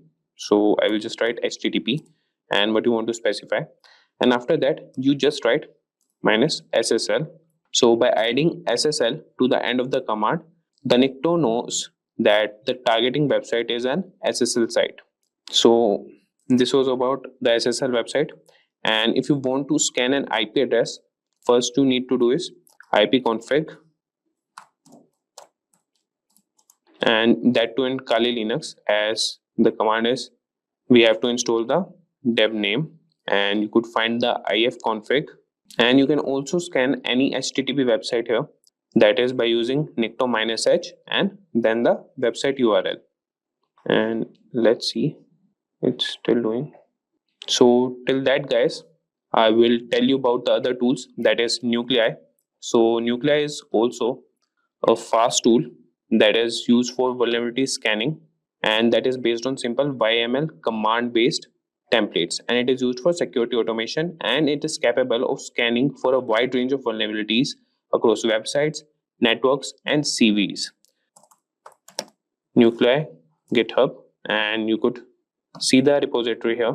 And similarly, you can install the Nuclei if you want to work with Nuclei, and you could get all the information in the README section. So how it works and how you can run on your targets and how you can install it. So for installing, you would just go with this command, and how to use it, that's also same, that is nuclei -h, and then you have to write the IP or the domain name. So if we talk about its key features, so it is customizable, it uses YAML templates to define scan rules, and the performance, it is designed for speed and efficiency, and it is versatile, that scan for various types of vulnerabilities. And similarly, we have another tool, that is Trivi Scanner, or just we will move to Trivi GitHub. So Trivi is a comprehensive security scanner for container images, file systems, and Kubernetes. It identifies vulnerabilities, misconfigurations, and sensitive data. And if we talk about its key features, so it has container scanning that examines Docker images for known vulnerabilities, file system scanning, analyzes files and directories for security issues, and Kubernetes integration. It checks for security flows in Kubernetes cluster. For the installation purpose, you could just move to README section and you will find all those details, how's the general usage. And both these Nuclei and Trivi are robust tools that offer unique capabilities for scanning across different environments and enhances the security of web applications, containers, and Kubernetes clusters. So these are all three tools. Like there are many tools that you can use, and what we have done with this, we have done with Nikto, and you could see that he has completed the process of scanning. And what I've told you is this is the target IP, hostname, port, and the start time. And you could see that for the server CloudFront, he has retrieved the header and he has found some issues, that is uncommon header with contents, and he has found no CGI directories. And if you want to force check all possible directories, you can use -c command for that. So we won't be discussing these vulnerabilities. If you want, you can check them out on the NVD website. And he has checked 6,544 items and 0 errors, and 9 items reported on remote host. So he has reported them. So this is how we scan any website for vulnerabilities, and you should have the authority or the command or the consent for any website to check before that. Today, we are diving into a super important topic that affects everyone: phishing attacks. As cyber criminals get more sophisticated, it's important for us to stay one step ahead. So in this video, I'll be walking you through what phishing is, how it works, some famous examples of phishing attacks, different types of phishing, how to protect yourself, and what to do if you ever fall victim. So let's jump right in. What is phishing? To start, let's talk about what a phishing attack really is. In simple terms, phishing is a type of scam where hackers pretend to be legitimate people or companies to steal your personal information, whether it's your passwords, bank details, or even social security number. They typically do this through emails, text messages, or fake websites that seem genuine at first glance. But phishing attacks don't just rely on fake emails. They use a psychological trick known as social engineering. Now, social engineering is all about manipulating people into making poor decisions, like clicking on a malicious link or sharing personal information. Let's take an example. Imagine you work in a company and one day you get an urgent email from someone who looks like your boss. The email says, "I'm in a meeting right now, but I need you to send me the financial reports immediately. Click here to access a secure file." Because it's your boss and the message sounds urgent, you might not think twice and click the link. But that's where the trick is. The link wasn't real, and now the hacker has the access to the company's sensitive data. So social engineering works because it plays on human emotions like fear, urgency, trust, and leads you to make hasty decisions without double checking. So phishing attacks are serious business, and they have caused some of the most damaging data breaches in history. Let's take a look at some of the most famous examples. First, let's talk about the Sony Pictures hack in 2014. This is one of the most well-known phishing incidents. It all started when Sony employees received phishing emails that looked completely legitimate. Some employees clicked on the links in these emails, which gave hackers access to Sony's internal network. And the result? Over 100 terabytes of data were stolen, including unreleased movies, confidential employee information, and thousands of internal emails. The leaked data caused major damage to Sony's reputation and led to lawsuits. It was one of the most costly cyber attacks of its time. Another incredible phishing incident involved both Facebook and Google. Between 2013 and 2015, a single hacker managed to scam these tech giants out of over $100 million. How did he do it? The hacker, Evaldus, pretended to be a hardware supplier that both companies did business with. He sent phishing emails with fake invoices that looked exactly like the real thing. Because the emails were so convincing, the finance departments of the Facebook and Google didn't question them and wired the money directly to the attacker's account. So these famous examples show that phishing can affect anyone, from everyday people to major corporations. So let's talk about how they work step by step when hackers actually try to steal your information. So how does a phishing attack unfold? Let's break it into easy steps. Step 1. Phishing attacks typically start with a carefully crafted message, often in the form of an email or text. This message will look like it's from a legitimate company, like your bank, a popular service like PayPal, or even someone you personally know. Hackers usually use several techniques to make these emails look authentic. One common technique is domain spoofing. This is when hackers create a domain that looks almost identical to the legitimate website, but with subtle differences. For example, instead of paypal.com, they might use paypal1.com or pay-pal.com. Because most people glance at the sender's email address quickly, they don't notice the subtle change. The next step is to get the victim to visit a fake website. When you click on the link in the phishing email, you're often redirected to a website that looks exactly like the real thing. These fake websites are often designed to perfectly mimic the official login pages of services like your bank or email provider. To create these fake websites, hackers often use what's called a phishing kit. Now, phishing kits are pre-built tools that make it easy for attackers to clone real websites. The hacker then hosts the fake website on a malicious server or uses DNS spoofing, where they manipulate the DNS records to redirect users from the legitimate website to their fake version without the victim knowing. Now, once you land on the fake website, the next step is for the hacker to collect your information.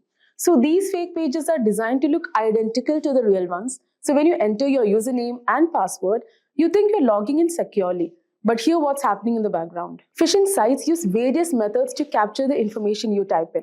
One common technique is form jacking, where the form on the website is modified to send the data directly to the attacker's server. Alternately, hackers can use key logging malware that records every keystroke you make, capturing usernames, passwords, and even credit card information as you type. So to make the fake site even more convincing, attackers often secure it with a real SSL certificate. Now, this means the website might show up as secure with a padlock symbol in your browser, making you believe it's legitimate. So this is why it's important to check more than just the HTTPS in the URL. Now, once the hacker has your data, they can use it in various ways. The most common method is using your stolen credentials to log into your accounts. This is known as credential stuffing. But they can also use your personal information for identity theft, or they might sell your data on the dark web. But phishing isn't a one-size-fits-all approach. Hackers use several different types of phishing attacks, and each one is designed for a specific target or method. So now let's talk about the different types of phishing attacks. First, we have general phishing, which is the most common and broad type. So in this type of attack, hackers send out thousands or even millions of phishing emails to random people, hoping that a small percentage will fall for the scam. For example, let's say you receive an email that looks like it's from a popular company like Netflix. The email says something like, your payment method has failed, click here to update your information. You click the link and it takes you to a fake Netflix login. When you enter your details, they are sent straight to the hacker. These attacks are sent out to as many people as possible. Whoever falls for it, falls for it. It's all about volume with general phishing. Next is spear phishing. So unlike general phishing, spear phishing is much more targeted. So the attacker picks a specific individual or company and tailors the attack to that person or group. So spear phishing requires some research and planning. So it's more sophisticated than general phishing. For example, imagine you work in the finance department of a company and you receive an email from someone pretending to be the CEO. The email says, he's unable to transfer the money to the partner company and asks you to transfer it. So since it appears to be from your boss and it sounds urgent, you might be tempted to complete the transfer without questioning it. That's the goal of spear phishing. Because the email is personalized and often uses real names or insider informations, it's much easier to fall for it. So this makes spear phishing especially dangerous for businesses. Now let's talk about whaling, which is similar to spear phishing but with a bigger target. So whaling specifically targets high-ranking individuals like CEOs, CFOs, or other executives. So these attacks are often highly sophisticated because the stakes are so high. Let's say a hacker sends an email to the CFO of a large corporation, pretending to be a lawyer representing the company. So the email contains a fake warrant, asking the CFO to click a link to download important legal documents. Because it's a legal matter and appears highly official, the CFO clicks the link, which leads to malware being installed on the company's network. So whaling attacks are dangerous because they often involve larger sums of money or more sensitive information. So when high-level executives fall for these scams, the consequences can be disastrous. Next comes SEO phishing. So SEO phishing takes a different approach. So instead of targeting individuals with emails or text messages, hackers create fake websites and manipulate search engines so that these sites show up at the top of search results. So people who are searching for services or products may unknowingly click on these malicious websites. For example, imagine you are trying to log into Bank of America and you search for Bank of America login. So a phishing site could show up at the top of the result, looking exactly like the original website. You fill out the form, entering your personal and payment information. But instead of going to the bank, all of that information goes straight to the hacker. So SEO phishing works because we trust search engines to lead us to legitimate sites. Hackers take advantage of that trust by manipulating search engine algorithms to display their malicious sites. And finally, there's smishing, which stands for SMS phishing. Smishing involves sending fraudulent messages through SMS or text. So these texts often appear to come from a trusted source, like your bank or a delivery service, and contain a link that leads to a phishing site. For example, let's say you get a text that looks like it's from a delivery company such as FedEx, telling you to set your delivery preferences. The message includes a link to do the same. When you click the link, it takes you to a fake FedEx site that asks for your name, address, and credit card information to cover delivery fees. So smishing is effective because people tend to trust text messages more than emails, especially when they're on the go and may not scrutinize the message as closely. Anyways, fortunately, there are several things you can do to protect yourself from phishing attacks. So first and foremost, always think before you click. If you get an email or text asking you to click a link, stop and think. Does this look suspicious? Hover over the link to see where it actually leads before you click. Next, don't upload personal information online. Be careful where you share your personal information online. Hackers often gather details from social media or public profiles to make their phishing attempts more convincing. So make sure to keep your software, operating system, and apps updated. Regular updates include security patches that protect against known vulnerabilities. Next is use antivirus and email security. Install a good antivirus program and use email services with phishing filters. These tools can block many phishing emails before they even reach your inbox. And lastly, use a secure DNS service. This can prevent you from even accessing malicious websites, adding an extra layer of protection. Now, even with these precautions, phishing attacks can sometimes be successful. So what happens if you're already fallen a victim? Let's talk about what to do after a phishing attack. So if you realize you have fallen for a phishing attack, don't panic. There are steps you can take to minimize the damage. First, report the attack to cybercrime authorities. In many countries, there are dedicated teams that handle online fraud, and the faster they are notified, the better. Next, change the passwords for any accounts that may have been compromised. Make sure each password is unique and avoid using the same password for multiple accounts. Next, enable multi-factor authentication on your accounts. MFA adds an extra step, like a code sent to your phone, which makes it harder for hackers to gain access. And lastly, run a full malware scan on your devices. If you clicked a link or downloaded something from the phishing attack, malware might have been installed. So it's important to remove it as quickly as possible. And there you have it. We have covered everything you need to know about phishing attacks, from how they work, the different types, to some real-life examples of phishing disasters, and most importantly, how you can protect yourself. Do you know, friends, that Wireshark is a powerful network protocol analyzer that helps you capture and analyze network traffic in real time? It allows you to deep dive into data packets traveling through your network, giving you insights into network performance, security, and troubleshooting. In this tutorial, we'll guide you through the basics of using Wireshark, from setting up your capture environment to interpreting the data. By the end of this tutorial, you'll have a solid understanding of how to navigate Wireshark interface, set of filters, and analyze the network traffic for different use cases. So guys, let's get started. Let us start first by understanding what is Wireshark.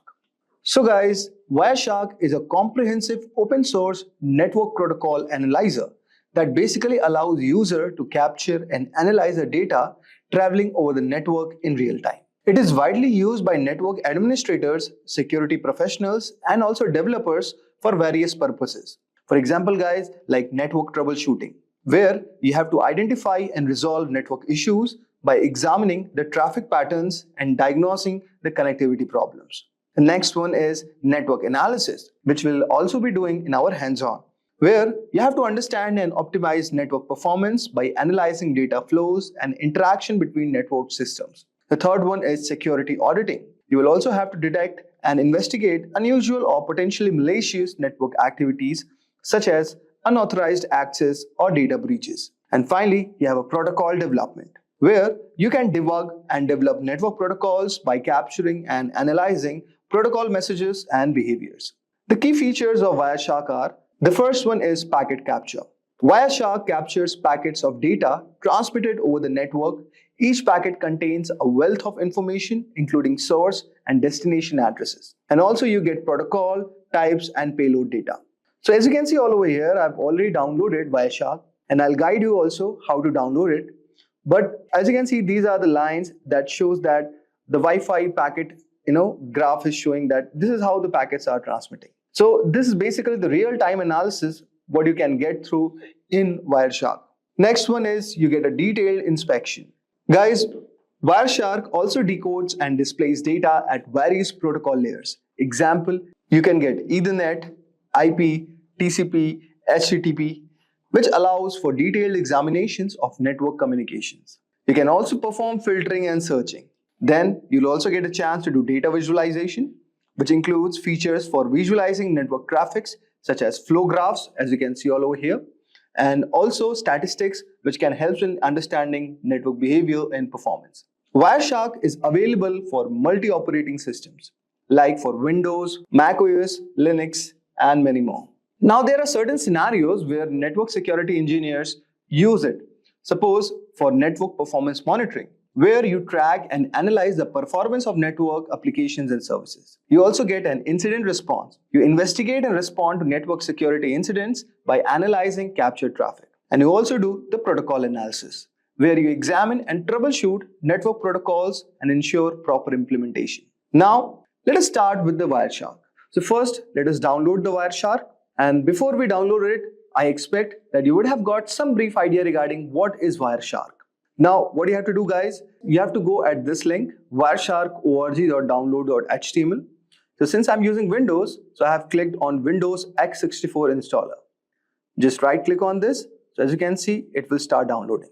So guys, since I've already downloaded it, I may not have to do it again. And the steps are very simple. Just you have to click yes, and it's going to download all the required dependencies, and your installer will be ready. And after clicking all the OKs, you are going to get something like this. So this is your entry of the Wireshark network analyzer. Now, so as you can see all over here, you can capture the network packets from these interfaces. So you can see local area connection 10, adapter lookup, traffic capture, Bluetooth is there, then you have the Ethernets, okay? So let us choose the Wi-Fi as a network interface, okay? And just click on this. So as you can see all over here, so many of the packets have started running up, okay? And this is a shark icon. So basically, it is doing the real-time packet capturing where you have all these things. So now, let us try to understand what is there in Wireshark. So you can see you have file. Basically, for managing files, you have open, save, export. Okay, so these kind of options are there.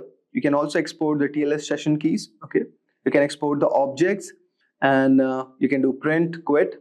Then here in the edit, so edit, you can modify the preferences, settings, and profiles.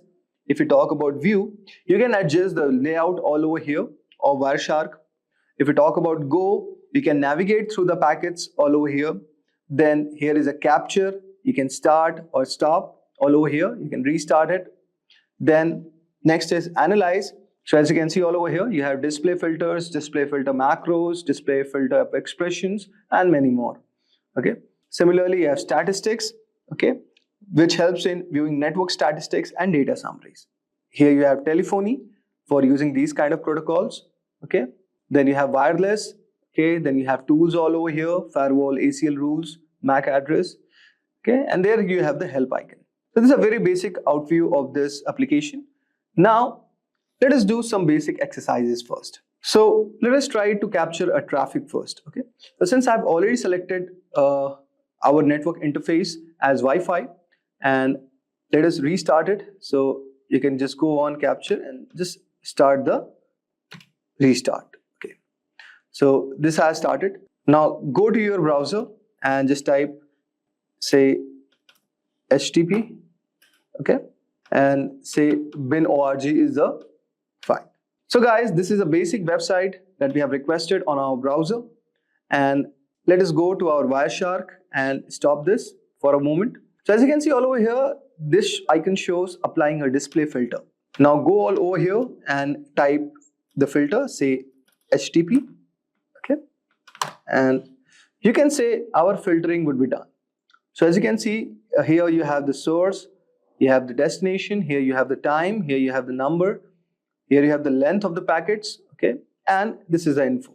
Okay, so now let us do the general analysis of the Wireshark output.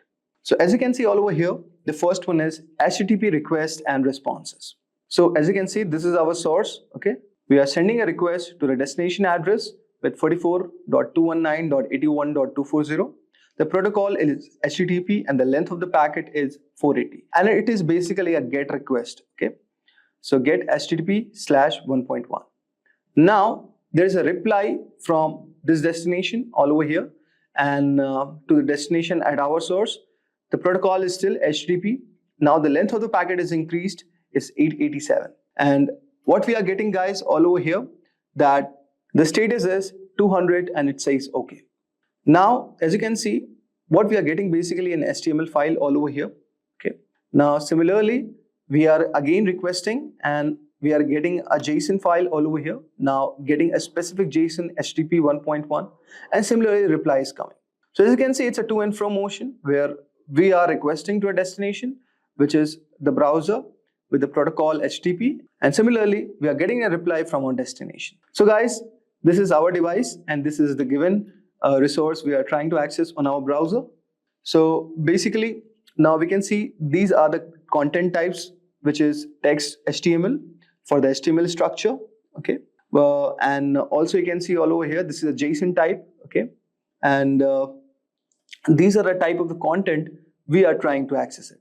Okay, and this is the request what we have done to our destination, which is the browser. Okay, with the bin.org, and it is returning a text.html file. I hope so, guys, you would have got a brief idea like how you can do the general analysis of the Wireshark output. Now let us try to do one more example, which will make our concepts more clear. Now, guys, I will show you one more use case of this, that you can diagnose the network issues with ping and trace command. Okay, so with the help of Wireshark, this can also be done, guys. So what you need next is you can open a terminal. Okay, and just right click all over here, and now in this, what we are going to do, guys, we are going to generate an ICMP traffic, so with the help of ping command. Okay, so now what we do, we type ping, say google.com,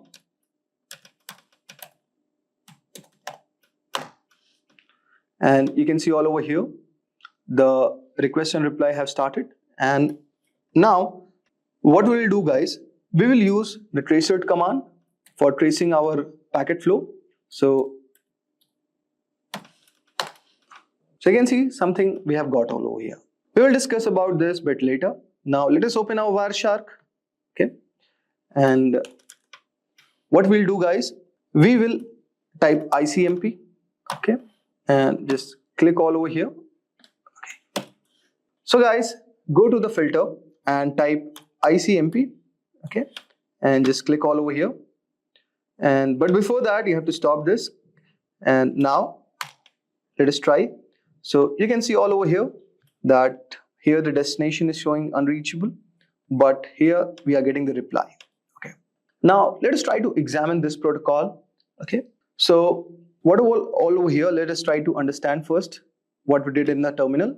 Okay, so guys, when we are typing the command ping google.com, This command is basically testing the reachability of google.com by sending the Internet Control Message Protocol or ICMP echo request packets and waiting for the replies, which is echo response. Now guys, let us break down the ping results. So first 3 replies, we are going to see that each reply shows the IP address of 142.250.193.110, which is one of the Google servers. And you can see the round trip time latency for the packets. For the first time, it is showing around 76 milliseconds. For second round trip time, it is showing around 88. Then third is 99, and fourth one is 30 milliseconds. Now you can see there is something called time to live also, and in this case the time to live for each packet is around 55 milliseconds. Okay, so basically this field indicates how many hops or routers the packet can pass through before being discarded. Okay, now you can also see the request timeout. So the fourth packet is a request timeout, meaning no reply was received within this set time. And you can also see the ping statistics. So you can say here sent 4 packets, received 4 packets, and there is no loss. Okay, so this is one thing. And also approximate round trip in milliseconds, you can see minimum is 30 milliseconds and maximum is 99 milliseconds. Average is calculated 73 milliseconds. So this is statistics what we got. Now you can see all over here we have the traceroute command. Okay, so here no arguments are provided first. So let us try to understand. The D means do not resolve IP address to host names. Okay, where H means maximum number of hops of routers to search, and W means timeout in milliseconds for each reply. So suppose if I see traceroute.google.com, so guys, this will show all the hops that the packet has to travel through reach the Google server, which will help to diagnose where the delays or issues might occur on the path. Now you can see all over here there are a lot of options are given. So similarly you can read this. Now let us try to do the Wireshark analysis. So you can see all over here with our source 10.101.5.118, and we are sending the request to the Google server, and this is Internet Control Message Protocol. So you can see all over here this is echo. This is a ping request with ID 0x001, and we can see the sequence is also given, the time to live, and we are replying in 7641 milliseconds. So this packet is basically what we are doing, guys. We are 7630 is our packet number, and this is what we are sending as a request. Then 7641 is a reply from the Google server with the given ID, okay, the sequence number of this and the time to live, and it is also giving the request one. Now what you can do, guys, you can also apply one filter all over here. We can, okay, now with the help of this you can just see there are a lot of options as a filtering. Okay, so you can read the documentation for this, and whenever it is turning red, guys, it is showing something as error. Okay, and now let us do this and let us type our IP address, say 101, okay, 1.5.118. Okay, so this is also one of the way you can apply the filter. Okay, so it's going to filter out the IP address. Okay, say let's do this. So it is going to filter out our IP address, which is basically the same which is sending, because we have not given any other ping request. So guys, here what we can see, so this is kind of the analysis what we are doing basically. Okay, so guys, this was a Wireshark analysis for diagnosing the network issues with the help of ping and trace commands. And you can do a lot more other things with the help of Wireshark. Basically, these tools are used by network administrators, hackers, and also network engineers to understand the network performance, diagnose the network issues. Okay, so this was a short exercise which I have shown you about the basics of Wireshark. I hope so you would have enjoyed our today's video. With cybercrime getting more and more complex by the day, corporations are in the need of trained personnel in the field of cybersecurity. Ethical hacking and penetration testing had always been necessary for organizations and the general public to protect the system against malicious attackers. However, with the exponential growth in cyber attacks, the necessity of being trained in ethical hacking is at an all-time high. Many such professionals tend to use Linux distributions for their penetration testing activities. There are specific operating systems which are catered to ethical hackers. These operating systems come pre-installed with the necessary tools and scripts required for ethical hacking. Probably the most famous operating system in this bracket is Kali Linux. For today's video, we will learn about this distribution made by and for hackers. We take you through the intricacies of its hardware and software specifications. Let's take a look at the agenda for today. We start by learning about Kali Linux and a basic explanation of its purpose. We take a look at the history of Kali Linux from the story of its origin to its current day exploits. Next, we learn a few distinct features of Kali Linux that make it an attractive choice for penetration testers worldwide. Moving on, we take a look at the multiple ways we can install Kali Linux to start our journey in the world of penetration testing. In the next few sections, we compare it to an industry rival operating system by the name of Parrot Security Operating System. We take a look at the OS on a grassroots level. Next, we learn about the standout features of Kali Linux and Parrot Security with their unique offerings. We make a direct comparison between Kali and Parrot Security OS as far as their hardware specifications and all-around usability is concerned. We make a conclusion as to which operating system caters to which category of user. In the next topic, we take a detailed look at how we can install Kali Linux on a Windows 10 system using the VMware virtualization software. Moving on, we go through some of the reasons why people should choose Kali Linux as their primary operating system when it comes to ethical hacking and penetration testing. In the next section, we cover the 5 different phases of penetration testing, where each stage is a crucial segment in the entire cycle of an ethical hacking campaign. We also take a look at the most popular tools installed in Kali Linux that are used regularly by ethical hackers as a part of their professional work. Coming to a few live demonstrations, we start by learning some Linux terminal basic commands, set up proxy chains to maintain our privacy on the internet, run a few Nmap scans to find information about our victims, use Wireshark to detect insecure browser traffic traveling through HTTP web pages, learn about Metasploit and its components, and finally use Metasploit to hack into a Windows 10 machine and grant ourselves root access or the admin access, which basically gives us the key to the entire machine. It's no secret that the majority of our internet usage is at the risk of being hacked, be it via unsafe messaging applications or misconfigured operating systems. To counteract this void of digital security, penetration testing has become the norm when it comes to vulnerability assessment. Kali Linux is an operating system that has become a well-known weapon in this fight against hackers. A Linux distribution that is made specifically for penetration testers, Kali Linux has layers of features that we will be covering in today's lesson. Let's take a look at the topics to be covered in this video. We start by learning about Kali Linux and a basic explanation of its purpose. We take a look at the history of Kali Linux from the story of its origin to its current day exploits. Next, we learn a few distinct features of Kali that make it an attractive choice for penetration testers worldwide. Finally, we take a look at the multiple ways we can install Kali Linux to start our journey in the world of penetration testing. Let's start by learning about Kali Linux in general. Kali Linux, which is formerly known as Backtrack Linux, is an open source Linux distribution aimed at advanced penetration testing and security auditing. It contains several hundred tools that are targeted towards various information security tasks such as penetration testing, security research, computer forensics, and reverse engineering. Kali Linux is a multiple platform solution, accessible and freely available to information security professionals and hobbyists.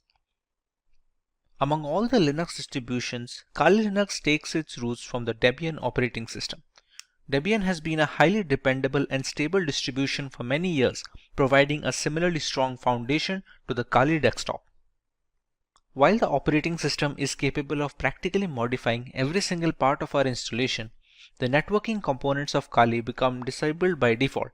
This is done to prevent any external factors from affecting the installation procedure, which may pose a risk in critical environments. Apart from boosting security, It allows a deeper element of control to the most enthusiastic of users. We did not get Kali Linux since the first day. How did it come into existence? Let's take a look at some of its history. Kali Linux is based on years of knowledge and experience in building penetration testing and operating systems. During all these project lifelines, there have been only a few different developers, as the team has always been small. The first project was called WOPEX, which stands for White Hat Knopex. As can be inferred from the name, it was based on the Knopex operating system as its underlying OS. WOPEX had releases ranging from version 2.0 to 2.7. This made way for the next project, which was known as WAX, or the longhand being White Hat Slacks. The name change was because the base OS was changed from Knopex to Slacks. WAX started at version 3 as a nod, it carrying on from WOPEX. There was a similar OS being produced at the same time, Auditor Security Collection, often being shortened to just Auditor, which was once again using Knopex. Its efforts were combined with WAX to produce Backtrack. Backtrack was based on Slackware from version 1 to version 3, but switched to Ubuntu later on with version 4 to version 5. Using the experience gained from all of this, Kali Linux came after Backtrack in 2013. Kali started off using Debian Stable as the engine under the hood before moving to Debian testing when Kali Linux became a rolling operating system. Now that we understand the history and the purpose of Kali Linux, let us learn a little more about its distinct features. The latest version of Kali comes with more than 600 penetration tools pre-installed. After reviewing every tool that was included in Backtrack, developers have eliminated a great number of tools that either simply did not work or which duplicated other tools that provided the same or similar functionality. The Kali Linux team is made up of a small group of individuals who are the only ones trusted to commit packages and interact with the repositories, all of which is done using multiple secure protocols. Restricting access of critical code bases to external assets greatly reduces the risk of source contamination, which can cause Kali Linux users worldwide a great deal of damage as a direct victim of cybercrime. Although penetration tools tend to be written in English, the developers have ensured that Kali includes true multilingual support, allowing more users to operate in their native language and locate the tools they need for the job. The more comfortable a user feels with the intricacies of the operating system, the easier it is to maintain a stronghold over the configuration and the device in general. Since ARM-based single-board systems like the Raspberry Pi are becoming more and more prevalent and inexpensive, the development team knew that Kali's ARM support would need to be as robust as they could manage with fully working installations. Kali Linux is available on a wide range of ARM devices and has ARM repositories integrated with the mainline distributions, so the tools for ARM are updated in conjunction with the rest of the distribution. All this information is necessary for users to determine if Kali Linux is the correct choice for them. If it is, what are the ways that they can go forward with this installation and start their penetration testing journey? The first way to use Kali Linux is by launching the distribution in the live USB mode. This can be achieved by downloading the installer image file or the ISO file from the Kali Linux website and flashing it to a USB drive with a capacity of at least 8 GB. Some people don't need to save their data permanently, and a live USB is the perfect solution for such cases. After the ISO image is flashed, the thumb drive can be used to boot a fully working installation of the operating system, with the caveat that any changes made to the OS in this mode are not written permanently. Some cases allow persistent usage in live USBs, but those require further configuration than normal situations. But what if the user wants to store data permanently in the installed OS? The best and the most reliable way to ensure this is the full-fledged hard disk installation. This will ensure the complete usage of the system's hardware capabilities and will take into account the updates and the configurations being made to the OS. This method is supposed to override any pre-existing operating system installed on the computer, be it Windows or any other variant of Linux. The next alternative route for installing Kali Linux would be to use virtualization software such as VMware or VirtualBox. The software will be installed as a separate application on an already existing OS, and Kali Linux can be run as an operating system in the same computer as a window. The hardware requirements will be completely customizable, starting with the allotted RAM to the virtual hard disk capacity. The usage of both a host and guest operating system like Kali Linux allows users a safe environment to learn while not putting their systems at risk. If you want to learn more about how one can go forward with this method, we have a dedicated video where Kali Linux is being installed on VMware while running on a Windows 10 operating system. You can find the link in the description box to get started with your very own virtual machine. The final way to install Kali Linux is by using a dual boot system. To put it in simple words, the Kali Linux OS will not be overwriting any pre-installed operating system on a machine, but will be installed alongside it. When a computer boots up, the user will get a choice to boot into either of these operating systems.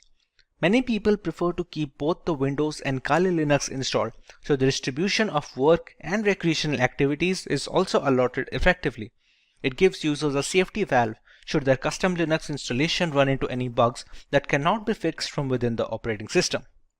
Professionals in security testing, penetration testing, and ethical hacking utilize Linux as their preferred operating system. It provides several configurable distributions that you may configure based on your end use. Kali Linux and Parrot OS are two popular penetration testing distributions. While these operating systems each have unique offerings, the overall choice can differ between personnel thanks to their various tools and hardware specifications. Today we will look at both these distributions and settle on the perfect choice for each type of user. Let's go through the agenda for this video. We will learn about Kali Linux and Parrot Security OS from scratch, while understanding their primary selling points as a Linux distribution catered towards penetration testers. Next, we know about some features of these operating systems that stand out of their package.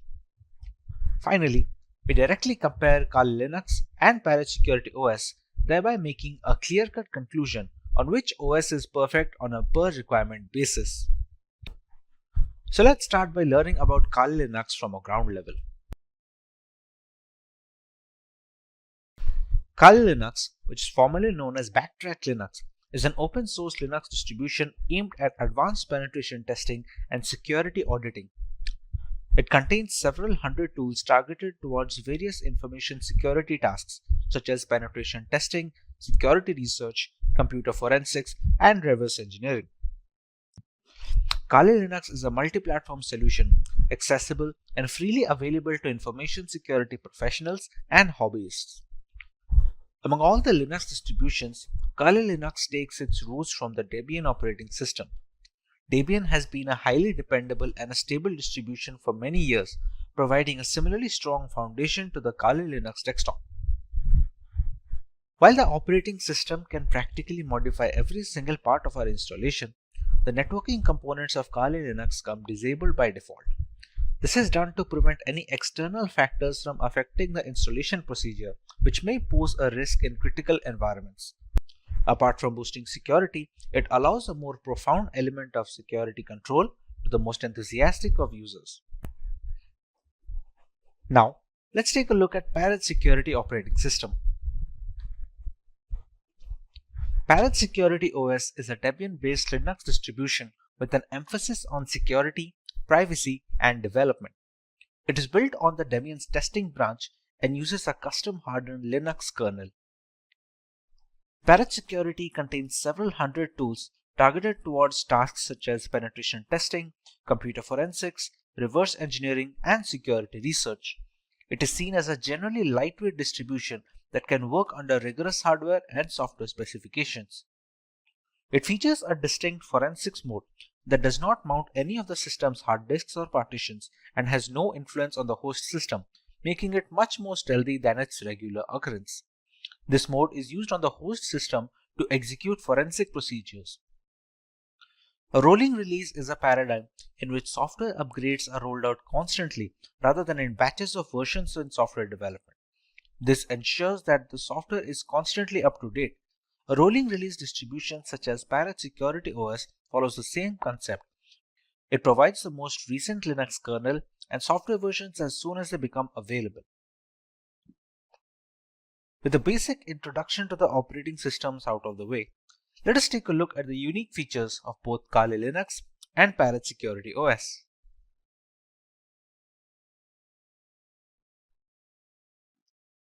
The latest version of Kali Linux comes with more than 600 penetration tools pre-installed.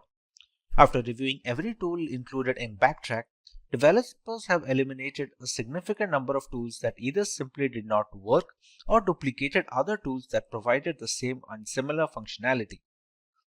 The Kali Linux team comprises a small group of individuals who are the only ones trusted to commit packages and interact with the repositories, all of which is done using multiple secure protocols. Restricting access of critical code bases to external assets dramatically reduces the risk of source contamination, which can cause Kali Linux users worldwide a great deal of damage as a direct victim of cybercrime. Although penetration tools tend to be written in English, the developers have ensured that Kali includes proper multilingual support, allowing more users to operate in the native language and locate the tools they need for their job.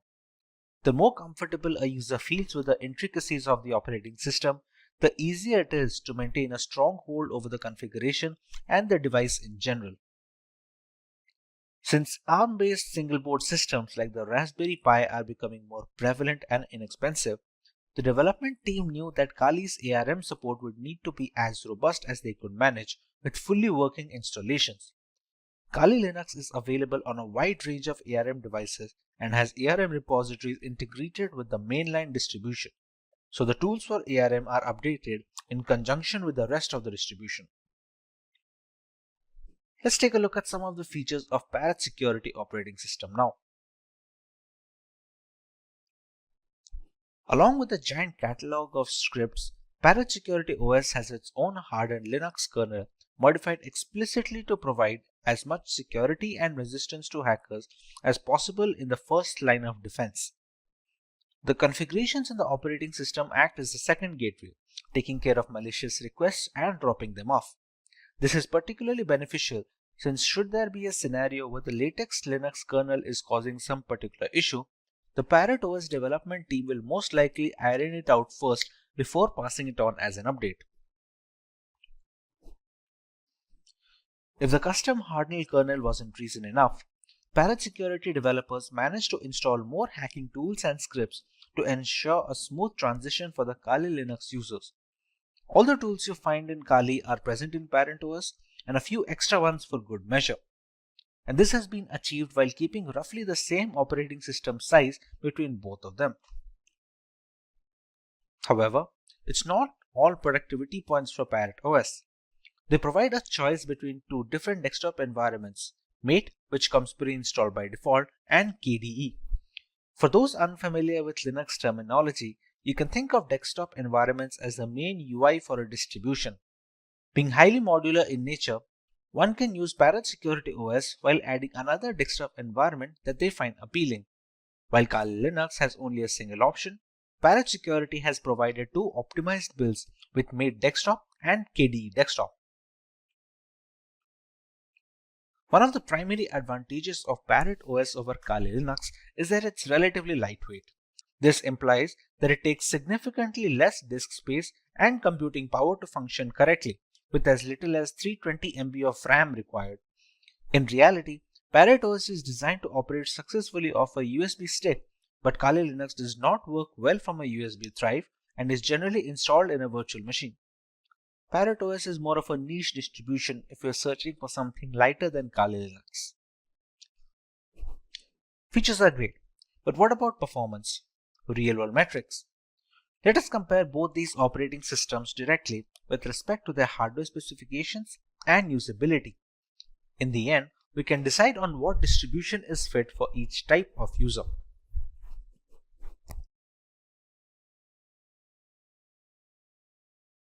For our first point of comparison, let's take a look at the RAM required.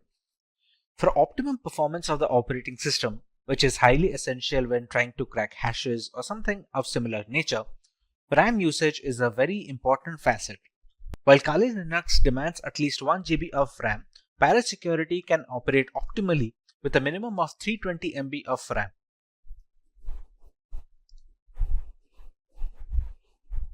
For correctly displaying graphical elements, Kali Linux requires GPU-based acceleration, while this is not the case with Parrot Security OS, which doesn't require any graphical acceleration needed from the user side. Once these operating systems are installed on VMware using their live boot ISOs, they take up a minimum amount of hard disk storage. Both of these operating systems have a recommended disk storage of minimum of 20 GB in Kali Linux and a minimum of 15 GB in Parrot Security, so they can install all the tools necessary in the ISO file. When it comes to the category and the selection of tools, Kali Linux has always been the first in securing every single tool available for hackers in the penetration testing industry. Parrot Security, on the other hand, has managed to take it up a notch. While specializing in wireless pen testing, Parrot Security makes it a point that all the tools that Kali Linux provides has been included in the ISO, while simultaneously adding some extra tools that many users will have to install from third-party sources in Kali Linux. Being a decade-old penetration testing distribution, Kali Linux has formed up a very big community with strong support signature. Parrot Security, on the other hand, is still growing, and it is garnering much more interest among veteran penetration testers and ethical hackers. A primary drawback of Kali Linux is the extensive hardware requirement. To perform optimally, it requires higher memory than Parrot Security. It also needs graphical acceleration while demanding more virtual hard disk storage. Parrot Security, on the other hand, was initially designed to run off a USB drive directly, thereby requiring very minimal requirements from a hardware perspective, like just 320 MB of RAM and no graphical acceleration needed.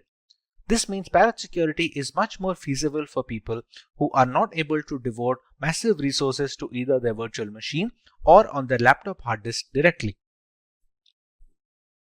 With the comparison done between both of these operating systems, let's take a look at the type of users both of these are catered to. One can go with Kali Linux if they want the extensive community support offered by its users, if they want to go with a trusted development team that have been working on this distribution since many years, if they have a powerful system which can run Kali Linux optimally without having to bottleneck performance, and if they are comfortable with a semi-professional environment which may or may not be very useful for new beginners. One can decide to go with Parrot Security if they want to go with a very lightweight and lean distribution that can run pretty much on all systems. It also has a lot of tools pre-installed, and some of them are not even present on Kali Linux. It is much more suitable for underpowered rigs where users do not have a lot of hardware resources to provide to the operating system, and thereby it is much more feasible for people with underpowered laptops or no graphical acceleration. Compared to Kali Linux, Parrot Security's desktop environment is also relatively easier to use for new beginners.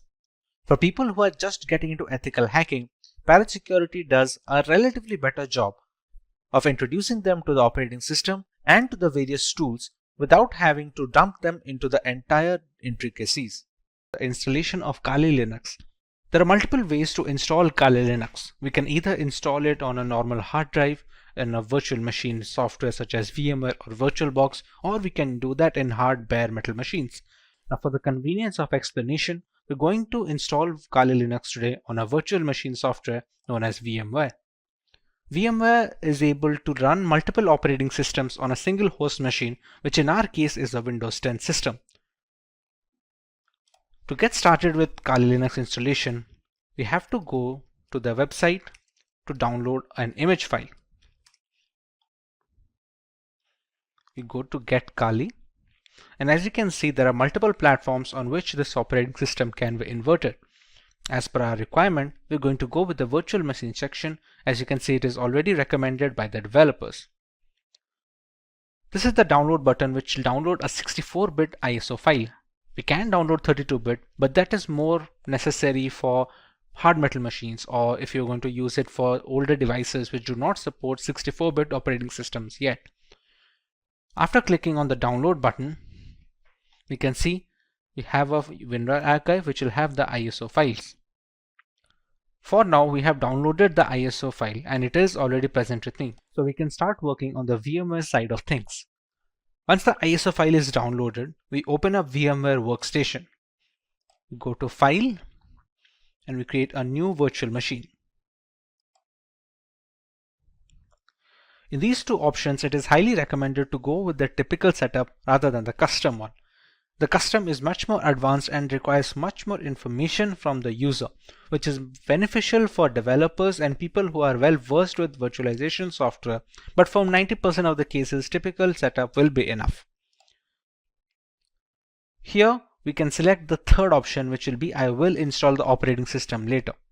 In some operating systems, we can use the ISO file here directly and VMware will install it for us. But for right now, in the case of Kali Linux, the third option is always the safest. Kali Linux is a Linux distribution, so we can select Linux over here, and the version, as you can see here, have multiple versions such as the multiple kernels.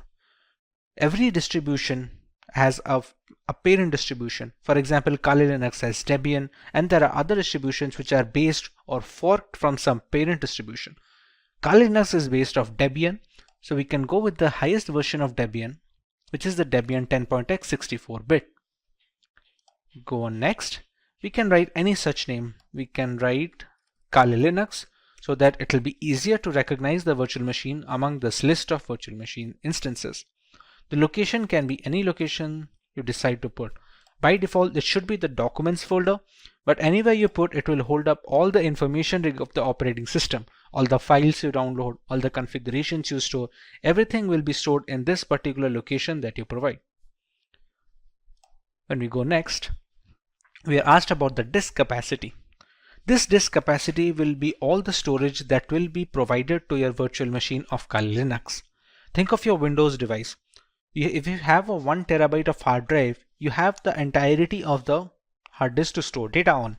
How much data you give here, you can only store up to that amount of data. Not to mention, some amount of capacity will be taken up by the operating system itself to store its programs and applications. For now, we can give around, let's say, 15 GB of information. Or if its recommended size for Debian is 20, you can just go ahead at 20. It depends all on the user case. If you are going to use it extensively, you can even go as high as 50 or 60 GB if you have plans to download many more applications and perform multiple different tests. Another option we get over here is storing virtual disks as a single file or storing them into multiple files.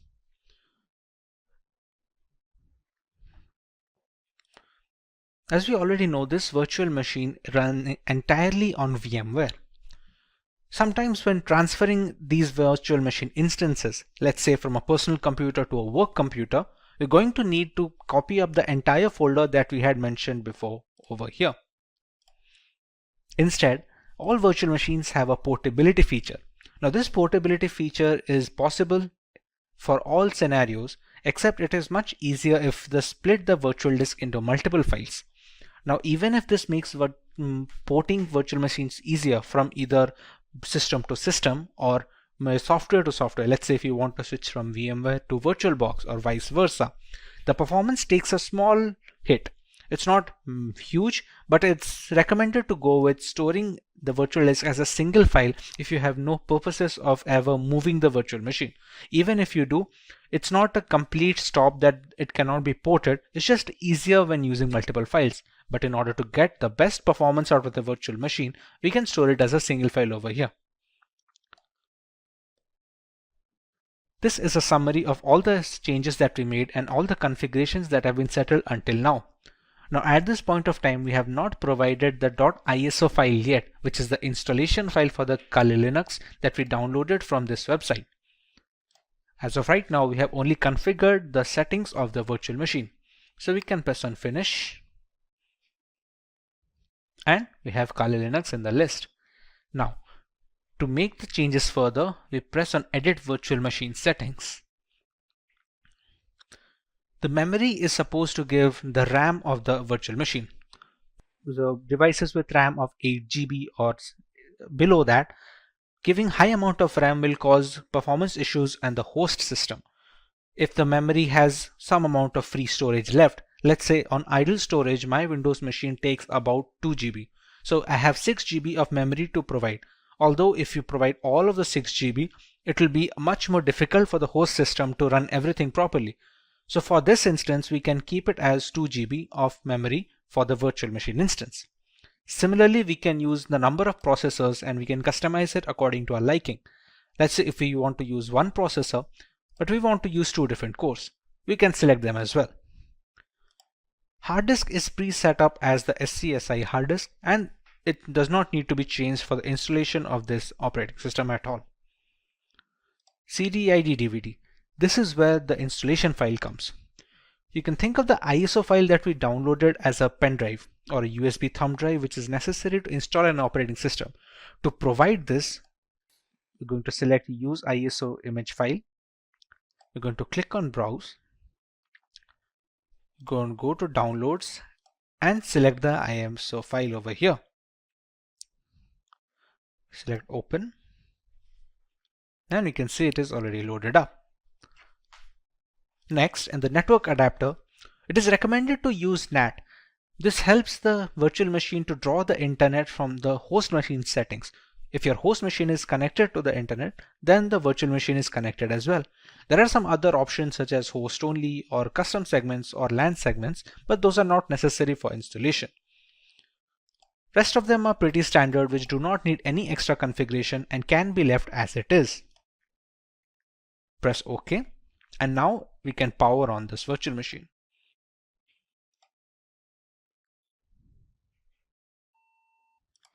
In this screen, we can choose how we want to proceed with the installation. We have a Start Installer option over here. So we're going to press Enter on that.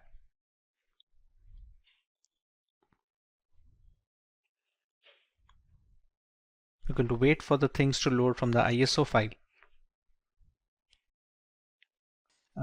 The first step in the installation is choosing the language of the operating system.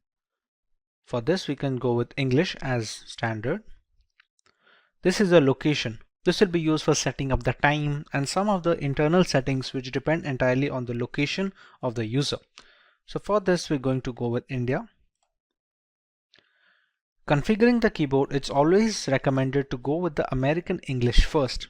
Many people make a mistake of going with the Indian keyboard if it is possible, and it provides a lot of issues later on. So it's always preferred to go with the American English, and if later we see some necessity of another keyboard dialect that is required, we can install it later. But for now, we should always stick with American English as a basic.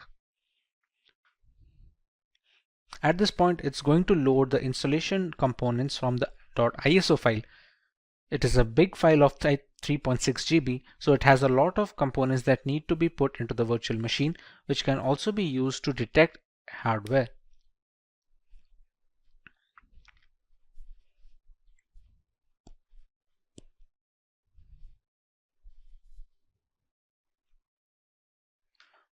Once the hardware and the network configuration is done by the ISO file, we want to write a host name for the system. This host name can be anything which is used to recognize this device on a local network or a LAN cable. Let's say if we use the name Kali. Domain name, we can skip it for now. It's not necessary as such for the installation. This is the full name for the user.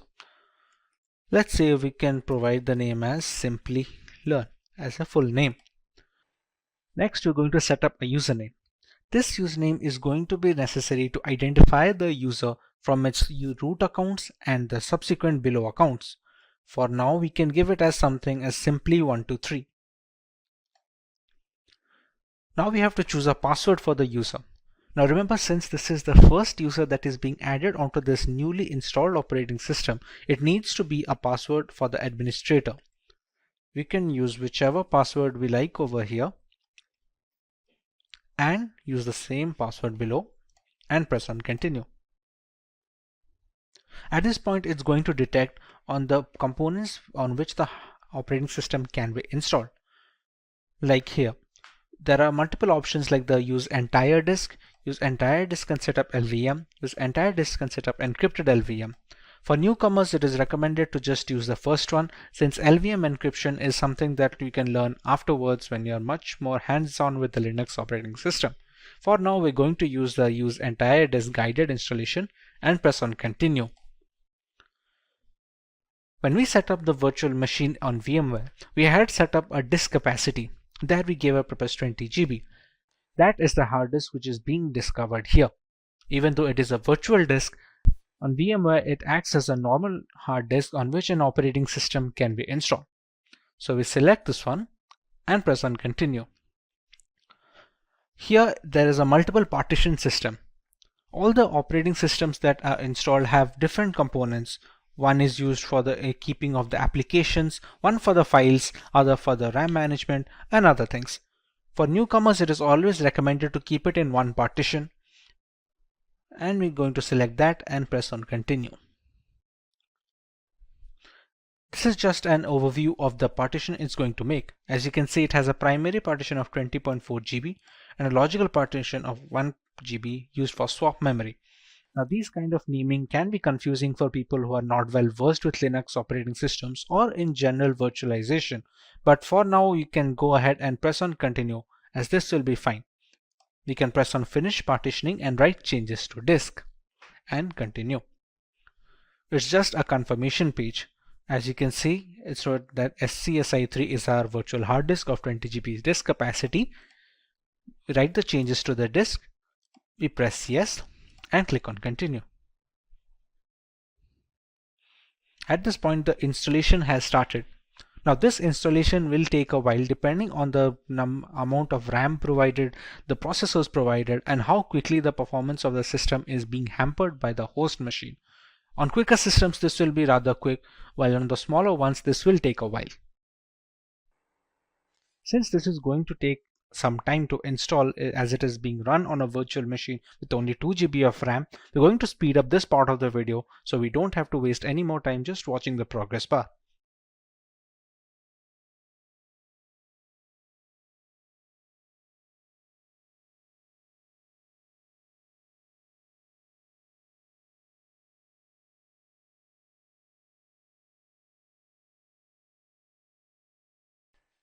Now that our core installation is completed, it's asking us to configure a package manager. The work of a package manager on Linux operating systems is similar to the Google Play Store on Android mobile devices and on the App Store for the Apple devices. It's an interface to install external applications which are not installed by default. Let's say for Google Chrome or any other browser which can be used to browse the internet.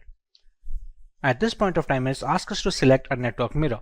We're going to select as yes and move forward with this. Next, it's going to ask us for an HTTP proxy, which we can leave it as blank and press it as continue forward. At this point of time, it's looking for updates to the Kali Linux installation. This will fetch the new builds from the Kali server, so the installation is always updated to the latest version. Now that the package manager is configured, we have the grub bootloader. The grub is used for selecting the operating system while booting up. Its core functionality is to allow the operating system to be loaded correctly without any faults. So at this point of time, if it asks install the grub bootloader to your primary drive, we can select it as yes and press continue. Remember, the installation was conducted on dev SDA. So we're going to select installation of the grub loader on the same hard disk that we have configured. We press this one and press continue. So now the grub bootloader is being installed. The grub is highly essential because it shows the motherboard where to start the operating system from. Even if the operating system is installed correctly and all the files are in correct order, the absence of a bootloader will not be able to launch the OS properly. As you can see, the installation is finally complete. So now we can press on continue and it's going to finalize the changes.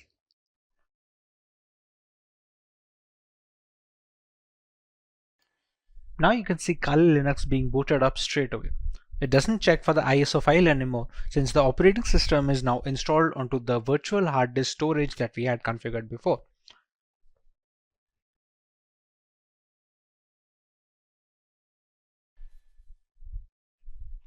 Here we're going to enter our username and password that we had set up before.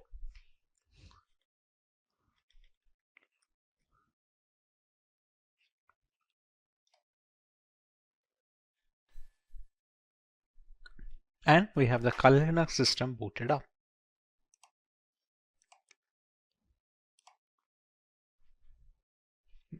And this is your homepage. We can see the installed applications over here, which are being used for penetration testing by multiple security analysts worldwide. All of these come pre-installed with Kali Linux, and others can be installed using the apt package manager that we had configured. We can see our full name over here. And with this, our installation of the Kali Linux is complete. It's no secret that the vast bulk of our internet usage is vulnerable to hacking, whether it's through hazardous messaging apps or faulty operating systems. Penetration testing has become the norm for vulnerability assessment in order to fill this vacuum in digital security. Kali Linux is a well-known operating system in this fight against hackers. Kali Linux, a distribution designed specifically for penetration testers, has layers of features that we will go over in today's lesson and take a look at some of the tools and features that the operating system has to offer. Let's take a look at the video's topics and features that the operating system has to offer. Let's take a look at the video's topics. We start by learning the requirements of an operating system like Kali Linux. We learn more about the core features of the OS and its intricacies. Moving on, we take a look at the 5 distinct stages of penetration testing that dictate the flow of vulnerability assessment in general. Next, we learn about some important tools that can be found on Kali Linux, which are geared specifically for ethical hacking purposes. And finally, we have an extensive demonstration where we work on some basic terminal commands, proxy tools, and a couple of highly regarded software from the crux of the operating system. Choose from over 300 in-demand skills and get access to 1,000 plus hours of video content for free. Visit SkillUp by Simplilearn. Click on the link in the description to know more. Let's start by learning why one should learn Kali Linux in the first place. In today's world, an organization's most valuable asset is its information or data. This is true for all kinds of businesses, be it public or private. On a daily basis, they all deal with enormous amounts of sensitive information. As a consequence, terrorist groups, hacking teams, and cyber thieves often attack them. To ensure this safety and protection, businesses use a variety of security measures and regularly update their index. Organizations must be proactive in this age of digitalization by regularly assessing and updating their security. Every day, hackers discover new methods to breach firewalls.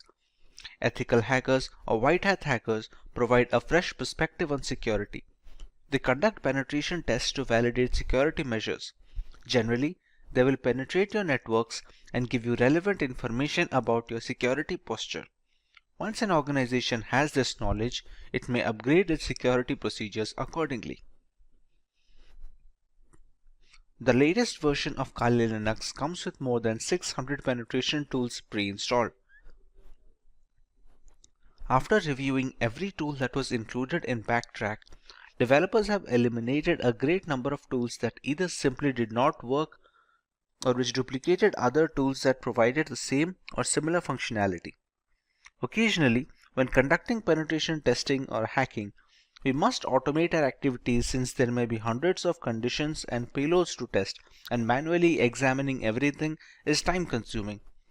To improve our productivity, we utilize tools that come pre-packaged with Kali Linux.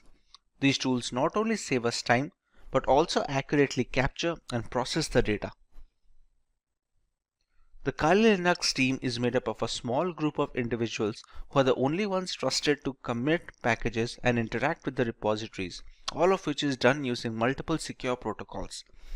Restricting access of critical code bases to external assets greatly reduces the risk of source contamination. Although penetration tools tend to be written in English, the developers have ensured that Kali includes true multilingual support, allowing more users to operate in their native language and locate the tools they need to do for the job. Since ARM-based single board systems like the Raspberry Pi are becoming more and more prevalent and inexpensive, the development team knew that Kali's ARM support would need to be as robust as they could manage with fully working installations.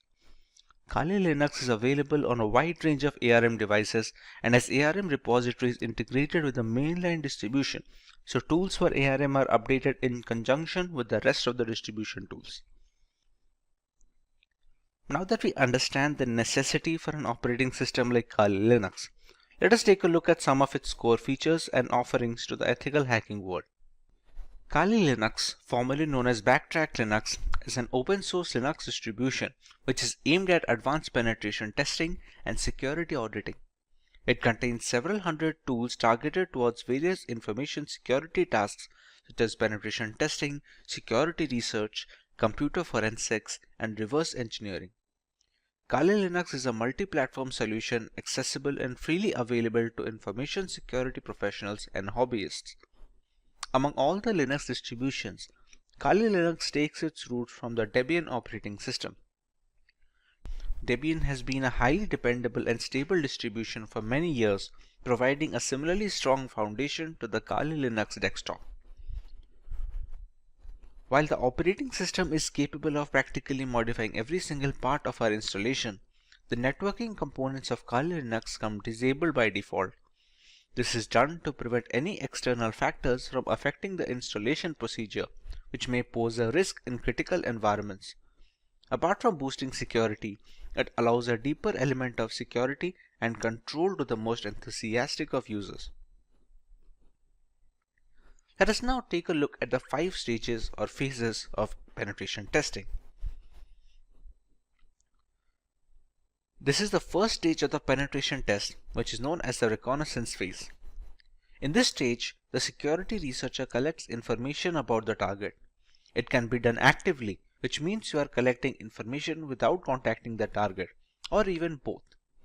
It helps security firms gather information about the target system, network components, active machines, open ports and access points, operating system details, etc. This activity can be performed by using information available in the public domain and using different tools.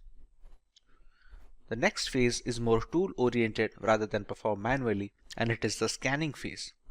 The penetration tester runs one or more scanner tools to gather more information about the target. The penetration tester runs one or more scanner tools to gather information about the target. By using various scanners such as war dialers, port scanners, network mappers, and vulnerability scanners, the tester collects as many vulnerabilities which help to turn an attack in a more sophisticated way. The next stage is known as the gaining access phase. In this phase, the penetration tester tries to establish a connection with the target and exploit the vulnerabilities found in the previous stage. Exploitation may be buffer overflow attacks, denial of service or DOS attacks, session hijacking, and many more. Basically, penetration tester extracts information and sensitive data from servers by gaining access using different tools. In the maintaining access phase, the penetration tester tries to create a backdoor for himself. It helps him to identify hidden vulnerabilities in the system and can later act as a gateway to retrieve control of the system.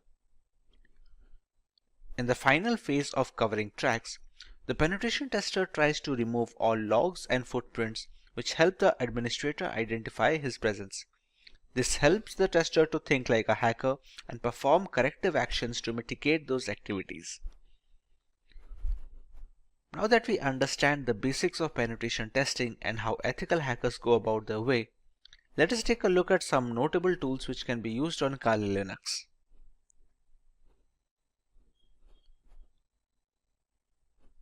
At the top of the chain lies Nmap.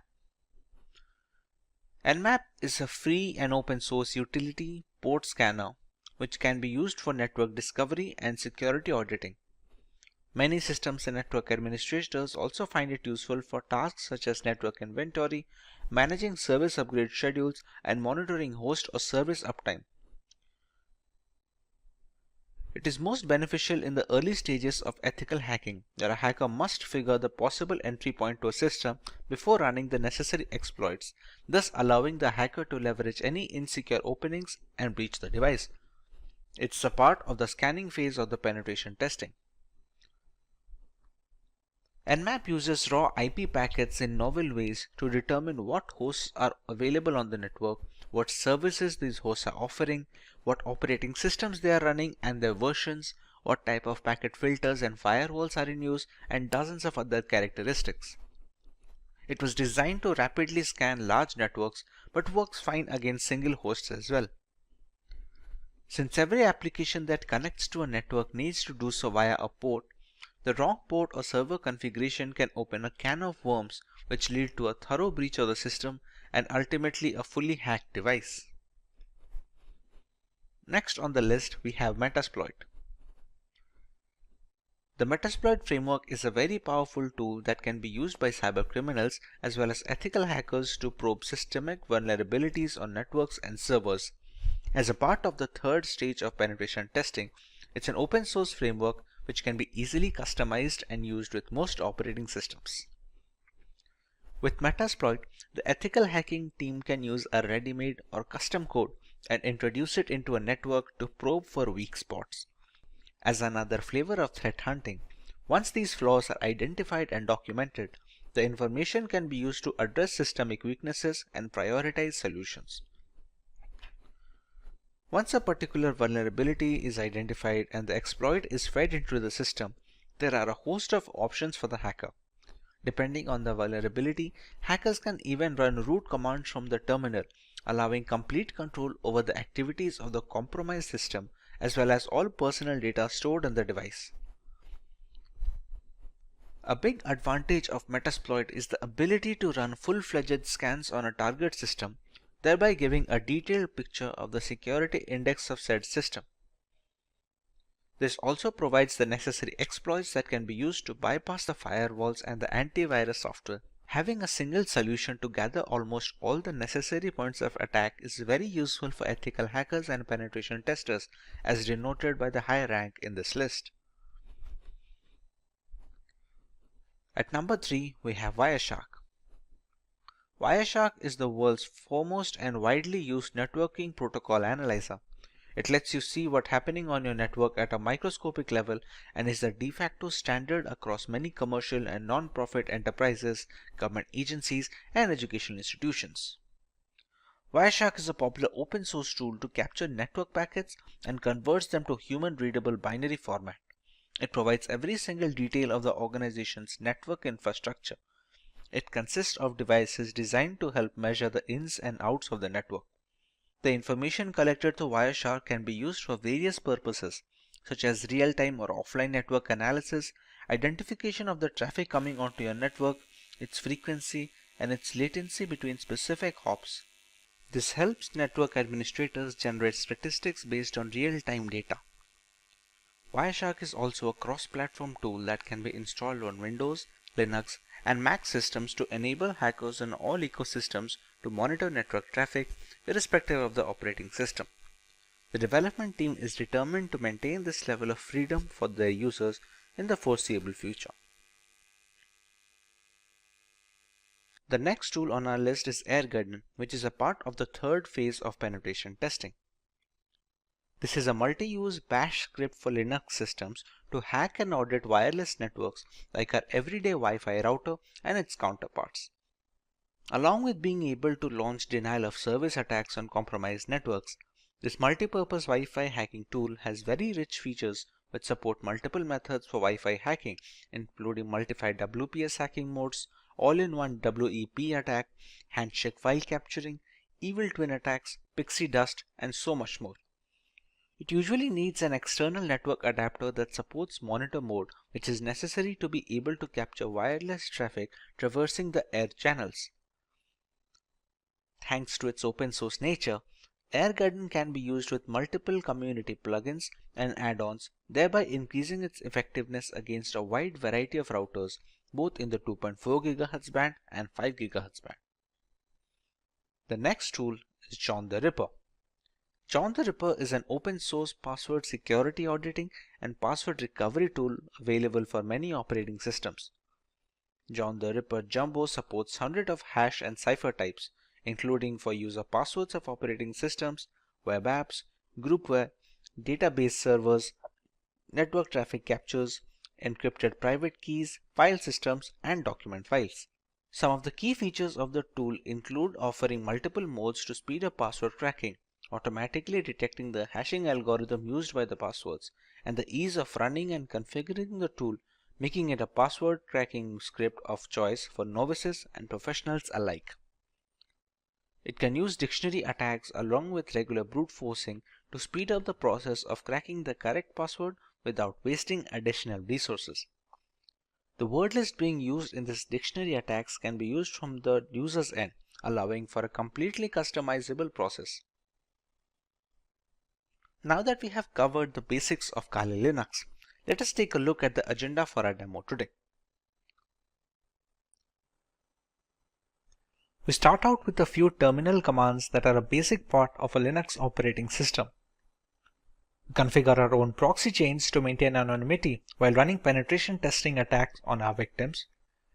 Next, we run a few Nmap scans on a local Windows 10 machine to find out the type of information that can be gathered in such a scenario. Moving on, we use Wireshark to monitor internet traffic and understand the importance of encryption and security when browsing the World Wide Web. Next, we learn about Metasploit and its various applications in the line of vulnerability assessment of a device. And finally, we use Metasploit to take root access of a fully updated Windows 10 computer system. Let's begin with some terminal basics on Kali Linux.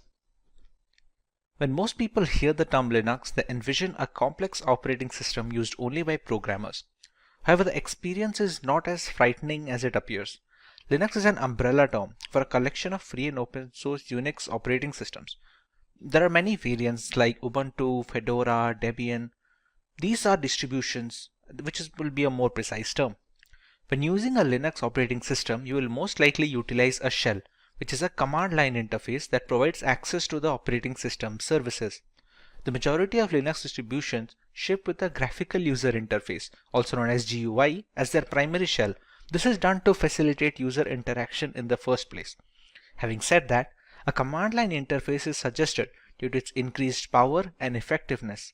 By entering the commands into the CLI, tasks that require a multi-step GUI procedure may be completed in a matter of seconds. You can start the terminal by clicking on the prompt icon here on top. Once the terminal is opened, we can put up our commands. The first command that we are going to look into is pwd. pwd stands for present working directory. As of right now, what you are seeing is the terminal window by default. If I write pwd and press enter, this shows the directory in which the terminal is being run on. As of right now, it's in the NF folder of my desktop, which is specifically this folder. If I open up this folder, you can see it is currently empty, as in it has no contents. If I use another command known as mkdir, which is supposed to stand for make directory, and I write nf2, shortage for new folder 2. If I open up the nf, you can see the new folder is created. This is how the pwd command works. Another important command to change directories, it's called the cd command. Let's say right now if I am in nf, I want to create a new file in nf2 folder or something else in the nf2 folder. I have to shift to cd nf2. Now if I write pwd, it will show the present working directory of home, Simplilearn, desktop, nf, and inside that I am in nf2 right now. It is done to navigate through the Linux files and directories. It requires either the full path or just the name of the directory.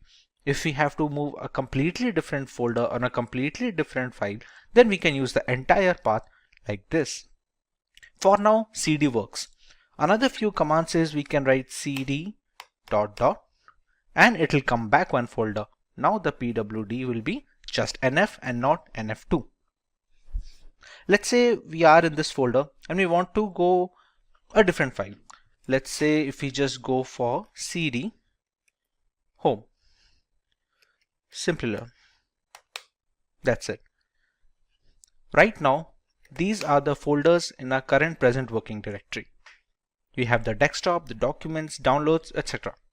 From here, we can again go to the desktop using the same cd command, cross-check the changing of directories, and check the files again. And yes, there we go, nf. How do we know this? What are the commands that are used to show the files and folders? That folder is known as the ls command. ls can be used to view the contents of a directory. By default, this command will display the contents of your current working directory. If we add some other parameters, we can find the contents of other directories as well. There are some hidden files as well in Linux which cannot be showed just with ls. For example, if we just go to cd etc, which is a configuration folder for Linux, if we write ls now, these are the files that can be seen.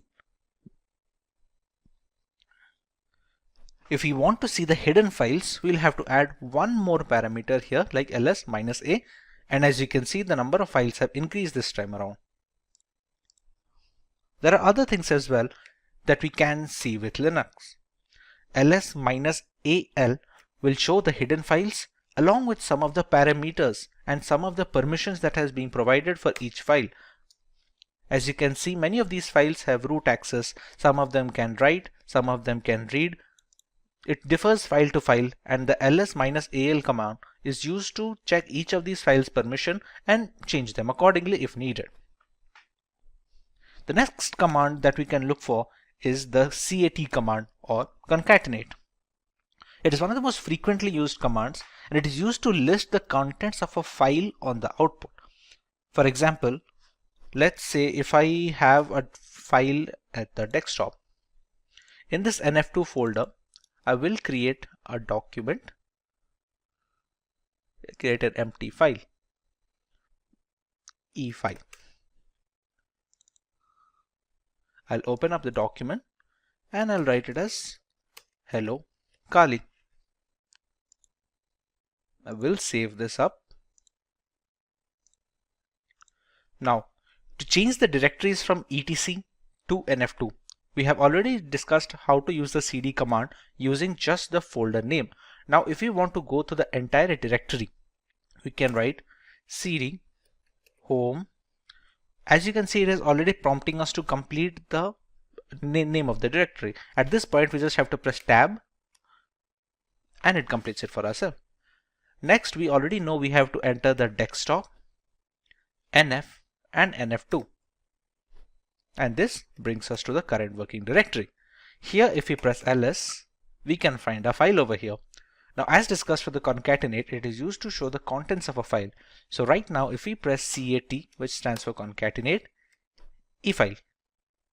As you can see, we have written hello Kali in the text file, and we can see the output right now. We can also use it to create new files. For example, if we write cat, any file name such as e-file2.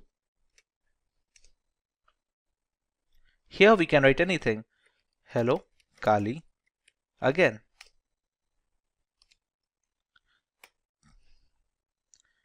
Once we press Ctrl C here, we can check e-file2 and we have hello Kali again printed over here. We can see the same using the concatenate command as well. If I press ls, you can see we have two files here, and I can go with cat e-file2 and I have hello Kali again. This is how the concatenate command works. Apart from this, it can be used to copy. There is a different command like called cp, which is used to copy the files from one place to another. Mind you, this is not moving. This is only going to copy the command. For example, currently our pwd, which is the present working directory, is in the nf2 folder, as you can see over here. Let's copy the e-file2 to the nf folder. We can write cp e-file2 and give the path of the nf folder, which will be home, Simplilearn, desktop, and nf. Now if I press ls, I'll find both the files in nf2 since I copied. To go back to the nf folder again, we can again use the same command of we can again use the home, Simplilearn, desktop, and just nf. No nf2 this time, just nf. As you can see, this will change back our present working directory. Now when we press ls, we will find the e-file2 file and the nf2 folder, and we can confirm this using the GUI as well. This is the nf folder, and you can see the nf2 folder and the e-file2 document. If I write cat e-file2,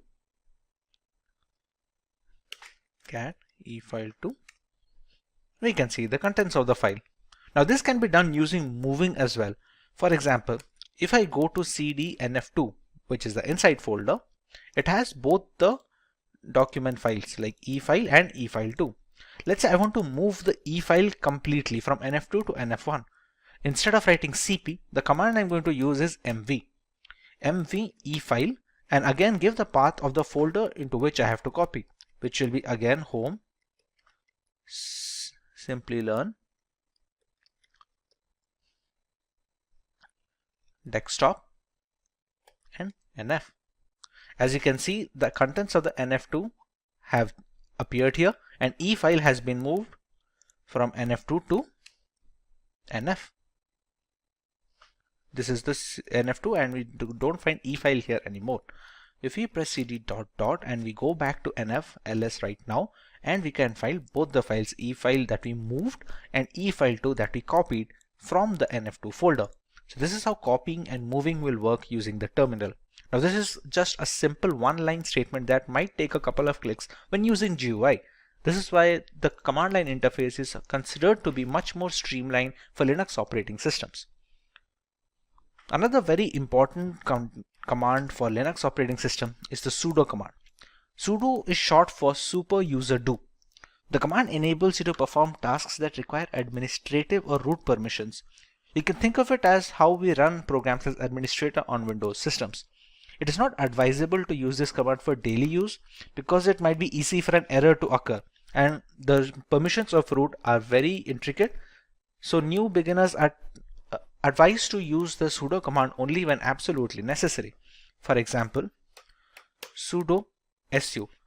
With this command, I am giving this terminal a root permission. This su stands for this user. At this point, it's going to ask for my admin password. Once I enter my password, and I now have root access.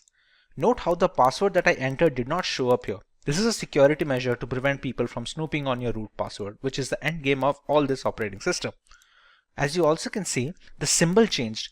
If the dollar symbol is showing, it shows as a standard user. When you switch to root, you can easily see a hash symbol.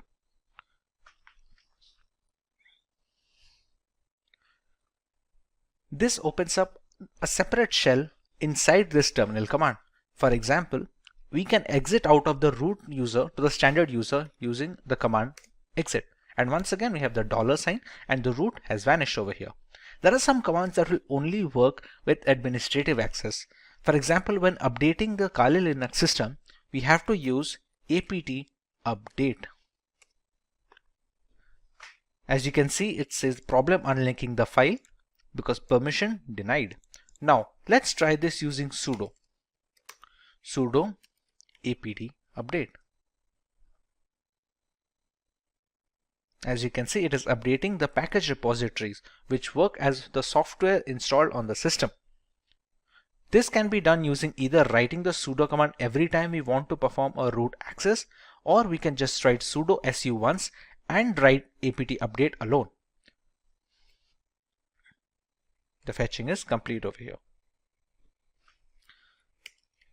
For the second example, let's say I just write sudo su, and this time it's not going to ask me the password because at this current terminal process, I've already provided the root password once and it is in memory right now. Now, when we used to update the system, we had to write sudo apt update. That was because we were running it as a standard user. Now we are running it as a root user. So all we have to write is apt update, and it's going to continue its work. There you go. Another command that can be useful is the ping command. It's pretty self-explanatory. It's going to be checking the internet connectivity. You can be used to check internet connectivity, or you can see if there is a local server on your system which needs to be pinged. Then you can check that. For example, if we have to write ping, and we can use either IP address or domain. Let's say if we want to check that if we can access google.com using this Kali Linux installation or not, we can write ping google.com, and you can see it shows the bytes being sent and received and how much time it took to take up the request. This can be done for local systems as well. For example, this installation of Kali Linux is being run on a virtual machine.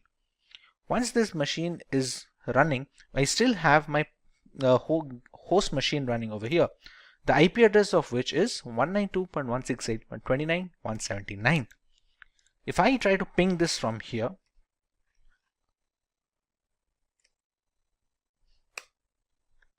as you can see, the time to complete the request is drastically low compared to a website on the internet, considering this is on the local network. This is how the ping command is worked, and it can show you what kind of packages are transmitted, how many are received, if there was any kind of packet loss between the connection window, and other details. A very important command when working with the terminal for a long duration is the history command. Pretty self-explanatory. There are so many commands that are being run. Sometimes people forget what was the change they did or what was the directory name they put. A history command helps to recover some of the commands that you have written. It doesn't go all the way back, but it takes up many commands that were inputted in the last few processes. This is how the history command works. These are some of the most commonly used terminal commands. If you want to learn more about this terminal and every other feature of this, please let us know in the comment section, and we'll try to make an in-depth tutorial, especially if you could repeat. If you want to learn more about the terminal, please let us know in the comment section, and we will try to make an in-depth tutorial specifically for terminal commands on Linux. Moving on, we learn how to configure proxy chains on our system. Proxying refers to the technique of bouncing your internet traffic through multiple machines to hide the identity of the original machine. It is a good tool that hackers use to accomplish this goal is proxy chains. Essentially, you can use proxy chains to run any program to a proxy server. This will allow you to access internet from behind a restrictive firewall which hides your IP address. Proxy chains even allows you to use multiple proxies at once by chaining them together. One of the most important reasons that proxy chains is used in a security context is that it's easy to evade detection. Attackers often use proxies to hide their true identities while executing an attack. And when multiple proxies are chained together, it becomes harder and harder for a forensic professional to trace the traffic back to the original machine. When these proxies are located across countries, investigators would have to obtain warranties in the local jurisdictions where every proxy is located. To see how proxy chain works, let's open Firefox first and check our current IP address. Write Firefox, and there we go.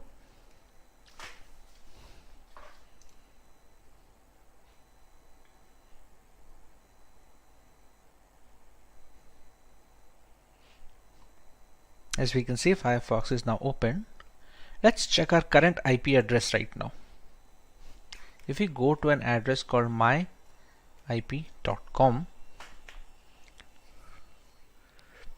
and you can see it easily detects our country is in India, and this is a public IP address.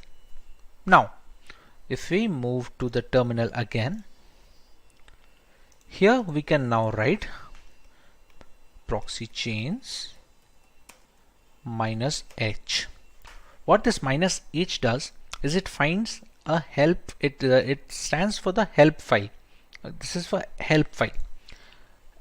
What we found out using this is proxy chains has a config file here, etc proxychains4.conf. This is the config file found.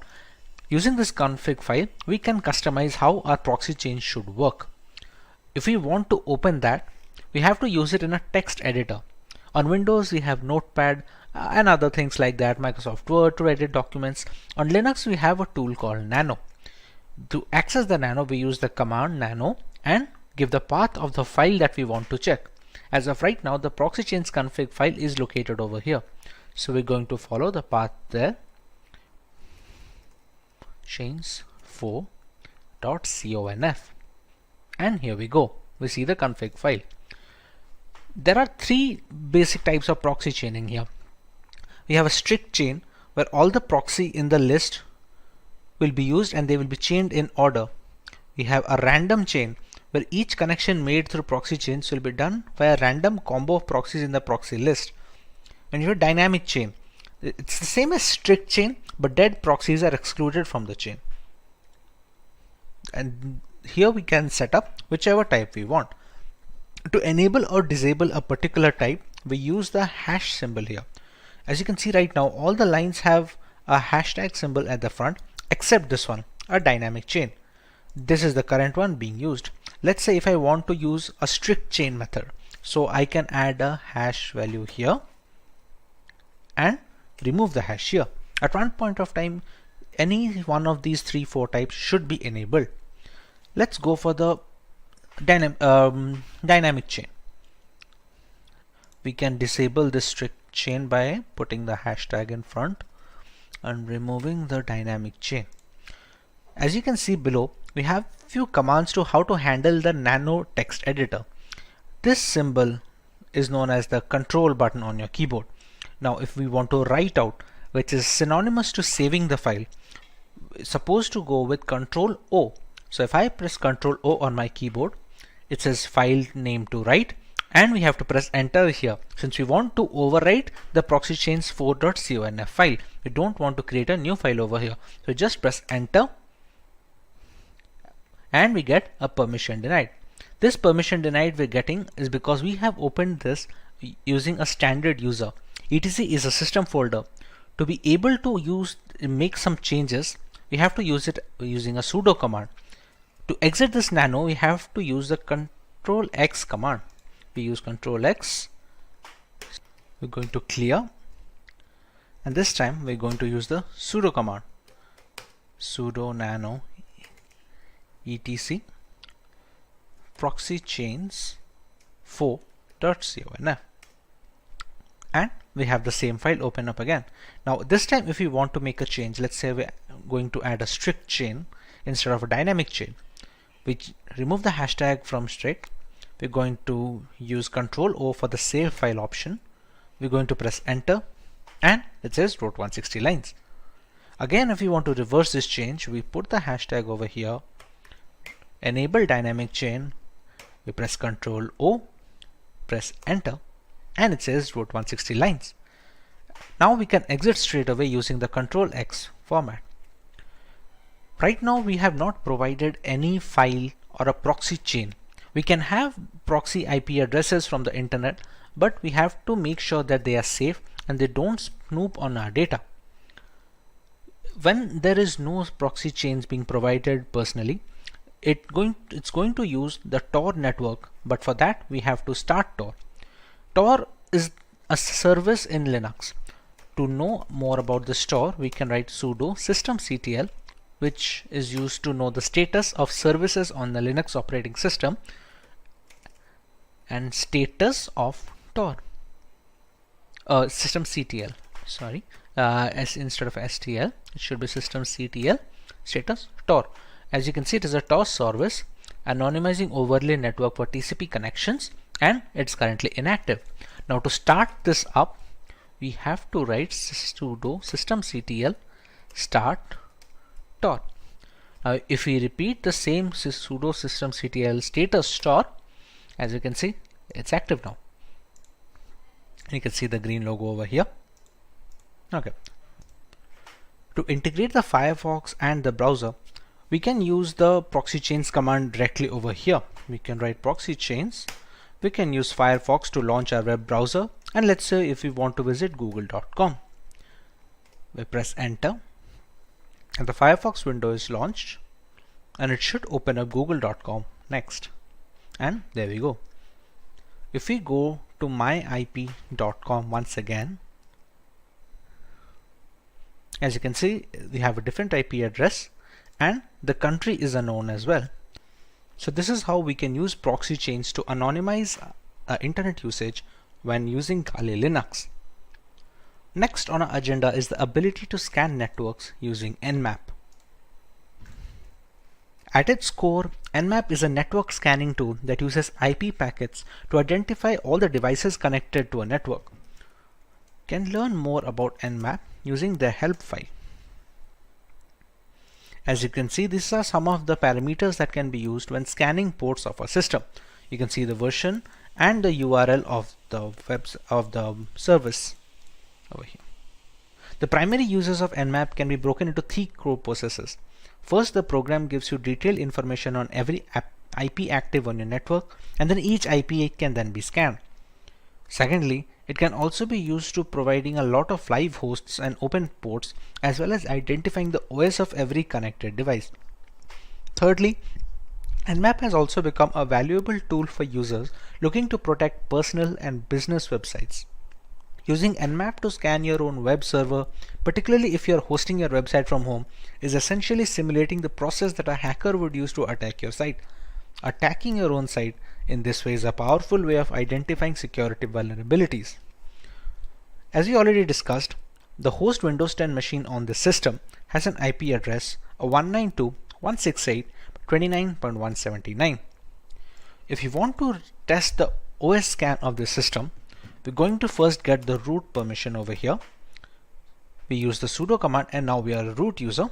We're going to launch the command nmap -o, which is supposed to be an OS detection scan. The IP address we can use of the host system 192.168.29.179. In a legitimate penetration testing scenario, we can use the IP address of the vulnerable device over here. We are going to let it scan for a while, and it's going to give us some guesses on what can the OS be. As you can see, the scan is done, and it has shown some of the ports that are open. You can see the MSRPC port open, the HTTPS 443 port open, which is used to connect to the internet, and it has some aggressive OS guesses as well. For example, it thinks there's a 94% chance that it's going to be a Microsoft Windows XP Service Pack 3. That's partly because a lot of the Windows XP update packages are still prevalent on Windows. Now that the OS detection is confirmed, there are multiple more details that we can gather from Nmap. Let's go with the nmap -a command, which is supposed to capture as much data as possible. There is also a speed setting. You can call it a speed setting or a control setting of the -t. -t ranges from T0 to T1 to T2 all the way up to T5. This basically determines how aggressively the victim is being scanned. If you scan slowly, it will take more time to provide the results, but it will also give a less chance for the intrusion detection system on the vulnerable machine firewall to detect that someone is trying to penetrate the network. For now, if we want to go with somewhat of a high speed, we can go with the T4 and provide the same IP address of the local machine I am trying to attack. It's going to take a little bit of time since it's trying to capture a lot of information.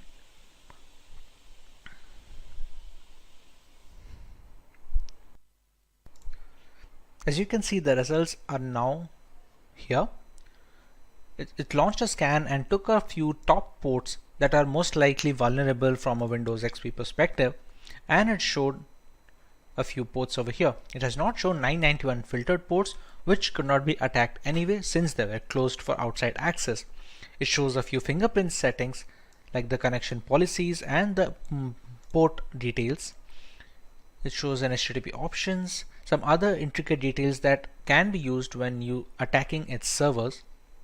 It shows a VMware version that it's running and some few other ports over here.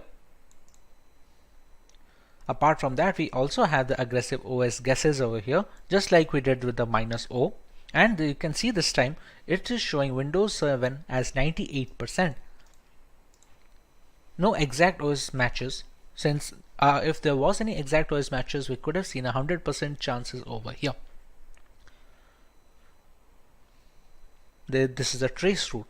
A trace route will be the time and the path a connection request takes from the source to the destination. For example, this request went from 192.168.72.2 to a destination address. Since this is a local machine, it took only a single step. On multiple occasions, if you're trying to access a remote system, it's going to be a number of trace routes when it jumps from firewall to firewall and router to router. This is how we can use Nmap to find information about a system and find some vulnerable ports we can access. Moving on, we have a tutorial on how to use Wireshark to sniff network traffic. To start, using Wireshark, we're going to have to open the application first. Now during installation of Wireshark, there is an option to enable if non-root users can be able to capture traffic or not. In my installation, I have disabled that. So I will be launching Wireshark when using the root user itself. Also, to capture data, we need an external Wi-Fi adapter. You can see it over here in the VM tab, removable devices, RE-Link 802.1 and WLAN. This is an external Wi-Fi adapter which is inserted into my USB system. You can see it over here. If I write iwconfig, this is the one, WLAN 0. This is absolutely necessary because we need to have a monitor mode required. We won't need it for sniffing data on Wireshark right now, but it's going to be necessary later on in this tutorial as well, as we will see. For now, we can just start up Wireshark by writing its name on the command line, and it should start the program. Here we go. Here it's going to check which of the adapters we want to use. For example, right now the ETH0, which is supposed to stand for Ethernet 0 port, you can see data is being transmitted up and down. We're going to select ETH0.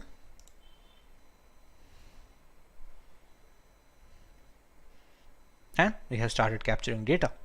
You can see the data request from the source to destination, from the time and which protocol it is following, everything we can see, and we can see the IPv4 flags here as well, as you can see over here. To capture internet traffic, we can try running Firefox.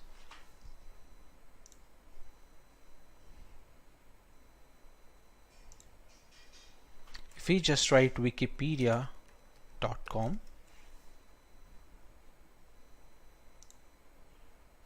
and you can see the number of requests increasing.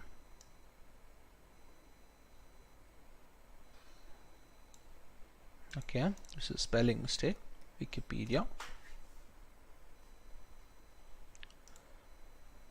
Here you can see the application data of all these requests going up, and they're connected to a destination server of 102.166.224. Now even if we check the transmission control protocol flags over here and so many more things, we cannot find anything beneficial. As you can see, the information over here is gibberish, which is supposed to be, since it's supposed to be encrypted. Now this is possible due to this being an HTTPS website, hence you can see the log symbol over here, and connection is supposed to be secure. Now what about HTTP ports? We have seen many people recommend to not visit HTTP ports. Repeat. We have seen many people recommend to not visit HTTP websites, and even if we have to visit, to not provide any critical information. For example, let's go to a random HTTP page over here. As you can see, this is saying connection is not secure, and this is an HTTP page and not HTTPS. Now let's check for some of the information that is passing through this. This is a login form. Let's say I have a legitimate account over here. If I write my account name, and my password is supposed to be password 1234. I press login, and the password does not match because I do not have an account over here. But let's say I did, and I was logged in as expected. We can go to Wireshark. We can use filters over here.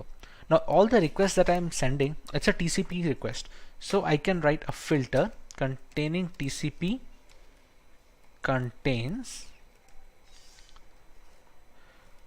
whatever string if it is being passed. Let's say for the end username, I write my account name. So I can just write my account name over here and press enter to find a request over here. Now as you can see, there are many flags over here.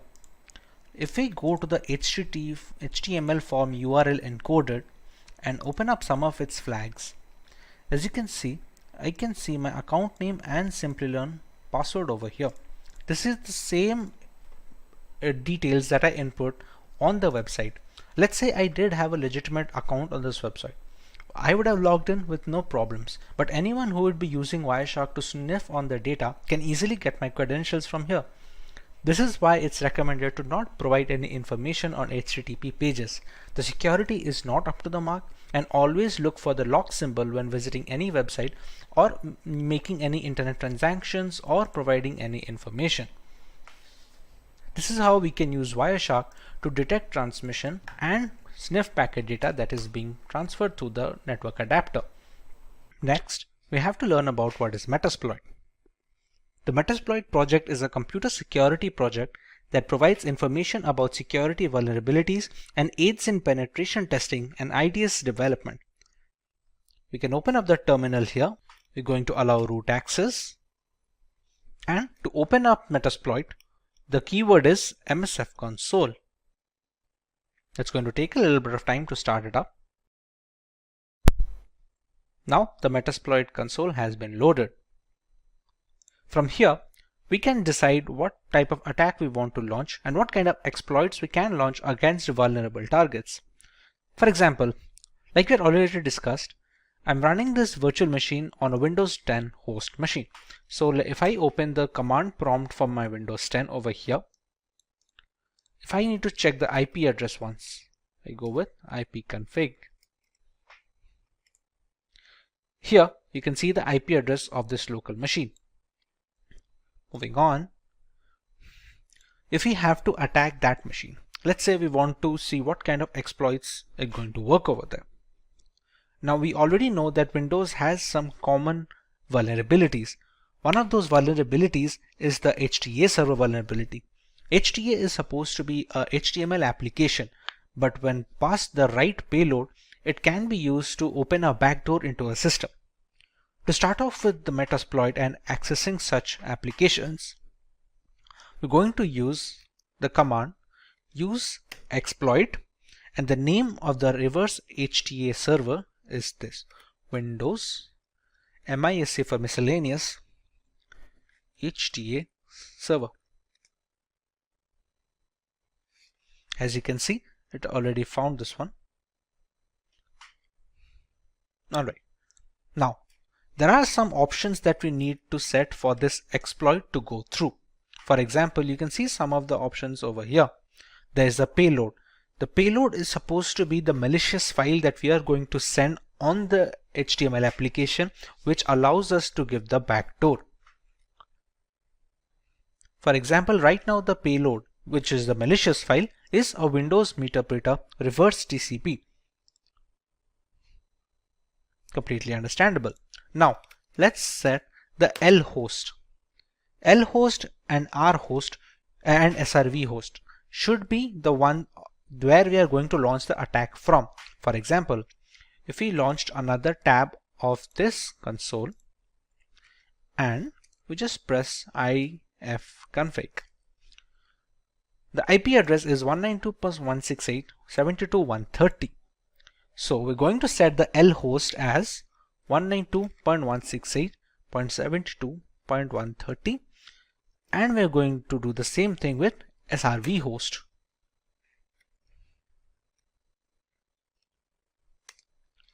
We're going to set a port where we need to capture the backdoor access. Next, the payload has already been set. This payload will launch a backdoor and give us Meterpreter access to the system. Meterpreter can be considered as an upgrade of a normal command prompt shell. We will look into it once we get the access in the first place. Now that we have set the commands, we can press on exploit and press enter. Now you can see we have a URL over here. We're going to copy this URL .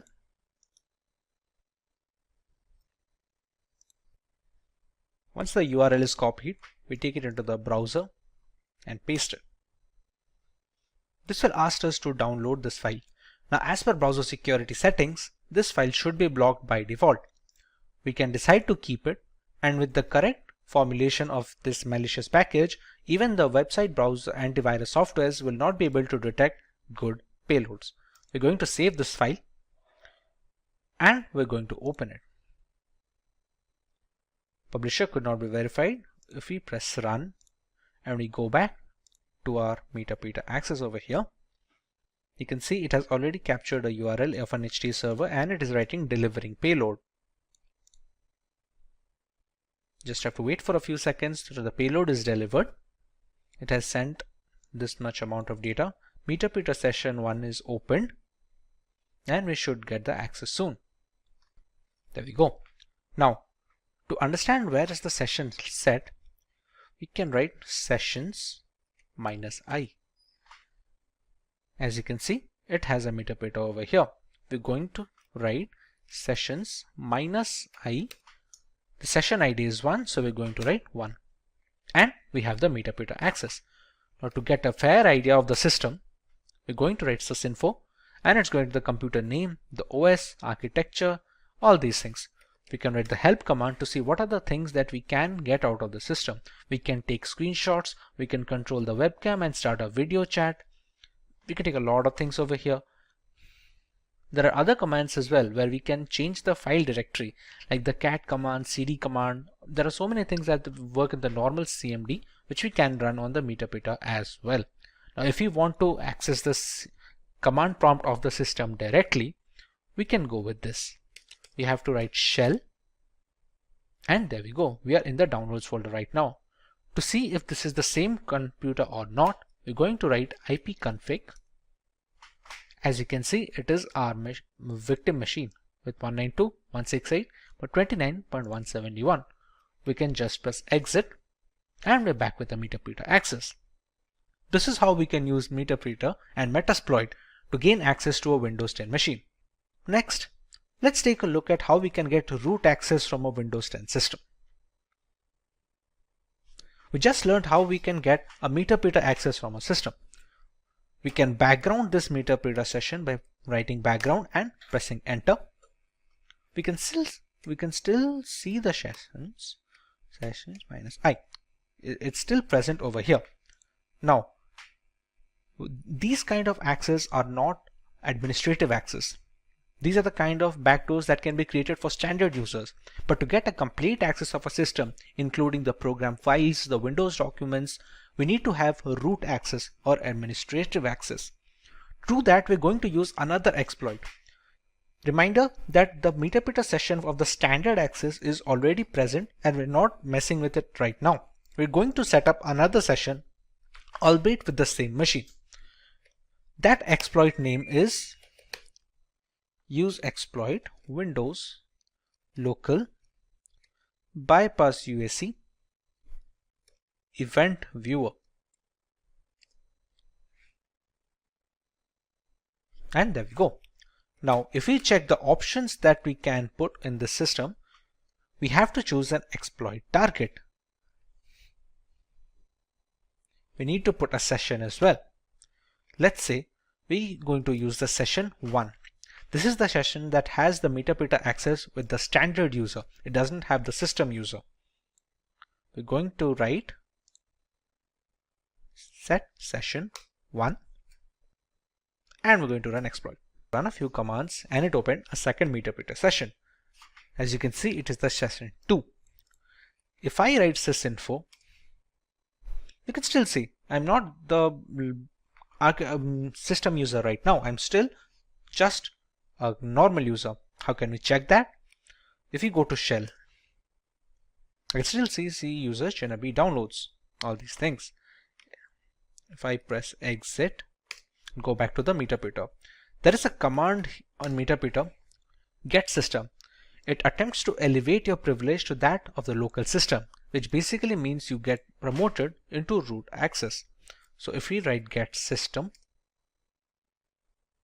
and due to pipe impersonation, we now have the system root access.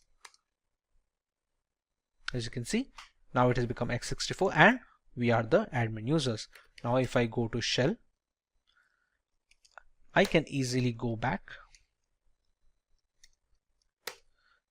Windows, and I can easily access these things. This kind of control over the Windows folders and the program files folders. These kind of things are not possible if you are not an admin access or the command prompt has not been run with admin permissions. This is how we can use privilege escalation to get into an admin access system. We use the second exploit, which was the bypass UAC event viewer exploit, and essentially used it with the first session. As you can read here, Windows escalation UAC protection bypass. It was first disclosed on 2016, but it still works on some systems.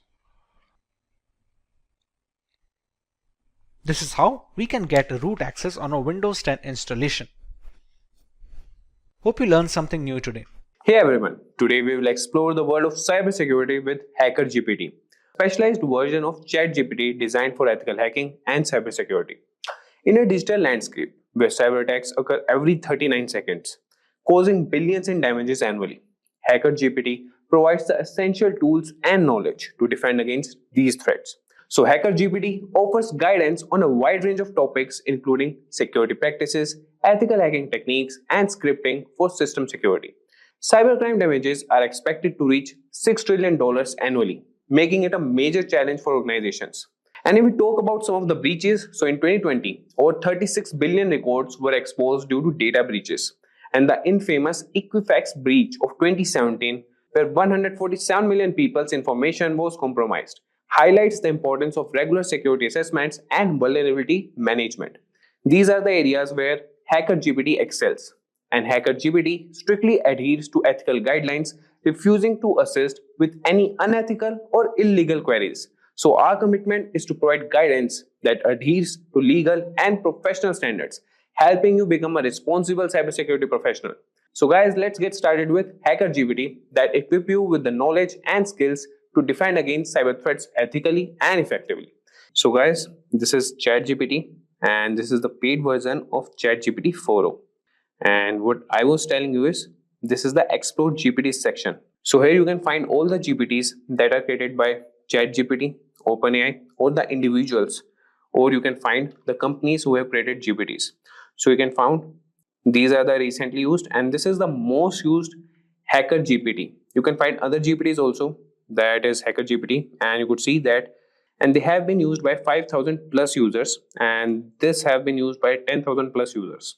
So you can just search for EthicalHacker GPT here, and it has been rated 4.5 stars, 10,000 plus conversations, and these are the conversation starters if you need any assistance. And the capabilities you can see here, and the ratings given by users, and more by the creator who has created this. So we'll start with this. We'll start the chat here, and I want to tell you guys that ChatGPT doesn't answer non-ethical questions. So if you try to extract that information from ChatGPT, that won't be possible. But we can do a bit, like we can cross a bit line with EthicalHacker GPT, but that should be used for ethical purposes only. So I will show you guys how you can utilize this GPT. And one more thing guys, if you want to create your own GPT, you can also create that also. You can go to Explore GPT section, and here's the create option. Click on create, and here you can start creating your GPT.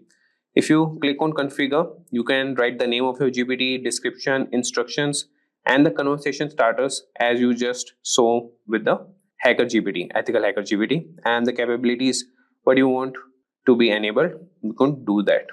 And here in the create section, you could write the prompts here, and it will take that information and use it for more purposes. And here you could attach more files that could help create your GPT. Okay guys, so here you could see the configuration and the preview of your GPT, and you can finalize that. So moving back, we will get back to EthicalHacker GPT and start with our conversation with him. So starting with the first thing we can do is we can ask him like, how can I perform a basic security assessment on a web application? So if I tell you guys, performing a basic security assessment on a web application is crucial for identifying vulnerabilities and ensuring the application is secure. And this process involves using various tools and techniques to test the application for common security issues. So you could ask him that, how can I perform a basic security assessment on a web application.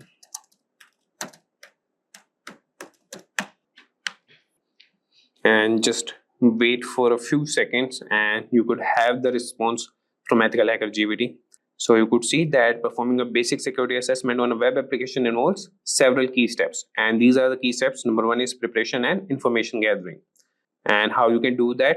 These are the steps: identify the scope, gather information. Then is the second step, that is reconnaissance. And you can use the tools Burpsuit, Nikto, and others.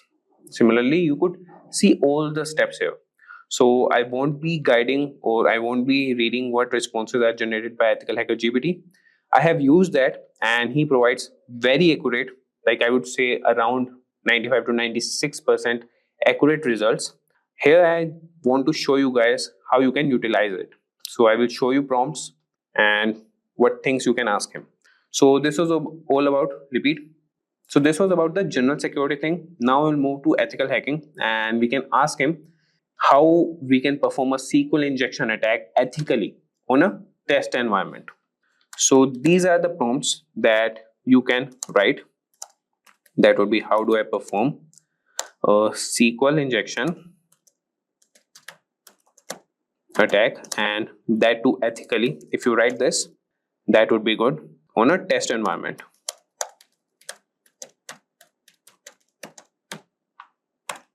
And if I tell you guys, so SQL injection is one of the most common web application vulnerabilities, and understanding how to perform a SQL injection attack ethically on a test environment can help you identify and mitigate this risk in your own applications.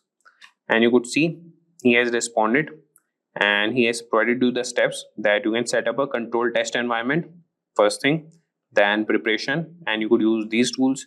Then you have the manual SQL injection testing. So these are the methods that you could use, that is or 1 equal to 1 for the database, and automated SQL injection testing. So this is the command for that, and you could verify vulnerability, documentation, reporting. So you could see that this GPT is capable of answering the basic questions as we have discussed the basics question till now. Now we'll move to scripting and automation. So here you could see how he respond to this. So we'll ask him, can you provide a Python script to scan open ports on a network? So let's see what he provides. Provide a Python script, and that too to scan ports on a network. So scanning open ports on a network is a fundamental step in identifying potential vulnerabilities, and a Python script that can automate this process, making it easier to regularly check for open ports and secure them. So this is the Python script. You can use any ID and run on that, and you could see that he's explaining the code also. Yeah, you can ask him like, can you explain the code line by line, and this hacker GPT will do that for you. And how to run the script, that also he has provided you. And similarly, we can also ask him that how we can write a bash script to monitor and log unauthorized login attempts. And if you want, I can also run this prompt. How do I write a bash script, and that too to monitor and log unauthorized access, unauthorized login attempts. So we can monitor and log unauthorized login attempts, and that would be essential for maintaining the security of your system. So as you can see, he has written a bash script, and that can help you automate this process, and this will provide real-time alerts and logs for further analysis. And you could see that he's providing the explanation and how you can run the script, and he's writing the note also. Like, you can write more prompts if you have any doubts in any of the script or any of the responses that Hacker GPT has responded, and he will definitely provide you with good responses. So now moving on, now we'll ask this EthicalHacker GPT about some specific security tools, and we could ask him about Burpsuit. And so let's write a prompt. Can you explain how to configure and use Burpsuit? or we can write for web application testing. So if I sum you up, so Burp Suite is a powerful tool for web application security testing, and understanding how to configure and use it effectively can help you identify and address a wide range of security vulnerabilities in your applications. So you could see he has provided the initial steps, that would be downloading and installing Burp Suite, configuring your browser to use Burp Suite as a proxy, and then intercept and inspect traffic. And then you can use it for testing purpose, logging and reporting, and tips for effective testing. So this is the response for the security tools. And if we talk about incident response, we can ask him to write a script to collect system logs for forensic analysis. So collecting system logs is a critical part of incident response and forensic analysis. And this script can automate processes that can ensure that you have all the necessary data to investigate security incidents effectively. So if I write here, we can ask this Hacker GPT, and I'm sure he will provide the response for that and write the script. So can you provide a script to collect system logs for forensic analysis? So as I told you, this is the critical part of incident response, and we have covered about the tools, that is Burp Suite. We have asked him about the automation process, general cybersecurity question, ethical hacking, that would be SQL injection attack, and the Python script to scan open ports on a network. So he can write scripts also, automation tasks, and he could respond with the general cybersecurity questions also. And if you see here, for the incident response, he has written the script to collect system logs for forensic analysis. So I won't be explaining this code, as we're just looking for the prompts that we can give to EthicalHacker GPT. If you want, you could just ask him also that explain this code line by line. And here he has mentioned also the explanation, that is directories and files to collect. And after that, he is collecting the logs, and that will be copied in the directory, that is, he has mentioned it, a variable, that is output directory. Archiving logs, cleanup, and how to run the script. So this was about the incident response. Now we'll move to some advanced topics. And in advanced topics, what we can ask him is how to perform a man-in-the-middle attack in a controlled environment. And remember these, that you have to mention some of the keywords that would be in a controlled environment. And for that thing only, he will respond or provide the response to you. So I will start here, that how do I perform a man in the middle attack in a controlled environment. So if you understand man in the middle attack that works in a controlled environment, this can help you develop better defenses against such attacks. And it's important to learn and practice these techniques ethically. So you can see here that he is providing the prerequisites and the step-by-step guide how you can conduct a man-in-the-middle attack. So first is set up the control environment, then install necessary tools, enable IP forwarding, perform ARP spoofing, and then capture and analyze traffic, clean up and restore the network, and conclusion.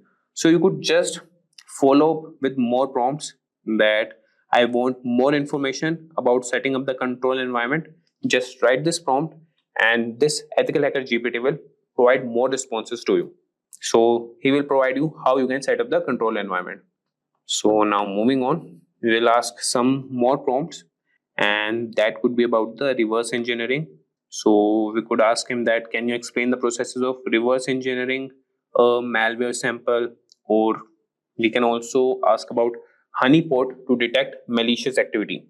That could be, how can I implement a honeypot to detect malicious activity? Or what are the techniques for securing a Docker container? So we'll ask him one prompt here. Let's see what he responds to that. So how can I implement a honeypot to detect malicious activity?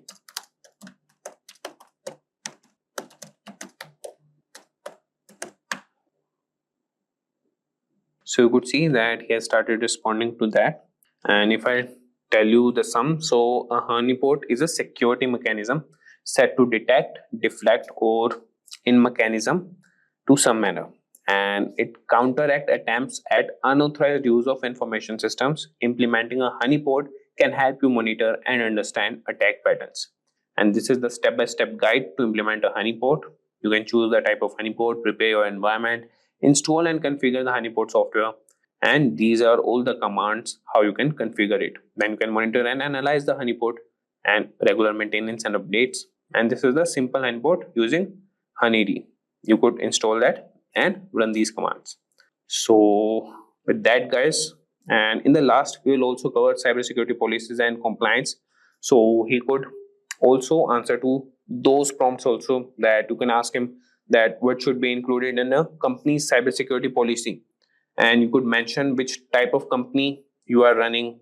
So I will ask him that, so you could ask him that what should be included in a edtech company's cybersecurity policy.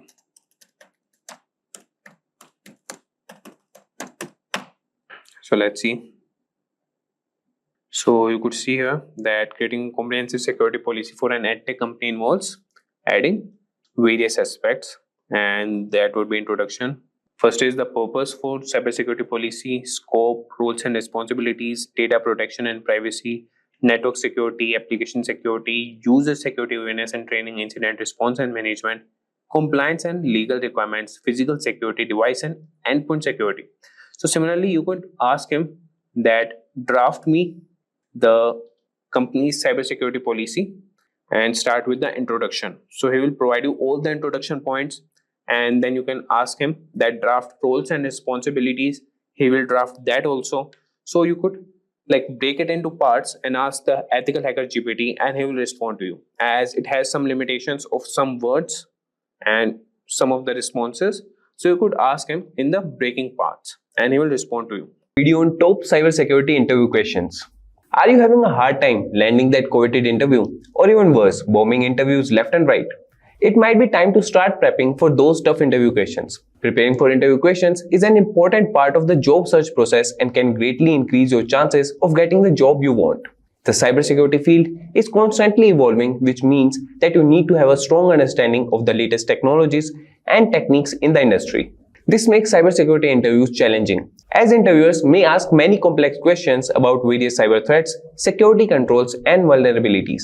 By spending time preparing for these questions, you will have the knowledge and skills required to tackle them with ease. And if these are the types of videos you would like to watch, then hit the subscribe button, like, and press the bell icon to never miss any update from Simplilearn. So without any further ado, let's get started with the top most important cybersecurity interview questions. So we'll start with the first question. That is, what is CRF? Or you can say the interviewer asks, can you explain what CSRF in the context of cybersecurity? And we can answer that certainly. CSRF stands for cross-site request forgery. It is a type victim is authenticated. The attack takes advantage of the trust a website has in the authenticated user's browser.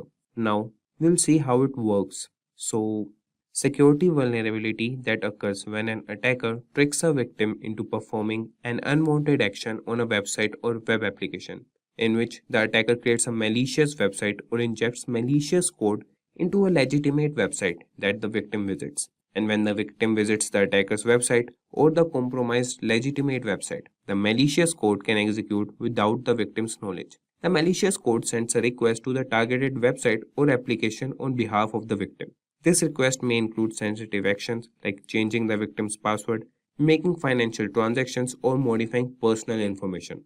Since the request originates from the victim's browser, the targeted website or application considers it legitimate and processes the request. The victim's account is compromised, and the attacker gains unauthorized access or performs unwanted actions. To protect against CSRF attacks, web developers can implement several countermeasures, including using anti-CSRF tokens. Using anti-CSRF tokens, web applications can generate and include unique tokens in each form or request. These tokens are verified by the server before processing the action, ensuring that the request originated from the same website. The next is same site cookies attribute. Web developers can set the same site attribute on cookies, which prevents them from being sent with cross-site requests, thus reducing the risk of CSRF attacks. Verifying the origin header. Servers can check the origin header to ensure the request originates from the same domain. The next is implementing strict access control. Web applications should enforce strict access controls and authorization mechanisms to ensure that only authorized actions can be performed. And the next measure can be by implementing these countermeasures, organizations can significantly reduce the risk of CSRF attacks and protect their users' sensitive information and accounts. And the next question is, that is the most important question, which interviewer asked, that is difference between XSS and CSRF. So XS, that is XSS, cross-site scripting, and CSRF, cross-site request forgery, are both common web application vulnerabilities, but they differ in their nature and the risk they pose. So XS is a vulnerability that occurs when an attacker injects malicious scripts into a trusted website, which is then executed by the user's browser. This can happen when the website does not properly validate or sanitize user input. The injected scripts can be used to steal sensitive information such as login credentials or session cookies, and can also be used to modify the content of the website or redirect users to malicious websites. CSRF, on the other hand, is a type of attack where an attacker tricks a user's browser into making unintended or unauthorized requests to a website. This attack relies on the fact that many websites use cookies or other mechanisms for session management, and these cookies are automatically sent with every request made to the website. By tricking a user into visiting a specially crafted website or clicking on a malicious link, the attacker can perform actions on behalf of the user without their knowledge or consent, potentially leading to unauthorized actions, data manipulation, or account compromise. In summary, XSS is concerned with injecting and executing malicious scripts within a website, while CSRF involves tricking users into performing unintended actions on a trusted website. Both vulnerabilities can have serious consequences, and it is important for web developers to understand and mitigate these risks through proper input validation, output encoding, and security mechanisms such as CSRF tokens and secure session management. Now moving to next question.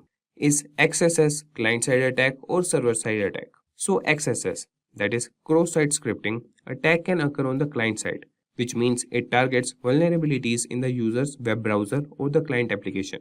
This type of attack takes advantage of security weaknesses in the client-side code, allowing an attacker to inject malicious scripts into a trusted website or web application. Once the script is executed by the user's browser, it can lead to unauthorized actions, data theft, or other malicious activities. And it's important to note that while XSS attacks primarily target the client side, they can have significant consequences on the server side as well. The injected script may interact with the server or exploit vulnerabilities in the server-side code to perform actions on behalf of the attacker. Therefore, XSS attacks can have an impact on both the client and server components of a web application security. And the next question is, what is IOC?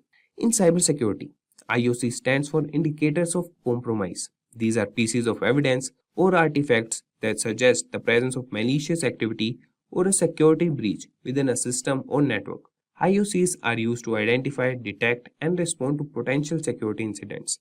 There are several types of IOCs that security professionals look for. The most common types include file-based IOCs. These include malicious files such as malware, executables, scripts, or documents that have been identified as part of a cyber attack. File-based IOCs can be identified through file hashes, file names, or specific file content. The next is network-based IOCs. These indicators relate to network traffic associated with malicious activities. They can include suspicious IP addresses, domain names, URLs, or patterns of network communications that indicate a potential security threat. The next we have is behavioral IOCs. These indicators are based on abnormal behavior exhibited by users, systems, or applications. For example, a sudden increase in failed login attempts, unusual file access patterns, or unauthorized system modifications can serve as behavioral IOCs. The next is registry or system configuration IOCs. These indicators involve changes or additions to the Windows registry, system configuration files, or other system settings. Attackers may alter these configurations to gain persistence on a compromised system. The next is threat intelligence IOCs. These IOCs are derived from external sources, such as cybersecurity vendors, government agencies, or threat intelligence platforms. They provide information about known malicious actors, their tactics, techniques, and procedures, and specific indicators associated with their activities. When organizations collect and analyze IOCs, they can proactively detect and respond to security incidents. By monitoring for these indicators, security teams can identify potential threats, investigate the scope of an attack, and take appropriate measures to mitigate the risk. It's worth noting that IOCs are not static and continuously evolve as attackers develop new techniques. Therefore, staying up to date with the latest threat intelligence and sharing information within the cybersecurity community is crucial for effective defense against cyber threats. And now moving to another question, that is fifth question. And it is that can you explain the difference between antivirus and EDR in cybersecurity?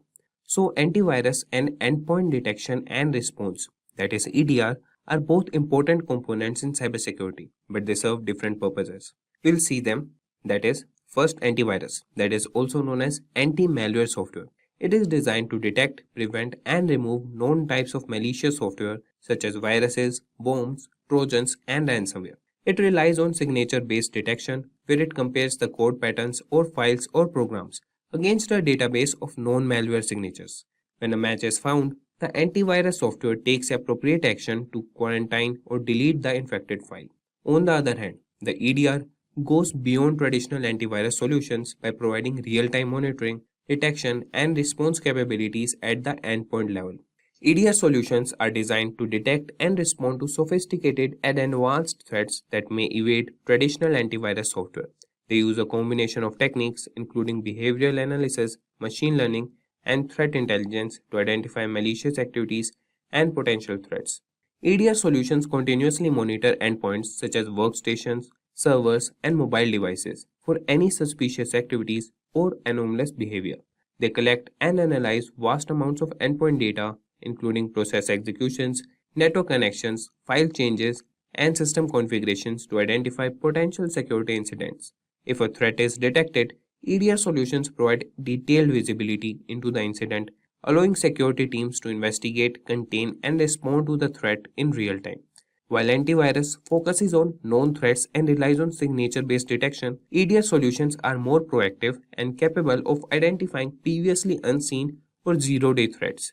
They offer enhanced threat hunting capabilities, allowing security analysts to search for indicators of compromise, that is IOCs, and identify potential vulnerabilities or security gaps in the environment. In summary, antivirus is an essential component in protecting against known malware, while EDR provides advanced threat detection, real-time monitoring, and incident response capabilities to defend against sophisticated and emerging threats.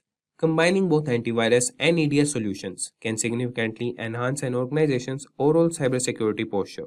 Now, moving to another question, that is IPS versus firewall. That is, can you explain the difference between IPS and a firewall in cybersecurity?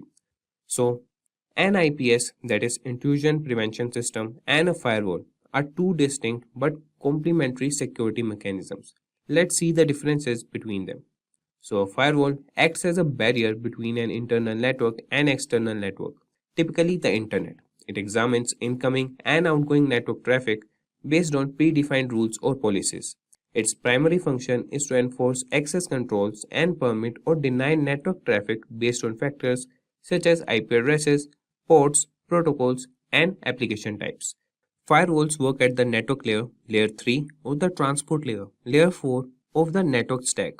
On the other hand, an IPS is designed to detect and prevent network-based attacks. It goes beyond the basic access control functions of a firewall. An IPS monitors network traffic in real time, searching for signs of known attack patterns or suspicious behavior. It can detect and block unauthorized access attempts, malware, network intrusions, and other malicious activities. IPS systems are typically placed in line with network traffic and can operate at the network layer, that is layer 3, transport layer, layer 4, or even the application layer, that is layer 7. To summarize, a firewall acts as a gatekeeper, controlling the flow of traffic into and out of a network based on predefined rules. It focuses on access control. On the other hand, an IPS is a more advanced security mechanism that actively inspects network traffic, identifies potential threats or attacks, and takes action to prevent them. It focuses on detecting and preventing intrusions. In practice, organizations often use both firewalls and IPS systems together to provide layered security. Firewalls protect against unauthorized access and filter out unwanted traffic, while IPS systems add an additional layer of protection by actively monitoring and blocking malicious activities. So this was all for firewall and IPS. Now moving to what is security misconfiguration. So security misconfiguration refers to the improper or insecure configuration of systems, software, applications, or network components that can lead to potential security vulnerabilities. It occurs when security settings, permissions, or configurations are not appropriately defined or implemented, leaving systems and data exposed to potential attacks or unauthorized access. Security misconfiguration can take various forms, such as using default or weak passwords, leaving unnecessary services or ports open, not applying necessary security patches or updates, misconfiguring access controls, or failing to implement secure communication protocols. These misconfigurations can provide attackers with entry points into a system, allowing them to exploit vulnerabilities, gain unauthorized access, or carry out malicious activities. Organizations often face security misconfigurations due to human error, lack of awareness, or inadequate security practices. It's crucial to regularly review and audit system configurations, apply secure defaults, disable unnecessary features, follow security best practices, and stay updated with the latest patches and updates. By addressing security misconfigurations, organizations can significantly reduce their attack surface and enhance the overall security posture of their systems and networks. So moving on to next question, that is what is WAF and its types. So WAF stands for Web Application Firewall. It is a security measure used to protect web applications from various types of cyber attacks. A WAF acts as a filter between the web application and the external network, monitoring and analyzing incoming and outgoing web traffic. There are primarily two types of WAFs commonly used in cybersecurity, that are network-based WAF. This type of WAF is implemented at the network parameter, typically as a dedicated hardware appliance or a virtual appliance. It intercepts web traffic before it reaches the web application server. And network-based WAFs examine packets at the network layer, inspecting IP addresses, ports, and protocols to detect and prevent malicious activities. They are effective in protecting multiple web applications hosted on the same network infrastructure. And the next is host-based WAF. This type of WAF is installed directly on the web application server or within the application itself. It operates at the application layer and has a deep understanding of the application structure and logic. Host-based WAFs monitor and analyze HTTP, HTTPS traffic, inspecting the content of requests and responses. They are often integrated as a module or a plugin within the web server or the application framework. Host-based WAFs provide granular control and can protect specific applications or modules within a server. Both network-based and host-based WAFs have their strength and can complement each other for enhanced security. Network-based WAFs are suitable for large-scale protection across multiple applications and servers, while host-based WAFs offer more precise control and visibility into application-specific vulnerabilities and attacks. It's important to note that while WAFs are valuable in safeguarding web applications, they should be used in conjunction with other security measures like regular application patching, secure coding practices, and vulnerability assessments to ensure comprehensive protection against evolving cyber threats. Now we'll see another question, that is, could you please explain the difference between blue teaming and red teaming? So blue teaming and red teaming are two distinct approaches used in cybersecurity to enhance the overall security posture of an organization. And blue teaming primarily focuses on defense and proactive measures. Blue teams are responsible for protecting the organization's assets, systems, and data from potential threats and attacks. They typically include cybersecurity professionals within the organizations who work to identify vulnerabilities, monitor networks, and implement security controls. Blue teams conduct risk assessments, perform security audits, and develop incident response plans. They also monitor security systems, analyze logs, and use various tools to detect and mitigate threats. Essentially, blue teams act as defenders, ensuring that the organization's defenses are strong and resilient. On the other hand, red teaming takes an offensive approach. Red teams are independent groups or individuals who stimulate real-world cyber attacks to evaluate the effectiveness of the organization's security controls and practices. Their goal is to identify weaknesses, gaps, and vulnerabilities in the system.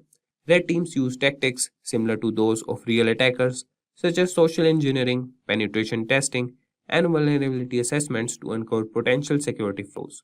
By adopting the perspective of an attacker, red teams provide valuable insights into the organization's security vulnerabilities, allowing the blue team to improve their defenses. In summary, blue teaming is focused on defense, while red teaming is focused on offense. Blue teams work to prevent and mitigate cyber threats, while red teams act as adversaries to identify weaknesses and improve the organization's security. The collaboration between blue and red team is crucial in maintaining a strong security posture and effectively protecting sensitive information. So this was all. That is the difference between blue teaming and red teaming. Now moving on to the 10th question, that is what is false positive and false negative in case of IDS. So in the context of intrusion detection system, that is IDS, false positive and false negative are two important terms used to describe the accuracy of the system in identifying and classifying security events. A false positive occurs when an IDS incorrectly identifies a benign activity or event as malicious. On the other hand, a false negative happens when an IDS fails to detect an actual malicious activity or event. It occurs when an intrusion or attack goes unnoticed and is not flagged by the system. This can be quite dangerous as it allows malicious activities to go undetected, potentially causing harm to the system or network. Ideally, an IDS should strive to minimize both false positives and false negatives. However, there is often a trade-off between the two. Increasing the sensitivity of an IDS to reduce false negatives may result in more false positives, and vice versa. Balancing the detection accuracy is crucial to ensure that genuine threats are identified while minimizing the number of false alarms. So, to improve the effectiveness of an IDS, continuously monitoring, fine-tuning of detection rules, and incorporating machine learning algorithms can be employed.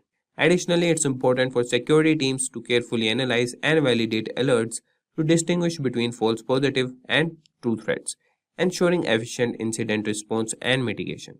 Now moving to another question, that is what is TLD? So TLD stands for top level domain in the field of cybersecurity. In the context of the internet, a top level domain refers to the last segment of a domain name located after the final dot. It is also commonly known as domain extension. Examples of TLDs include .com, .org, .net, .gov, .edu, and country-specific TLDs like .uk, .fr, or .au. TLDs play a significant role in cybersecurity as they help identify the purpose or category of a website. Cybersecurity professionals often analyze TLDs to assess potential security risk or determine the legitimacy of a domain. Malicious actors may exploit certain TLDs such as those associated with phishing, malware distribution, or fraudulent activities. Security measures like blacklisting or filtering can be implemented based on TLDs to protect users from accessing potentially harmful websites. Overall, understanding TLDs is essential in the cybersecurity field as it aids in identifying and evaluating potential threats, enhancing website security, and safeguarding users' online experiences. So this was all about TLD. So the next question is, can you explain what name servers are in the context of cybersecurity? So in the realm of cybersecurity, name servers play a crucial role in functioning of the internet. A name server, also known as a DNS server, domain name system, is responsible for translating human-readable domain names such as www.example.com into IP addresses such as numerical representations that computers use to communicate with each other. In simple terms, when a user types a domain name into a web browser, the name server is responsible for resolving that domain name to the corresponding IP address of the server hosting the website.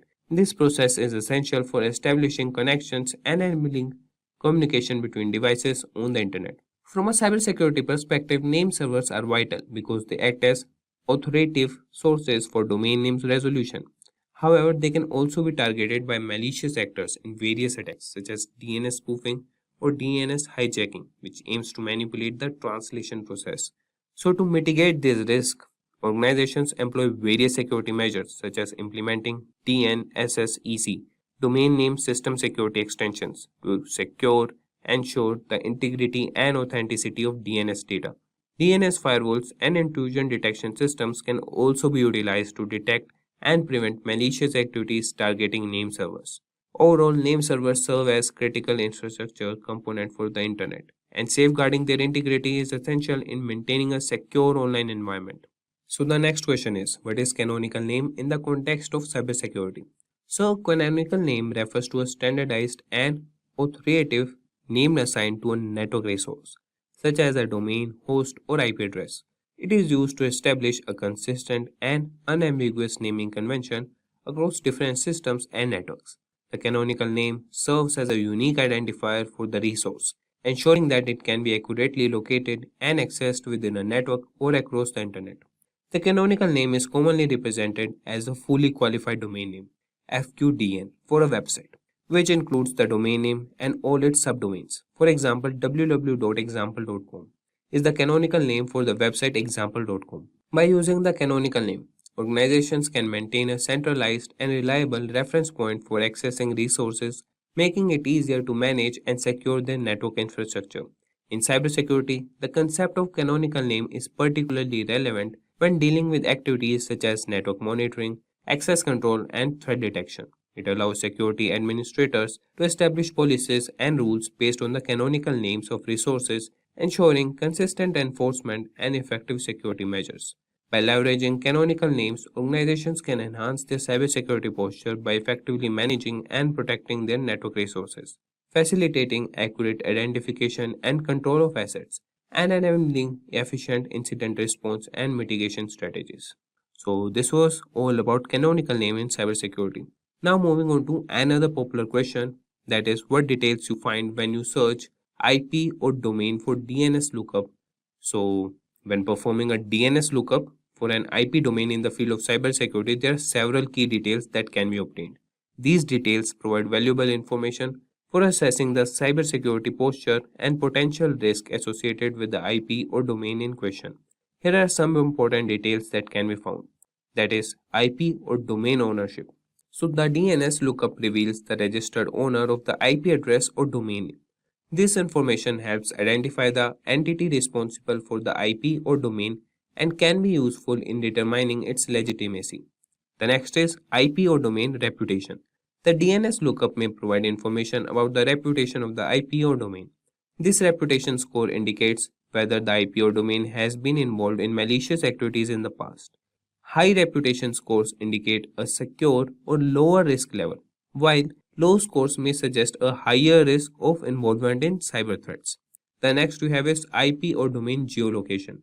The geolocation information obtained from the DNS lookup reveals the physical location associated with the IP or domain. This can be useful in identifying potential jurisdictional issues and determining the origin of suspicious activities.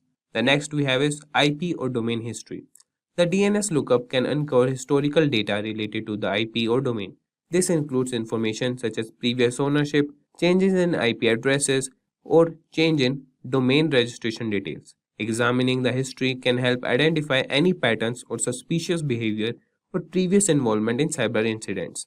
The next is DNS records. The DNS lookup provides information about the DNS records associated with the IP or domain. This includes details such as the IP addresses associated with the domain, mail server information, subdomains, and other records like TXT records used for various purposes, such as SPF, Sender Policy Framework, or DMARC, Domain-Based Message Authentication, Reporting, and Conformance configurations. The next is IP or domain blacklisting. The DNS lookup can reveal whether the IP or domain is listed on any known blacklist. Blacklisting occurs when an IP or domain is identified as being associated with malicious activities, spamming, or other undesirable behavior. Such listing can indicate a higher risk level. So, by analyzing these details obtained from a DNS lookup, cybersecurity professionals can assess the potential security risk associated with an IP or domain and take appropriate measures to protect the systems and networks. And now moving to next question, that is, what is DHCP? That is, can you explain what DHCP is and its role in cybersecurity? So DHCP stands for Dynamic Host Configuration Protocol. It is a network protocol commonly used in computer networks to automatically assign IP addresses and network configuration settings to devices within a network. DHCP plays a crucial role in cybersecurity as it helps in managing and securing network resources effectively. One of the primary functions of DHCP is to introduce or provide IP addresses dynamically to devices when they join the network. By assigning IP addresses dynamically, DHCP prevents the need for manual configuration, making it easier to manage a large number of devices in a network. This automated process helps ensure that devices are correctly connected and can communicate with other devices and network services.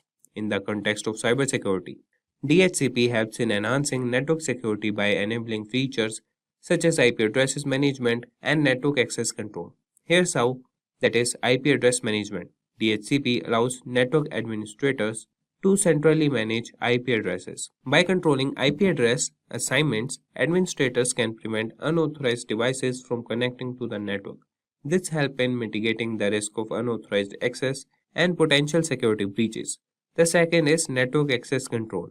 DHCP can be used to enforce network access control policies. For example, an organization can configure DHCP to assign different IP addresses that ranges or provide specific network settings based on user roles or device types. This allows for granular control over network access, ensuring that only authorized devices can connect to specific network segments or services. Additionally, DHCP servers can be configured to provide additional information to connected devices such as DNS server addresses, default gateway settings, and other configuration options. By centrally managing these settings, DHCP reduces the likelihood of misconfigurations that could introduce security vulnerabilities. Moving to next question, that is, what is CVE? Which authority generate CVE? And we'll answer CVE stands for Common Vulnerabilities and Exposures. It is a system used in the field of cybersecurity to identify and track known vulnerabilities in software and hardware. The purpose of CVE is to provide a standardized way of referencing and discussing security vulnerabilities across different organizations, vendors, and researchers. The authority responsible for generating CVEs is the MITRE Corporation. That is, MITRE is a non-profit organization that operates the CVE program under contract with the National Cybersecurity FFRDC, that is, Federally Funded Research and Development Center. They maintain the official CVE list, assign unique identifiers to vulnerabilities, and facilitate the sharing of vulnerability information among cybersecurity professionals and organizations. By assigning a CVE identifier to a specifically vulnerability, MITRE enables cybersecurity researchers, vendors, and organizations to refer to vulnerabilities consistently, allowing for effective communication and collaboration in addressing and mitigating the identified security issues. So, this was the explanation. So, we can also think of providing an example of a CVE identifier. So, let's take an example of CVE 2021-34567. In this case, CVE 2021 represents the year the vulnerability was assigned or discovered, and 34567 is a unique numerical identifier. By referring to this CVE identifier, security professionals can easily search for information related to the specific vulnerability and access details such as its description, severity, affected software versions, and recommended remediation steps. Now moving to another question, that is, what is a loopback address? So a loopback address refers to a specific network address that allows a device to send and receive data to itself. It is commonly represented by the IP address, that is 127.0.0.1 in IPv4 or ::1 in IPv6. The loopback address is often used for testing and troubleshooting purposes, as it enables a device to simulate network communication without actually sending data or a physical network.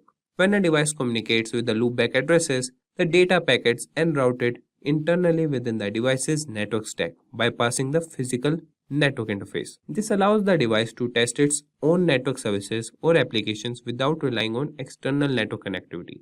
By sending data to the loopback address, a device can verify the functionality and integrity of its networking protocols, software, or security configurations. From a cybersecurity perspective, the loopback address can be valuable during the development and testing of security measures, such as firewalls, intrusion detection system, or antivirus software. It allows security professionals to assess the effectiveness of these measures by emulating attacks or monitoring the device's response or stimulate malicious activities, all within the controlled environment of the loopback interface. Additionally, the loopback address is sometimes used by software developers to create a local development environment, By running services on the loopback address, developers can test and debug their applications without exposing them to potential external threats or interfering with other network resources. In summary, the loopback addresses provide some means for a device to communicate with itself internally, offering a convenient and secure method for testing, troubleshooting, and software development in the field of cybersecurity. And moving to next question, that is 18th question. Here we will explain the concepts of threats and processes. So in the context of cybersecurity, threats and processes are important concepts that relate to the execution and management of software and how they can impact the security of a system. So a process can be understood as an instance of a computer program that is being executed. It represents a set of resources such as memory, files, and system state allocated by the operating system to execute the program.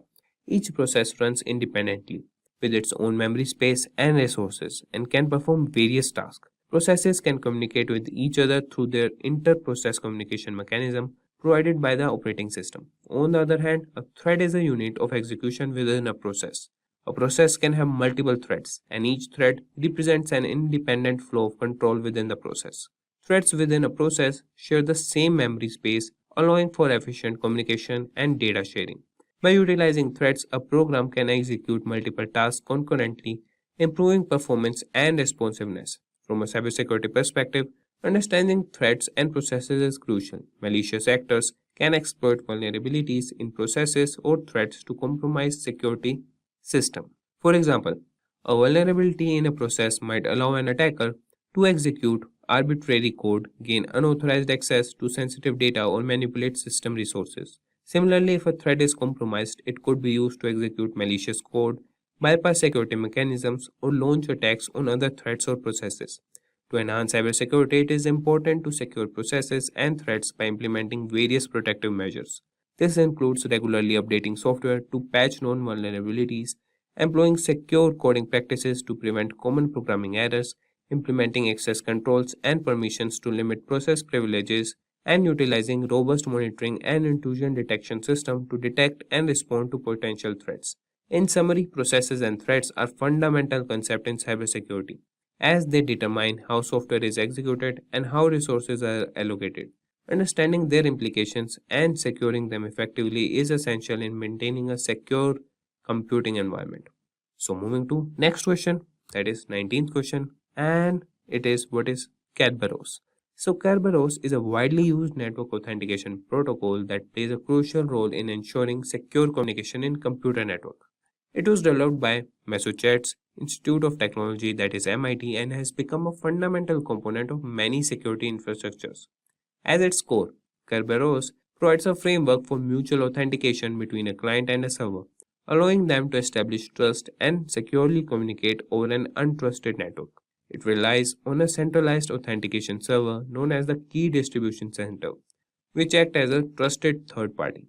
When a client requests access to a network's resource, the Kerberos protocol enables the client to authenticate itself to the KDC using its credentials, typically a username and password. The KDC then verifies the client's identity and issues a time-limited ticket, also known as ticket granting ticket, which serves as proof of authentication. Once the client possesses a valid TGT, it can present it to the desired server to request a service ticket for a specific resource. The server in turn contacts the KDC to verify the TGT's authenticity and grants the client access to the requested resource if the validation succeeds. One of the significant advantages of Kerberos is that it uses symmetric key cryptography, which ensures confidentiality and integrity of the communication between the client and the server. The KDC shares a secret key with each client, and this key is used to encrypt the communication tickets, making it difficult for adversaries to forge and tamper with them. Moreover, Kerberos incorporates the concept of single sign-on, allowing users to authenticate once and obtain multiple tickets for different services without needing to re-enter their credentials. This enhances usability and reduces the burden of remembering and managing numerous passwords. Overall, Kerberos is a robust authentication protocol that addresses many security challenges in network environments. Its widespread adoption in various systems and its proven track record make it a valuable asset in safeguarding sensitive information and preventing unauthorized access. Now, moving to the next question, that is, can you explain the significance of 018 and 012 in Kerberos authentication. So in Kerberos authentication, the value 0x18 and 0x12 represent specific message types within the Kerberos protocol. The Kerberos protocol is a widely used authentication protocol designed to provide secure authentication for network services. In Kerberos, each message exchanged between the client and the key distribution center has a special message or a specific message type associated with it. These message types are represented by hexadecimal values. So 0x18 corresponds to the message type KRB underscore AS underscore REQ, which stands for Kerberos Authentication Service Request.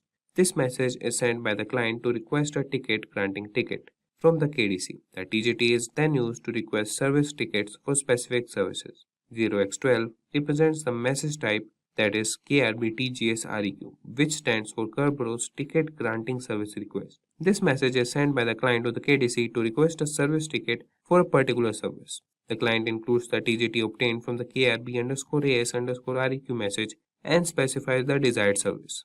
These message types are essential in the Kerberos authentication process as they allow the client and the KDC to exchange the necessary information for authentication and authorization. The Kerberos protocol uses the message types to ensure secure communication and prevent unauthorized access to network services. Overall, the values 0x18 and 0x12 in Kerberos authentication represent specific message types within the Kerberos protocol, enabling the secure exchange of authentication and authorization information between the client and the KDC. And the next question we have is define unicasting, multicasting, and broadcasting. So unicast, multicast, and broadcast are the three methods by which we transmit data over a network. So unicast, it sends the information from a single user to a single receiver. We use this for point-to-point communications. And multicast, here data is sent from one or more sources to multiple destinations. Then we have broadcast, that is known as one-to-all, that is the communication is between a single user and several receivers. And the next question is explain SSL encryption. Secure Sockets Layer SSL is the standard followed in the security and knowledge industry to develop encrypted connections between the browser as well as the web server. This standard ensures that data privacy is maintained and that online transactions are protected from external attacks. The following steps have to be followed to establish an SSL connection. The browser will connect to the web server, which is secured by SSL. The browser will send a copy of the SSL certificate. The browser verifies if the SSL certificate is trustworthy. If trustworthy, the browser will send a message to the server requesting to establish an encrypted connection. The web server acknowledges and starts to build an SSL encrypted connection. The encrypted SSL communication begins between the browser and the web server. And now we have the 23rd question, that is what steps will you take to secure a server? So the Secure Socket Layer SSL is a protocol where data encrypting and decrypting will protect it from being intercepted by authorized users. The simple ways to secure the server are as follows.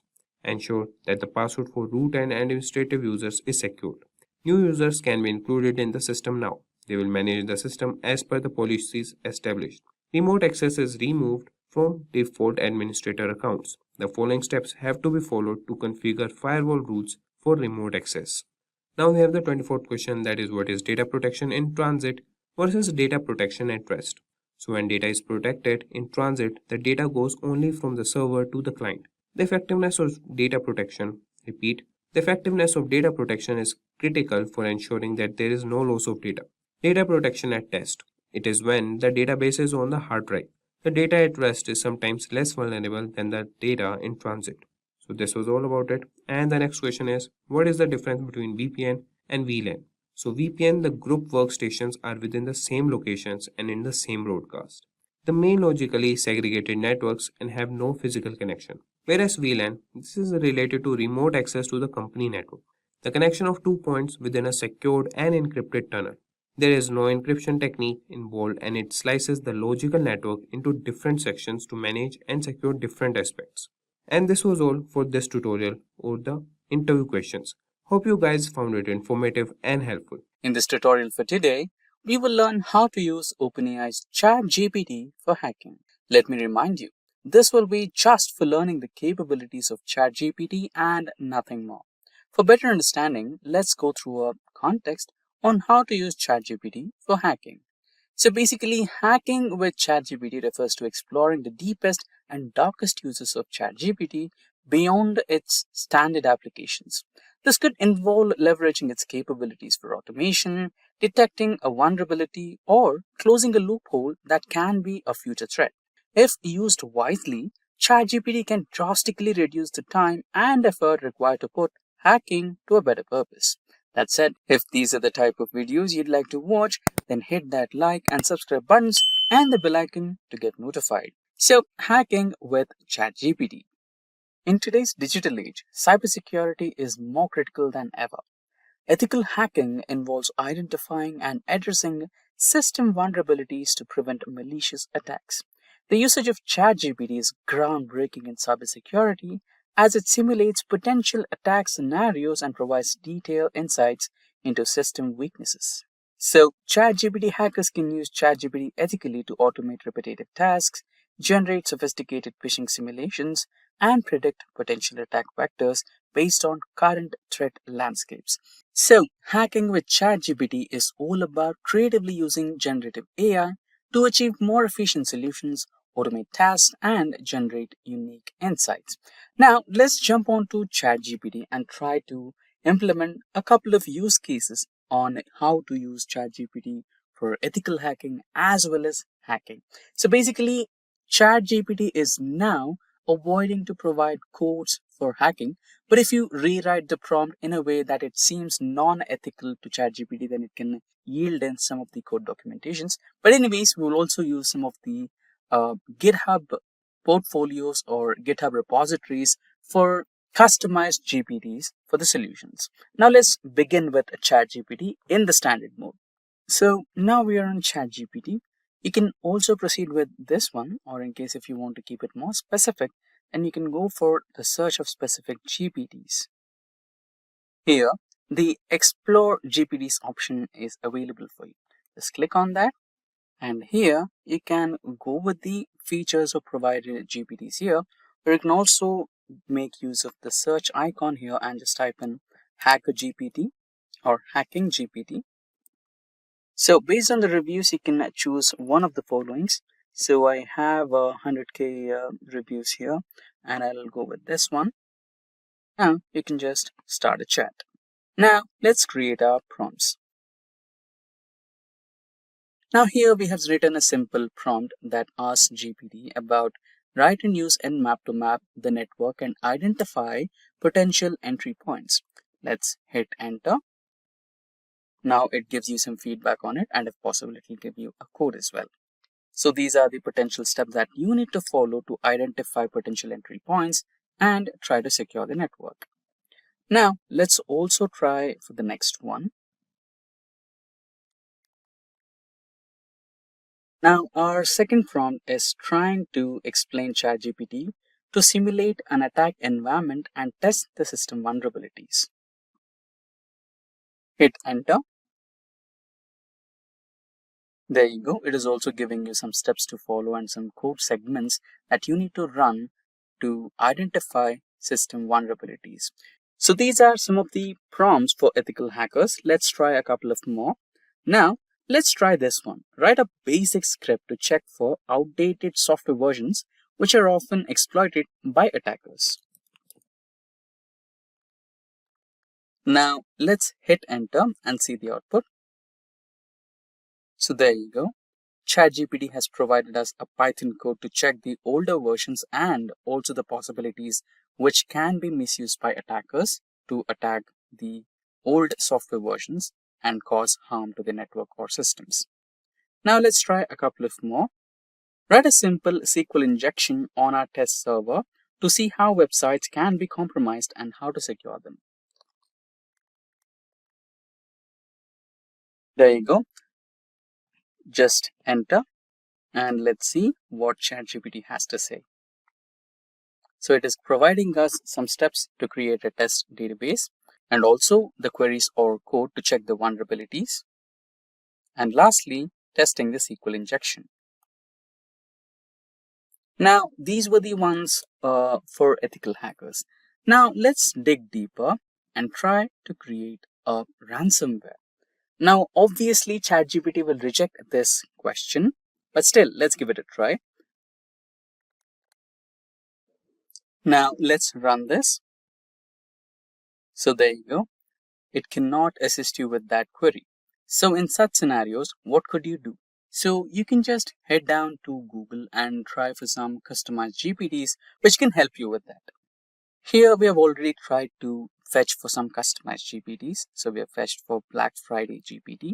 And once you open the Black Friday GPT, you can scroll down a little bit and open the GPT which says Black Hat Hacker. You can just give a search here, just Control F and type down Black Hat, and it will give you the link to the Black Hat Hacker. Just click on it and you will be redirected to this particular web page. Now you can just quickly start a chat with your Black Hat Hacker. Now here we can write the scripts or you can write the prompts. Now help me create a ransomware. There you go. The query has been processing. So here you got the Python script to write a ransomware. Now let's proceed with the second query. Write me a phishing attack code. Hit enter. There you go. The code is just for educational purposes only, but still you can see it's generating a code for us.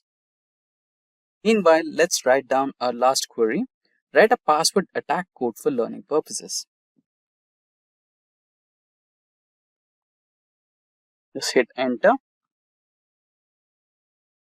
There you go. It also left us with some resources where we can download the hashcat from the official website as a password attacking code doc. So these were the few instances on how to use ChatGPT for hacking as well as ethical hacking. Once you dive into the world of cybersecurity, it becomes clear that there are many certifications to choose from.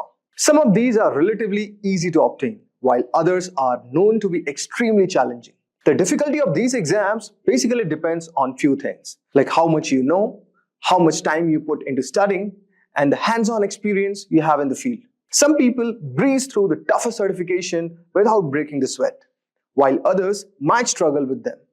But here's the thing, it's really hard to rank how difficult a certification is because testing organizations don't always share the pass rates for their exams. Despite this, there is plenty of talk in the industry about which certification is the hardest one. So based on the discussions and insight from cybersecurity experts, we have put together a list of 8 most challenging cybersecurity certification. So guys, without further ado, let's get started. So guys, the first certification in our list is, in the decreasing order that we have, is AWS Certified Security Specialty.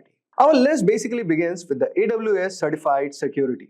This specialty certification is a must-have for cloud security professionals. This certification focuses on especially security in the Amazon Web Services cloud environment. In this certification, you will learn about AWS security concepts like the shared responsibility model, data protection, and secure internet protocols. You will also cover topics like identity and access management, incident response, and infrastructure security.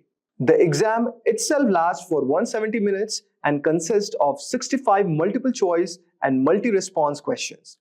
While there are no official prerequisites for this certification, it's recommended that you have at least 5 years of experience in designing and implementing IT security solutions and 2 years of hands-on experience with AWS.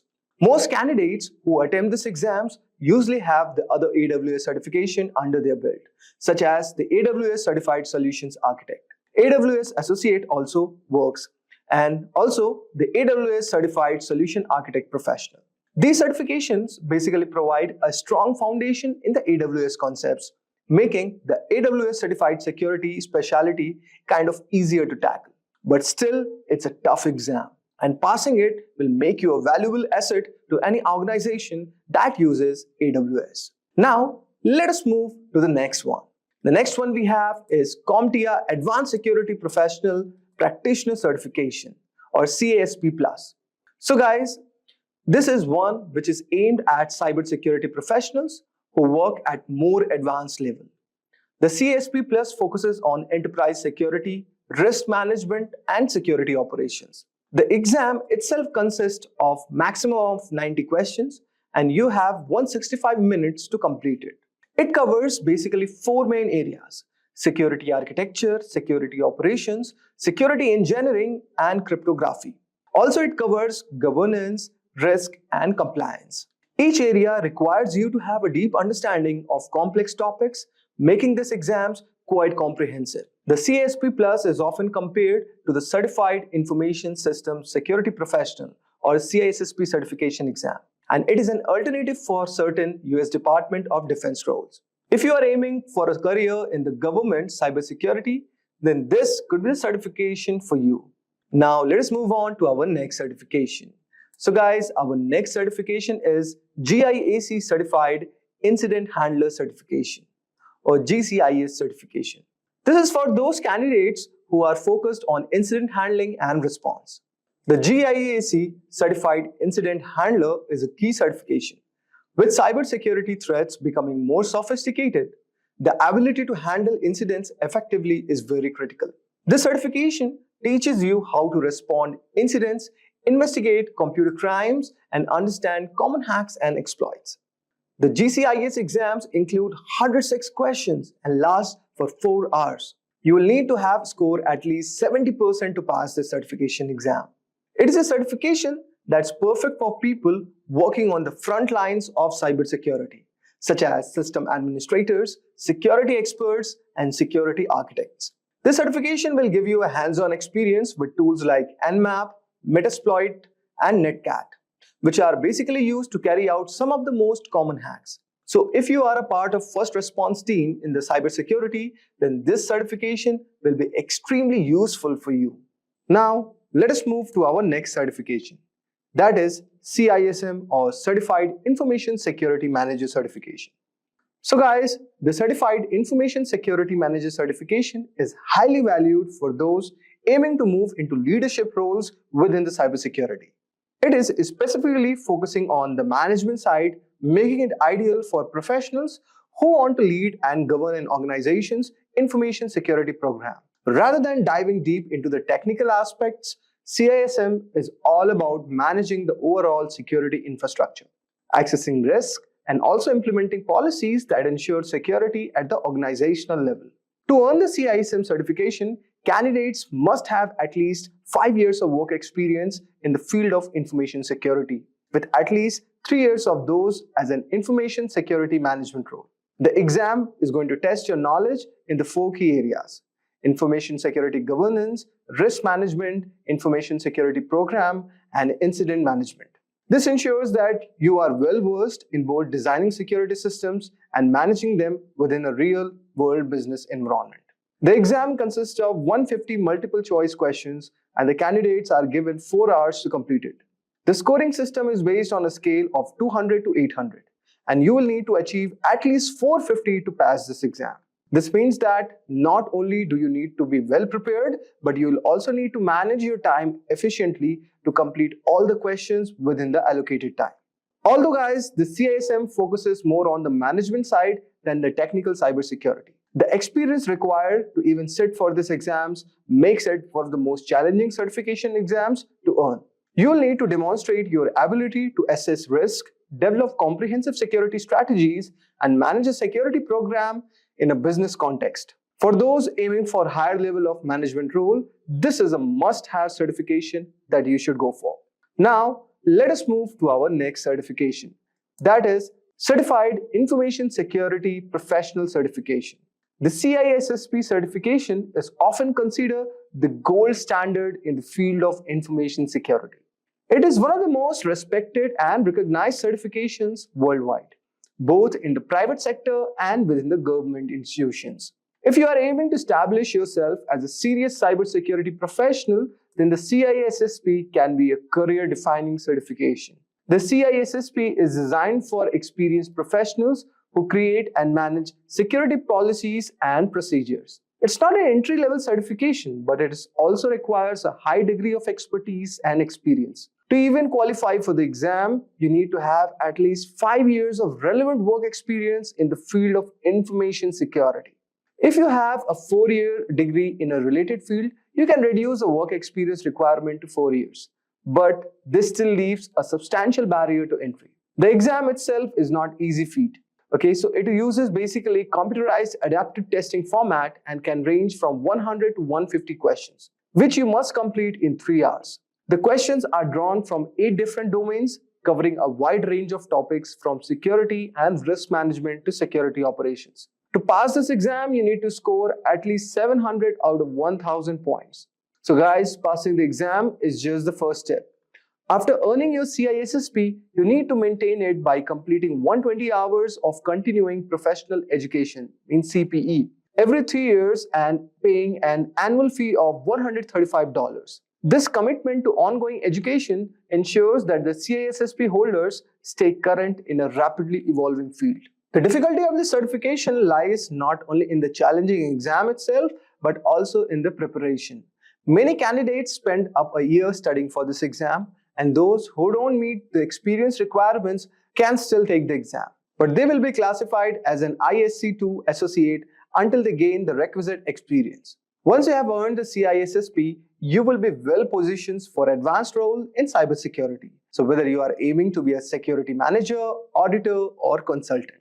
Now let us move to our next security certification. So our next certification is CCIE Security or Cisco Certified Inter-Network Expert Security Certification. This is known for its incredibly challenging process. It's widely recognized as one of the most prestigious certifications in the field for the network security professionals, and the number of individuals who hold this certification globally is quite small, around 4,000 as of now. The certification commands respect because of the depth of the knowledge required and the difficulty of the exam. The CCIE Security Certification requires candidate to pass 2 exams. First, a written qualification exam implementing operating Cisco Security Core Technologies or SCOR 35701. And the second is an 8-hour lab exam. The lab portion of the exam is where many candidates struggle, and it's designed to test your ability to secure real-world networks in a hands-on environment. You will need to configure and troubleshoot a series of complex networks using Cisco Core Security Technologies. The lab exam is grueling, lasting an entire workday and testing not only your technical knowledge, but also your ability to work under pressure. It's designed to simulate the real-life scenarios where quick thinking and problem-solving are very essential. So guys, passing this exam is a massive achievement, and the CCIE Security Certification is highly sought after by employers. Due to the difficulty of both written and lab exams, the CCIE Security Certification is generally aimed at high-experienced professionals who have extensive knowledge of Cisco technologies. So guys, for those who are looking to specialize in network security and are prepared for rigorous challenge, the CCIE Security Certification career can be a very defining achievement for your next role. Now, let us move to our next certification, which is Offensive Security Certified Professional Certification or OSCP. For those interested in penetration testing, Offensive Security Certified Professional Certification is one of the most respected and challenging certifications available. The OSCP is unique because it focuses on practical, hands-on skill rather than just theory. During the exam, candidates must hack into a series of virtual machines to demonstrate their ability to exploit vulnerabilities and securing systems. The exam itself lasts 23 hours and 45 minutes with an additional 15 minutes of proctoring. Candidates are given access to a virtual environment where they must identify vulnerabilities, exploit them, and then provide detailed reports on how they did it. To pass this, you need to score at least 70 points out of 100. So guys, before taking this exam, candidate must complete the Penetration Testing Kali Linux or PEN 200 course, which teaches them the necessary skills for the OSCP exam. This course is intensive, covering topics such as buffer overflows, web application attacks, and privilege escalations. It is designed to prepare candidates for real-world penetration testing scenarios, which makes the OSCP one of the most hands-on certifications available. So guys, let us move to our next certification, which is GIAC Security Expert Certification. At the top of our list is the GIAC Security Expert Certification, which is often described as most difficult certification to earn in cybersecurity. As early of the 2024, fewer than 300 professionals worldwide held the GCAC certification, which speaks to the difficulty and the prestige. The GSE certification requires candidates to pass a challenging multiple choice exam, submit a research paper, and complete 2-day hands-on lab exam. The lab portion is where most candidates struggle, as it tests your ability to apply advanced cybersecurity concepts to secure and defend systems in real-world scenarios. Maintaining the GSE certification is no small task either. GIAC requires certified professionals to regularly update their skills and go through a rigorous renewal process. This makes the GSE not only tough to earn but also tough to keep. However, for those who do, it's a symbol of expertise and dedication to cybersecurity. So guys, these were some of the top 8 toughest cybersecurity certification which one can pursue for. And we all know that there's no doubt that the demand for cybersecurity professionals is growing, and certifications are one of the great ways to prove your skills. So we covered 8 of the toughest cybersecurity certification which you can pursue, each with its own set of challenges. So that's a wrap on our full course. If you have any doubts or questions, you can ask them in the comment section below. Our team of experts will reply you as soon as possible. Thank you and keep learning with Simplilearn. Staying ahead in your career requires continuous learning and upskilling. Whether you're a student aiming to learn today's top skills or a working professional looking to advance your career, we've got you covered. Explore our impressive catalog of certification programs in cutting-edge domains, including data science, cloud computing, cybersecurity, AI, machine learning, or digital marketing. Designed in collaboration with leading universities and top corporations, and delivered by industry experts, choose any of our programs and set yourself on the path to career success. Click the link in the description to know more.